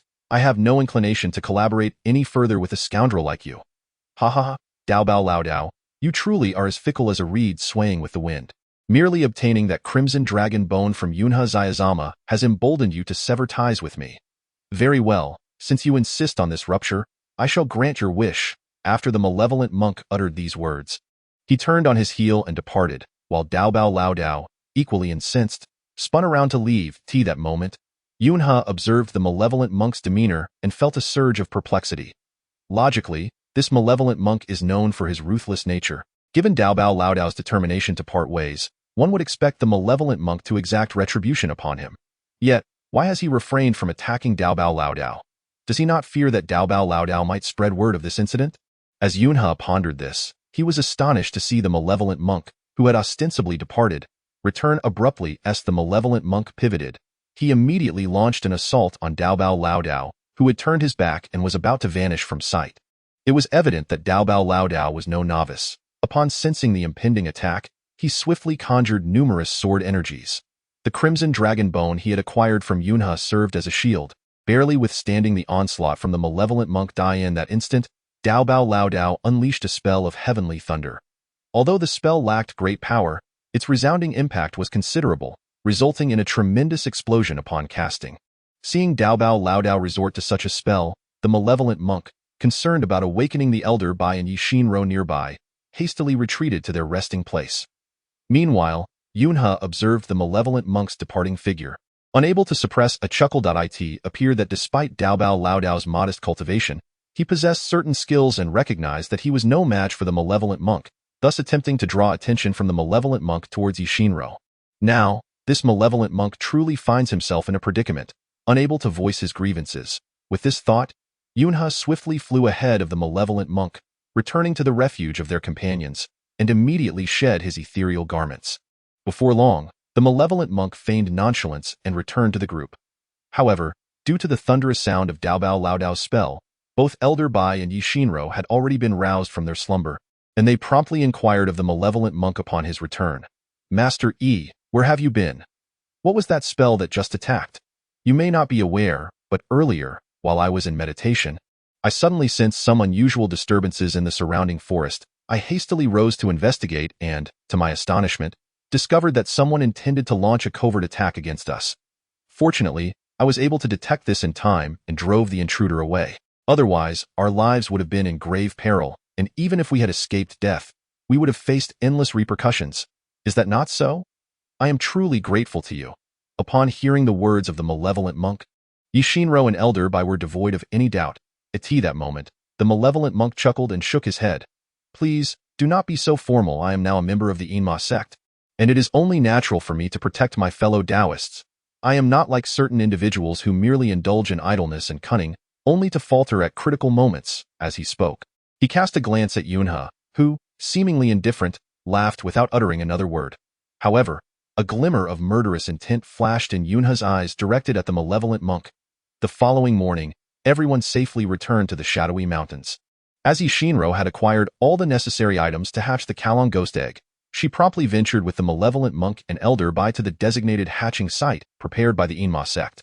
Since Yunhe was not a disciple of the Enma sect and the hatching of the Kalong ghost egg was of utmost importance, he, as an outsider, was not permitted to participate. Nevertheless, Yunhe did not feel disheartened, for he possessed the Kalong ghost egg and all the essential items for its hatching. Moreover, with the void celestial garment he now wore, he could stealthily follow behind Yi Shinro and the others. Observing how they would hatch the Kalong ghost egg, clad in the void celestial garment, Yunhe discreetly trailed behind Elder Bai and the others. Although Elder Bai and his companions were all Yuanian cultivators, they remained oblivious to Yunhe's presence, highlighting the remarkable efficacy of the garment. Upon arriving at their destination, Yi Shinro immediately handed the Kalong ghost egg to the malevolent monk. Subsequently, he uttered a dry incantation, which slowly enveloped the surroundings, seamlessly merging the 5 elemental substances into the Kalong ghost egg. The egg then began to shimmer with intermittent brilliance, and faint cries of ghosts could be discerned from within, sending a shiver down one's spine. At that moment, the malevolent monk addressed Elder Bai and Yi Shinro. Dear friends, the first step of the hatching process has been successfully completed. Now, we must patiently await the next phase. Rest assured, I shall hasten my efforts and ensure that the Kalong ghost egg is successfully hatched before the commencement of the Trisect Conference. At that time. Miss, you need only to drop your vital blood upon the soon-to-be-born Kalong ghost egg, and it shall recognize you as its master. Once that occurs, you will possess a formidable ally at the God transformation stage, rendering you invincible at the Trisect Conference. I extend my heartfelt congratulations to you in advance. Haha, in that case, I must express my gratitude to Master Alai. Rest assured, as long as you are able to successfully hatch the Jalon ghost egg, you will henceforth be our most esteemed ally in the Shadow Demon sect. Regardless of the enemies you may confront or the endeavors you wish to undertake, the Shadow Demon sect shall provide you with unwavering support, correct? Then, I extend my heartfelt thanks to you, young lady. Upon hearing this, the Alai monk burst into hearty laughter. However, at that moment, Yunha inexplicably felt an ominous premonition towards the guffawing Alai monk. Chapter 141. I am a tycoon, alas. Although Yunha harbored doubts in his heart, he could not decipher the Alai monk's cunning scheme at that moment. Thus he resolved to temporarily set it aside and return to his formidable sect. For Yunha, it was imperative to promptly follow the Alai monk's method to hatch the Jalon ghost egg. Aware that the hatching of the Jalon ghost egg was of utmost importance, Yunha executed his return to the sect in secrecy, without even informing his close companions, Wang Junzi and Yu Jie. Nor did Elder Go, the sect's steward, possess any knowledge of his actions. Clad in the void immortal garb, Yunha made his way directly to the secluded rear mountain of the sect, a place rarely frequented by disciples, and compounded by the sparse human presence in the formidable sect, it became the safest locale. Upon his arrival, Yunha had already prepared a duplicate of the Jalon ghost egg, fearing a potential failure in the hatching process. Thus, he made provisions for an additional egg as a backup. He then retrieved the original Jalon ghost egg and the supreme elemental artifact, commencing the spellcasting and replication of the ghost egg, following the method he had previously observed from the Alai monk. Although the incantations uttered by the Alai monk were cryptic and arduous to comprehend, Yunha possessed an exceptional memory and managed to memorize them upon hearing. At this moment, Yunha's endeavor to hatch the Jalon ghost egg was executed while donned in the void immortal garb, which effectively concealed his actions. Even if someone were to appear in the vicinity, they would be unable to detect Yunha's presence. Fully aware that the forthcoming three-sect conference would be teeming with formidable experts, he knew that he was no match for the likes of Yushinro, the daughter of the Shadow Demon sect's leader, whose cultivation had already reached the early stage of nascent soul, surpassing Yunha by an entire level. Moreover, as the leader's daughter, she undoubtedly possessed an abundance of magical treasures. In contrast, Yunha was equipped merely with the void immortal garb that allowed him to conceal his form, the binding immortal rope, and the blood-drinking mad blade that he had replicated from Elder Go. Should he find himself amidst the gathering of the three-sect conference, he would be akin to a small fish in a vast ocean. Hence, Yunha deemed it imperative to succeed in the hatching of the Jalon ghost egg. With the aid of a ghostly being at the God transformation stage in the future, he would not only be unmatched at the three-sect conference, but even the sect leaders would likely regard him with newfound respect.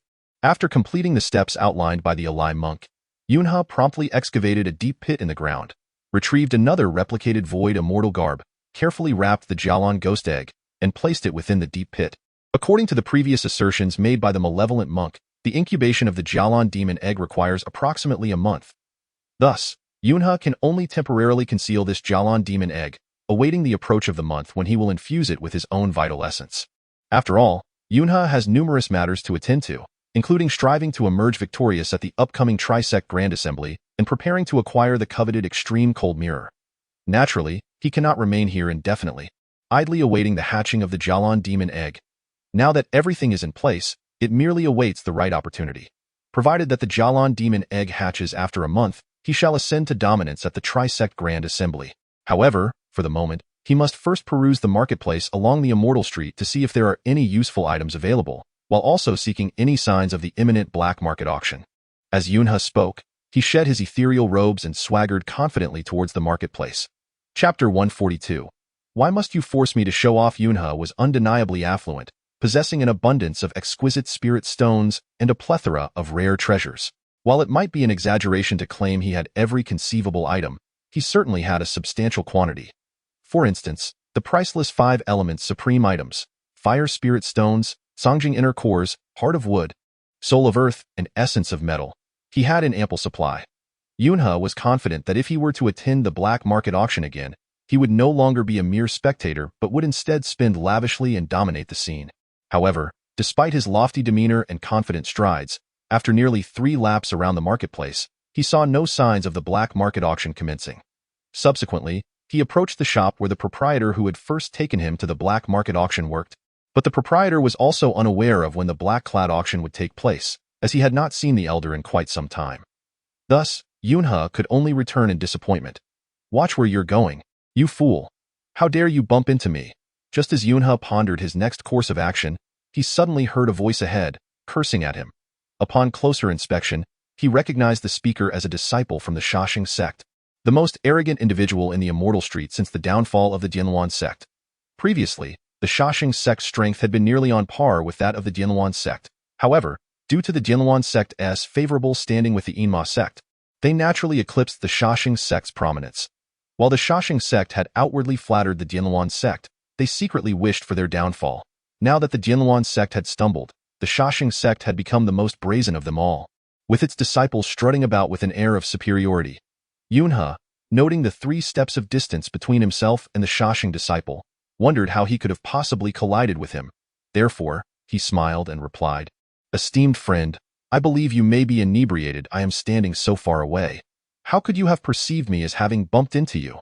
I must express my displeasure at your audacity to suggest that I, a celestial master, have succumbed to inebriation. Allow me to enlighten you.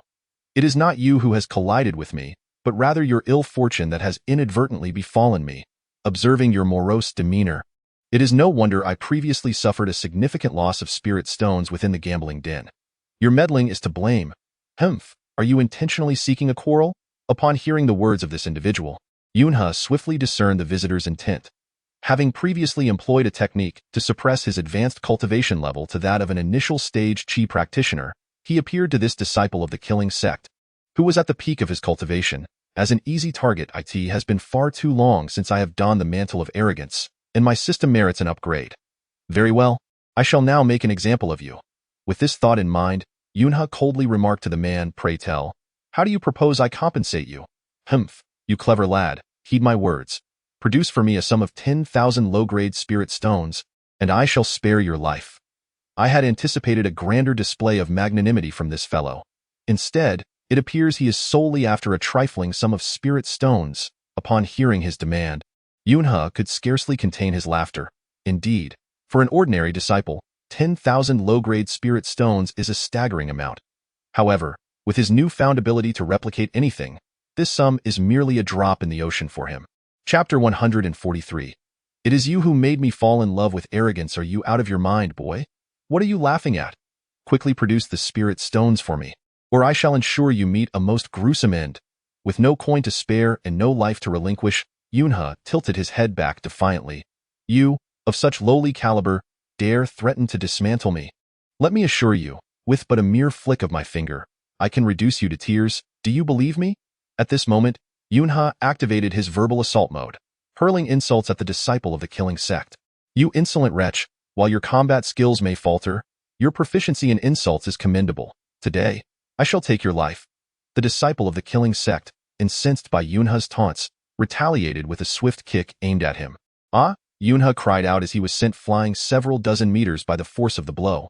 Yet, this was all part of his plan, as he sought to accumulate some face-slapping points prior to successfully showcasing his arrogance. After all, such points could be exchanged for a doubled experience in arrogance. Ding. Host's display of arrogance has failed, earning 1 face-slapping point. Ha! This is precisely the outcome I desired. Rising once more, Yunhe unleashed a torrent of invective towards the approaching disciple of the killing sect. "You scoundrel, did your skills originate from your junior sister's teachings? Or perhaps you learned them in the boudoir of your master's wife? Your technique is woefully weak, akin to a mere massage." Upon hearing the repeated provocations from Yunhe and witnessing this individual being effortlessly sent flying yet still standing unscathed before him, the disciple of the killing sect, now consumed by a furious embarrassment, could no longer contain his rage. He was solely intent on tearing Yunhe to shreds to alleviate the pent-up frustration within him.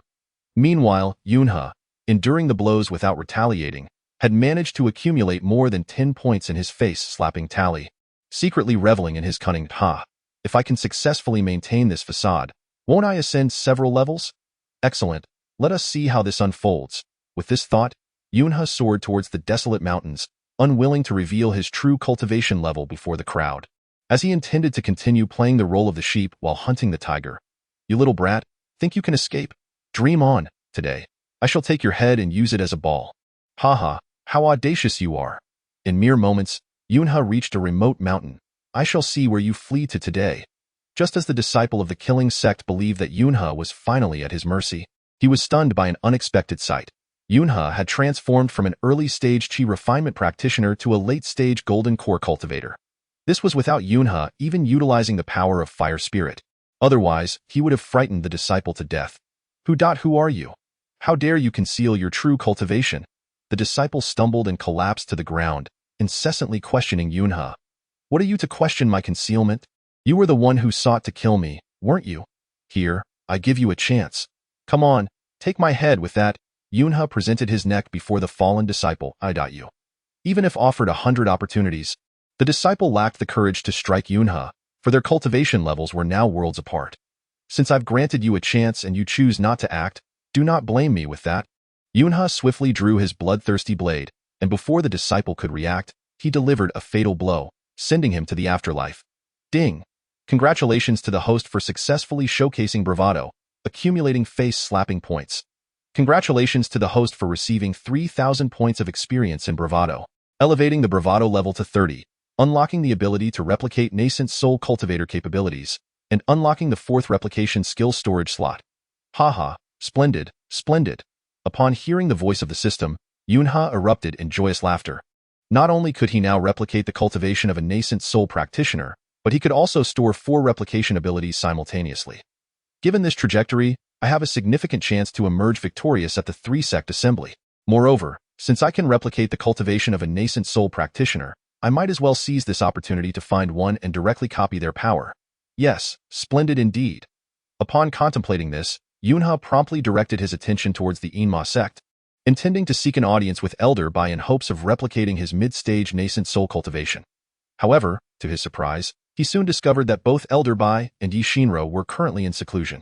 Yi Shinro was diligently preparing for the upcoming 3-sects conference, while Elder Bai was steadfastly assisting her. Left with no other recourse, Yunha shifted his focus to the Elder of the Undead Mountains. Although the Elder's cultivation was at the nascent soul stage, which was inferior to Elder Bai's, it was still superior to that of the Golden Core stage.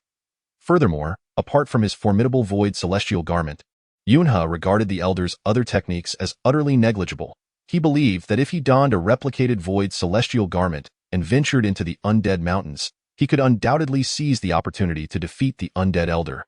Even if he were unable to vanquish him, he could at least make contact and subsequently replicate the Elder's nascent soul cultivation for his own use. Moreover, having spent years plundering passing cultivators, the Undead Elder likely possessed a plethora of precious artifacts within his treasury.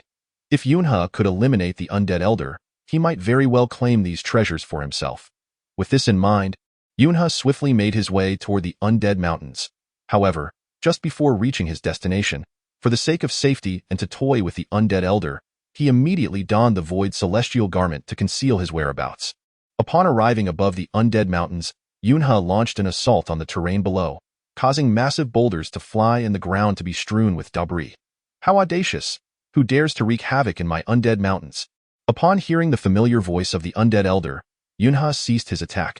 However, a glance around revealed no sign of the Elder, for Yunha was aware that the Undead Elder had also donned the Void Celestial Garment, concealing himself and awaiting the enemy to reveal their presence. Yet, the Undead Elder had not anticipated that Yunha would employ the same strategy. Thus, while angry shouts echoed through the air, no figure could be seen. Chapter 145. The recruitment begins at this site. Yunha promptly removed the Void Celestial Garment, exposing himself above the Undead Mountains, and coldly remarked to the still-hidden Undead Elder, "Elder, we are quite familiar with one another. I am well aware of your capabilities. Thus, there is no need for you to flaunt your might before me. Yunha, you little rascal." Upon seeing Yunha reveal himself, the Undead Elder also removed his Void Celestial Garment and shouted angrily at Yunha. "Undead Elder, I advise you to watch your tongue and refrain from provoking my wrath. Do not attempt to deceive me with your antics, you insignificant wretch. You have caused me great suffering in the past, as we had previously agreed to capture that vile foreign monk together. Yet, At a critical moment, you betrayed me, not only refusing to assist in apprehending the malevolent monk, but even striking me, nearly exposing my whereabouts and leading to my demise at the hands of that elder. By now, I find myself at a loss, searching for you, and since you dare to appear before me alone, very well, today I shall exact my vengeance upon you." As the undead elder spoke, he immediately cast a spell, launching an attack towards Yunha, disregarding the need to don the void celestial garb. The undead elder, confident in his superior cultivation, felt no need to conceal his presence before Yunha. However, this was precisely the outcome Yunha desired. In that fleeting moment of the elder's assault, Yunha swiftly donned the void celestial garb. Before the elder could react, Yunha vanished like a flash of lightning, reappearing behind him and placing his palm upon the elder's back. Ding! Congratulations, host, on successfully copying the cultivation of an early nascent soul. Prepare to meet your end. In the blink of an eye, Yunha unleashed his newly acquired early nascent soul powers upon the unsuspecting undead elder. Caught completely off guard, the elder was struck down. Bleeding profusely. At that moment, Yunha revealed himself, addressing the severely injured elder with a cold voice. "Undead elder, I have previously warned you to speak with more civility, yet you insisted on resorting to violence. And now, look at your predicament. Not only have you failed to slay me, but you are now on the brink of death yourself. Speak your last words, if you have any, though I doubt you possess anyone to relay them to." "You, Yunha, who exactly are you? How is it that you were once at the late golden core stage, only to ascend to the early nascent soul stage in a mere 2 days? Moreover, how did you manage to conceal your presence just now? Your technique mirrors that of my void celestial garb perfectly." At this juncture, the undead elder was no longer concerned with Yunha's threats, instead bombarding him with incredulous questions. "I shall not divulge the reasons behind it. You may ponder them on your journey to the underworld." Yunha naturally would not reveal his secret of being able to replicate anything, even to one on the verge of death. Wait. Just as Yunha was about to strike the undead elder, the latter clasped his hands in a gesture of supplication. "I beseech you, esteemed friend Yun, spare my life.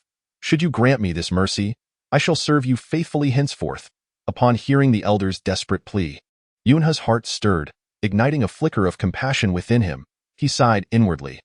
Though the undead elder had sought my demise, he ultimately failed and was instead outmaneuvered by me.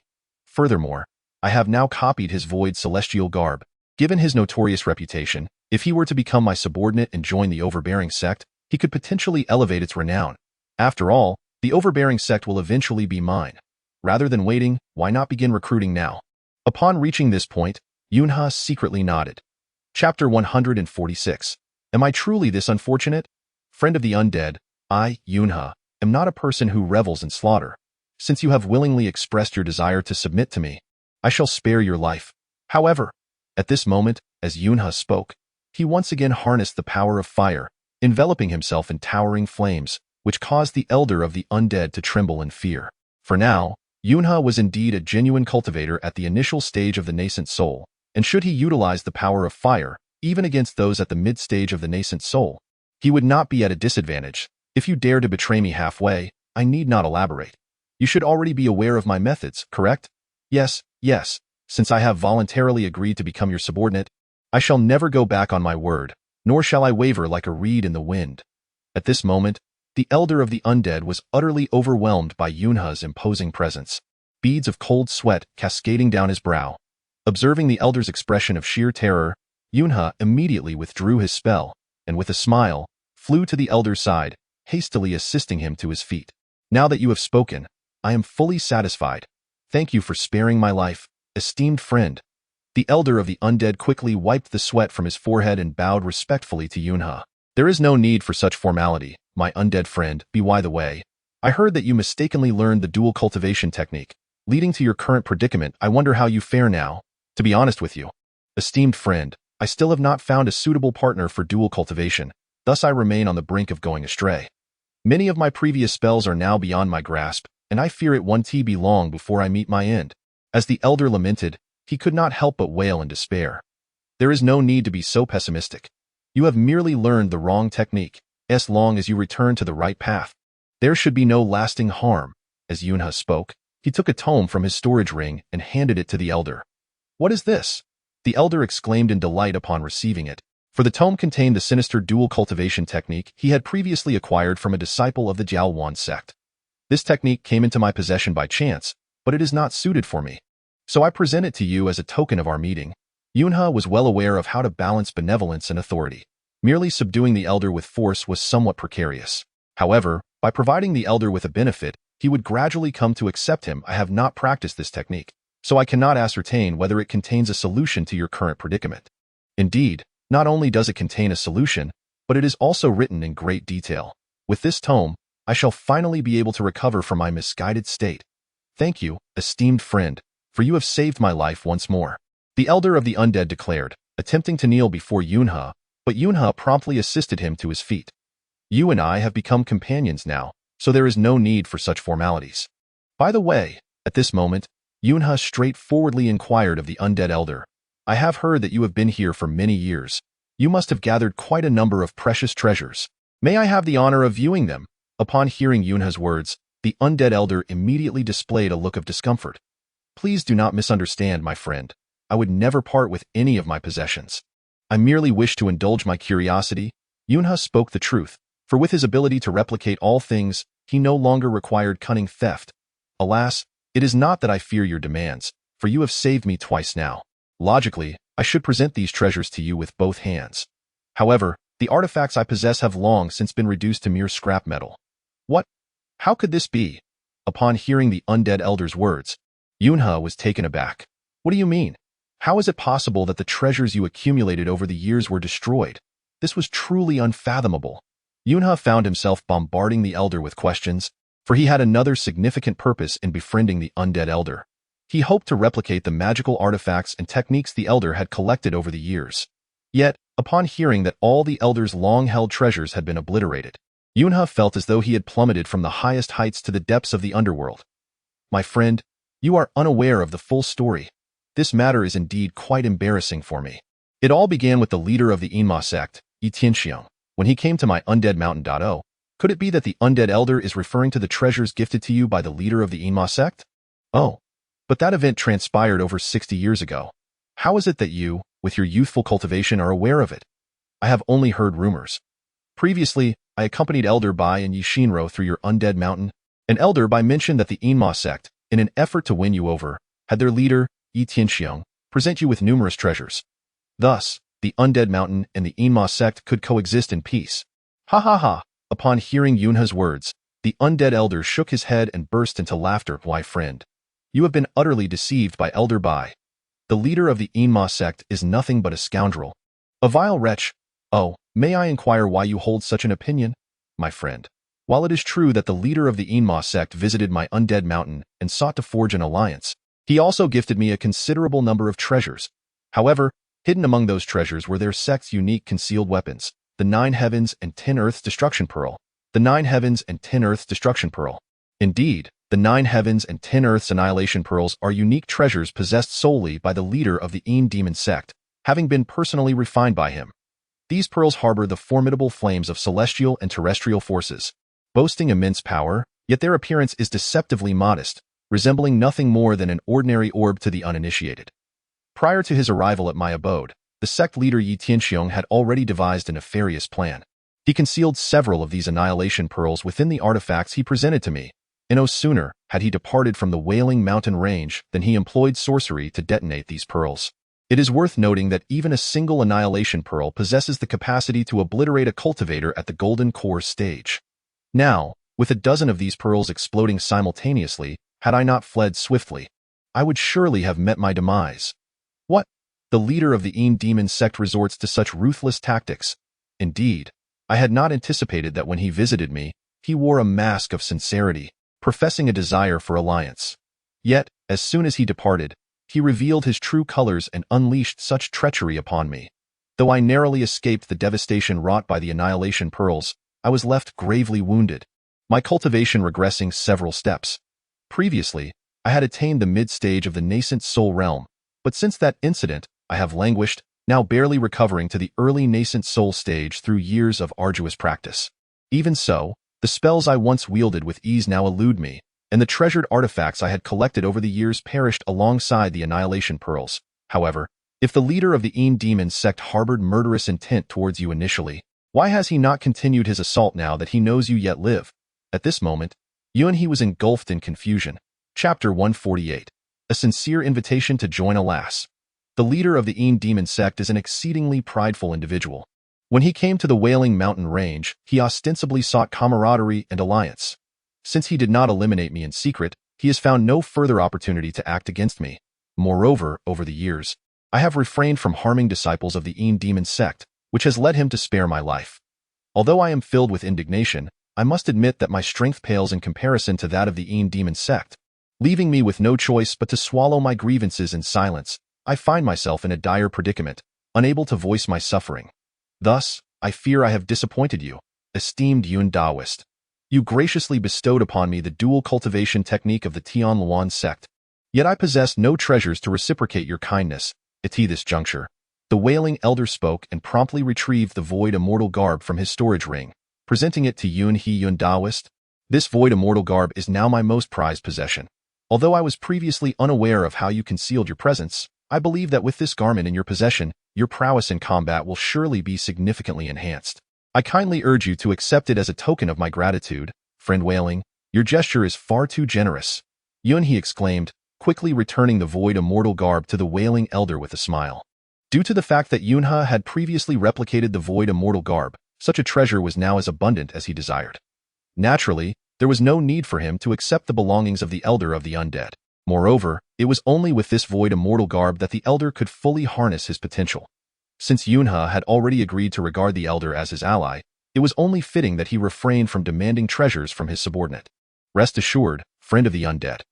Although you currently possess no magical artifacts or techniques, as long as you follow me in the future, I will surely devise ways to restore your cultivation to its peak. If possible, I may even help you enter the harmonization stage, and reaching the transformation stage would be within the realm of possibility, wouldn't it? I am truly grateful to you, Yun Daoyu. The Elder of the Undead immediately expressed his heartfelt thanks to Yunha. Were it anyone else making such promises, the Elder would have been incredulous. After all, not only is advancing to the transformation stage exceedingly challenging, even reaching the harmonization stage is a formidable task. However, ever since the Elder witnessed Yunha's remarkable ascent from the late Golden Core stage to the early nascent Soul stage in just a few days, he had concluded that Yunha must possess some extraordinary cultivation artifact. Yet, he was also acutely aware that such miraculous treasures were closely guarded secrets. Even if he were to inquire, it was unlikely that Yunha would divulge anything. Hence the Elder chose to remain silent on the matter. Nevertheless, upon hearing Yunha's willingness to assist him in enhancing his cultivation, the Elder was filled with trust and elation. At this moment, the Elder of the Undead was genuinely devoted to Yun. By the way, Yun Daoyu, I am still unaware of your sect on the street of cultivation, nor the position you hold within it. Should I choose to follow you, do you think the authorities in your sect would be willing to accept me? My friend of the Undead, you need not feel like an outsider. The sect I belong to is the Overbearing sect. Although I am merely an ordinary disciple within it, rest assured, as long as I intervene, no one in the sect would dare obstruct you. Moreover, your reputation as the Elder of the Undead has already resonated throughout the entire demonic realm. Any sect that welcomes you would undoubtedly be bolstered, thriving with newfound vigor. Who would dare to refuse you? Yunha declared with utmost conviction. Chapter 149. Seeking another ally, the Overbearing sect? Upon hearing Yunha's words, the Elder of the Undead nodded in acknowledgement. Yun Daoyu, I have indeed heard of the name of your Overbearing sect. It is said to be one of the most lowly sects on the street of cultivation, with even its sect master possessing merely the cultivation of mid-Golden Core stage. Yet, as an ordinary disciple, you have already attained the early nascent Soul stage. Why has no one in your sect elevated your position? With a hearty laugh, Yunha responded, patting the Elder of the Undead on the shoulder once more. Ah, my friend of the underworld, you may not be aware that I, Yunha, place utmost importance on my own strength. Rather than on external matters such as the authority of various sections, I am indifferent to such trivialities. Furthermore, as you well know, a tall tree attracts the wind. Although my cultivation is commendable, my experience remains limited, and in this realm of demonic paths, lacking a formidable backing compels me to act with ostentation in my endeavors while remaining humble in my demeanor. As the saying goes, one must disguise a sheep while confronting a tiger. The more others underestimate me, the greater my potential to turn the tide at critical moments, revealing my brilliance and achieving great results through accumulated strength. Indeed, Upon hearing these words from Yunhe, the elder of the underworld nodded vigorously. Friend Yun, your words resonate profoundly. It is indeed true that a single conversation with you is worth more than a decade of study. The more others look down upon you, the more extraordinary your actions will be at pivotal moments, creating astonishing results. I shall take your words to heart and endeavor to emulate your approach of humility and character while being assertive in action. Otherwise, as you mentioned, a tall tree attracts the wind. Had I continued to adopt a low profile in the underworld mountains as before, I surely would not have suffered such grievous injuries at the hands of the leader of the Een demon sect. Indeed, my friend of the underworld, I am delighted by your newfound awareness. It is essential for us cultivators to focus on achieving the great way and ascending to the celestial realm. Positions such as sect leader or elder are ultimately inconsequential. Moreover, as you now accompany me within the Ba Dao sect, decisions rest solely with us. Thus, even as an ordinary disciple, I shall ensure that you do not suffer any injustices within the Ba Dao sect. Ha ha ha, rest assured, friend Yun, as long as you are by my side, I am willing to join any sect. Though the Ba Dao sect may have been regarded as the most inferior sect in the realm of cultivation, fear not, for with our participation, it shall undoubtedly rise to stand shoulder to shoulder with the three great demonic sects. Indeed, and in the future, not only shall we match the three great demonic sects, but with our collective efforts, surpassing them shall be within reach. Quite so. Upon hearing Yunhe's declaration, the elder of the underworld erupted into laughter, wholeheartedly agreeing with Yunhe's ambitious sentiments. For it is said that a cultivator of the demonic path without ambition is not a true cultivator. By the way, friend Yun, I noticed your keen interest in that treasure earlier. Indeed, due to my limited experience, I hope to broaden my horizons regarding the extraordinary materials of the cultivation world to enhance my understanding. If that is the case, I have someone I can recommend to you, Dado. Whom do you have in mind, dear friend of the underworld? This individual hails from the 100 Martial Seas and is a cultivator under the banner of the 10,000 Poison sect. Known as the Taoist Dubao, the elder of the underworld promptly introduced the recommendation to Yunhe. Taoist Dubao? Indeed. Seeing your astonished expression, could it be that you share a connection with this Taoist Dubao? The bond of friendship may not be profound, yet during my prior journey to the vicinity of Baiwu Sea alongside Elder Bai and Yishinro, I did have an encounter with the Taoist Duobao, wherein we engaged in a transaction. Hence, I possess a faint recollection of this individual. Is that so? Well, that certainly simplifies matters. The Taoist Duobao is renowned for his vast collection of rare and precious materials. However, he possesses a naturally suspicious disposition and seldom engages in dealings with strangers. Since you, Taoist Yun, have previously transacted with him, and I too share some acquaintance with him from years past, it would be prudent for me to accompany you to the Baiwu Sea to foster an introduction with the Taoist Duobao.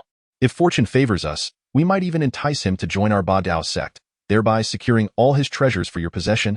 Taoist Yun, my friend from the netherworld, that is indeed a splendid idea. If that is the case, let us embark on our journey at once. Excellent, the elder of the netherworld proclaimed, as he immediately summoned his flying sword, and together with Yunhe, they hastened once more towards the Baiwu Sea. Just as the elder of the netherworld had asserted, he indeed had some rapport with the Taoist Duobao. Upon their arrival in the Baiwu Sea, the elder guided Yunhe through a series of winding paths, and before long, they reached a secluded cave nestled within a desolate mountain. The elder of the netherworld swiftly performed a hand gesture, causing a beam of black light to penetrate the cave's formation. In an instant, the array at the cave's entrance shimmered with white light, revealing the figure of the Taoist Duobao. My friend from the netherworld, it has been many years. The Taoist Duobao exclaimed joyfully as he clasped his hands in greeting, only to suddenly notice Yunhe beside him, grinning at the scene. The elder of the netherworld felt a jolt of surprise but quickly turned to Yunhe, smiling. Taoist Yun, it seems we are indeed fated to meet. But pray tell, how is it that you accompany my friend from the netherworld? Have you two been acquainted for long? At that moment, before Yunhe could respond, the elder of the netherworld interjected, Taoist Duobao. As you can see, both Taoist Yun and I have journeyed from afar. It would be rather impolite to converse outside. Asked the host, why not usher us inside? How could I have forgotten such a matter? Please, esteemed friends, do come in, do come in. The Taoist Duobao expressed, his delight palpable upon seeing both Yunhe and the elder of the netherworld. Earlier, he had exchanged several crimson dragon bones for the inner core of the Tsangjing whale with Yunhe, a transaction that had greatly favored him, thus elevating Yunhe in his eyes to that of a benefactor. Moreover, with his deep-seated friendship with the elder of the netherworld, the reunion naturally filled him with excitement. Once inside the cave, as the Taoist Duobao was about to inquire about the purpose of their visit, He suddenly scrutinized Yunhe from top to bottom. Taoist Yun, if my memory serves me correctly, when we first met, you were merely at the late stage of Jin Dan yet. In the brief span of a single day, you have remarkably ascended to the early stage of Yuan Ing. This truly opens my eyes, he exclaimed, laughter spilling forth. Upon hearing the inquiry from Dao Bao, the elder of the undead could not help but let out a hearty laugh towards the heavens. Chapter 151. The Conspiracy of the Malevolent Monk. To be candid with you, Dao Bao, I too am astonished by the rapid advancement of our companion Yun. However, you must understand, Dao Bao, that Yun is truly a prodigy of remarkable talent. Even in our admiration, we find ourselves unable to reach such heights.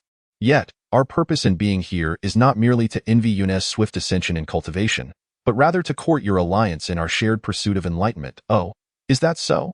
Upon hearing the elder's words, Dao Bao lowered his head in contemplation. Elder of the undead, I recall that you were once a bona fide recluse. I had previously urged you to align yourself with other demonic sects, yet you insisted on your solitary lifestyle, reigning supreme over the Necromancer Mountains, living solely for your own sustenance. I never imagined you would now seek to forge an alliance with Yun. Pray tell, what is the name of the sect to which you belong? And what is its sphere of influence? Since Dao Bao has inquired, perhaps it would be best for Yun to elaborate. Indeed, at this moment, Yunhe smiled and nodded, turning once more to Dao Bao. The sect I am affiliated with falls under the banner of the Shadow Demon sect of Bane Mountain.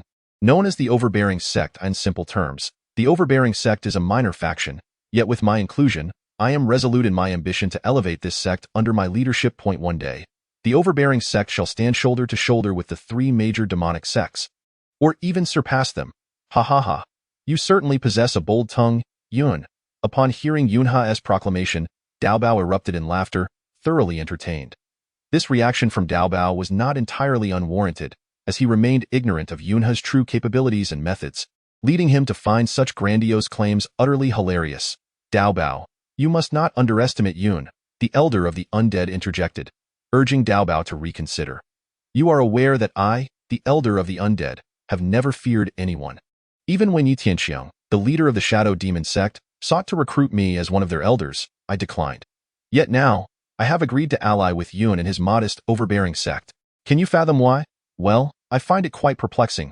Logically, a proud cultivator such as yourself should not condescend to join such a minor sect. I am genuinely curious about your motivations for doing so. The reason is quite simple.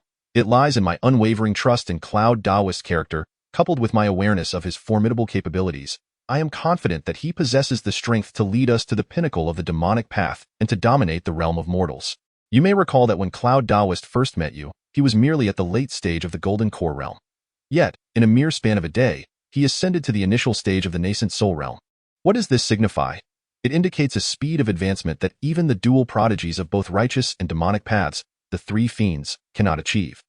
Even the leaders of the three demonic sects cannot match Cloud Taoist's rapid progression. He is indeed a bona fide rising star.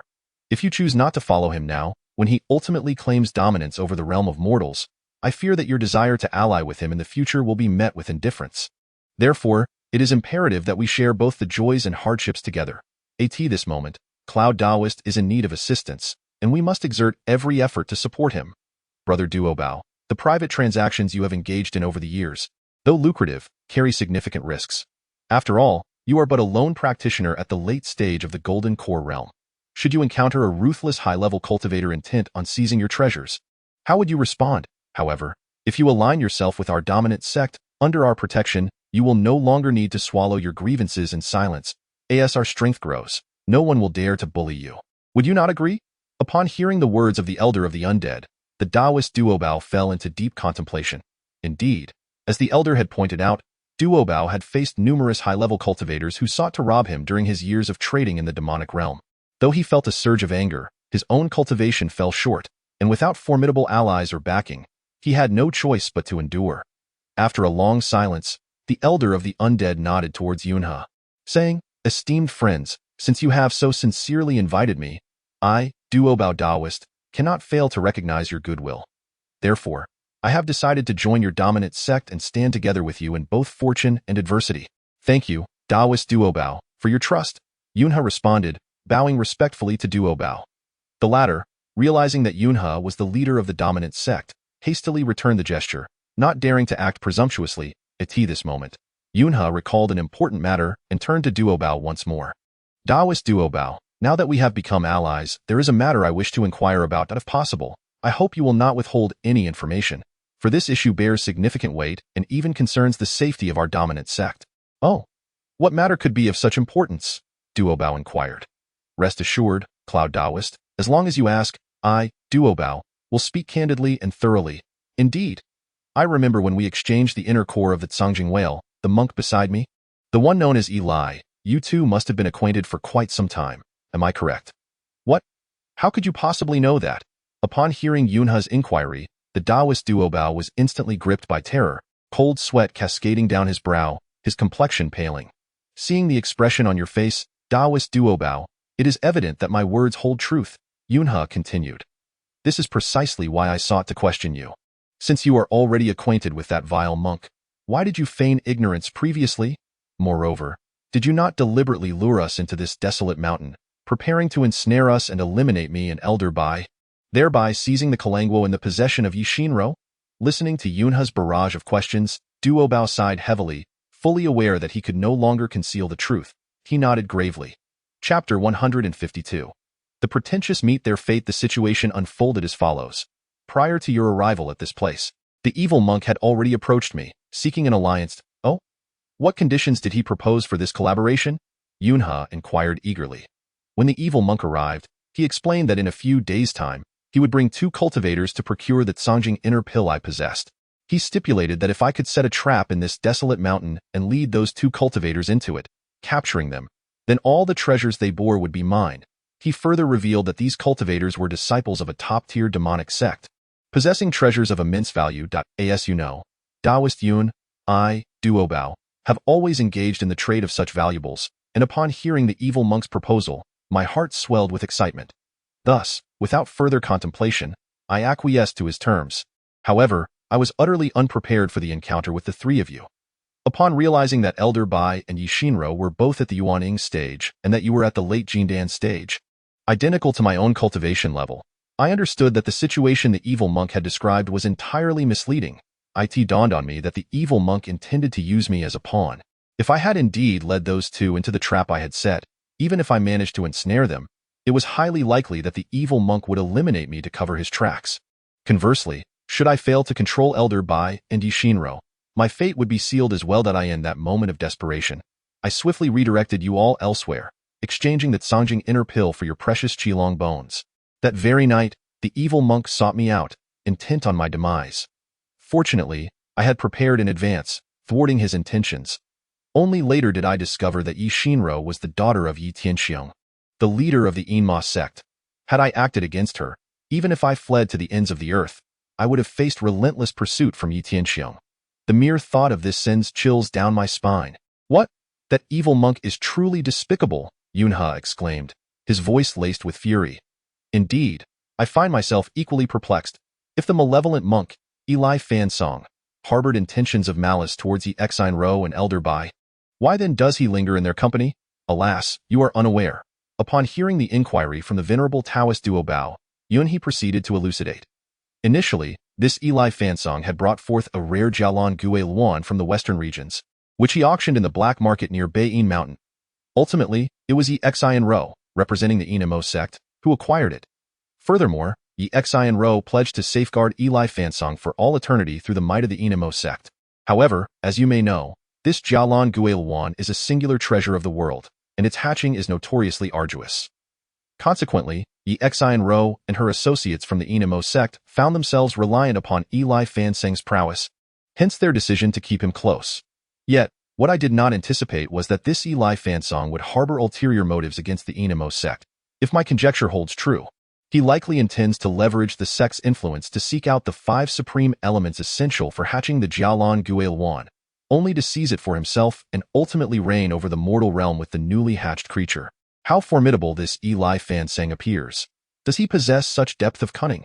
Upon hearing Yunhe's words, the nearby elder of the undead and the venerable Taoist Duobao were both taken aback, their expressions a mixture of shock and disbelief. I, too, once believed Eli Fansong to be merely impetuous and reckless, but after your narration, it becomes clear that he has indeed conspired to eliminate Yi Xinro and Elder Bai. Thus, I can ascertain that Eli Fansong is undoubtedly a treacherous scoundrel, having already turned against the Inamo sect. Now that Yi Xian Ro and Elder Bai have commenced the hatching of the Jialan Guile Wan. If I am not mistaken, Eli Fansong previously claimed that the incubation would require a month. Such a statement is surely a falsehood. The Jialan Guile Wan will undoubtedly hatch ahead of schedule, and he will assuredly seize control of it at the moment of hatching. If that time arrives, it is likely that the entire strength of the Inamo sect within Baiyin Mountain will be obliterated by Eli Fansong. What, then, shall we do? Time is of the essence. We must return to Baiyin Mountain at once to inform the Inamo sect of the truth, allowing them to prepare. Very well, let us proceed. With that, the Elder of the Undead and the venerable Taoist duo Bao immediately took to the skies with Yun He, racing towards Baiyin Mountain. Just as Yun He had surmised, Eli Fansong had indeed resolved to use his own vital blood upon the corrupted spirit at the moment of the Jialan Guile Wan's hatching, thereby seizing dominion.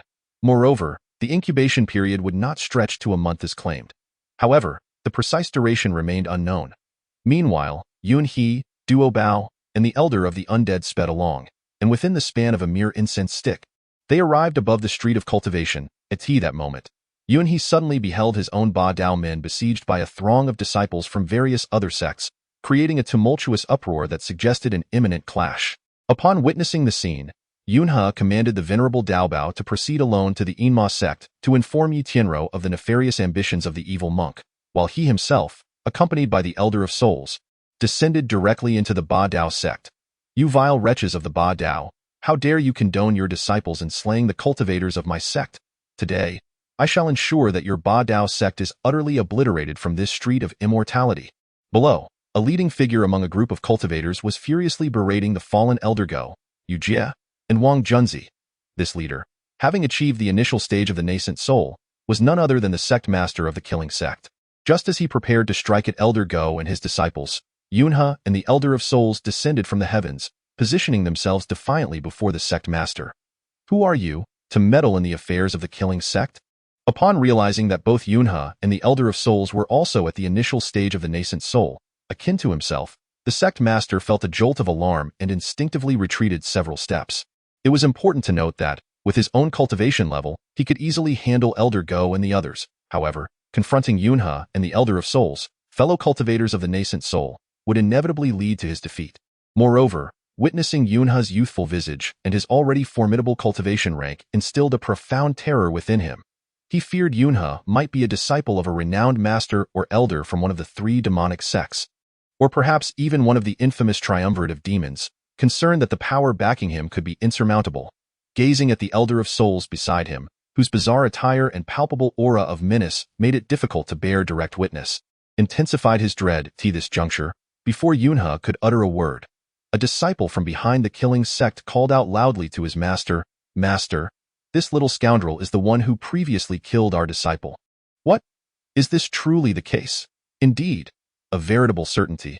I stake my head as a guarantee. Upon hearing these words, not only was the sect master taken aback, but Yun He too felt a wave of astonishment wash over him. Though he had indeed slain a disciple of the killing sect who had provoked him prior to his journey to the Elder of Souls, he distinctly recalled luring that disciple to a remote mountain area, away from the presence of others, before striking him down. His intention was to conceal his actions. Thus, he was taken aback to discover that the sect master had learned of his deed. This revelation left him perplexed.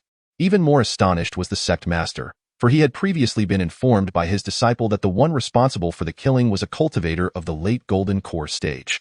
This was why he had dared to arrive at the Ba Dao sect with such audacity, seeking revenge. Yet, he was unprepared for the revelation that the individual identified by his disciple was, in fact, Yun He, a cultivator at the initial stage of nascent soul, leaving him utterly at a loss. After all, in a battle of equal cultivation levels, the outcome is often indecisive, and a single misstep could lead to mutual destruction. It is essential to understand that the path of cultivation is fraught with challenges, and those who manage to progress from lowly disciples to the mid-stage of the nascent soul have endured countless hardships. No one wishes for their years of effort to be rendered futile due to a moment's carelessness. Thus, when that disciple identified Yun He, it left the leader of the killing sect momentarily stunned. Uncertain of how to respond at this juncture, Yun He was not overly concerned, for although he was at the same initial stage of the nascent soul as the sect leader, his body was as indomitable as the legendary red dragon bone. impervious to any attack from fellow cultivators. Moreover, he could harness an inexhaustible reservoir of fire spirit energy, enabling him to confidently confront not only initial-stage nascent soul practitioners, but also those at mid and late stages. Furthermore, he had by his side a formidable elder of the undead, making the task of dealing with the leader of the killing sect seem remarkably effortless and within reach. Upon witnessing his disciple so grievously harmed, Yunhe immediately directed an enraged shout at the leader of the killing sect. My Ba Dao sect bears no grievances against your killing sect, neither recently nor in the past. Yet, you have not only wounded my esteemed elder but have also severely injured dozens of my disciples. Speak. How do you intend to bear this responsibility? Upon hearing Yunhe's fierce rebuke, the leader of the killing sect contemplated yielding, yet, constrained by the presence of his numerous disciples, he suppressed his fear and retorted against Yunhe. My fellow cultivator, I advise you not to play the victim. According to my disciples, it was you who initially slaughtered a practitioner of my sect. It is a fundamental principle that one must repay blood with blood, and debts with repayment. When I previously visited your Ba Dao sect, you were absent, leaving me no choice but to take action against your elders and disciples. What is wrong with that? Ha ha ha, you claim that I killed your disciple. Yet I could just as easily assert that you took the life of one of my Ba Dao disciples, my friend. I perceive that our cultivation levels are comparable, and I do not wish to engage in a lengthy argument. However, every disciple of the killing sect possesses a soul lamp linked to their life force. Should a disciple perish, the soul lamp within our great hall will extinguish immediately. The disciple you killed in the wild was witnessed by another disciple who arrived at the scene shortly thereafter. Can you still deny it? Ha! Since the deceased was one of your disciples, naturally, you have the final say.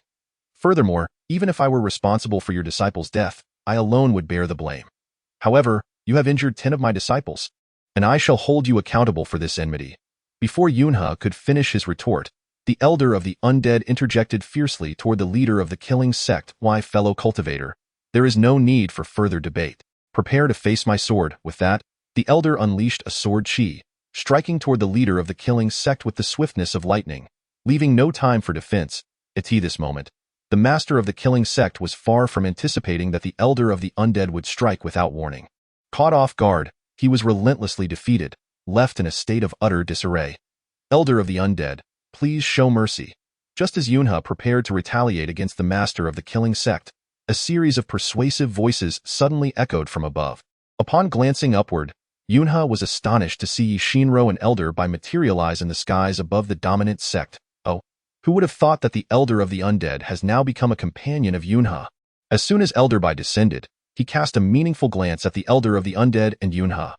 Although Yunhe sensed the implication behind Elder Bai's gaze, he chose to disregard it. After all, while the dominant sect lay within the territory of the Shadow Demon sect, it was not directly governed by them, thus allowing Yunhe the freedom to accept any disciple he desired.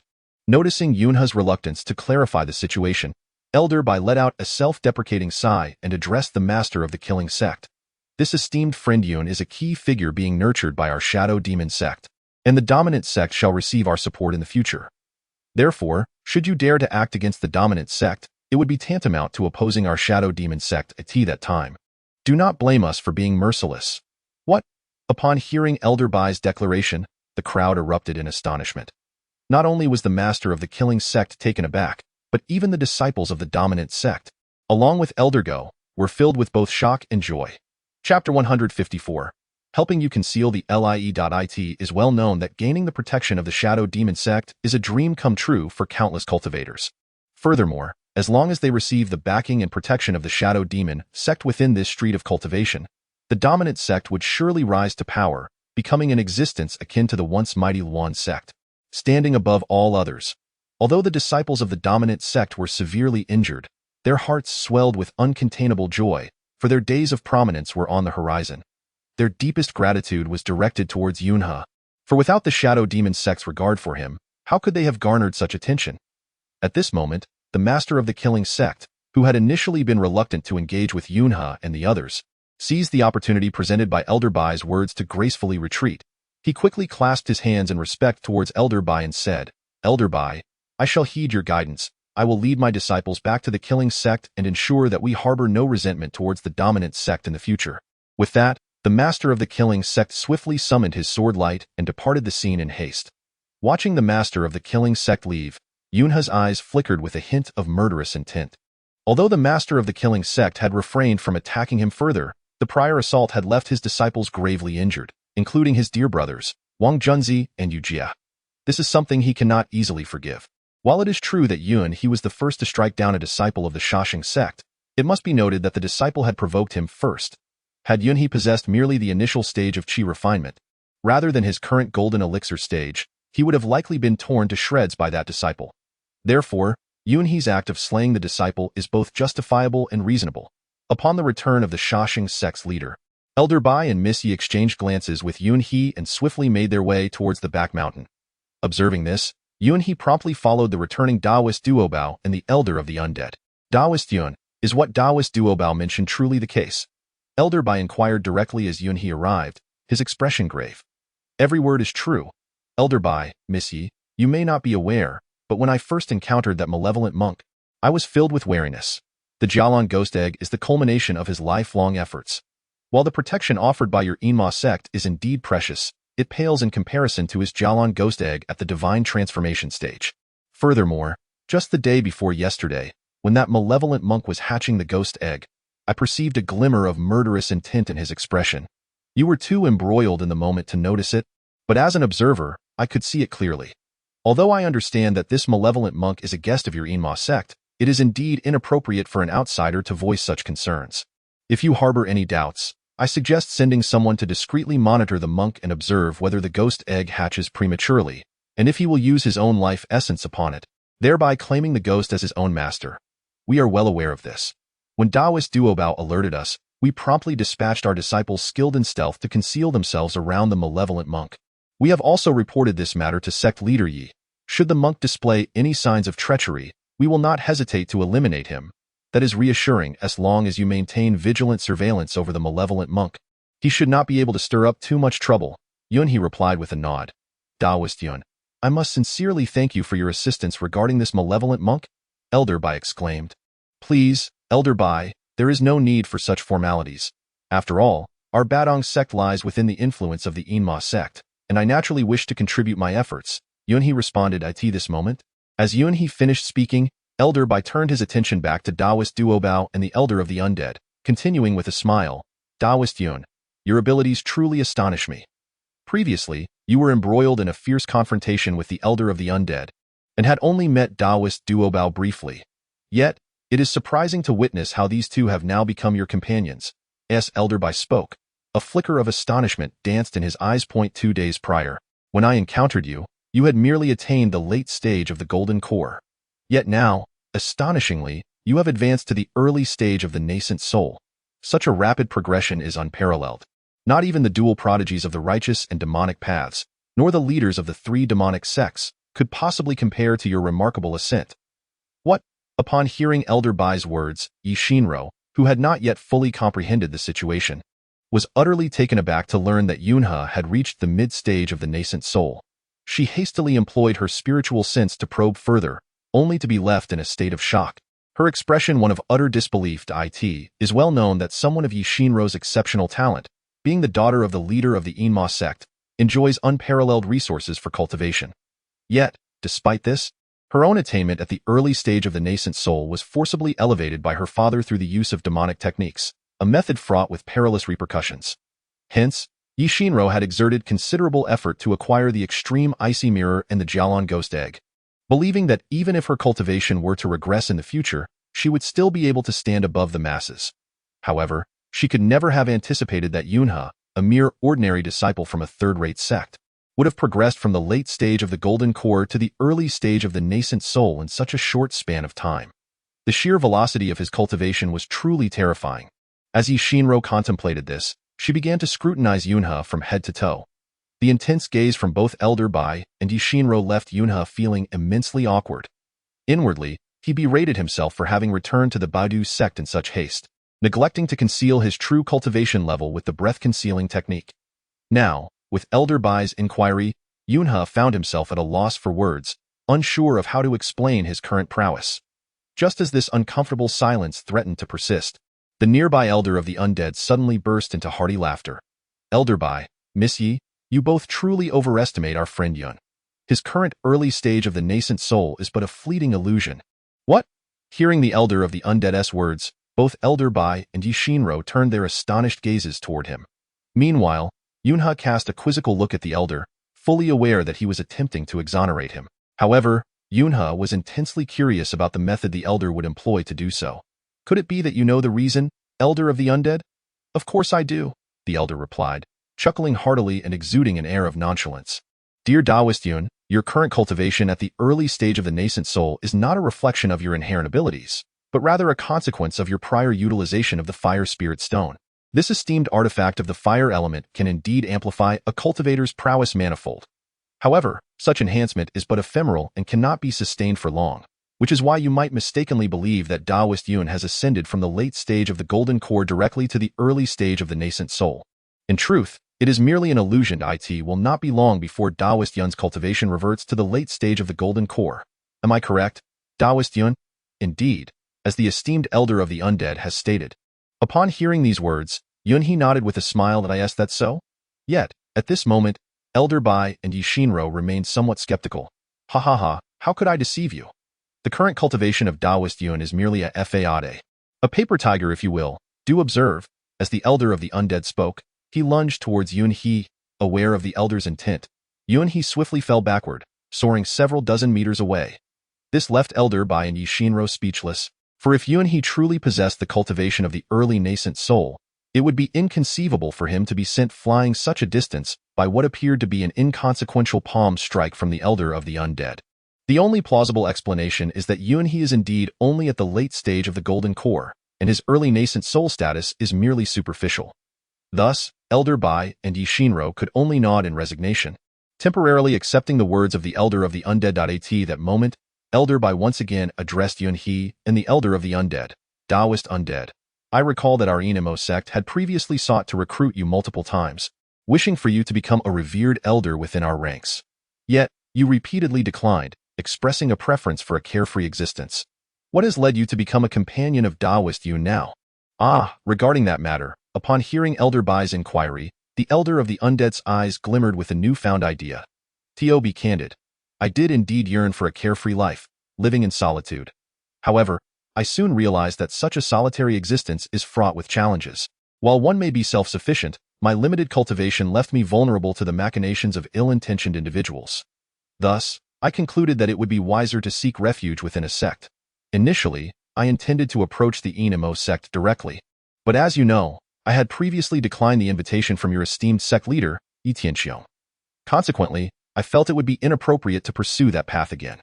Yesterday, I fortuitously encountered Taoist Yun, and despite some misunderstandings between us, we cultivators of the demonic path are known for our open-hearted nature. Once our misunderstandings were resolved, I decided to join the ranks of the Ba Dao sect alongside Taoist Yun. Oh, I see. Then allow me to extend my congratulations to the elder of the undead for becoming a member of our Enemo sect. Ha ha ha, congratulations indeed. At this moment, the elder of the undead and Yun he promptly cupped their hands in salute to Elder Bai. Very well, now that both of you have returned to the Ba Dao sect, I shall no longer intrude upon your affairs. We must now diligently monitor the actions of that nefarious monk from the Eli faction. So we shall take our leave first. Allow me to extend my heartfelt congratulations to your esteemed sect in advance, wishing you a swift victory in successfully thwarting the schemes of that malevolent monk. Thank you for your kind words, Taoist Yun. With that, Elder Bai summoned a radiant swordlight and, alongside Yishinro, swiftly vanished towards the Enemo sect. At that moment, as they journeyed, Yishinro turned abruptly and inquired of Elder Bai. Elder Bai, although the elder of the undead claimed that Yunhe's cultivation was elevated solely due to the fire spirit stone, and that such an advancement is merely ephemeral, destined to regress shortly, why do I have an unsettling feeling that this elder is concealing something from us? Could it be that he spoke falsehoods? Ha ha ha. Upon hearing Yishinro's question, Elder Bai erupted into a fit of laughter. Oh? Pray tell, what is the reason for your mirth, Elder Bai? Miss Yi, you are unaware.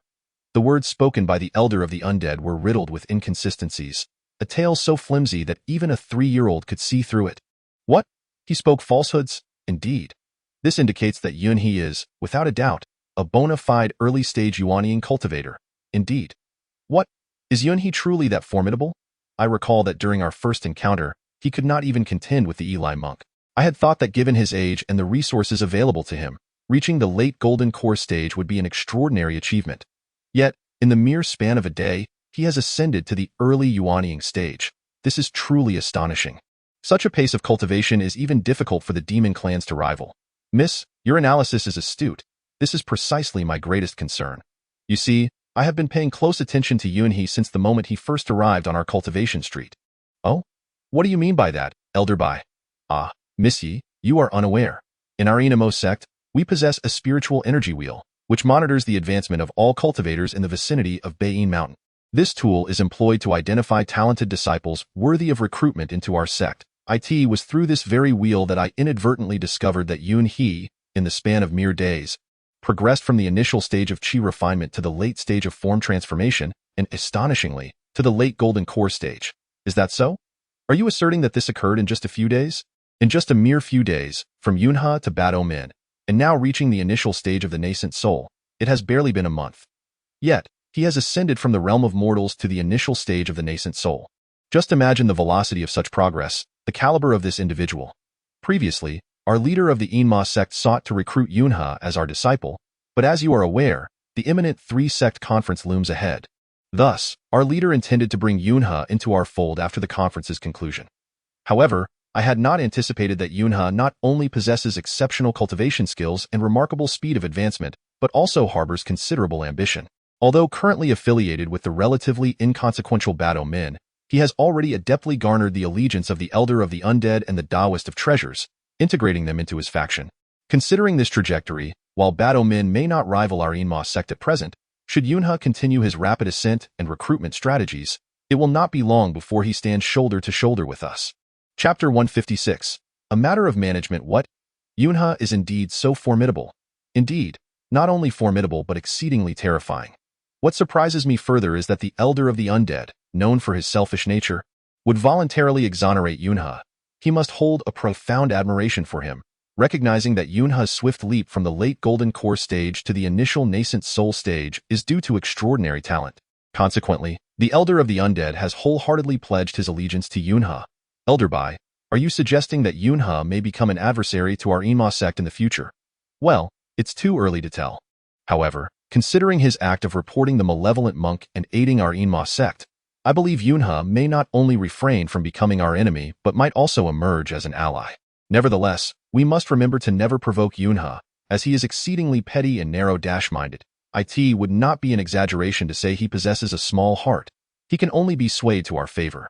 Nonetheless, Miss Yi, rest assured, for while Yunhe is advancing rapidly, his current strength is insufficient to stir significant turmoil within the demonic realm. What the future holds is uncertain. Therefore, it is imperative that you excel at the three-sect conference and secure the coveted Extreme Ice Mirror and the Jialan Ghost Egg. Only then can you wield power singularly and traverse the demonic domain with impunity. At that juncture, even the righteous sects will have to give way. Miss Yi, remember, in the realm of cultivation, only strength prevails. For now, let us set aside concerns regarding Yunhe and focus on your preparations for the three-sect conference. Very well, Elder Bai, you can rest assured. I shall not disappoint the efforts of you and my father. With that, Yi Shinro quickened her pace, heading towards the domain of the Inma sect. At this moment, Yunhe, still lingering in the misty mountains behind the Bad Dao sect, smiled and addressed the Elder of the Undead, saying, "My dear friend of the afterlife, I must admit, your quick wit is indeed impressive. When I first heard Elder Bai inquiring about my cultivation, I found myself quite bewildered and at a loss for excuses. Yet, in the nick of time, you came to my rescue. My sincerest thanks to you. Ah, my friend Yun, you mustn't be so modest. After all, I am but a few years your senior, with a wealth of experience that surpasses yours. Though my cultivation, strength, and talent may not match yours, I can certainly serve as your right-hand ally. Moreover, I merely spoke up to prevent Elder Bai from pursuing his inquiry further. However, knowing Elder Bai's astuteness, I doubt he would fall for my flimsy pretense.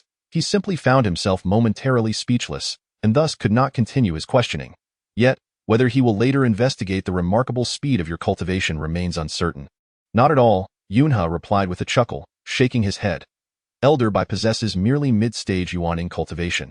Even if he were to press me, I would have excuses to deflect his inquiries. Furthermore, even in the absence of such excuses, would the Inma sect truly act against me simply because of my rapid advancement? That seems highly unlikely. It's just that at this point, Dao Bao Lao Dao interjected, "Ah, my friend Yun, you may not be aware. But our demonic path differs greatly from the righteous one. In the righteous sects, disciples of exceptional talent are cherished and nurtured. However, within our demonic ranks, many cultivators are envious and resentful of the gifted. While Elder Bai appears to be a man of integrity, had you encountered a more powerful practitioner, one who is particularly fond of jealousy, they would undoubtedly take action against you. Your rapid rise in cultivation is truly astonishing, to the point that anyone would surmise you harbor a monumental secret. They would seek to ensnare you, demanding you reveal the secret behind your swift progression, or even attempt to shatter your primordial spirit and seize your body. Thus, dear Yun, you must exercise caution in your future endeavors, maintaining a low profile and ensuring your rapid advancement remains concealed. Rest assured, I have taken note of your wise counsel. In truth, I anticipated such occurrences and had previously devoted time to mastering the art of concealing my aura. However, my recent focus on alleviating the crisis for the Bad Dao sect led me to temporarily neglect suppressing my cultivation, Yunhao explained as he swiftly employed his concealment technique, compressing his early Yuan in cultivation down to the late Golden Core stage. This instantaneous action left both the Elder of the Undead and Daobao Lao Dao utterly astonished. As the two exchanged bewildered glances, questions soon followed. Dear Yun, might I inquire what technique you just employed? It is remarkable how you managed to suppress your cultivation to such a low level. Had we not known you were at the early Yuaning stage, we would surely believe you to be at the late Golden Core stage. Hearing their astonished inquiries, Yunhe could not help but smile with pride. This is no extraordinary technique. It was merely something I stumbled upon years ago. If both of you are interested, I would be more than happy to impart this technique to you. Dear Taoist Yun, there is no need for such formality. We are hardly individuals of rapid advancement. This rather trivial technique is of no use to us. However, the art of breath restraint is indeed of great significance to you, Taoist Yun. Therefore, you must continue to play the role of a sheep while secretly preparing to strike like a tiger. This strategy will enable you to deliver a decisive blow when your enemies are caught off guard. Quite right, that is precisely my sentiment. Upon discovering that both Taoist Daobao and Elder Wangling shared his views, Yunhe burst into hearty laughter. He then proceeded to address matters of distribution within the Ba Dao sect, as his intention in bringing Elder Wangling and Taoist Daobao here was to strengthen the sect's influence. Now that the situation had reached a temporary conclusion and the leader of the killing sect had fled in disgrace, it was imperative for Yunhe to promptly allocate responsibilities. Although Yunhe was merely a disciple within the Ba Dao sect, the discerning individuals in the sect understood that Yunhe was the one calling the shots. As for Elder Go, he was nothing more than a puppet under Yunhe's control. Nonetheless, Yunhe was not one to overly concern himself with power dynamics. Thus, he was quite agreeable to Elder Go's position as the nominal leader. At this moment, Yunhe summoned Elder Go and promptly briefed him on the current situation. Elder Go nodded in understanding and hastily gathered the multitude of disciples. Following Yunhe's prior instructions, Elder Go reiterated the details to all the disciples of the Ba Dao sect, clarifying that he, Elder Wangling, and Taoist Daobao were all elders of the sect. Meanwhile, Yu Jie and Wang Junzi were appointed as heads of 2 divisions within the sect. Chapter 157. You are indispensable. Though the Ba Dao sect currently boasted only a few dozen disciples, splitting them into 2 divisions would further reduce their numbers. However, Yunhe was confident that in the near future, as his own strength increased, more disciples would undoubtedly join the Ba Dao sect. Subsequently, Elder Go, adhering to Yunhe's directives, retrieved a considerable number of mid-grade spirit stones and distributed them among all present disciples. This gesture instantly brought immense joy to the disciples of the Ba Dao sect. It was noteworthy that these disciples had been part of the sect for several years without ever having received mid-grade spirit stones. After all, mid-grade spirit stones were exceedingly precious, and even major sects rarely distributed them. The situation was even less favorable for smaller sects like theirs. However, with Yunhe's newfound ability to duplicate resources, he was now a bona fide wealthy individual. He not only possessed mid-grade spirit stones but, in fact, had an abundance of supreme-grade spirit stones at his disposal. Yet, he was acutely aware that wealth should not be flaunted. Even while aiming to inspire his sect's disciples, he could only do so gradually. Should he distribute too much at once, the value would be diminished in their eyes. Thus, Yunhe chose to allocate the resources incrementally. After distributing the mid-grade spirit stones according to their labor, the disciples were all smiles, eagerly expressing their gratitude to Elder Go, Elder Wangling, and Taoist Daobao with respectful gestures. After the multitude of disciples had departed, Yunhe was once again visited with urgency by both Yu Jie and Wang Junzi. Esteemed friends, he began, you are all cherished companions and brothers to me. Therefore, I shall not conceal the truth from you. Although our Ba Dao sect may presently lack in strength, You have witnessed that I have successfully allied myself with two formidable individuals, the Elder of the Undead and Dao Bao. Our objectives now are twofold: to enhance our own capabilities and to attract more disciples, thereby amplifying the prestige of our Bad Dao sect. Your words resonate profoundly. Yun Dao Yu. We shall heed your counsel, Yu Jie promptly declared, bowing in acknowledgement to Yunhe. Excellent. It brings me great satisfaction to witness your unwavering support. Yunhe responded warmly. Why Yu Jie, Wang Junzi? I am here, they both exclaimed, immediately addressing themselves as juniors. Upon hearing this, Yunhe gestured dismissively. You two are my earliest brothers. Thus, we shall regard one another as equals. Regardless of what my future cultivation may entail, you need not refer to yourselves as juniors. Very well, we shall follow your lead, Yun Daoyu, the two replied. Currently, among our group, you both possess the lowest cultivation levels. However, do not be disheartened, for one's cultivation is solely determined by personal endeavor. Henceforth, I shall provide you with the spiritual stones you require. As for the magical artifacts you seek, I am unaware of what techniques suit you best, so I shall instead bestow upon you spiritual stones to procure them for yourselves in the market. As he spoke, Yunhe produced 2,000 intermediate spiritual stones, distributing them evenly between Yu Jie and Wang Junzi. The sheer generosity of Yunhe's offering left the two in a state of ecstatic disbelief. For intermediate spiritual stones are exceedingly precious, and the quantity he had bestowed could procure a significant amount of elixirs. Yet, they were acutely aware of the arduous nature of mining such stones, prompting them to shake their heads vigorously. Yun Daoyu, we have yet to contribute anything of merit to the Bad Dao sect. In fact, we have previously been bullied and have only received your aid. To receive such a bounty of spiritual stones is truly beyond our acceptance. Dear friends, you mustn't say such things. Remember, you are my brothers. I have long proclaimed that we share our fortunes and hardships alike. What I consume will be shared with you, and you shall not suffer while I partake.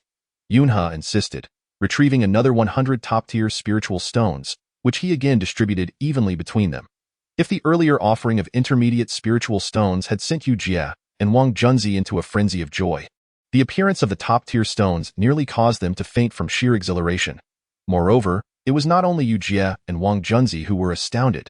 Even the seasoned elder of the undead and Dao Bao, witnessing Yunhe's generosity, were left in a state of disbelief. If we were to speak of intermediate spirit stones, they had previously made use of them, but as for these exquisite spirit stones, they had never encountered such a treasure before. Not to mention others, even the likes of the elder of the undead and the Taoist duo Bao, despite exhausting their resources, would find it exceedingly difficult to gather even 10 exquisite spirit stones.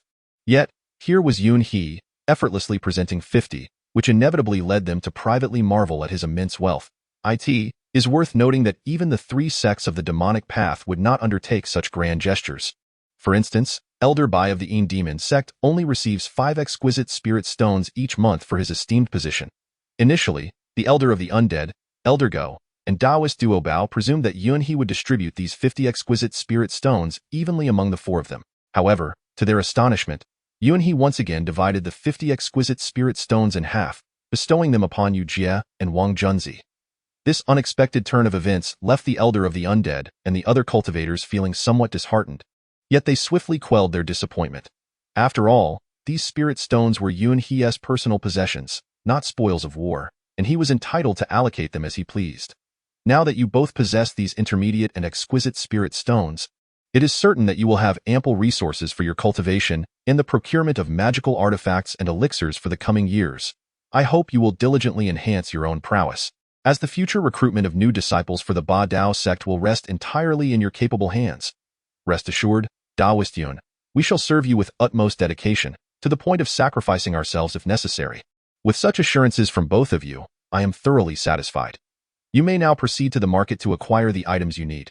Remember, should you find yourself short on spirit stones, do not hesitate to ask me. I shall not be stingy. Thank you, Taoist Yun. This is more than sufficient. With that, Yu Jie and Wang Junzi eagerly assisted each other, hurrying outside, their legs weak with joy from the acquisition of these exquisite spirit stones. Meanwhile, after witnessing Yu Jie and Wang Junzi depart, Yun He turned his attention back to the Elder of the Undead, Taoist duo Bao, and Elder Go. Dear friends, the earlier companions Yu Jie and Wang Junzi are among my earliest acquaintances. Though their cultivation is not particularly high, they have proven loyal to me, and I foresee them becoming significant assets to our Ba Dao sect. Thus, I entrusted them with such a generous quantity of intermediate and exquisite spirit stones. I hope that none of you will harbor jealousy towards them, nor feel that my distribution is unjust. Taoist Yun, you are too kind. We would never feel such sentiments. Upon hearing Yun He's words, the elder of the undead, Taoist Duo Bao, and Elder Go hurriedly shook their heads in denial. After all, Elder Go had already received considerable favors from Yun He. Aside from the spirit stones, he had also been imparted the techniques for controlling corpse refinement. Should he master these arts, he would possess the ability to summon legions of the undead, instilling terror in all who heard their approach. As for the elder of the undead, he has been saved by Yunha on 2 occasions. Prior to encountering Yunha, the elder had already succumbed to the insidious grasp of a dual cultivation evil art. Were it not for the genuine dual cultivation technique bestowed upon him by Yunha, he would have surely met his demise by now. Regarding the Taoist of treasures, although he had only crossed paths with Yunha once, he had struck an incredibly advantageous deal in their previous transaction. It is worth noting that he exchanged merely 1 inner pill of the Tsangjing for several dozen red dragon bones from Yunha, which are equally precious. Thus, it can be said that all 3 individuals have received tremendous favors from Yunha. At this moment, Yunha raised a hand and generously gifted each of them 100 premium spirit stones. Such extravagant generosity from Yunha left the elder of the undead, the Taoist of treasures, and Elder Go utterly astonished. As individuals of profound magical prowess, they understood the extreme rarity of these premium spirit stones. Previously, Yunha had already gifted 100 premium spirit stones to Yu Jie and Wang Junzi, and now, with an additional 300 for the 3 of them, the total approached 1,000 premium spirit stones. At this juncture, the trio was filled with astonishment and elation, yet they refrained from probing into the origins of Yunha's wealth. After all, it was Yunha's own secret, and they naturally would not dare to touch upon this sensitive matter. The reason behind Yunha's benevolence towards these 3, even before they had offered their assistance, was singular. He hoped they would wholeheartedly follow him in the future. Indeed, Yunha's grand gestures had proven effective, for the elder of the undead and the Taoist of treasures no longer harbored doubts about him. Whether it be Yunha's strength or financial resources, both were sufficient to win the unwavering loyalty of the elder of the undead and the Taoist of treasures. As for Elder Go, who had been with Yunha the longest and was already an elder of the Ba Dao sect, he had long since pledged his allegiance. After all, in any other sect, even among the 3 major demonic factions, it would be unheard of to be presented with 100 premium spirit stones upon first meeting. Their current treatment surpassed that of the senior elders from those 3 sects by a considerable margin. At this moment, upon witnessing the trio accept his spirit stones, Yunha smiled faintly and spoke again to them. Esteemed friends, our Ba Dao sect is currently flourishing. Although I have entrusted the responsibility of recruiting new disciples to Wang Junzi and Yu Jie, if we truly wish to enhance the prestige of our sect, we must also attract some well-known loose cultivators. My own experience is limited, so I must rely on the efforts of the elder of the undead and Taoist treasures. I believe your extensive experience in cultivation and wide network of connections will enable you to find numerous capable individuals to join our Ba Dao sect. At that moment, the venerable Daobao Taoist clasped his hands together and, with a smile directed towards Yunha, remarked, although my esteemed self possesses modest cultivation, my extensive dealings in rare treasures have acquainted me with numerous loose cultivators. These individuals, accustomed to a life of leisure, would undoubtedly be drawn to our Ba Dao sect if they were to witness your expansive heart, exceptional prowess, and generous nature. Very well, I entrust this matter to you. Rest assured, my friend, I, the elder of the undead, have some acquaintances who were recently contemplating whether to join a sect for protection. I shall employ my persuasive tongue to convince these wandering cultivators to join our Ba Dao sect. The elder of the undead declared, thumping his chest towards Yunha. Excellent. In that case, you two should prepare for a while and take a moment to rest. After I conclude my discussions with Elder Go Changlao, I will summon you both for further important matters. All as you command, esteemed Yun Daoist. The elder of the undead and Daobao Daoist promptly clasped their hands in farewell and departed. At this juncture, Yunha turned his attention once more to Elder Go within the room. Elder Go, how fares your cultivation of the zombie refinement technique? Rest assured, Yun Daoist. During your recent absence, I have dedicated myself to arduous training day and night. While I cannot claim to have mastered the technique, I am now fully capable of practical application. Elder Go replied, producing from his storage ring a grotesque and fearsome figure resembling a cultivator. Upon seeing it, Yunha immediately recognized it as the zombie previously refined by Elder Go using dark methods. As he scrutinized the figure, a sense of familiarity washed over him. He then inquired of Elder Go, Have I perhaps encountered this individual before? Why does he evoke such a sense of deja vu? Ha ha ha, Yun Daoist, to be candid, this is none other than Tian Wenwu, whom we had previously slain. Oh, so it is he. Yet I recall having cleaved him in two. How did you manage to reassemble him? Ha ha ha, Yun Daoist, you are unaware that the art of zombie refinement is profoundly intricate. Initially, my sect was perplexed about how to refine the bisected Tian Wenwu. However, upon applying the soldier refinement method, his corpse transformed into a viscous substance. After employing the method of returning to unity, I succeeded in crafting him into this form. Thus, even if a cultivator is dismembered, it is still feasible to amalgamate them, as they no longer qualify as true human beings. These zombies are mere remnants of life, and therefore, regardless of how they are condensed, it poses no significant issue. Chapter 159. The beginning of confrontation I see. However, Elder Go, I must once again caution you that the technique of zombie refinement is exceedingly malevolent, and it should only be wielded by those who are thoroughly wicked. Fear not, for your initial warning has always remained etched in my heart. That is splendid. However, I remain uncertain about the strength of the zombies. Ha ha ha, esteemed friend Yun, you need not worry. The zombie form of Tian Wenwu is indeed superior to his former self in cultivation. Elder Go, as he spoke, immediately invoked his magic to command the zombie, demonstrating its abilities within the room. At this sight, Yun he felt immense joy, for this zombie surpassed Tian Wenwu's previous cultivation by a considerable margin. Indeed, Elder Go, you have truly honored my trust. Naturally, esteemed friend Yun, you have previously assisted me and bestowed upon me invaluable techniques, along with an abundance of exquisite spiritual stones. Thus, I am compelled to dedicate myself wholeheartedly to this endeavor. Very well, henceforth, the methods of zombie cultivation and their procurement shall be entrusted to you, Elder Go.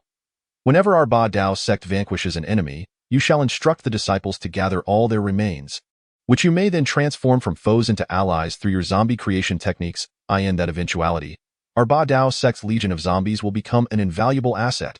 Indeed, I share your sentiments, and I am confident that, should our Ba Dao sect aspire to rise, numerous adversaries will seek to thwart us at that juncture. We can slay them and subsequently refine their corpses for our use. The more enemies we face, the stronger our Ba Dao sect will become. It is a classic case of growing stronger in the face of adversity. Indeed, Elder Go, your intellect is truly remarkable. Ha ha ha, esteemed friend Yun, please do not lavish such praise upon me. It is truly overwhelming. As Elder Go chuckled, he waved his hands modestly, though inwardly he relished the compliments. That moment, Elder Go addressed Yun he once more. Esteemed friend Yun, although you are currently regarded as an ordinary disciple within the Ba Dao sect, you have effectively become its helmsman. Perhaps I should convene the disciples and elevate you to the position of sect leader. What do you think?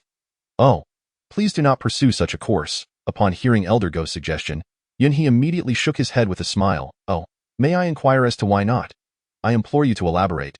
Esteemed friend Yun, Elder Go, you may not be aware, but within the realm of the demonic path, experts abound. Even though I have attained the early stage of the Yuaning realm, navigating these treacherous waters remains perilous. One must understand that the demonic path is rife with ruthless individuals and those of profound experience. As the saying goes, there are mountains beyond mountains and skies beyond skies. Therefore, we must conduct ourselves modestly while acting with boldness. For this reason, I must temporarily decline the position of sect leader. Instead, you, alongside the elder of the undead, Taoist Wang Ling, shall serve as the elders of the Ba Dao sect, overseeing all matters within. Rest assured, I shall reward you according to your merits. You shall not suffer any disadvantage. Dear Taoist Yun, your words seem rather distant. This dominant sect is our shared lineage. Naturally, we must endeavor for its prosperity. Moreover, Taoist Yun, even before I had made any notable contributions, you generously rewarded me with numerous magical artifacts and spells, for which I am profoundly grateful. At this moment, how could I dare to request further treasures from you? However, rest assured, Taoist Yun, within merely half a month, you have already reached the early stage of the nascent soul, a feat that surpasses even the renowned figures of both the righteous and demonic paths. I foresee that it will not be long before you stand at the pinnacle of the demonic realm, or rather, the zenith of the human world. Haha, I sincerely thank you for your kind words, Elder Go. After Elder Go took his leave, Yunha swiftly flew to the temporary abode of the Elder of Treasures and the Elder of the Undead. The primary reason Yunha had previously accepted the Elder of Treasures was to ascertain whether the magical artifacts in his collection could be of use to him. Upon Yunha's arrival, the Elder of Treasures greeted him with a broad smile, promptly retrieving dozens of magical artifacts from his storage ring and displaying them before Yunhe. The Elder of the Undead had already briefed the Elder of Treasures about Yunhe's intentions, and the Elder understood that Yunhe was merely there to browse and would not demand any of his possessions. Furthermore, Yunhe had previously gifted him 100 top-tier spiritual stones, ensuring that even in exchange for these artifacts would not leave the Elder at a loss.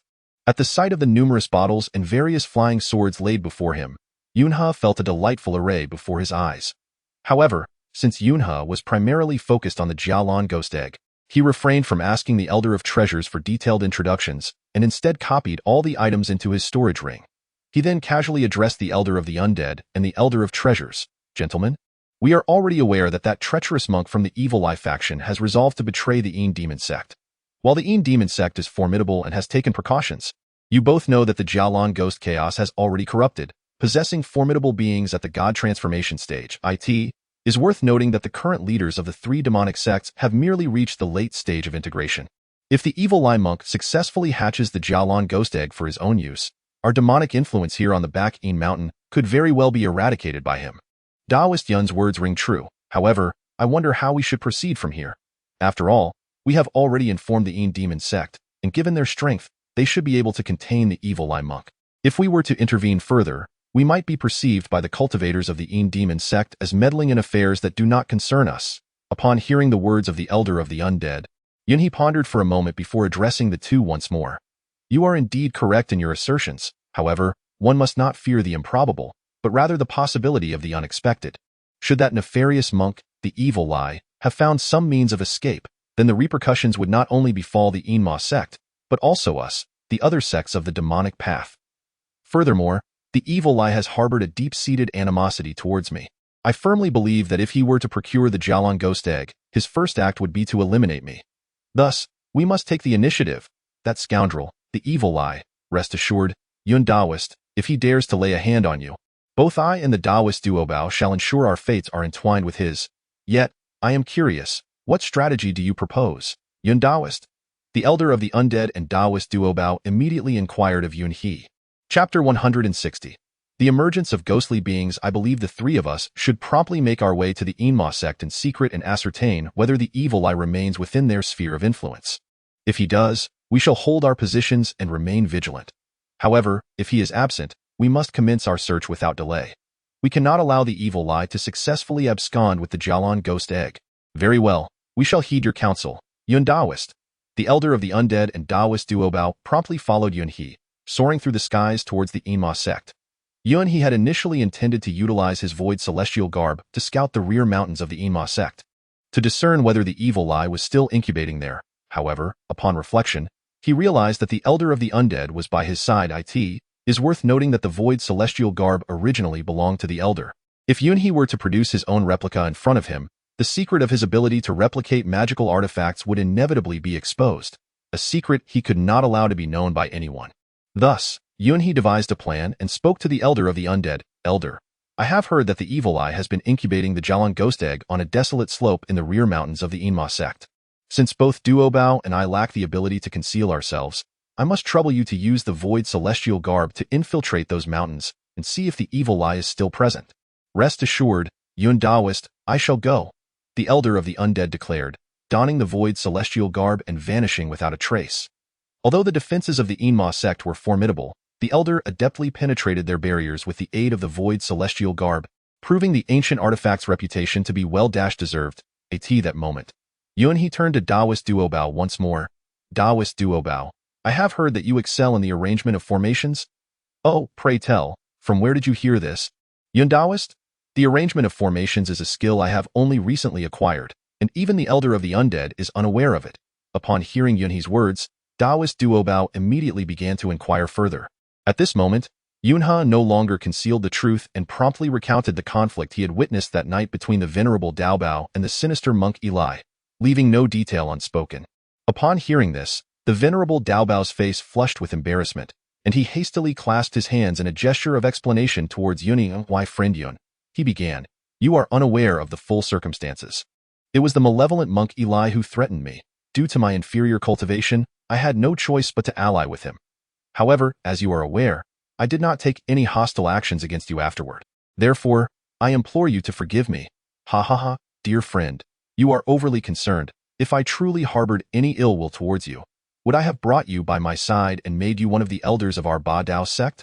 My inquiry regarding this matter is not meant for retribution. Rather, I hope you can arrange a formation at the treacherous cliffs of the Enemo sect's rear mountain to ensnare our foes.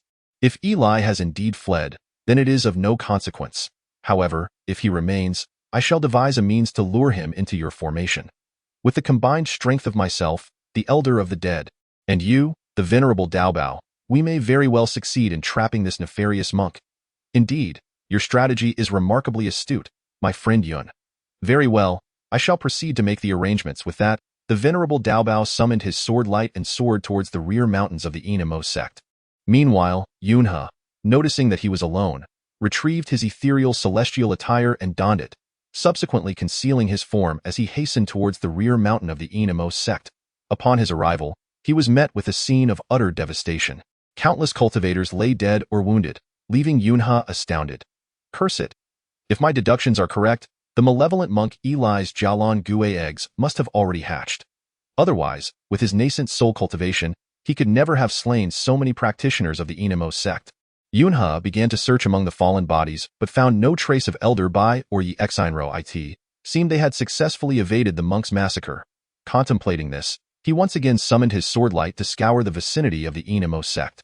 Although he was uncertain of Eli's current whereabouts, Yunhe was acutely aware that the monk, having just completed the hatching of his Jialan Gue eggs, must be significantly weakened and could not have fled far.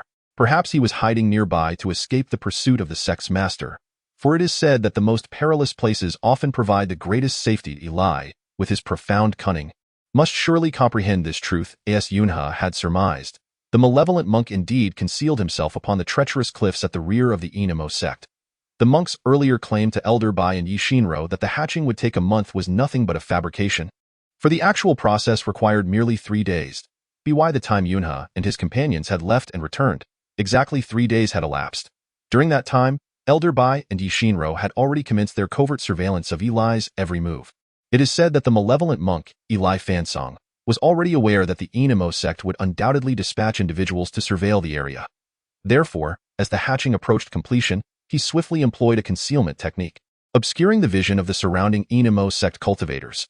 Upon witnessing this, the most formidable among them, Elder Bai and Yi Xinro, sensed the impending danger and immediately soared towards Eli Fansong, intent on thwarting his escape amidst the chaos. Regrettably, in that critical moment, Eli Fansong had already dripped his own vital essence onto the Jialan Gue egg, compelling it to recognize him as its master. As the ghostly entity emerged from the hatching egg, it had yet to make a move. Yet the surrounding cultivators of the Enemo sect were already paralyzed by terror, fleeing in disarray. After all, they were well aware of the notorious reputation of the Jialan ghost. Upon witnessing the true manifestation of the ghostly being, they were too intimidated to confront it, resulting in countless casualties from their panicked stampede. However, the true power of this ghostly being was not as Eli Fansong had previously portrayed, boasting the cultivation of the transformation stage. In reality, he had deceived everyone, banking on their ignorance and curiosity regarding the ghost. It turned out that while the ghost birthed from the Jialan Gue egg was indeed shrouded in mystery and terror, it could not possibly possess the power of the transformation stage upon its emergence. Instead, it needed to continuously devour to ascend to that level. This meant that if the ghost could consume cultivators of the transformation stage after its birth, it could advance. However, if its prey were merely of the integration or nascent soul stages, it would only attain corresponding levels of power. Nevertheless, this ability was still formidable, for merely through consumption, it could acquire the cultivation of its foes, and without any limitations, it was indeed more extraordinary than the replication system of Yunhe. Chapter 161. Narrow Roads of Enmity. As it happened, Yunhe had been searching the back mountain for a considerable time but had found no trace of Eli Fansong. Enraged, he decided to harness the power of fire spirits and unleashed a formidable fire escape technique upon the rear mountain. This moment, as Yunhe had employed the void celestial garb to become invisible, the flames he conjured left no trace in the air, only to erupt upon reaching the ground below, spreading rapidly across the grassland. Before long, the cliffs of the Enemo sect's back mountain transformed into a veritable mountain of flames. At that instant, a disheveled figure suddenly flew out of the inferno, and upon closer inspection, Yunhe was filled with delight. The individual escaping from the flames was none other than the very Eli Fan Song he had been desperately seeking. It turned out that Eli Fan Song had previously concealed himself within the cliffs to evade the pursuit of the Enmo sect cultivators, reasoning that given their overwhelming numbers and prowess, if he continued to flee openly, it would not be long before he was captured. However, if he remained hidden within the perilous cliffs of the Enmo sect's back mountain, perhaps he could evade disaster.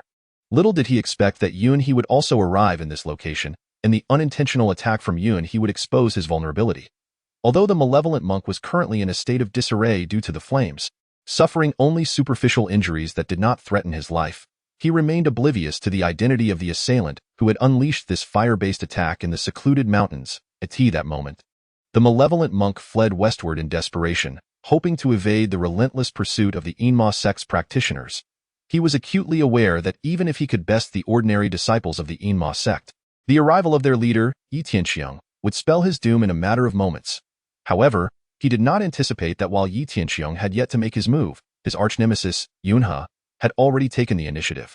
Previously, Yunhe had instructed Daobao Laodao to set up a trap formation at the base of the steep cliff, ensuring that the malevolent monk would find escape nearly impossible. Thus, Yunhe swiftly drew his bloodthirsty blade and launched an invisible assault upon the malevolent monk.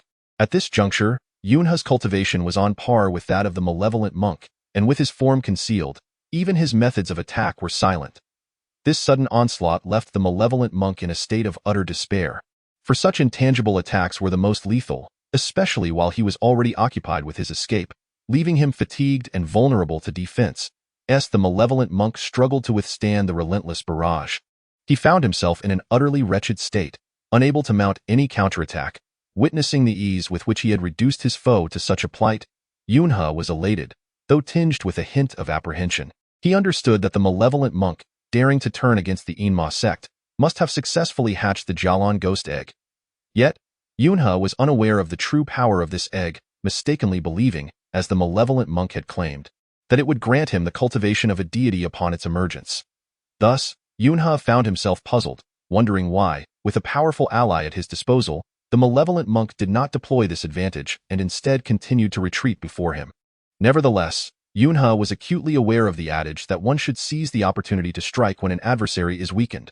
Although he could not fathom the malevolent monk's reluctance to utilize the Jialan ghost egg against him, he recognized that the monk must harbor some reservations, leading him to seize the moment to completely subdue the malevolent monk and extract the secrets of the Jialan ghost egg from him. As Yunhe pressed his attack, he simultaneously employed every stratagem at his disposal, leading the malevolent monk into the formation laid by Daobao Laodao below. Upon signaling, Daobao Laodao activated the formation, ensnaring the bewildered malevolent monk at its center. Trapped, the malevolent monk was consumed by a mix of fury and astonishment. No matter how fiercely he lashed out, he found himself unable to break free in the immediate moment.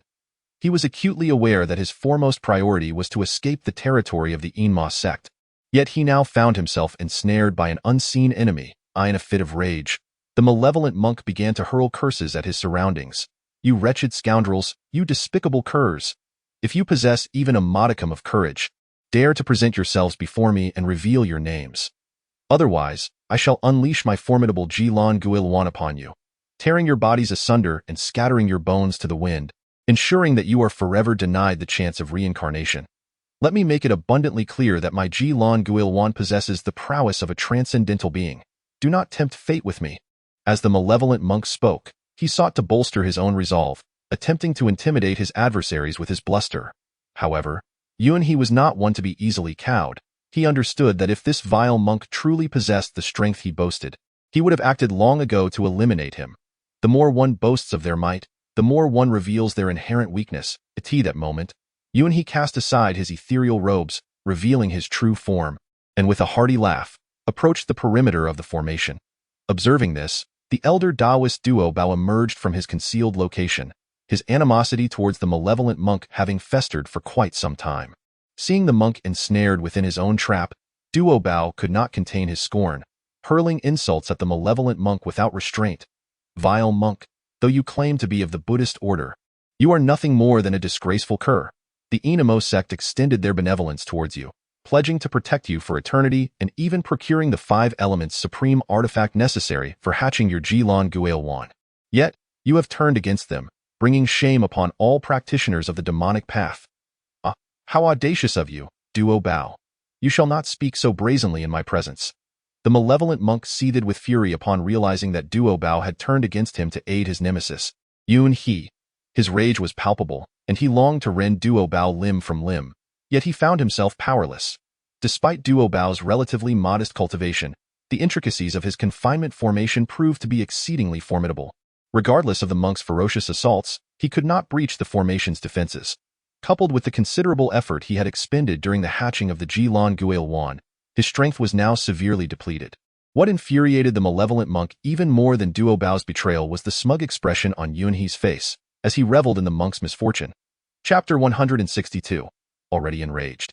Given the long-standing enmity between the malevolent monk and Yun He, the monk had initially intended to eliminate Yun He after successfully hatching the Jilan Guil Wan. However, before he could make his move, Yun He had preemptively struck. Now, consumed by rage, the malevolent monk barked vitriol at Yun He, who remained unfazed, focused on confining the monk to extract the true purpose of the Jilan Guil Wan, and awaiting the arrival of the Enemo sect's practitioners to bring the malevolent monk to justice. It is important to note that Yun He's strategy served a dual purpose. He was acutely aware that this malevolent monk had become the foremost adversary of the Enemo sect.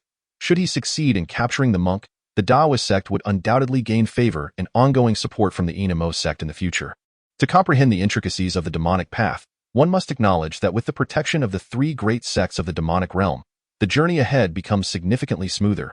Evil monk, I advise you to cease your tyrannical conduct before me. I must inform you that you have already fallen within the confines of my formation. It would be prudent for you to swiftly produce your Jialan ghost egg and engage me in battle. Otherwise, should the formidable practitioners of the Shadow Demon sect arrive en masse, your life may soon be forfeit. Ha ha ha, Yunha, you insignificant wretch, heed my words. Even in death, I shall not allow you to possess this Jialan ghost egg. Upon hearing Evil Monk's proclamation, Yunha was instantly filled with both rage and frustration.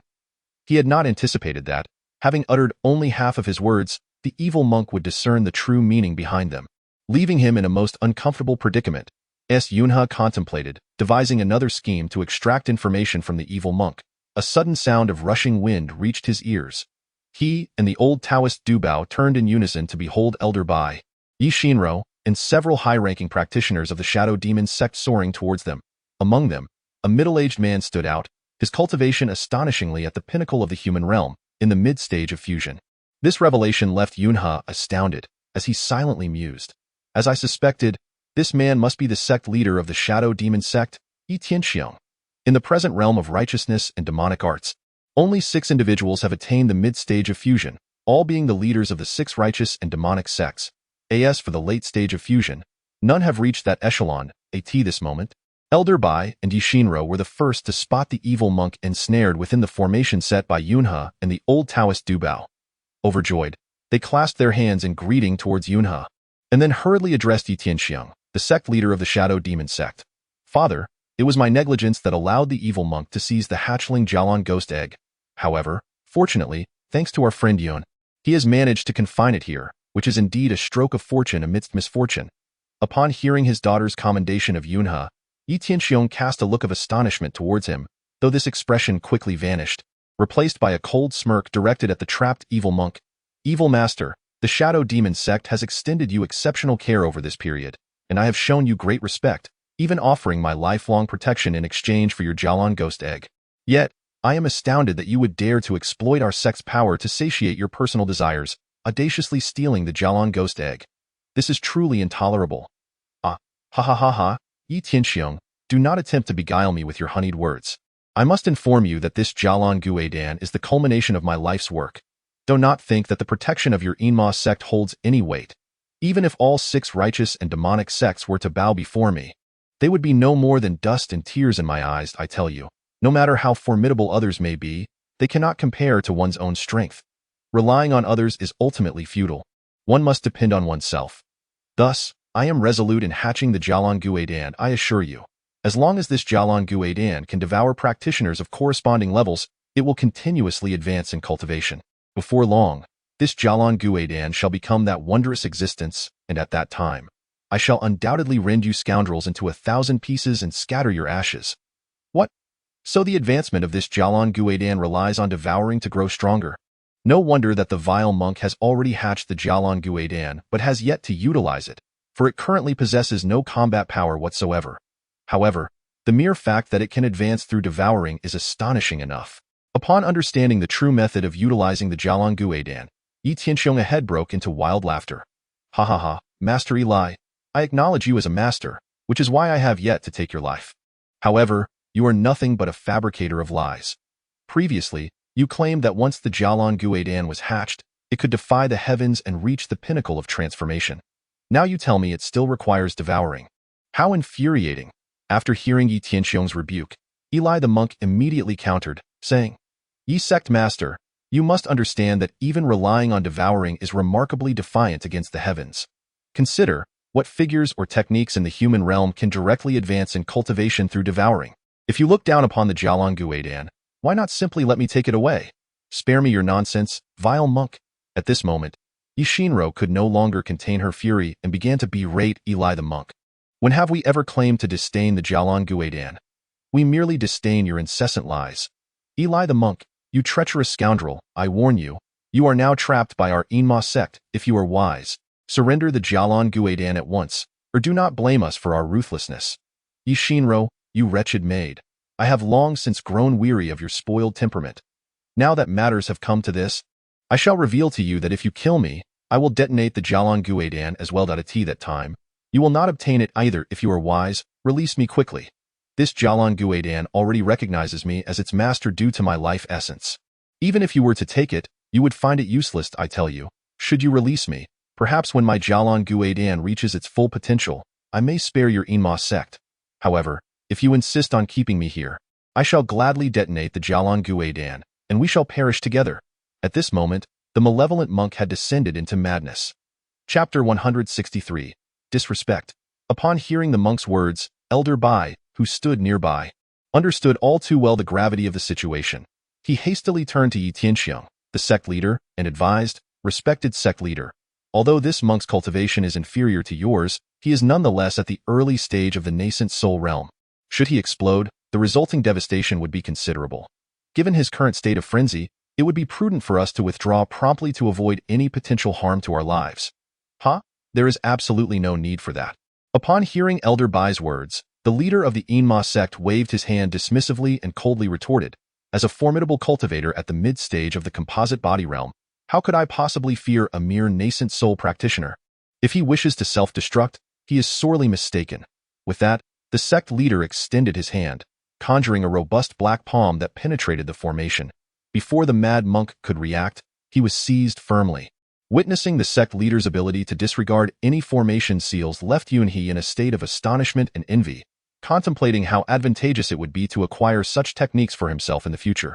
While Yunhe was lost in thought, the malevolent monk suddenly expelled an object from his mouth, which promptly detonated, resulting in a tremendous explosion. Although the sect leader's spell was also destroyed in the blast, the monk himself was not left unscathed. His body was marred with wounds, blood oozing from his 7 orifices. Yet, remarkably, he had survived, evidently having evaded fatal injury. Upon breaking free from the formation, the monk frantically attempted to flee.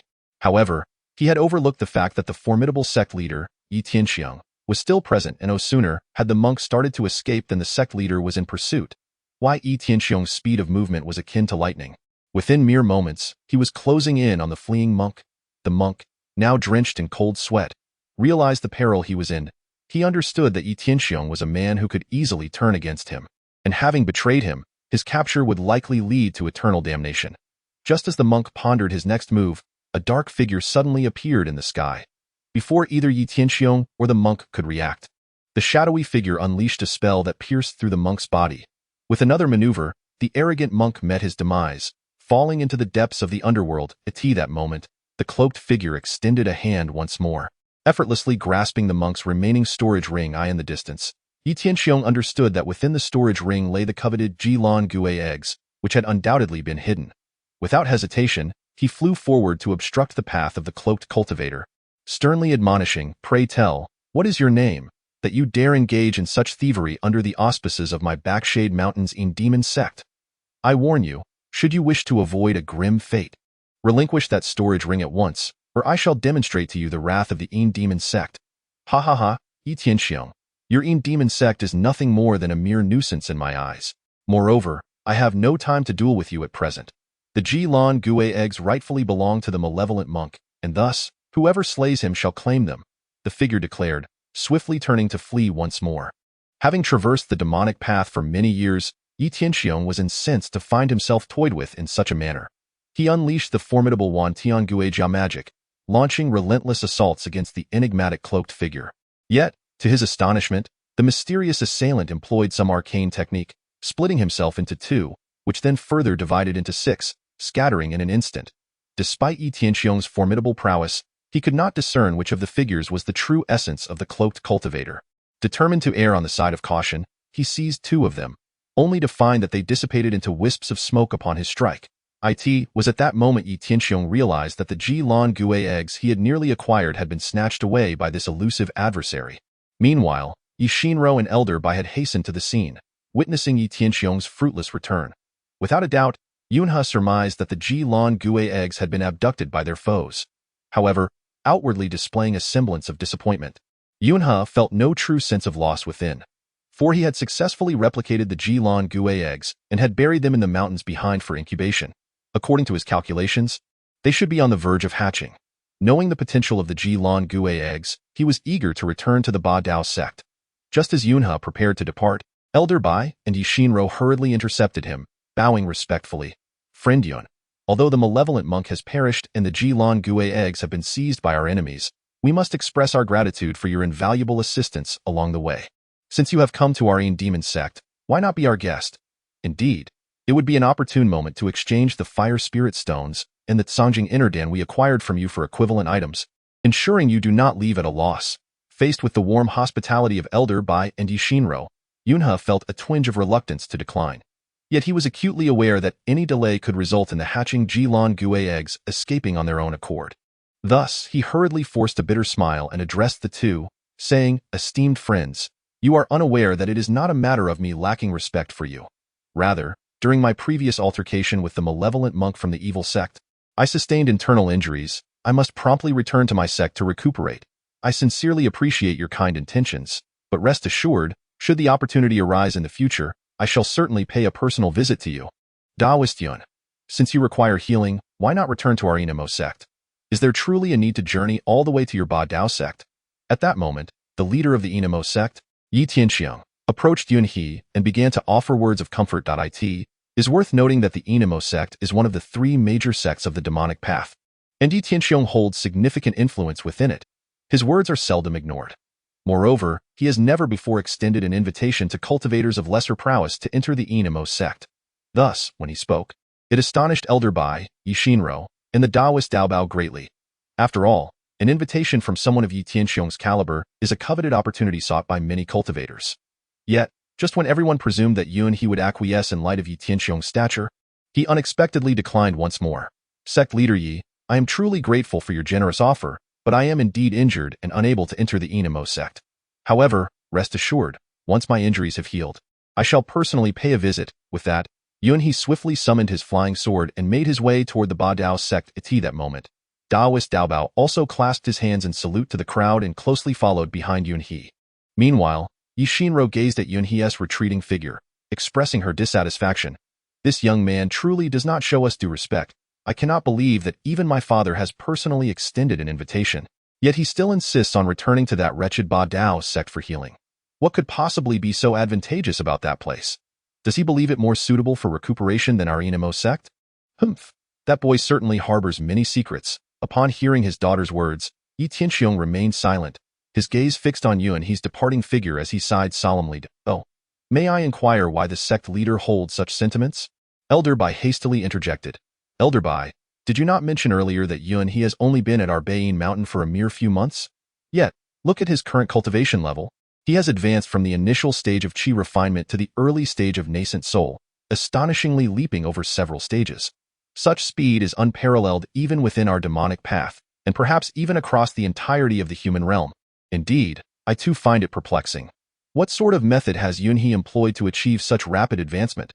Furthermore, he does not appear to have resorted to any sinister techniques that would hasten his growth unethically.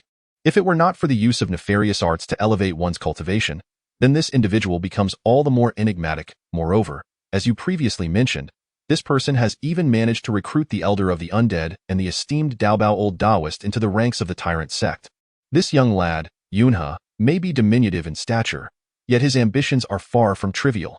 Observing his endeavors to court these practitioners of the demonic path, it is conceivable that he harbors aspirations to one day stand shoulder to shoulder with our three demonic sects, or even surpass us. Father, I believe you hold Yunhe in far too high regard.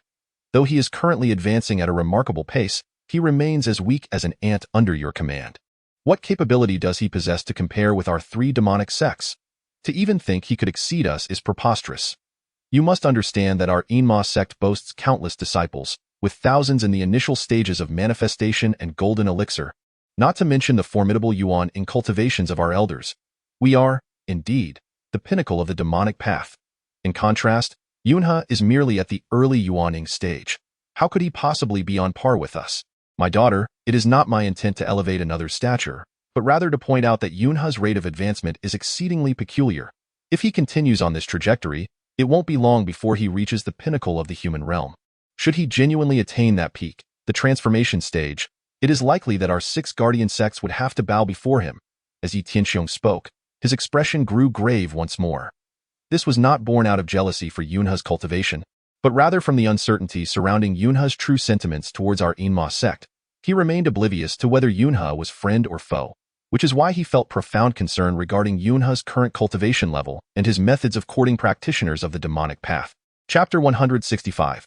The hatching of ghostly entities. Upon returning to the tyrant sect, Yunhe immediately set off towards the back mountain. Although he had previously concealed the whereabouts of the Jialan ghost egg with the void immortal garb, this was, after all, a location of his own choosing. Thus, upon his arrival, he was able to discern the original hiding place of the ghost egg with a mere glance. Yunhe promptly lifted the void immortal garb, revealing the Jialan ghost egg, which was now emanating a blue light, exhibiting signs of imminent hatching. To ensure safety, he withdrew another piece of the void immortal garb and donned it. After all, the Enma sect was quite apprehensive about the theft of the Jialan ghost egg, and should this newly replicated egg be inadvertently spotted by the sect's practitioners, Yunhe would find himself in an untenable position. At that juncture, it is conceivable that the Enma sect would turn hostile towards him, jeopardizing their alliance. As Yunhe completed his preparations, the Jialan ghost egg suddenly erupted, revealing a ghostly entity resembling a newborn, its body a deep shade of blue, soaring into the air. Observing this, Yunhe swiftly extended a hand, capturing the blue infant with ease. No matter how much it struggled, it could not escape his grasp.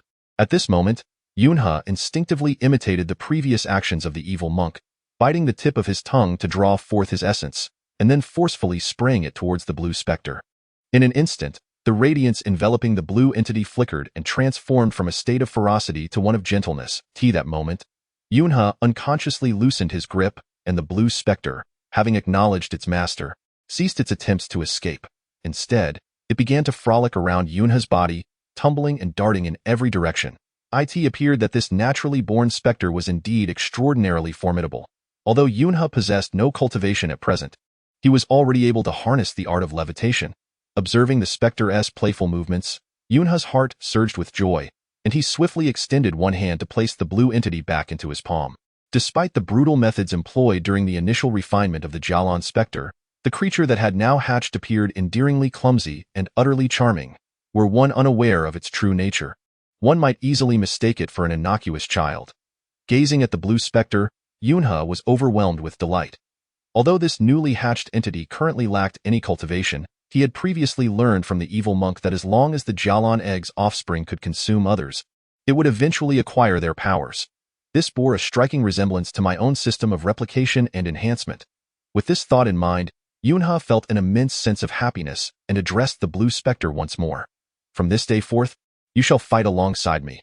Rest assured, as long as I am here, no one shall harm you. I also hope that in times of peril, you will stand by my side and join me in vanquishing our foes. Upon hearing these words, the blue specter either did not comprehend or feigned ignorance, chattering incessantly while bouncing around in a chaotic manner.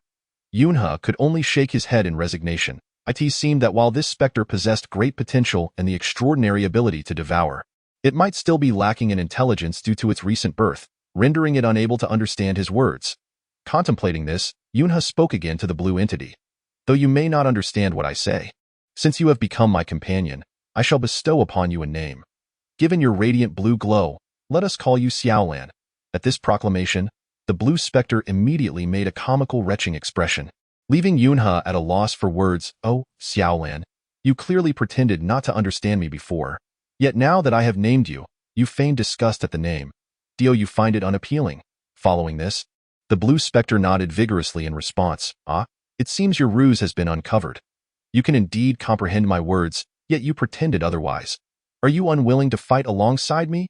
Upon hearing this, the blue specter hastily shook its head. Oh, perhaps you are simply displeased with the name I have given you. Noticing the specter's nod, Yunha couldn't help but break into laughter once more. Hee, regardless of your agreement or disagreement, I find the name Xiaolan to be exceedingly melodious, and so I shall call you by this name from now on. You must not refuse. Upon hearing Yunha's words, the spirit named Xiaolan could only lower her head in resignation. Well then, since the hatching is complete, before you devour any other cultivators, you shall first enter my storage ring and rest for a while. When the opportunity arises for you to consume others, I shall summon you once more. As Yunha spoke, he prepared to place Xiaolan into his storage ring, but he soon noticed her unwilling expression. It appeared that despite her nascent intelligence, this spirit had a playful heart and was reluctant to enter Yunha's storage ring. Witnessing this, Yunha could only chuckle and shake his head in helplessness. In that case, you shall remain by my side for the time being. After all, the dominating sect is under my command, and given that your appearance is now vastly different from the previous Jalan spirit egg, no one shall discern your origins even if you stand before others. I am not concerned about exposing my replication abilities. With this thought, Yunha took Xiaolan to the woodshed behind his mountain. Upon entering the room, he suddenly realized that since Xiaolan could advance her cultivation by devouring, could she perhaps consume the fire spirit stone I previously replicated? This fire spirit stone already possessed the power of fire element transformation and was of genuine late-stage fusion cultivation. If Xiaolan could successfully devour it, she might directly ascend to the late-stage golden core realm. With this idea in mind, Yunha joyfully retrieved a fire spirit stone from his storage ring and presented it to Xiaolan, saying, Xiaolan, since you advanced through consumption, I now gift you this fire spirit stone. Let us see if you can successfully devour it and attain the late-stage golden core realm. As soon as Yunha finished speaking, Xiaolan opened her mouth wide, and the fist-sized fire spirit stone was instantly absorbed into her belly. At that moment, flames surged around her, yet the color of the flames was not the typical fiery red but rather a ghostly blue, reminiscent of ethereal flames. In just a short while, Xiaolan, who had previously possessed no cultivation, had successfully advanced to the late-stage golden core realm. This sudden turn of events left Yunha both astonished and elated. For now, Xiaolan's devouring power was identical to Yunha's own, allowing her to absorb all of an opponent's cultivation without leaving a trace.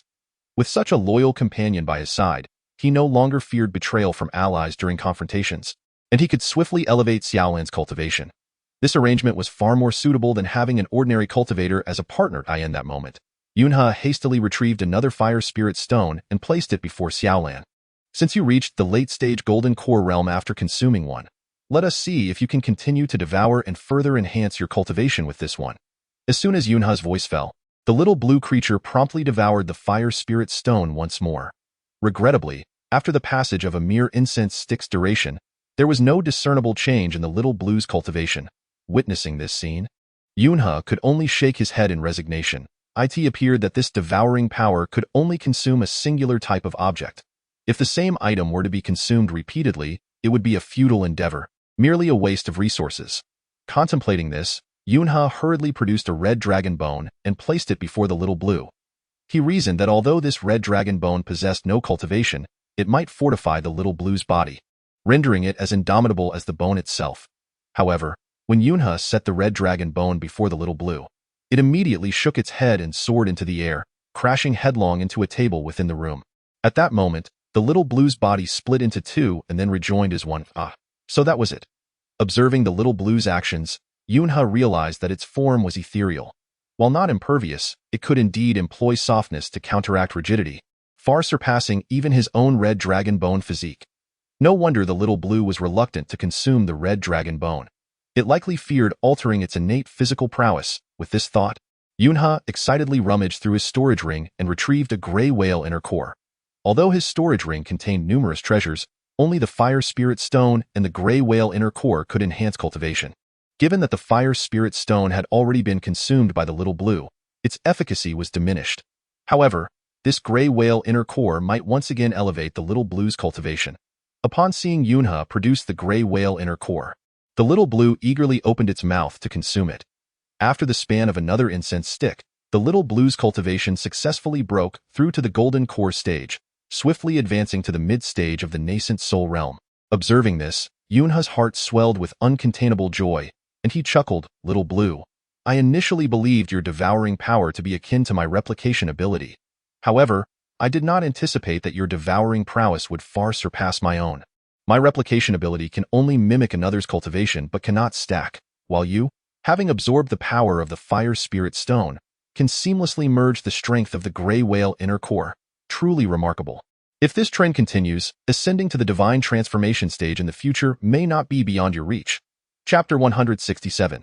A bit curious upon hearing Yunha's words, the little blue nodded enthusiastically. However, it seemed that due to the rapid increase in cultivation from consuming both the fire spirit stone and the gray whale inner core, two supreme treasures of fire and water, its growth had been so swift that it struggled to fully assimilate the power, leaving it somewhat lethargic, as if on the verge of slumber. Recognizing this, Yunha smiled and gently placed the little blue into his storage ring, fully aware that even such a naturally gifted entity, despite its formidable strength, required time to digest such rapid advancements in cultivation. At that moment, Yunha carefully returned the small blue object back into his storage ring and began to murmur to himself, "My fortune truly seems to be exceptional. The illustrious Enma sect, one of the three great demonic sects, has struggled to secure the precious Jalan ghost egg, only to have it snatched away by that mysterious black-robed cultivator, leaving Yi Tianxiong to return in disappointment.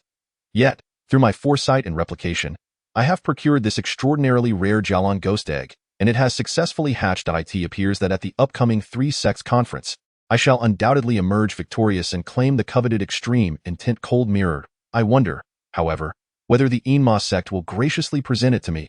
Well, with this thought, Yunha shook his head with a wry smile. Regardless of the Enma sect's eventual stance, I must promptly focus on enhancing my own strength, and then strive to secure the top position at the Three Sects Conference. Even if the Enma sect is reluctant to part with the extreme intent cold mirror, I can always replicate it once more. The acquisition of the mirror itself is of little consequence. As long as I can make contact with it, I shall be able to replicate it indefinitely. As Yunha contemplated this, he prepared to return the items he had previously withdrawn from his storage ring back inside. Just then, his eyes fell upon a weathered little booklet, prominently inscribed with the words Beast Spirit Fusion Technique. A surge of joy filled his heart upon seeing it, and he began to peruse its contents, nodding in approval. The booklet detailed the method of fusing the spirit of a beast into a cultivator's own essence, thereby enhancing their strength and providing a powerful means of combat. Furthermore, when mastered to perfection, it could manifest a layer of ethereal beastly form around the body, allowing the practitioner to harness the techniques of the beast in life. This bore a striking resemblance to the three-tailed fox's inner core that Yunha had previously consumed. However, at that time, he had only replicated the three-tailed fox's late-stage cultivation and had not grasped the means to successfully fuse the spirit. Now, armed with this technique, Yunha promptly settled into a cross-legged position and began to refine his energy according to the methods described in the booklet. He immersed himself in this practice for 3 days and nights.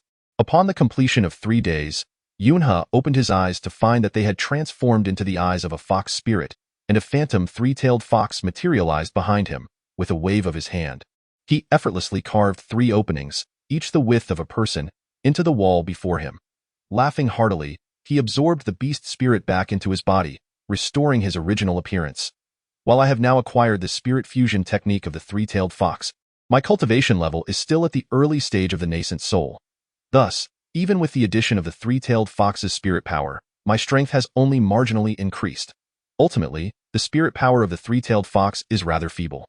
If I could elevate myself to the nine-tailed fox in the future, that would bestow upon me cataclysmic power. As these thoughts coursed through his mind, Yunha nodded to himself in agreement. He had thoroughly studied the booklet, which not only elucidated the process of fusing a cultivator's essence with that of a beast, but also explained how to advance to the spirit of the beast god. This required the continuous consumption of other beast spirits, integrating them into the cultivator's existing beast spirit. Thus, it is only through this means that Yunha may elevate the current three-tailed fox spirit into the future nine-tailed fox. Moreover, this booklet of Yunha's was replicated from the treasures belonging to the elderly Taoist Dubao. Although Yunha did not meticulously investigate the nature of these treasures at the outset, his inadvertent search has now unveiled a technique for fusing with the spirit of a demon beast that can enhance his offensive capabilities. This discovery has ignited Yunha's eagerness to delve deeper, hoping to uncover other treasures within its pages. Unfortunately, with the imminent arrival of the Three Sects Conference and having already secluded himself for 3 days and nights, Yunha must also take the helm of the Ba Dao sect. Should he delay any further, it is certain that Wang Junzi, Yu Jie, and the Elder of the Undead, along with other cultivators, would begin to worry for his well-being. During his prior seclusion, Yunha had not briefed anyone on his circumstances. Hence, he swiftly opened the door to ascertain the situation outside. If no unforeseen events had transpired, he intended to resume his meditation until the Three Sects Conference commenced. For at that time, the gathering would undoubtedly attract the elite of the demonic path from various regions. Even though he currently stands unrivaled among his peers, Yunha is acutely aware of his limited experience, lack of cunning strategies, and a somewhat benevolent disposition. Should he encounter adversaries with profound powers and ruthless hearts, he might indeed find himself vanquished, a prospect that deeply unsettles him, for failure would mean losing the opportunity to grasp the essence of Ice Mirror. Upon emerging, Yunha immediately observed Yu Jie, Wang Junzi, the Elder of the Undead, and Taoist Dubao pacing anxiously outside, awaiting his return. Upon seeing Yunha, the four hastily approached him, with Yu Jie and Wang Junzi in unison expressing their concern. "Brother Yunha, what troubles you? Why did you retreat into seclusion upon returning to the Ba Dao sect, and for 3 continuous days and nights at that? Indeed, I heard from Elder Dubao that you were grievously wounded in your confrontation with that malevolent monk. Having rested for 3 days and nights, have you recovered?"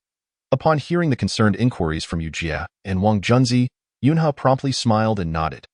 "There is no need for concern, although I was injured by that malevolent monk. My constitution is quite robust, and thus a few days of rest suffices for my recovery." Yunha chose not to disclose his successful hatching of the Jialan ghost egg or the fusion of the demon beast spirit, as he was accustomed to maintaining a low profile and refrained from boasting about his accomplishments over the past 3 days. Additionally, since Yunha's cultivation had not advanced during this period, the Elder of the Undead and Taoist Dubao were naturally unaware of any discrepancies. At this juncture, Yunha once again inquired of the Elder of the Undead and Taoist Dubao regarding matters of the Yin Demon sect, as he felt a compelling curiosity about the cultivator who had dared to snatch the Jialan ghost egg from Yi Tianxiong's grasp. "Esteemed elders, during my 3 days and nights of seclusion, has anything transpired in the vicinity of the Bain Mountain? And has the Yin Demon sect uncovered any information regarding the cultivator who absconded with the Jialan ghost egg?" Not a single clue. Upon encountering Yunha's inquiry, the Elder of the Undead shook his head in resignation.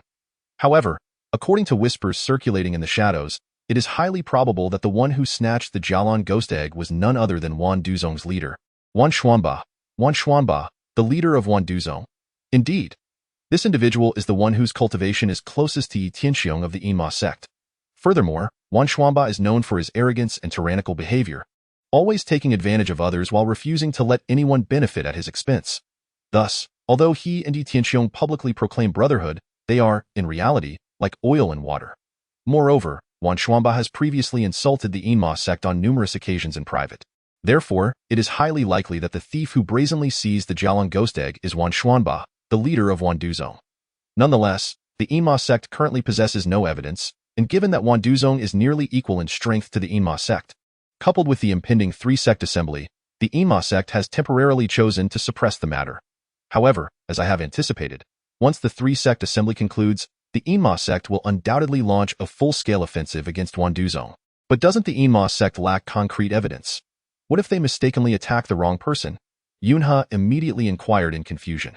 Given Yi Tianxiong's character, which favors the motto of better to wrongfully kill 1,000 than let one escape, he is unlikely to be concerned about making a mistake. Yet, isn't there still the Xing Tian sect among the 3 demonic sects? Since it stands on equal footing with the Yinma and Wan Duzong, I would assume the strength of the Xing Tian sect's leader is not to be underestimated. Why, then, does the Yinma sect not suspect the leader of Xing Tian sect?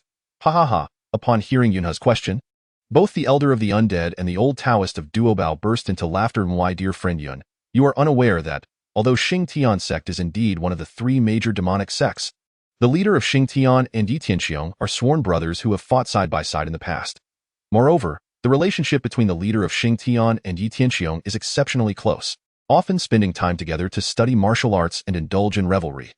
Therefore, while anyone could potentially steal the Jialan ghost egg, it is absolutely impossible for the leader of Xingtian sect to be the culprit. Is it not? After considering the elder's analysis, Yunhe nodded in agreement on the surface, yet internally he remained unconvinced. As the elder had mentioned, it is well known within the demonic realm that Wanduzong and Enma sect are irreconcilable foes. Why then did the leader of Wanduzong choose to conceal his identity when he initially seized the Jialan ghost egg? Why resort to such unnecessary theatrics? This action is entirely superfluous, and thus, the masked individual must be someone familiar with the Enma sect, someone who wishes to obscure their identity from them. Consequently, the intent behind the mask is to create confusion. As Yunhe pondered this, he couldn't help but sigh inwardly. Among the three demonic sects, only Xingtian sect maintains the closest relationship with the Enma sect, and its leader is exceptionally low-key. If one were to speculate on the identity of the masked individual, Xingtian sect bears even greater suspicion than Wanduzong. However, Yunhe found himself bereft of evidence and dared not speak recklessly about the matter, for after all, the Xingtian sect and the Enma sect shared a rather amicable relationship. Should he disseminate these unverified rumors, it could provoke the ire of the Xingtian sect, and given Yunhe's current strength, he was ill-equipped to contend with one of the three major sects of the demonic path. Chapter 169. All were astonished, alas. Let the Enma sect deal with their own mess. We ought to redirect our attention to the affairs of our Ba Dao sect. After all, the Enma sect is a formidable entity, and they will undoubtedly possess the means to locate that enigmatic cloaked cultivator and reduce him to mere fragments, scattering his ashes to the winds. At that moment, the elder of the undead promptly steered the conversation back to the development of the Ba Dao sect. Yunhe nodded in agreement and turned his gaze towards Yu Jie and Wang Junzi. My esteemed friends, regarding my earlier instructions for you to recruit disciples for the Ba Dao sect, how have you fared? Upon hearing Yunhe's inquiry, both Yu Jie and Wang Junzi's faces flushed with embarrassment, and they exchanged awkward glances before addressing him. Brother Yunhe, we truly feel we have let you down. We have been tirelessly searching around the Bane Mountain area, scouring for cultivators without affiliation. However, upon learning that the Ba Dao sect is the weakest among the sects on the immortal cultivation street, they all shook their heads in refusal, unwilling to join our ranks. That is of no consequence. After all, those with cultivation experience possess a broad understanding of the hierarchy within our realm of cultivation, and it is only natural for them to disdain the Ba Dao sect. Yet, the common folk are largely unaware of our standing on the immortal cultivation street, and among them, there are certainly individuals with exceptional talent. Why not venture into the secular world to seek out those willing to join our demonic path? Brother Yunhe, we are well aware of your suggestion. In fact, we have indeed searched for many ordinary individuals in the secular realm. However, upon bringing them to our Ba Dao sect, they were disheartened by our humble establishment and swiftly sought refuge with other sects on the immortal cultivation street. Moreover, you had previously advised us against forcibly capturing mortals for our sect. So once these individuals departed, we had no means to impede their departure. As it stands, we have not managed to recruit a single disciple. With a heavy sigh, Yu Jie lamented their plight, while Wang Junzi felt a profound sense of awkwardness and guilt towards Yunhe. After all, Yunhe had generously provided them with numerous elixirs and a significant number of mid-grade and top-grade spirit stones. They were acutely aware that Yunhe's considerable investment was intended to aid them in attracting disciples for the Ba Dao sect. Yet they had not anticipated that the current cultivators would be so haughty, turning their noses up at the modesty of the Ba Dao sect. After hearing this, Yunhe did not express anger. Instead, he let out a resigned sigh and, with a smile, addressed the two individuals. Esteemed friends, this predicament is not your fault. After all, our Badoman has indeed been the weakest sect on this street of cultivation, so it is entirely understandable that these cultivators are reluctant to join us. However, you need not worry. As long as we are able to enhance our own strength, it won't be long before Badoman can establish a formidable reputation. Moreover, if I am not mistaken, as long as I can secure the top position at the upcoming Three Sects Conference, our Badoman shall undoubtedly gain renown throughout the demonic path. Upon hearing these words from Yunhe, the nearby undead elder and the Taoist Daobao exchanged astonished glances with him. Chapter 170. Unbridled Ambition. Oh? What has caused such astonishment in you two? Upon hearing Yunhe's inquiry, the undead elder immediately laughed and asked, Taoist friend Yun, I was previously unaware that you intended to participate in the Three Sects Conference. Taoist friend Yun, You must understand that the three sects conference is fraught with challenges. I advise you to refrain from wading into these murky waters. Why is that? Yunhe retorted in response to the warnings from the undead elder and Taoist Daobao. Taoist friend, you may not be aware, but while the ultimate prize of the three sects conference is indeed the coveted ancient artifact, the extreme ice mirror, it has attracted countless newly initiated disciples from the three demonic sections. Although you, Taoist friend, are exceptionally young and have already reached the initial stage of the nascent soul, standing shoulder to shoulder with the dual heroes of righteous and demonic paths, even with your impressive prowess, the cultivators participating in the conference will largely band together, making solitary endeavors exceedingly rare. How can you possibly contend against the multitude of practitioners from other sects? Indeed, and this does not even account for the sects on our street of cultivation. Just considering the three demonic sects alone, they have dispatched hundreds of disciples to participate in this conference. When the time comes, should you find yourself besieged by dozens of practitioners from other sects, what then shall you do? What the undead elder says is indeed correct. At this moment, Taoist Daobao once again urged Yunhe. Taoist friend Yun, our disciples of Bodoman currently possess relatively low cultivation levels. While our own abilities are comparable to yours, we have long since been on the path of cultivation and do not meet the criteria for participating in the three sects conference. Thus, we cannot assist you. If you truly wish to attend, it seems you must go alone. You must ponder this carefully. Facing a multitude with but 2 fists is a daunting challenge, and to emerge victorious in such unfavorable circumstances is no small feat. Indeed, the difficulty is akin to reaching the heavens, and this is precisely the reason. Ha ha ha, esteemed friends, I grasp your concerns fully. However, having made the decision to participate in the three sects conference, I am resolute in my determination. What if I am besieged? I, Yunhe, possess the means to turn the tide and achieve a dazzling resurgence. When Yunhe's words echoed through the air, they could only be described as imbued with magnificent bravado, rendering the elder of the undying and the Taoist Duo utterly astonished, their mouths agape and hands applauding in admiration. Taoist Yun, I have long suspected you were no ordinary individual, and now, witnessing your prowess firsthand, it is indeed remarkable. Given your extraordinary spirit, you may depart with confidence. We shall ensure that the Ba Dao sect remains unscathed. Should you emerge victorious at the Tri-Sect Assembly, your name, Yunhe, will resonate throughout the realms of righteousness and darkness, elevating our Ba Dao sect's reputation and attracting new disciples aplenty. Ha ha ha, I share your sentiment. However, Taoist Duo interjected, Yet, dear Taoist Yun, there is another matter I must advise you on. Pray, speak freely, Taoist Duo. There is no need for such formality, Yunhe replied. Unbeknownst to you, upon our departure from the back mountain of the Inamo sect, Elder Bai, Yi Shinro, and the sect leader Yi Tianxiong all made repeated attempts to invite you to their inner sect as a guest. However, you did not heed their wishes. It is essential to recognize that the Inamo sect, being one of the 3 major sects of the demonic path, carries considerable weight, and none dare to slight them. Your insistence on leaving could have provoked a more petty individual to use it as a pretext to undermine our Ba Dao sect. Now that you are the de facto leader of our Ba Dao sect, I urge you to consider your words and actions carefully. Chapter 171. Deliberate flattery. Indeed, at that moment, I was preoccupied and felt compelled to return to the Ba Dao sect. I did not give it much thought. Could it be that the Inamo sect now harbors ill feelings towards us? Not at all. However, during your 3-day seclusion, the Inamo sect sent representatives on multiple occasions to inquire about your well-being. We declined their visits, citing your serious injuries as a reason.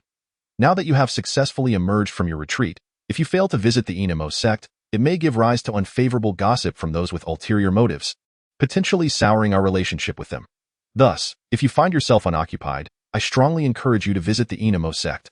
This would serve 2 purposes: to express gratitude for their concern during your seclusion and to inform them of your intention to participate in the upcoming Tri-Sect Assembly.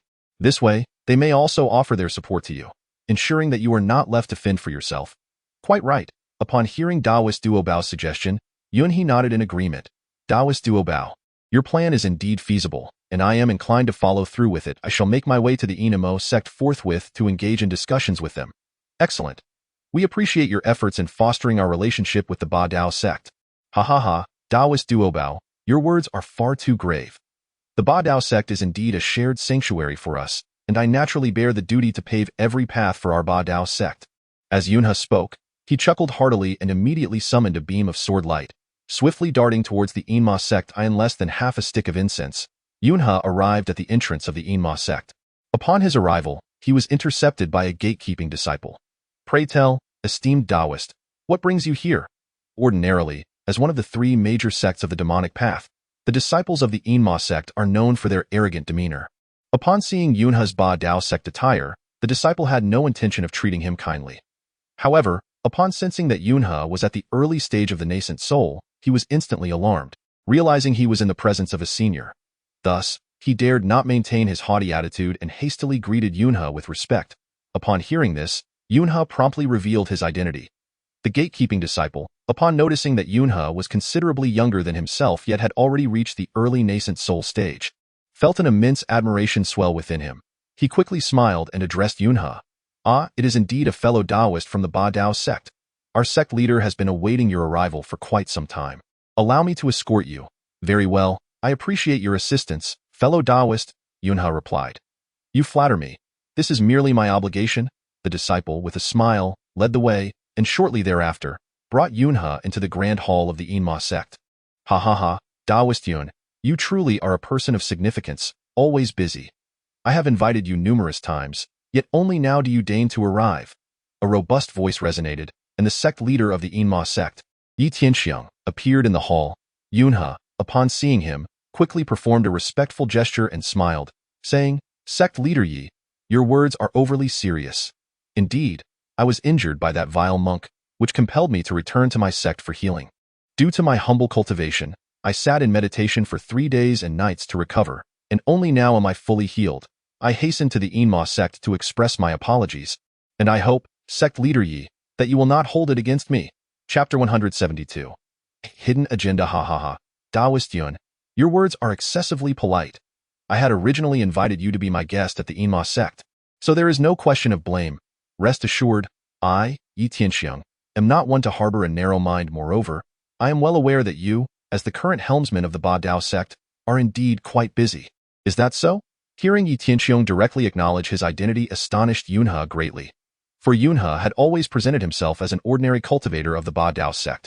Even many disciples of the Ba Dao sect were not fully aware of his true identity. Yet, here was the sect leader of the Enma sect, Yi Tianxiang, who had instantly discerned Yunhe to be the nominal helmsman of the Ba Dao sect, leaving Yunhe filled with bewilderment. I am uncertain from where the esteemed Master Yi derives such statements. Should the elders of the Ba Dao sect overhear, they might justly lay the blame upon me, for I, Yunhe, am but a mere disciple. How could I possibly steer the helm of the Ba Dao sect? Haha, my friend Yun. Although your cultivation is indeed remarkable, you possess an exceptional talent for fabricating tales. At this moment, Yi Xine approached with a cheerful smile. I pay my respects to Miss Yi. There is no need for such formality, my friend Yun. We have faced life and death together, and you have aided our Enmo sect immensely, so let us dispense with these hollow courtesies. Friend Yun, you may be but an ordinary disciple of the Ba Dao sect, yet both the venerable elder of the undead and the esteemed Taoist duo Bao regard you with the utmost respect, and they heed your every command. Do you truly believe me, Yi Tianxiang, to be so foolish as to overlook your true identity? At this, Yunhe let out a resigned sigh, followed by an awkward smile and a shake of his head. Master Yi, it is not my intention to deceive you, but as a cultivator at the early stage of the nascent soul realm, I am simply not suited to take on the role of sect master of the Ba Dao sect. As the saying goes, a tall tree attracts the wind. Thus, I wish to remain a humble disciple until I have sufficiently advanced in my cultivation to rightfully assume the position of sect master, thereby earning the respect of all. Haha, my friend Yun, you underestimate yourself far too much. Indeed, friend Yun, you are far too modest. Yi Xine chimed in once more, addressing Yunhe. Our younger generation, you stand out as a leader. Consider the dual heroes of the righteous and demonic paths. They are merely at the early stage of the nascent soul realm, yet they can already command respect among their peers. However, you are not even a disciple of our 3 demonic sects, nor do you possess the abundant resources for cultivation that we do, yet you have achieved such remarkable prowess. It is truly admirable. Imagine, even the leaders and elders of minor sects may not possess your level of cultivation. The Ba Dao sect is no longer the third-rate sect it once was. How could you possibly shy away from the mantle of sect master? Yi Xine, who was not typically one to offer compliments, was now showering Yunhe with praise, leaving him quite astonished. It became evident that prior to Yunhe's arrival, Yi Tianxiang and his daughter had resolved to constantly elevate Yunhe's status in order to draw him closer to their side, hoping to align with him in their ambitions. They had discerned that Yunhe was no ordinary talent and would eventually rise to greatness. Hence, at this moment, they sought to flatter him, hoping that when his cultivation flourished, he would stand shoulder to shoulder with their Enemo sect in the future. Chapter 173. Borrowing the slope to lower the donkey. After all, within the demonic path, tempestuous changes were afoot, and no one could predict what might transpire next. Therefore, Yi Tianxiong was eager to secure the support of this rising star, Yunhe. Although Yunhe was unaware of the subtle intentions of Yi Tianxiong and his daughter, he could perceive their numerous accolades, fully aware that they were attempting to win him over. Upon reaching this point, Yunhe seized the opportunity to express his unwavering loyalty to the Enma sect, a gesture that greatly pleased Yi Tianxiong and dispelled all his prior concerns. Previously, the Enma sect had harbored apprehensions regarding Yunhe, fearing that he might decline their alliance and potentially become an adversary in the future. However, upon hearing Yunhe's respectful words, Yi Tianxiong's anxieties were finally alleviated. Yunhe then took advantage of the moment, once again bowing to Yi Tianxiong and stating, "Master Yi, I have heard that the Tri-Sect Conference is about to commence, and that all disciples from various sects are welcome to participate. Thus, I, as a junior, wish to attend this conference to broaden my horizons. Might I inquire whether you would permit my participation? Will you also be attending the Tri-Sect Conference?" Upon hearing this, Yi Tianxiong was taken aback, as he had always perceived Yunhe as a practitioner solely focused on sect heritage, never realizing that Yunhe placed such importance on external artifacts. Although Yunhe did not explicitly state his desire for the coveted extreme ice mirror, it was evident to astute observers that all participants in the Tri-Sect Conference harbored a common goal: to claim the ultimate prize, the extreme ice mirror. At this moment, Yi Tianxiong felt a tumult of emotions. On one hand, he was delighted that Yunhe, as a practitioner of Bane Mountain, might bring honor to their sect by emerging victorious and securing the extreme ice mirror. On the other hand, he felt a pang of disappointment, as Yunhe's potential triumph would imply that the Enma sect might be deprived of this coveted treasure. After all, he had previously invested considerable effort in helping his daughter, Yishinro, hone her skills in pursuit of the extreme ice mirror. Observing Yunhe's current demeanor and prowess, it was clear that he had surpassed his daughter. If Yunhe were to participate in the Tri-Sect Conference, regardless of whether he ultimately triumphed, it was likely that Yishinro would not emerge as the victor. Nevertheless, Yi Tianxiong was a person of great stature, and despite his internal reluctance, he maintained a smile as he acquiesced to Yunhe's request. "Why, dear Taoist Yun, the term request is too grave. I have already stated that the Tri-Sect Conference is open to all. As a practitioner of Bane Mountain and a disciple of the Baidao sect, you are certainly eligible to participate. However, I must caution that the participants from the Tri-Sect Conference are all distinguished among their peers. While I recognize your exceptional cultivation, I fear your experience in the cultivation world may be somewhat limited. Thus, should you decide to attend, it would be prudent to accompany the disciples sent by our Enma sect. This way, you may support one another." "Thank you very much, Master Yi." Yunhe wholeheartedly embraced this suggestion, readily agreeing with a respectful bow. Chapter 174. The uninvited guest. Friend Yun, now that your injuries have healed, I shall not detain you for long. However, the scenery within the gates of our Enma sect is truly exquisite. Allow my daughter, Yishinro, to guide you on a tour, so you may familiarize yourself with the geographical layout of our sect. Should the opportunity arise in the future, we sincerely hope you will visit us often. Upon hearing Yi Tianxiong's warm words, Yunhe naturally could not refuse. Under Yishinro's guidance, he promptly departed from the main hall and headed towards the back mountain. "Miss, it appears that your esteemed sect indeed possesses a grandeur that is awe-inspiring. Not only is it filled with the melodies of birds and the fragrance of flowers, but it is also graced by the magnificent Nine Rivers waterfall, reminiscent of the Milky Way cascading from the heavens. It is truly a sight to behold." As Yunhe admired the extraordinary scenery of the back mountain of the Enma sect, he could not help but express his admiration. "Thank you for your kind words, friend Yun. Does your Baidao sect not also have a back mountain? I have heard that your back mountain is equally beautiful, filled with the songs of birds and the scent of flowers." Upon hearing Yishinro's teasing remark, Yunhe could only respond with an awkward smile. While their Baidao sect did have a back mountain, it paled in comparison to that of the Enma sect, resembling merely a small hill, rather unimpressive. Although he felt somewhat mocked by Yishinro, he bore no ill will, as he understood that as the sole daughter of Yi Tianxiong, she had been raised in privilege. His previous repeated refusals of the Enma sect's invitations had likely left her with a lingering grudge, and thus, he resigned himself to her playful demeanor. "Hihi, may I inquire the name of this esteemed friend who is fortunate enough to have Miss Yi personally escort him around the Enma sect?" Just as Yunhe and Yishinro continued their walk, a sharp laugh echoed through the air. Suddenly, a young man clad in black emerged from behind a rockery. With eyes like shooting stars and a tall, striking figure, he exuded an air of charm. His cultivation was on par with Yushinro, having reached the initial stage of the Yuan-ing realm. As he spoke, he cupped his hands in greeting towards Yushinro. Yunhe was about to return the gesture politely when he unexpectedly received a disdainful glance from the young man, who immediately lowered his hands, showing no intention of acknowledging Yunhe. This left Yunhe feeling both amused and perplexed. He silently mused. I am a stranger to this individual, with no past grievances or recent enmity. How could he harbor such strong disdain for me? The reputation of demonic cultivators being arrogant and overbearing seems to hold true indeed.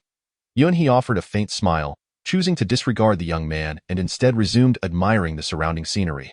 Miss Yi, it has been some time since we last met, yet I am astonished to see that your cultivation has progressed significantly. The young man in black, wearing a flattering smile, began to lavish praise upon Yushinro. However, she appeared rather disinterested in his flattery and politely replied, Zhou Shaoran, if you have no other matters to attend to, you may explore the Enma sect on your own. I still need to accompany friend Yun on a tour of our sect. Oh, is that so? Upon hearing the cold and indifferent words of Yushinro, the man in black could only laugh rather than express anger. He then turned to glance at Yunhe, who was solitary in his admiration of the scenery nearby. Although the cultivator known as Zhou Shaoran wore a broad smile, within that smile lurked a tide of murderous intent directed at Yunhe. Chapter 175. A grand performance. It was evident that Zhou Shaoran harbored affections for Yushinro. Yet now he found himself consumed with jealousy upon witnessing his beloved companioning Yunhe amidst the picturesque backdrop of the back mountains of the Yimo sect point.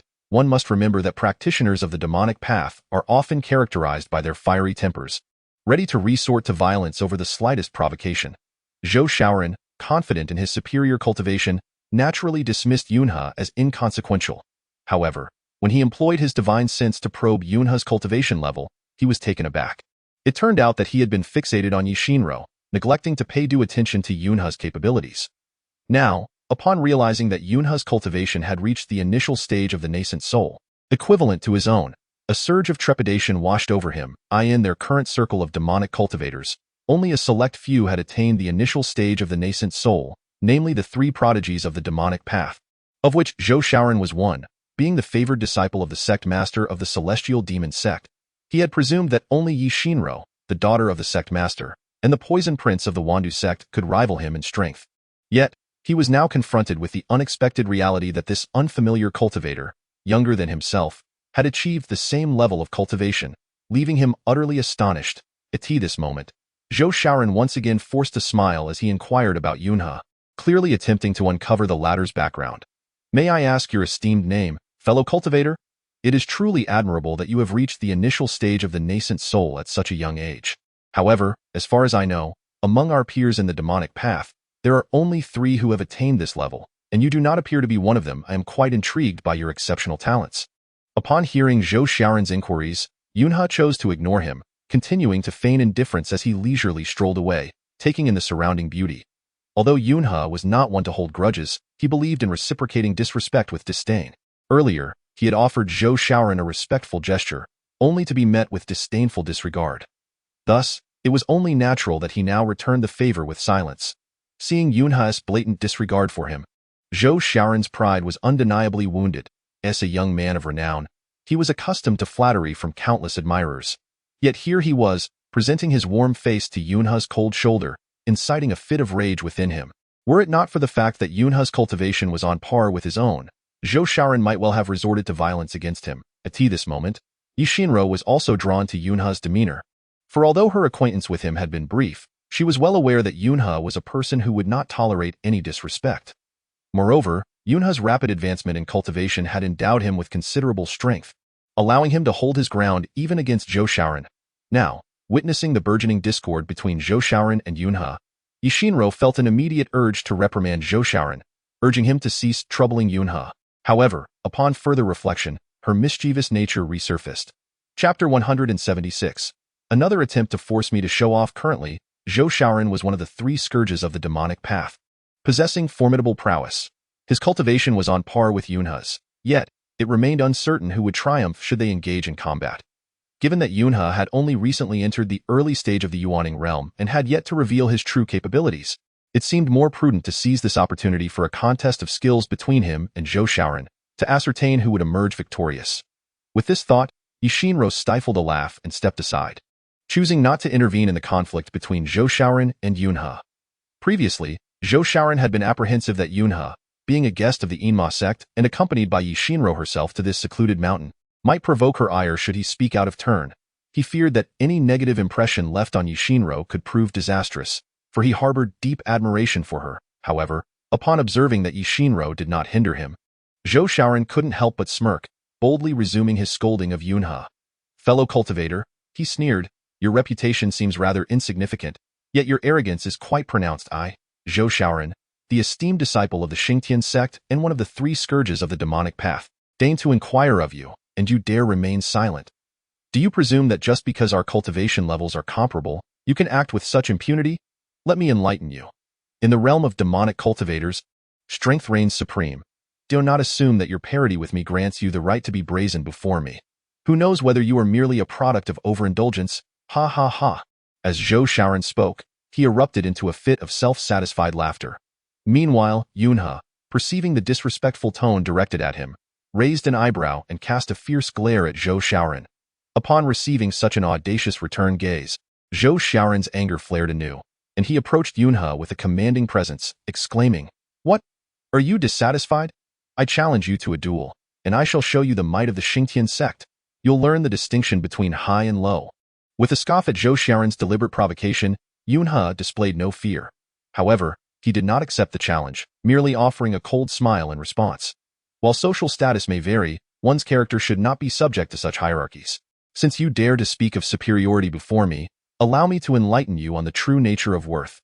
Ha ha ha, I must say, you truly are a one-track mind, daring to boastfully declare that there exists no distinction between the noble and the lowly. Allow me to enlighten you. In the realm of the demonic path, such distinctions are indeed palpable. Those of greater cultivation are esteemed, while those of lesser prowess are deemed base. Though, put it plainly, I am of the esteemed class and you are of the base. You are a veritable lowlife, ha ha ha.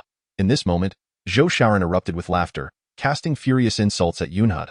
If Zhou Xiaoran had previously held any reservations about Yunhe, now he was utterly unafraid, for he reasoned that if Yunhe possessed any genuine skill, he would not be so cowardly as to remain idle in the face of such verbal assaults.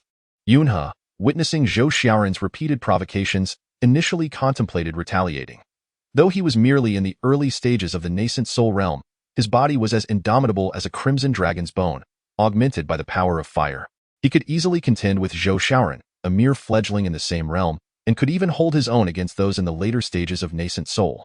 However, given that they were currently within the territory of the Enma sect, Yunhe was disinclined to engage in conflict, wishing to avoid becoming a source of amusement for other cultivators.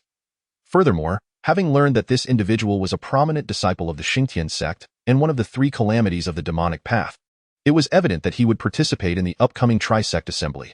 Yunhe had intended to play the role of the lamb among tigers at this assembly, to gather strength in silence and then make a stunning revelation. If he were to expose his true cultivation and formidable capabilities now, he might attract unwanted attention from this person during the assembly. While Yunhe was unafraid, being targeted by others would undoubtedly hinder his subsequent endeavors, binding him in constraints. Thus, he chose to endure and refrain from conflict with this individual. Yet, Zhou Xiaoran misinterpreted Yunhe's restraint as weakness, becoming increasingly aggressive in his insults and provocations. This bewildered Yishinro, who couldn't fathom why Yunhe, who had previously stood up to even the fiercest adversaries, remained unfazed by Zhou Xiaoran's incessant taunts. As Yishinro pondered this, Yunhe's subsequent words further confounded her. "Miss Yi, I have pressing matters to attend to, thus I shall temporarily forego the scenic views of the back mountain. I shall return another day to disturb you," he proclaimed, preparing to take flight on his sword. The fact that Yunhe chose not to retaliate with physical force and instead made to depart left Yishinro in disbelief. It seemed as though he had transformed into an entirely different person. Yet, she remained unaware that Yunhe was enduring humiliation for the sake of a greater objective. At that moment, Zhou Xiaoran, the instigator, assumed that Yunhe was in fear of him, and thus stepped forward to obstruct Yunhe's exit. "You insolent wretch, after disrespecting me, you think you can simply walk away? I assure you, it won't be that easy." At this juncture, Yunhe's patience was nearing its limits. "It is quite simple. If you wish to depart, then before me, bow down 10,000 times, and perhaps I shall allow you to leave with ease. Ha ha ha. This week, Xiao Run, while laughing uncontrollably, incited the ire of Yuan He. Just as Yuan He hesitated, contemplating whether to take action against him, a thought crossed his mind. I now possess the void immortal garment. Even if a conflict arises, when the three sects assembly occurs, I can don the garment to conceal my form and evade any trouble this person may wish to cause me. Thus, with this notion, Yuan He immediately glared at Zhou Xiaoren, scolding him fiercely. You wretched dog, you bastard. I previously chose to ignore you. Do you truly believe you can defeat me? I tell you, if you have the courage, come and fight me. Today, I shall show you why the flowers bloom so vividly. Ah, Yuan He has finally unleashed his fury. Upon hearing Yuan He's fierce words, Yi Xianro felt an urge to applaud, but she restrained herself from overtly reveling in the misfortune. For if Yuan He discerned that she was secretly wishing for him to confront Zhou Xiaoren, he might harbor resentment towards the Enmo sect, which would not align with her father Yi Tianxiong's earlier admonitions. Chapter 178. The Nine Linked Knives. Upon hearing Yuan He dare to speak to him in such a manner, Zhou Xiaoren was immediately filled with rage. He retorted, Well, you little brat, you actually dare to speak to me like that? Very well, today I shall engage you in combat and see what exceptional abilities you possess. As he spoke, Zhou Xiaoren waved his hands vigorously, summoning the 9 black giant knives he wielded, whose appearance was quite peculiar. These 9 knives were renowned as the signature technique of the leader of the Xingtian sect, an esoteric skill known as the 9 Suns Linked Knives. The 9 Suns Linked Knives consist of 1 primary knife and 8 subsidiary knives. When unleashed, they can strike down adversaries invisibly, swift as lightning and fierce as thunder, virtually indestructible, while consuming minimal spiritual energy. As long as a practitioner can wield the primary knife, they can effectively control the other 8. It is often said that 2 fists cannot contend with 4 hands, but with the 9 Suns Linked Knives, even 1 person can stand against 1,000 troops. Although Yuan He was not entirely aware of the intricacies and might of this individual's technique, he sensed that it was certainly formidable, and thus he did not dare to underestimate it. Nevertheless, Yuan He felt no fear. After all, his body was as unyielding as the crimson dragon bone, and he did not believe that this person's early nascent soul cultivation could inflict any harm upon him. Even with such an enigmatic knife technique, it could not possibly cause him even the slightest injury. With that, Yuan He raised one hand, drawing forth the blood oath mad blade he had previously replicated from Elder Go, and immediately engaged Zhou Xiaoren in battle. Upon witnessing Yuan He daring to confront him directly, Zhou Xiaoren could not help but let out a cold chuckle, secretly contemplating. It appears that this young man merely possesses the cultivation of the nascent soul stage. Lacking any experience in combat, my 9 linked sabers are indeed the quintessential weapons for close-quarters engagement. Should he choose to engage in ranged combat, I might find it challenging to inflict harm upon him. However, his audacity to grapple with me in close combat is tantamount to courting death. As Zhou Xiaoren spoke, he immediately unleashed the supreme demonic technique of the Xingtian sect, wielding the 9 linked sabers with a ferocity that rendered them impenetrable, akin to a celestial demon wreaking havoc. The blade surged towards Yuan He with a deafening roar. Below, Yi Xianro was taken aback, for she was acutely aware of the formidable power of the 9 linked sabers. Even she would not dare to confront them head-on, yet witnessing Yuan He's audacious choice to engage in melee was both astonishing and exhilarating. The astonishment stemmed from Yuan He's remarkable courage, while the exhilaration arose from her understanding of Yuan He's meticulous yet daring nature. His willingness to confront the adversary's lethal weapon with his own body must surely indicate he possesses some form of assurance, for she knew he was far from a mere novice and would undoubtedly not be vanquished by Zhou Xiao or in at this moment. Zhou Xiaoren, realizing he could not easily subdue Yuan He, felt a surge of anger and promptly augmented the power of the 9 linked sabers. In an instant, the 9 ghostly blades assailed Yuan He. Although Yuan He had deftly maneuvered his flying daggers with impeccable skill, capable of blocking 1 strike, he could not fend off 2. If he could deflect 2, 3 would be insurmountable. In merely 10 exchanges, Zhou Xiaoren had managed to target Yuan He's vital points with the 9 linked sabers. He had initially assumed that with a mere flick of his daggers, he could reduce Yuan He to a shattered heap, yet he was unprepared for the realization that his blades merely clanged against Yuan He's body as if striking metal. A thunderous sound erupted, sparks flying, while Yuan He remained unscathed. This revelation left Zhou Xiaoren utterly astonished, and even Yi Xianro, below, found it hard to believe. The 9 linked sabers, forged from Western fine iron and Eastern mysterious steel, were renowned for their indestructibility, capable of slicing through metal like mud. Any treasure that dared to come into contact with them would shatter upon impact. Years prior, these blades had already gained a fearsome reputation. Moreover, the founder of the Xingtian sect had vanquished countless foes with the nine-linked sabers, establishing the sect's prominence. Although Zhou Xiaoran could not fully unleash their potential among his peers, he was indisputably unmatched. He had long regarded the nine-linked sabers as his ultimate trump card, yet now, this once invincible weapon could not inflict even the slightest wound upon Yuan He. This was truly a shocking revelation. Struck with profound astonishment, Zhou Xiaoran quickly recognized that Yuan He was no ordinary opponent. He hastily channeled his demonic power once more, intensifying the assault of the nine-linked sabers as they surged towards Yuan He once again. However, at this moment, Yuan He had already discerned the strength of his opponent. He understood that although this treasure was formidable, it could not inflict harm upon his body. Thus, he once again employed his magical techniques, advancing boldly and engaging in a fierce battle with his adversary, resulting in a stalemate. At this juncture, Yuan He adopted an all-out offensive stance, while Zhou Xiaoran, wary of being outmaneuvered by Yuan He, opted for a combination of defense and attack. Initially, it was difficult to determine who held the upper hand, but after several dozen exchanges, Zhou Xiaoran began to falter. After all, facing an opponent who was solely on the offensive, he found himself significantly pressured in terms of momentum. Moreover, Yuan He showed no fear of Zhou's ghostly blade attacks, consistently approaching their encounters with a mindset of mutual destruction, which naturally rendered Zhou Xiaoran unable to withstand the onslaught. Unlike Yuan He, who remained unfazed by the adversary's strikes, Zhou Xiaoran soon found himself drenched in sweat, astonished by the difficulty of the confrontation. Were he in a desolate wilderness, upon realizing the challenge posed by Yuan He, he would have fled in panic. However, seeing his beloved, Yi Xinro, spectating from the sidelines, he felt that retreating would be utterly disgraceful. Additionally, considering that Yuan He was merely an unknown individual, if he were to be continuously defeated by such a nameless figure, how could he maintain his standing in the demonic path? As one of the three fiends of the demonic realm, he could not afford to flee under any circumstances. With these thoughts in mind, Zhou Xiaoran steeled his resolve, biting down on his tongue to draw blood, which he then spat outward, transforming his demonic essence into his true form. To his surprise, Zhou Xiaoran utilized the demonic attack infusion of the Xingtian sect, forcibly elevating his cultivation to the mid-stage of the Yuan Ing realm. In that moment, the once handsome Zhou Xiaoran transformed into a figure with a green face and sharp fangs, his hair a fiery red, and his stature towering several dozen feet, resembling a ghostly enforcer from the underworld, wielding hands akin to colossal axes as he charged towards Yuan He. Chapter 180. The attempt to show off ends in a beating, although Yuan He was momentarily taken aback by the sudden elevation of his opponent's cultivation. He knew all too well that even with this forced enhancement, Zhou Xiaoran would not be able to overcome him. Thus, Yuan He continued to wield his crimson dragon bone body and the bloodthirsty blade, engaging in combat with his adversary, eager to ascertain the limits of his own resilience against various levels of cultivators.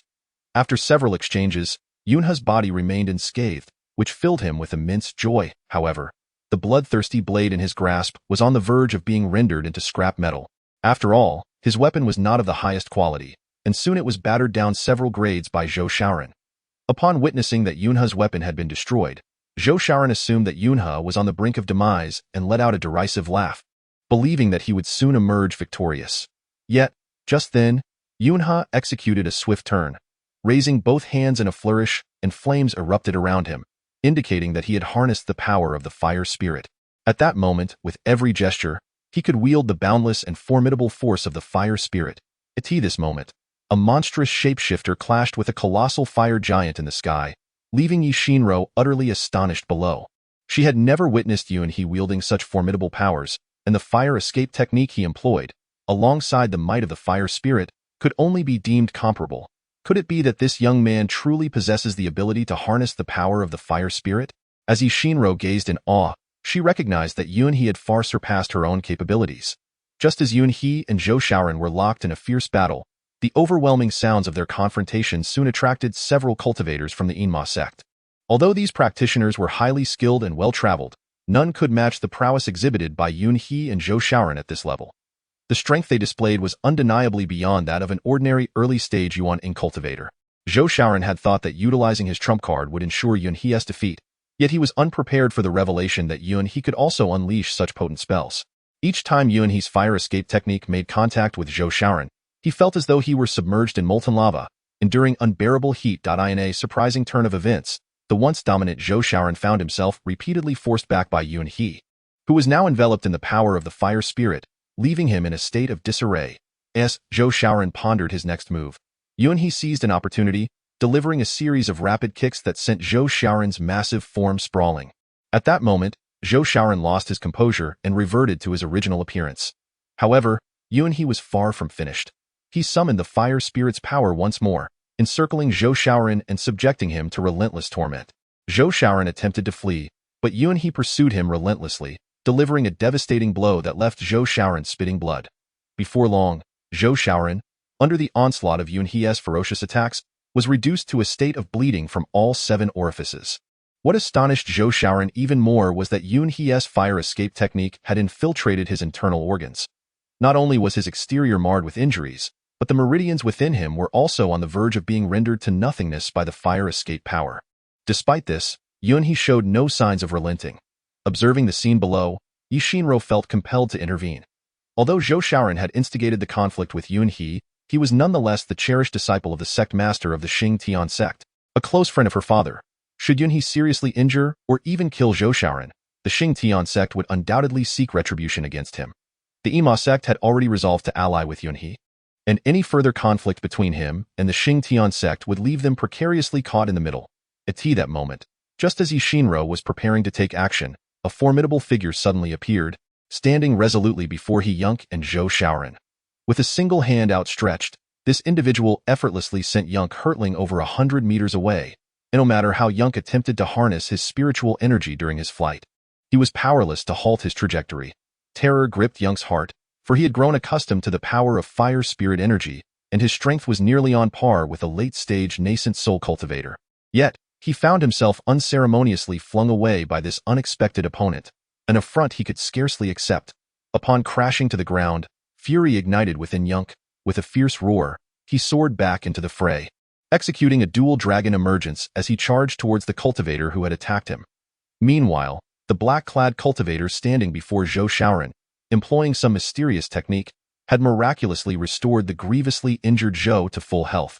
When he saw Yunk once more unleash a fiery assault, he threw back his head and laughed heartily. Ha! I never anticipated that among the younger generation of the demonic path, there would be one bold enough to confront me directly. This truly surprises me. Very well, today I shall engage you in battle and see what remarkable prowess you possess to dare to harm my beloved disciple. With a swift motion, he extended a hand, conjuring an immense net that appeared out of thin air, effectively blocking Yunk's fire dragon attack. It is worth noting that while Yunk's fire dragon seemed unremarkable, it was, in truth, a genuine manifestation of fire spirit energy, wielding the force of 10,000 pounds. Yet, even this formidable assault could not breach the dark net, igniting Yunk's fury and humiliation. Regardless of his opponent's cultivation level, Yunk resolved to unleash his fire spirit energy with unrelenting fervor. Determined to contest the intruder's supremacy, at that moment, another figure emerged, seizing Yunk's attacking hand. In a fit of rage, Yunk turned to confront his assailant, only to discover that it was none other than Yi Tianxiong, the leader of the Enma sect. With a smile, Yi Tianxiong addressed Yunk, saying, "Friend Yuan, mercy begets mercy. Your assault has already left Zhou Xiaoran gravely injured. Do you truly wish to slay his beloved disciple before the leader of the Xingtian sect?" "What? The leader of the Xingtian sect?" Upon hearing Yi Tianxiong's words, Yunk fixed his gaze upon the individual ahead, who was smiling back at him, though that smile concealed a lurking menace. Chapter 182. Admiration. It was then that Yunk realized this was Zhou Xiaoran's master, Zhou Jiantao, the leader of the Xingtian sect, one of the 3 major sects of the demonic path. With Yi Tianxiong preventing Yunk's advance, Zhou Jiantao erupted into hearty laughter, then clasped his hands in salute to Yi Tianxiong, saying, "Brother Yi, I never anticipated that the disciples of the Enma sect would indeed harbor such hidden talents. To think that someone could reduce my beloved disciple to such a state is truly astonishing. Moreover, this individual appears significantly younger than my disciple. It seems that the 3 calamities of the demonic path may soon become 4. Ha ha ha, Brother Zhou, you exaggerate. This lad, Yunhe, is merely a novice, unfamiliar with the rules, and with a penchant for sparring, which is why he momentarily lost control. It is not an act of disrespect towards you. I hope the esteemed master, Zhou, can show some understanding. Ha ha ha. Master Yi, your words are overly formal. There is no need for such politeness between us. After all, Yunhe is a disciple of your Inma sect, and I certainly shall not hold any grievances against him. As Zhou Jiantao spoke, he casually nodded and smiled at Yunhe. However, Yunhe harbored no fondness for this individual, for after their brief encounters, he had discerned that Zhou Jiantao was a genuine smiling tiger. Though he appeared to smile at him now, deep down, he must surely wish to see him utterly destroyed. Yunhe had gleaned everything from the glint of Zhou Jiantao's eyes, yet he also understood the wisdom of knowing when to retreat. After all, Zhou Jiantao was the leader of one of the three demonic sects, possessing formidable strength at the mid-stage of the integration realm, while he himself was merely at the early stage of the nascent soul realm. How could he possibly contend with such a foe? Even with the body of a crimson dragon, he would likely be unable to withstand a full-force strike from a mid-stage integration realm cultivator. With this thought in mind, Yunhe promptly clasped his hands in a gesture of respect towards Zhou Jiantao and then glanced at the ailing Zhou Shaoran nearby. Although Zhou Shaoran had previously suffered severe injuries from Yunhe's assault, his condition had improved somewhat due to Zhou Jiantao employing some unknown technique to heal him. Nevertheless, he was still deeply injured and no longer exuded the same arrogance as before. Yet, even in his diminished state, Zhou Shaoran glared at Yunhe with unrestrained fury, for Yunhe's actions had humiliated him before Yi Shinro. Now, seeing his master intervene on his behalf, Zhou Shaoran felt emboldened to mutter curses at Yunhe. However, Yunhe had regained his dignity, having reduced one of the three demonic scourges to such a state, and no matter how vehemently Zhou Shaoran raged, Yunhe remained indifferent and unperturbed, for in his eyes, Zhou Shaoran was nothing more than a feeble wretch. At this moment, under the guidance of Yi Tianxiong, Yunhe returned to the grand hall of the Inma sect. As he walked, he mused to himself, "My boasting system is currently at too low a level to replicate the cultivation of a mid-stage integration realm old monster. However, once I elevate my boasting level in the future, Zhou Jiantao, do not think that I cannot instantly replicate your abilities, even if you are a mere mid-stage integration realm cultivator. Just wait and see how I will dominate you then." While lost in thought, Yunhe chuckled softly, and at that moment, Yi Tianxiong, who was leading the way, suddenly caught the faint sound of Yunhe's laughter. Turning his gaze back, he was met with Yunhe's enigmatic smile, which filled him with profound astonishment. Chapter 183. Feigned flattery. Previously, Yunhe had been sent flying by the sect master of the Xingtian sect, Zhou Jiantao, yet now he appeared to bear no injuries whatsoever, as though he had suffered no harm at all. The sight of him smiling in such circumstances instantly elevated Yi Tianxiong's regard for Yunhe. After all, it is exceedingly rare for a cultivator in the early stage of the nascent soul realm, like Yunhe, to dare confront someone in the mid-stage of the composite body realm. Upon their return to the grand hall, Zhou Jiantao once again turned the conversation towards Yunhe. After all, Yunhe was the first cultivator in the early nascent soul stage who had the audacity to challenge him. Moreover, Yunhe was quite unfamiliar to Zhou Jiantao, who had never encountered him before. Thus piquing his curiosity. At this juncture, Yi Tianxiong refrained from revealing Yunhe's affiliation with the Badao sect, instead repeatedly asserting that Yunhe was a disciple of his own Inma sect. Upon hearing Yi Tianxiong's declaration, Yunhe grasped its implications immediately. If Yi Tianxiong were to disclose Yunhe's true identity, it could serve as an excuse for Zhou Jiantao to create trouble for him. However, by stating that Yunhe belonged to the Inma sect, Zhou Jiantao, given his close relationship with Yi Tianxiong, would have no choice but to let the matter go, as he could not afford to offend a cultivator from the Inma sect. Witnessing Yi Tianxiong's proactive defense of himself, Yunhe naturally developed a slight fondness for Yi Tianxiong. "Ha ha ha, I had always believed that Brother Yi dedicated all your efforts to the cultivation of your beloved niece, Xianro. Yet, I never anticipated that you would also mentor such an exceptional disciple as Yunhe, who, at such a tender age, has already reached the early stage of the nascent soul realm. Truly, the younger generation is formidable. Moreover, it appears that Yunhe has also practiced the physical cultivation techniques of the Buddhist sect. To have been sent flying hundreds of meters by me and yet remain unscathed is indeed astonishing. Brother Zhou, you exaggerate. A mere fledgling in the nascent soul stage hardly warrants such accolades. Yunhe, do pay your respects to sect master Zhou." At this moment, Yi Tianxiong promptly diverted the topic, fearing that if Zhou Jiantao probed further, he might inadvertently reveal something that could expose the truth. Upon hearing Yi Tianxiong's instruction, although Yunhe was reluctant to bow to Zhou Jiantao once more, he felt compelled to comply out of respect for Yi Tianxiong. Thus, he reluctantly clasped his hands in salute and addressed Zhou Jiantao. "Sect Master Zhou, I was blind and inadvertently harmed your esteemed disciple. I also unintentionally engaged you in combat. I kindly ask that you overlook my transgressions. Ha ha ha, you are quite the eloquent young man. Rest assured, as the illustrious sect master of the Xingtian sect, I would not stoop to quarreling with a mere cultivator in the nascent soul stage. Furthermore, in our demonic path, confrontations are solely determined by strength, not faced, and my disciple's injuries were merely the result of his own shortcomings. How could I hold you accountable? However, your techniques have indeed piqued my interest. Your previous use of the fire escape technique seemed to contain the essence of fire. Yet, to my knowledge, the essence of fire is not a specialty of the Enma sect. How is it that you possess such a skill? Humph. It appears that Zhou Jiantao is still unwilling to let Yunhe off the hook. Upon hearing this, Yi Tianxiong immediately sought to defend Yunhe, yet to his surprise, Yunhe himself stepped forward to explain himself to Zhou Jiantao. Chapter 184. The continuous praise Zhou Zhengzhu. You may not be aware, but the fire technique I previously employed is indeed not a spell of the Enian demon sect. Rather, it was an unintentional encounter from my past when I became one with the fire spirit, which allowed me to wield its powers. However, my fire dragon technique is merely superficial and far from being worthy of your esteemed attention. Zhou Zhengzhu.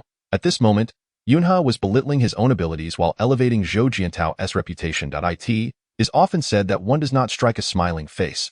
Although Yunhe was aware of Zhou Jiantao's considerable disdain for him, he had already offered him compliments. Thus, even if Zhou Jiantao felt a surge of anger within, he could not continue to rebuke Yunhe. After hearing Yunhe's flattery, Zhou Jiantao, as Yunhe had anticipated, ceased to dwell on the matter concerning Yunhe.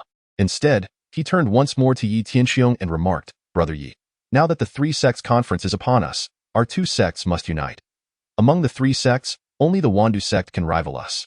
If we can suppress the Wandu sect, I assure you, I will instruct our disciples to do everything in their power to assist your niece, Shinro, in obtaining the supreme ice mirror. Is that so? I am truly grateful, Brother Zhou. Yi Tianxiong responded eagerly, clasping his hands in appreciation. Ha ha ha, Brother Yi, you are too courteous. Our relationship is such that helping you is akin to helping myself. Moreover, I have heard that the leader of the Wandu sect has audaciously disguised himself as a masked figure to seize the Jialan ghost egg, which you worked so hard to acquire. Indeed, the leader of the Wandu sect is utterly despicable. Were it not for the imminent three sects conference, I would lead all my disciples to avenge this injustice and turn the Wandu sect into a river of blood, leveling it to the ground. Ah, Brother Yi, you speak true. The leader of the Wandu sect is indeed reprehensible. Although we of the demon path revere strength, who is unaware of your esteemed reputation, Yi Tianxiong? That the leader of the Wandu sect dares to snatch from your grasp is infuriating. Rest assured, once this three sects conference concludes, I shall lead the disciples of the Xingtian sect and join forces with your Enian demon sect to strike against the Wandu sect. Together, we shall dismantle them to pieces and scatter their ashes. Good with your words, Brother Zhou. I am thoroughly satisfied. Ha ha ha, it is only natural, for we are brothers. Though Zhou Jiantao's words seemed grandiose, to Yunhe, they reeked of insincerity. For, in that hall, it was evident that if Zhou Jiantao truly intended to assist Yi Tianxiong in dealing with the Wandu sect, he need not declare it in front of the numerous onlookers. A private conversation with Yi Tianxiong would suffice. However, he is now determined to declare before the crowd his intention to ally with the Enma sect against the Wanduzong, with the sole aim of winning the respect and allegiance of the Enma sect members. It appears that this Master Yi has gravely misjudged character. Zhou Jiantao is likely nothing more than a man of empty words. At that moment, Yunhe listened to their discussion, secretly harboring disdain. After a while, Zhou Jiantao took the initiative to rise and bid farewell with a cupped fist. Chapter 185. Frantic and exasperated as the assembly dispersed, Yunhe also cupped his hands in farewell to Yi Tianxiong, preparing to return to the Baidu sect. However, upon noticing this, Yi Tianxiong hurriedly signaled to Yunhe with his eyes.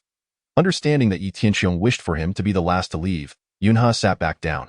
Once Yi Tianxiong had seen off Zhou Jiantao and his disciple, he returned to the grand hall and exclaimed to Yunhe with a hearty laugh, Yunhe, I never expected you to possess such audacity. Do you realize that Zhou Jiantao is a bona fide mid-stage integration realm cultivator? You, in your early nascent soul stage, dared to combat him. Do you truly fear no consequences? Master Yi, you flatter me. You are aware that the path of cultivation is fraught with peril. How could I not fear death? It was merely that Zhou Shaoran had been exceedingly overbearing, provoking my ire. I merely acted in the heat of the moment, attacking without knowing who had intervened. Had it not been for your timely intervention, perhaps I would have exchanged blows with Zhou Jiantao for 10 rounds. Haha, Yunhe, you truly opened my eyes? Oh? What do you mean by that? Master Yi, Yunhe, I have been keeping a keen eye on you. I know of your remarkable talents, swift advancement in cultivation, and formidable strength. Yet, I had not anticipated your audacity in confronting the esteemed leader of the Xingtian sect. Indeed, you are worthy of my attention. Thank you for your kind words, Master Yi. Upon hearing that Yi Tianxiong bore no ill will towards him, Yunhe let out a sigh of relief. After all, he had been aware of the strong rapport between Yi Tianxiong and Zhou Jiantao, and he had worried that injuring Zhou Jiantao's disciple and subsequently battling Zhou Jiantao might lead to reproach from Yi Tianxiong. However, witnessing that Yi Tianxiong was merely praising him and had not cast blame, Yunhe's anxiety subsided. He had already offended the Xingtian sect. Should he also fall out with the Enma sect, it would greatly hinder his aspirations to rejuvenate the Badu sect. Though Yunhe was not one to flatter, he understood that to fulfill his ambitions and one day ascend to the position of sect leader, he must diligently enhance his cultivation while fostering a good relationship with the Enma sect, for it is only through such alliances that he might receive assistance in times of need. You truly are a spineless wretch. At this moment, as Zhou Jiantao departed from the Enma sect, he immediately unleashed a torrent of wrath upon Zhou Shaoran, who stood beside him. Witnessing his master's furious countenance, the previously arrogant Zhou Shaoran instinctively lowered his head, repeatedly bowing and pleading for mercy. I invested so much effort in your training, yet you couldn't even defeat a mere fledgling in the nascent soul stage. It would be one thing if you simply failed, but you were nearly beaten to death by that nameless wretch. Had I not intervened, I wonder if you intended to perish at the hands of that unknown fool. Master, you speak truly, yet you are unaware that this little rascal, though nameless, possesses cultivation equal to my own in the nascent soul stage, rendering me incapable of vanquishing him. Preposterous. You dare offer excuses. Upon hearing Zhou Shaoran's justification, Zhou Jiantao once again pummeled him, leaving him bruised and weeping. Although you are currently in the nascent soul stage, the 9 sons of the chain blade, which I bestowed upon you, is my renowned treasure. Even when faced with opponents in the mid-nascent soul stage, it should ensure your invincibility. Yet, you, this pathetic wretch, have already exhausted the 9 sons of the chain blade and still failed to eliminate that nameless foe. It infuriates me. This is a clear indication of your inadequate skills. I initially brought you to the Enma sect to enhance my reputation before Yi Tianxiong, but you have only succeeded in tarnishing my name. I acknowledge my fault, Master, and I implore you to temper your anger. I truly had no knowledge that a young nascent soul cultivator had emerged from the Enma sect. Had I been aware, I certainly would not have underestimated him. Humph! You dare argue your foolishness? Oh, Master, what do you mean by that? That lad named Yunhe is not even a disciple of the Enma sect. What? How do you know this? Master, humph! I have known Yi Tianxiong for many years. His every word and action are well within my understanding. When I inquired about Yunhe's cultivation method, Yi Tianxiong repeatedly defended him. What does this signify? It signifies that he is worried I might discover Yunhe's true origins and seek retribution, hence his insistence that Yunhe is his disciple, all to divert my rage. But Master, did you not say that sect leader Yi is your closest friend? Why would he prefer to assist an outsider rather than you? It is evident that Yi Tianxiong is deliberately attempting to win over that Yunhe. How dare you, Yi Tianxiong? For the sake of a mere nascent soul lad, you are willing to disregard our centuries-old friendship. One day, you shall regret this. With these words, Zhou Jiantao accelerated his escape toward the Xingtian sect. Chapter 186. Acknowledgement of Admiration. After Yunhe departed, Yi Tianxiong summoned Yi Xinro to his side. Upon hearing her father's call, Yi Xinro's cheeks flushed with embarrassment, and she hurriedly approached him. Father, I sincerely apologize. Although I sensed that Zhou Shaoran intended to attack Yunhe, I was curious to test Yunhe's prowess and ascertain whether he truly had no equals among his peers. Hence, I refrained from dissuading the two of them, which ultimately led to Zhou Shaoran being grievously injured by Yunhe, followed by Yunhe being toppled by Zhou Jiantao. All of this is entirely my fault, and I am willing to accept your punishment. Yi Xinro spoke rapidly, articulating the entire sequence of events with clarity.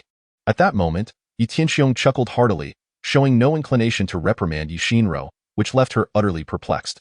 Previously, her father had been exceedingly stern with her. During her studies in martial arts, if Yi Xinro felt even slightly fatigued, Yi Tianxiong would scold her harshly. Yet now, despite her committing such a significant error, he refrained from chastising her, leaving her in a state of confusion. Father, why do you not reprimand me? She inquired, bewildered by his amused demeanor. Ha ha ha, because my thoughts mirrored yours at that moment. I too had discerned Zhou Shaoran's intention to attack Yunhe, but I did not intervene. as I wished to ascertain whether the junior disciple I was about to recruit possessed the strength to earn my respect. What? Were you also on the back mountain just now? Upon hearing her father's words, Yishinro was taken aback and promptly rushed to inquire. Not long ago, after you two ventured to the back mountain, Zhou Jiantao graciously brought Zhou Shaoran to our Yinma sect as a guest. I am acutely aware that Zhou Jiantao has long harbored the desire for his disciple, Zhou Shaoran, to become your suitor. However, despite Zhou Shaoran possessing cultivation comparable to yours, I find him to be a person of rather licentious nature, and I hold his demeanor in great disdain. Thus, I was quite reluctant to see the two of you together. Yet, given my century-long acquaintance with Zhou Jiantao and the profound bond we share, I felt it inappropriate to overtly decline. Consequently, I could only inform you of your whereabouts in the back mountain, allowing Zhou Shaoran the opportunity to meet you. Regrettably, I soon found myself filled with remorse, as I had forgotten that Yunhe was also in the vicinity. Zhou Shaoran, being the jealous sort, would undoubtedly have made snide remarks if he encountered you with Yunhe. However, I then considered that since both Zhou Shaoran and Yunhe were at the early stage of the nascent soul realm, I was curious to see if Yunhe would respond to Zhou Shaoran's provocations and perhaps even defeat him. Thus, I devised an excuse and discreetly made my way to the back mountain. When I witnessed Yunhe enduring Zhou Shaoran's incessant insults, I was initially perplexed. I thought Yunhe might be intimidated by Zhou Shaoran, but later realized that he was merely calculating, choosing not to engage in confrontation with him. Why was this so? Given Yunhe's temperament, he is not one to tolerate insolence. Why then did he refrain from retaliating and endure Zhou Shaoran's tirades? Yishinro still struggled to comprehend Yunhe's earlier restraint. Chapter 187. Unexpected developments. As I had surmised, Yunhe was laying the groundwork for his participation in the Sanzone conference. Oh, why do I find my father's words increasingly incomprehensible? Upon hearing Yi Tianxiong's remarks, Yishinro was instantly bewildered and promptly inquired further, "My daughter, you are unaware of certain truths." Although Yunhe did not explicitly state his intentions, I discerned everything from his gaze. It is essential to recognize that Yunhe is preparing to attend the upcoming Sanzone conference. However, you are well aware that in his domineering sect, aside from himself, the other disciples are utterly lacking in strength. Consequently, at this conference, he must fight alone. Thus, upon learning that Zhou Shaoran is a disciple of the Xingtian sect, he comprehended that any conflict with Zhou Shaoran would lead to him being targeted by the Xingtian disciples during the conference. At that point, no matter how formidable his cultivation, he would be outnumbered and unable to prevail. Hence, he chose to avoid conflict with Zhou Shaoran. But why, then, did Yunhe later consent to engage in a contest of skills with Zhou Shaoran, even risking the possibility of nearly vanquishing him? I am somewhat unclear about this matter. However, it seems to me that Yunhe could no longer endure the wrathful rebukes of Zhou Shaoran, which compelled him to act. Nevertheless, the prowess exhibited by Yunhe truly astonished me. He not only faced Zhou Shaoran's 9 linked blades without fear, but also wielded an inexhaustible power of fire. Akin to a celestial deity descending upon the mortal realm in the span of mere breaths, he left Zhou Shaoran battered and bruised. Had it not been for the intervention of Zhou Jiantao, the leader of the Xingtian sect, it is certain that Zhou Shaoran would have met his demise at the hands of Yunhe in no time. Father, you were correct. Zhou Shaoran is indeed extraordinarily formidable. Indeed, I too am greatly astonished.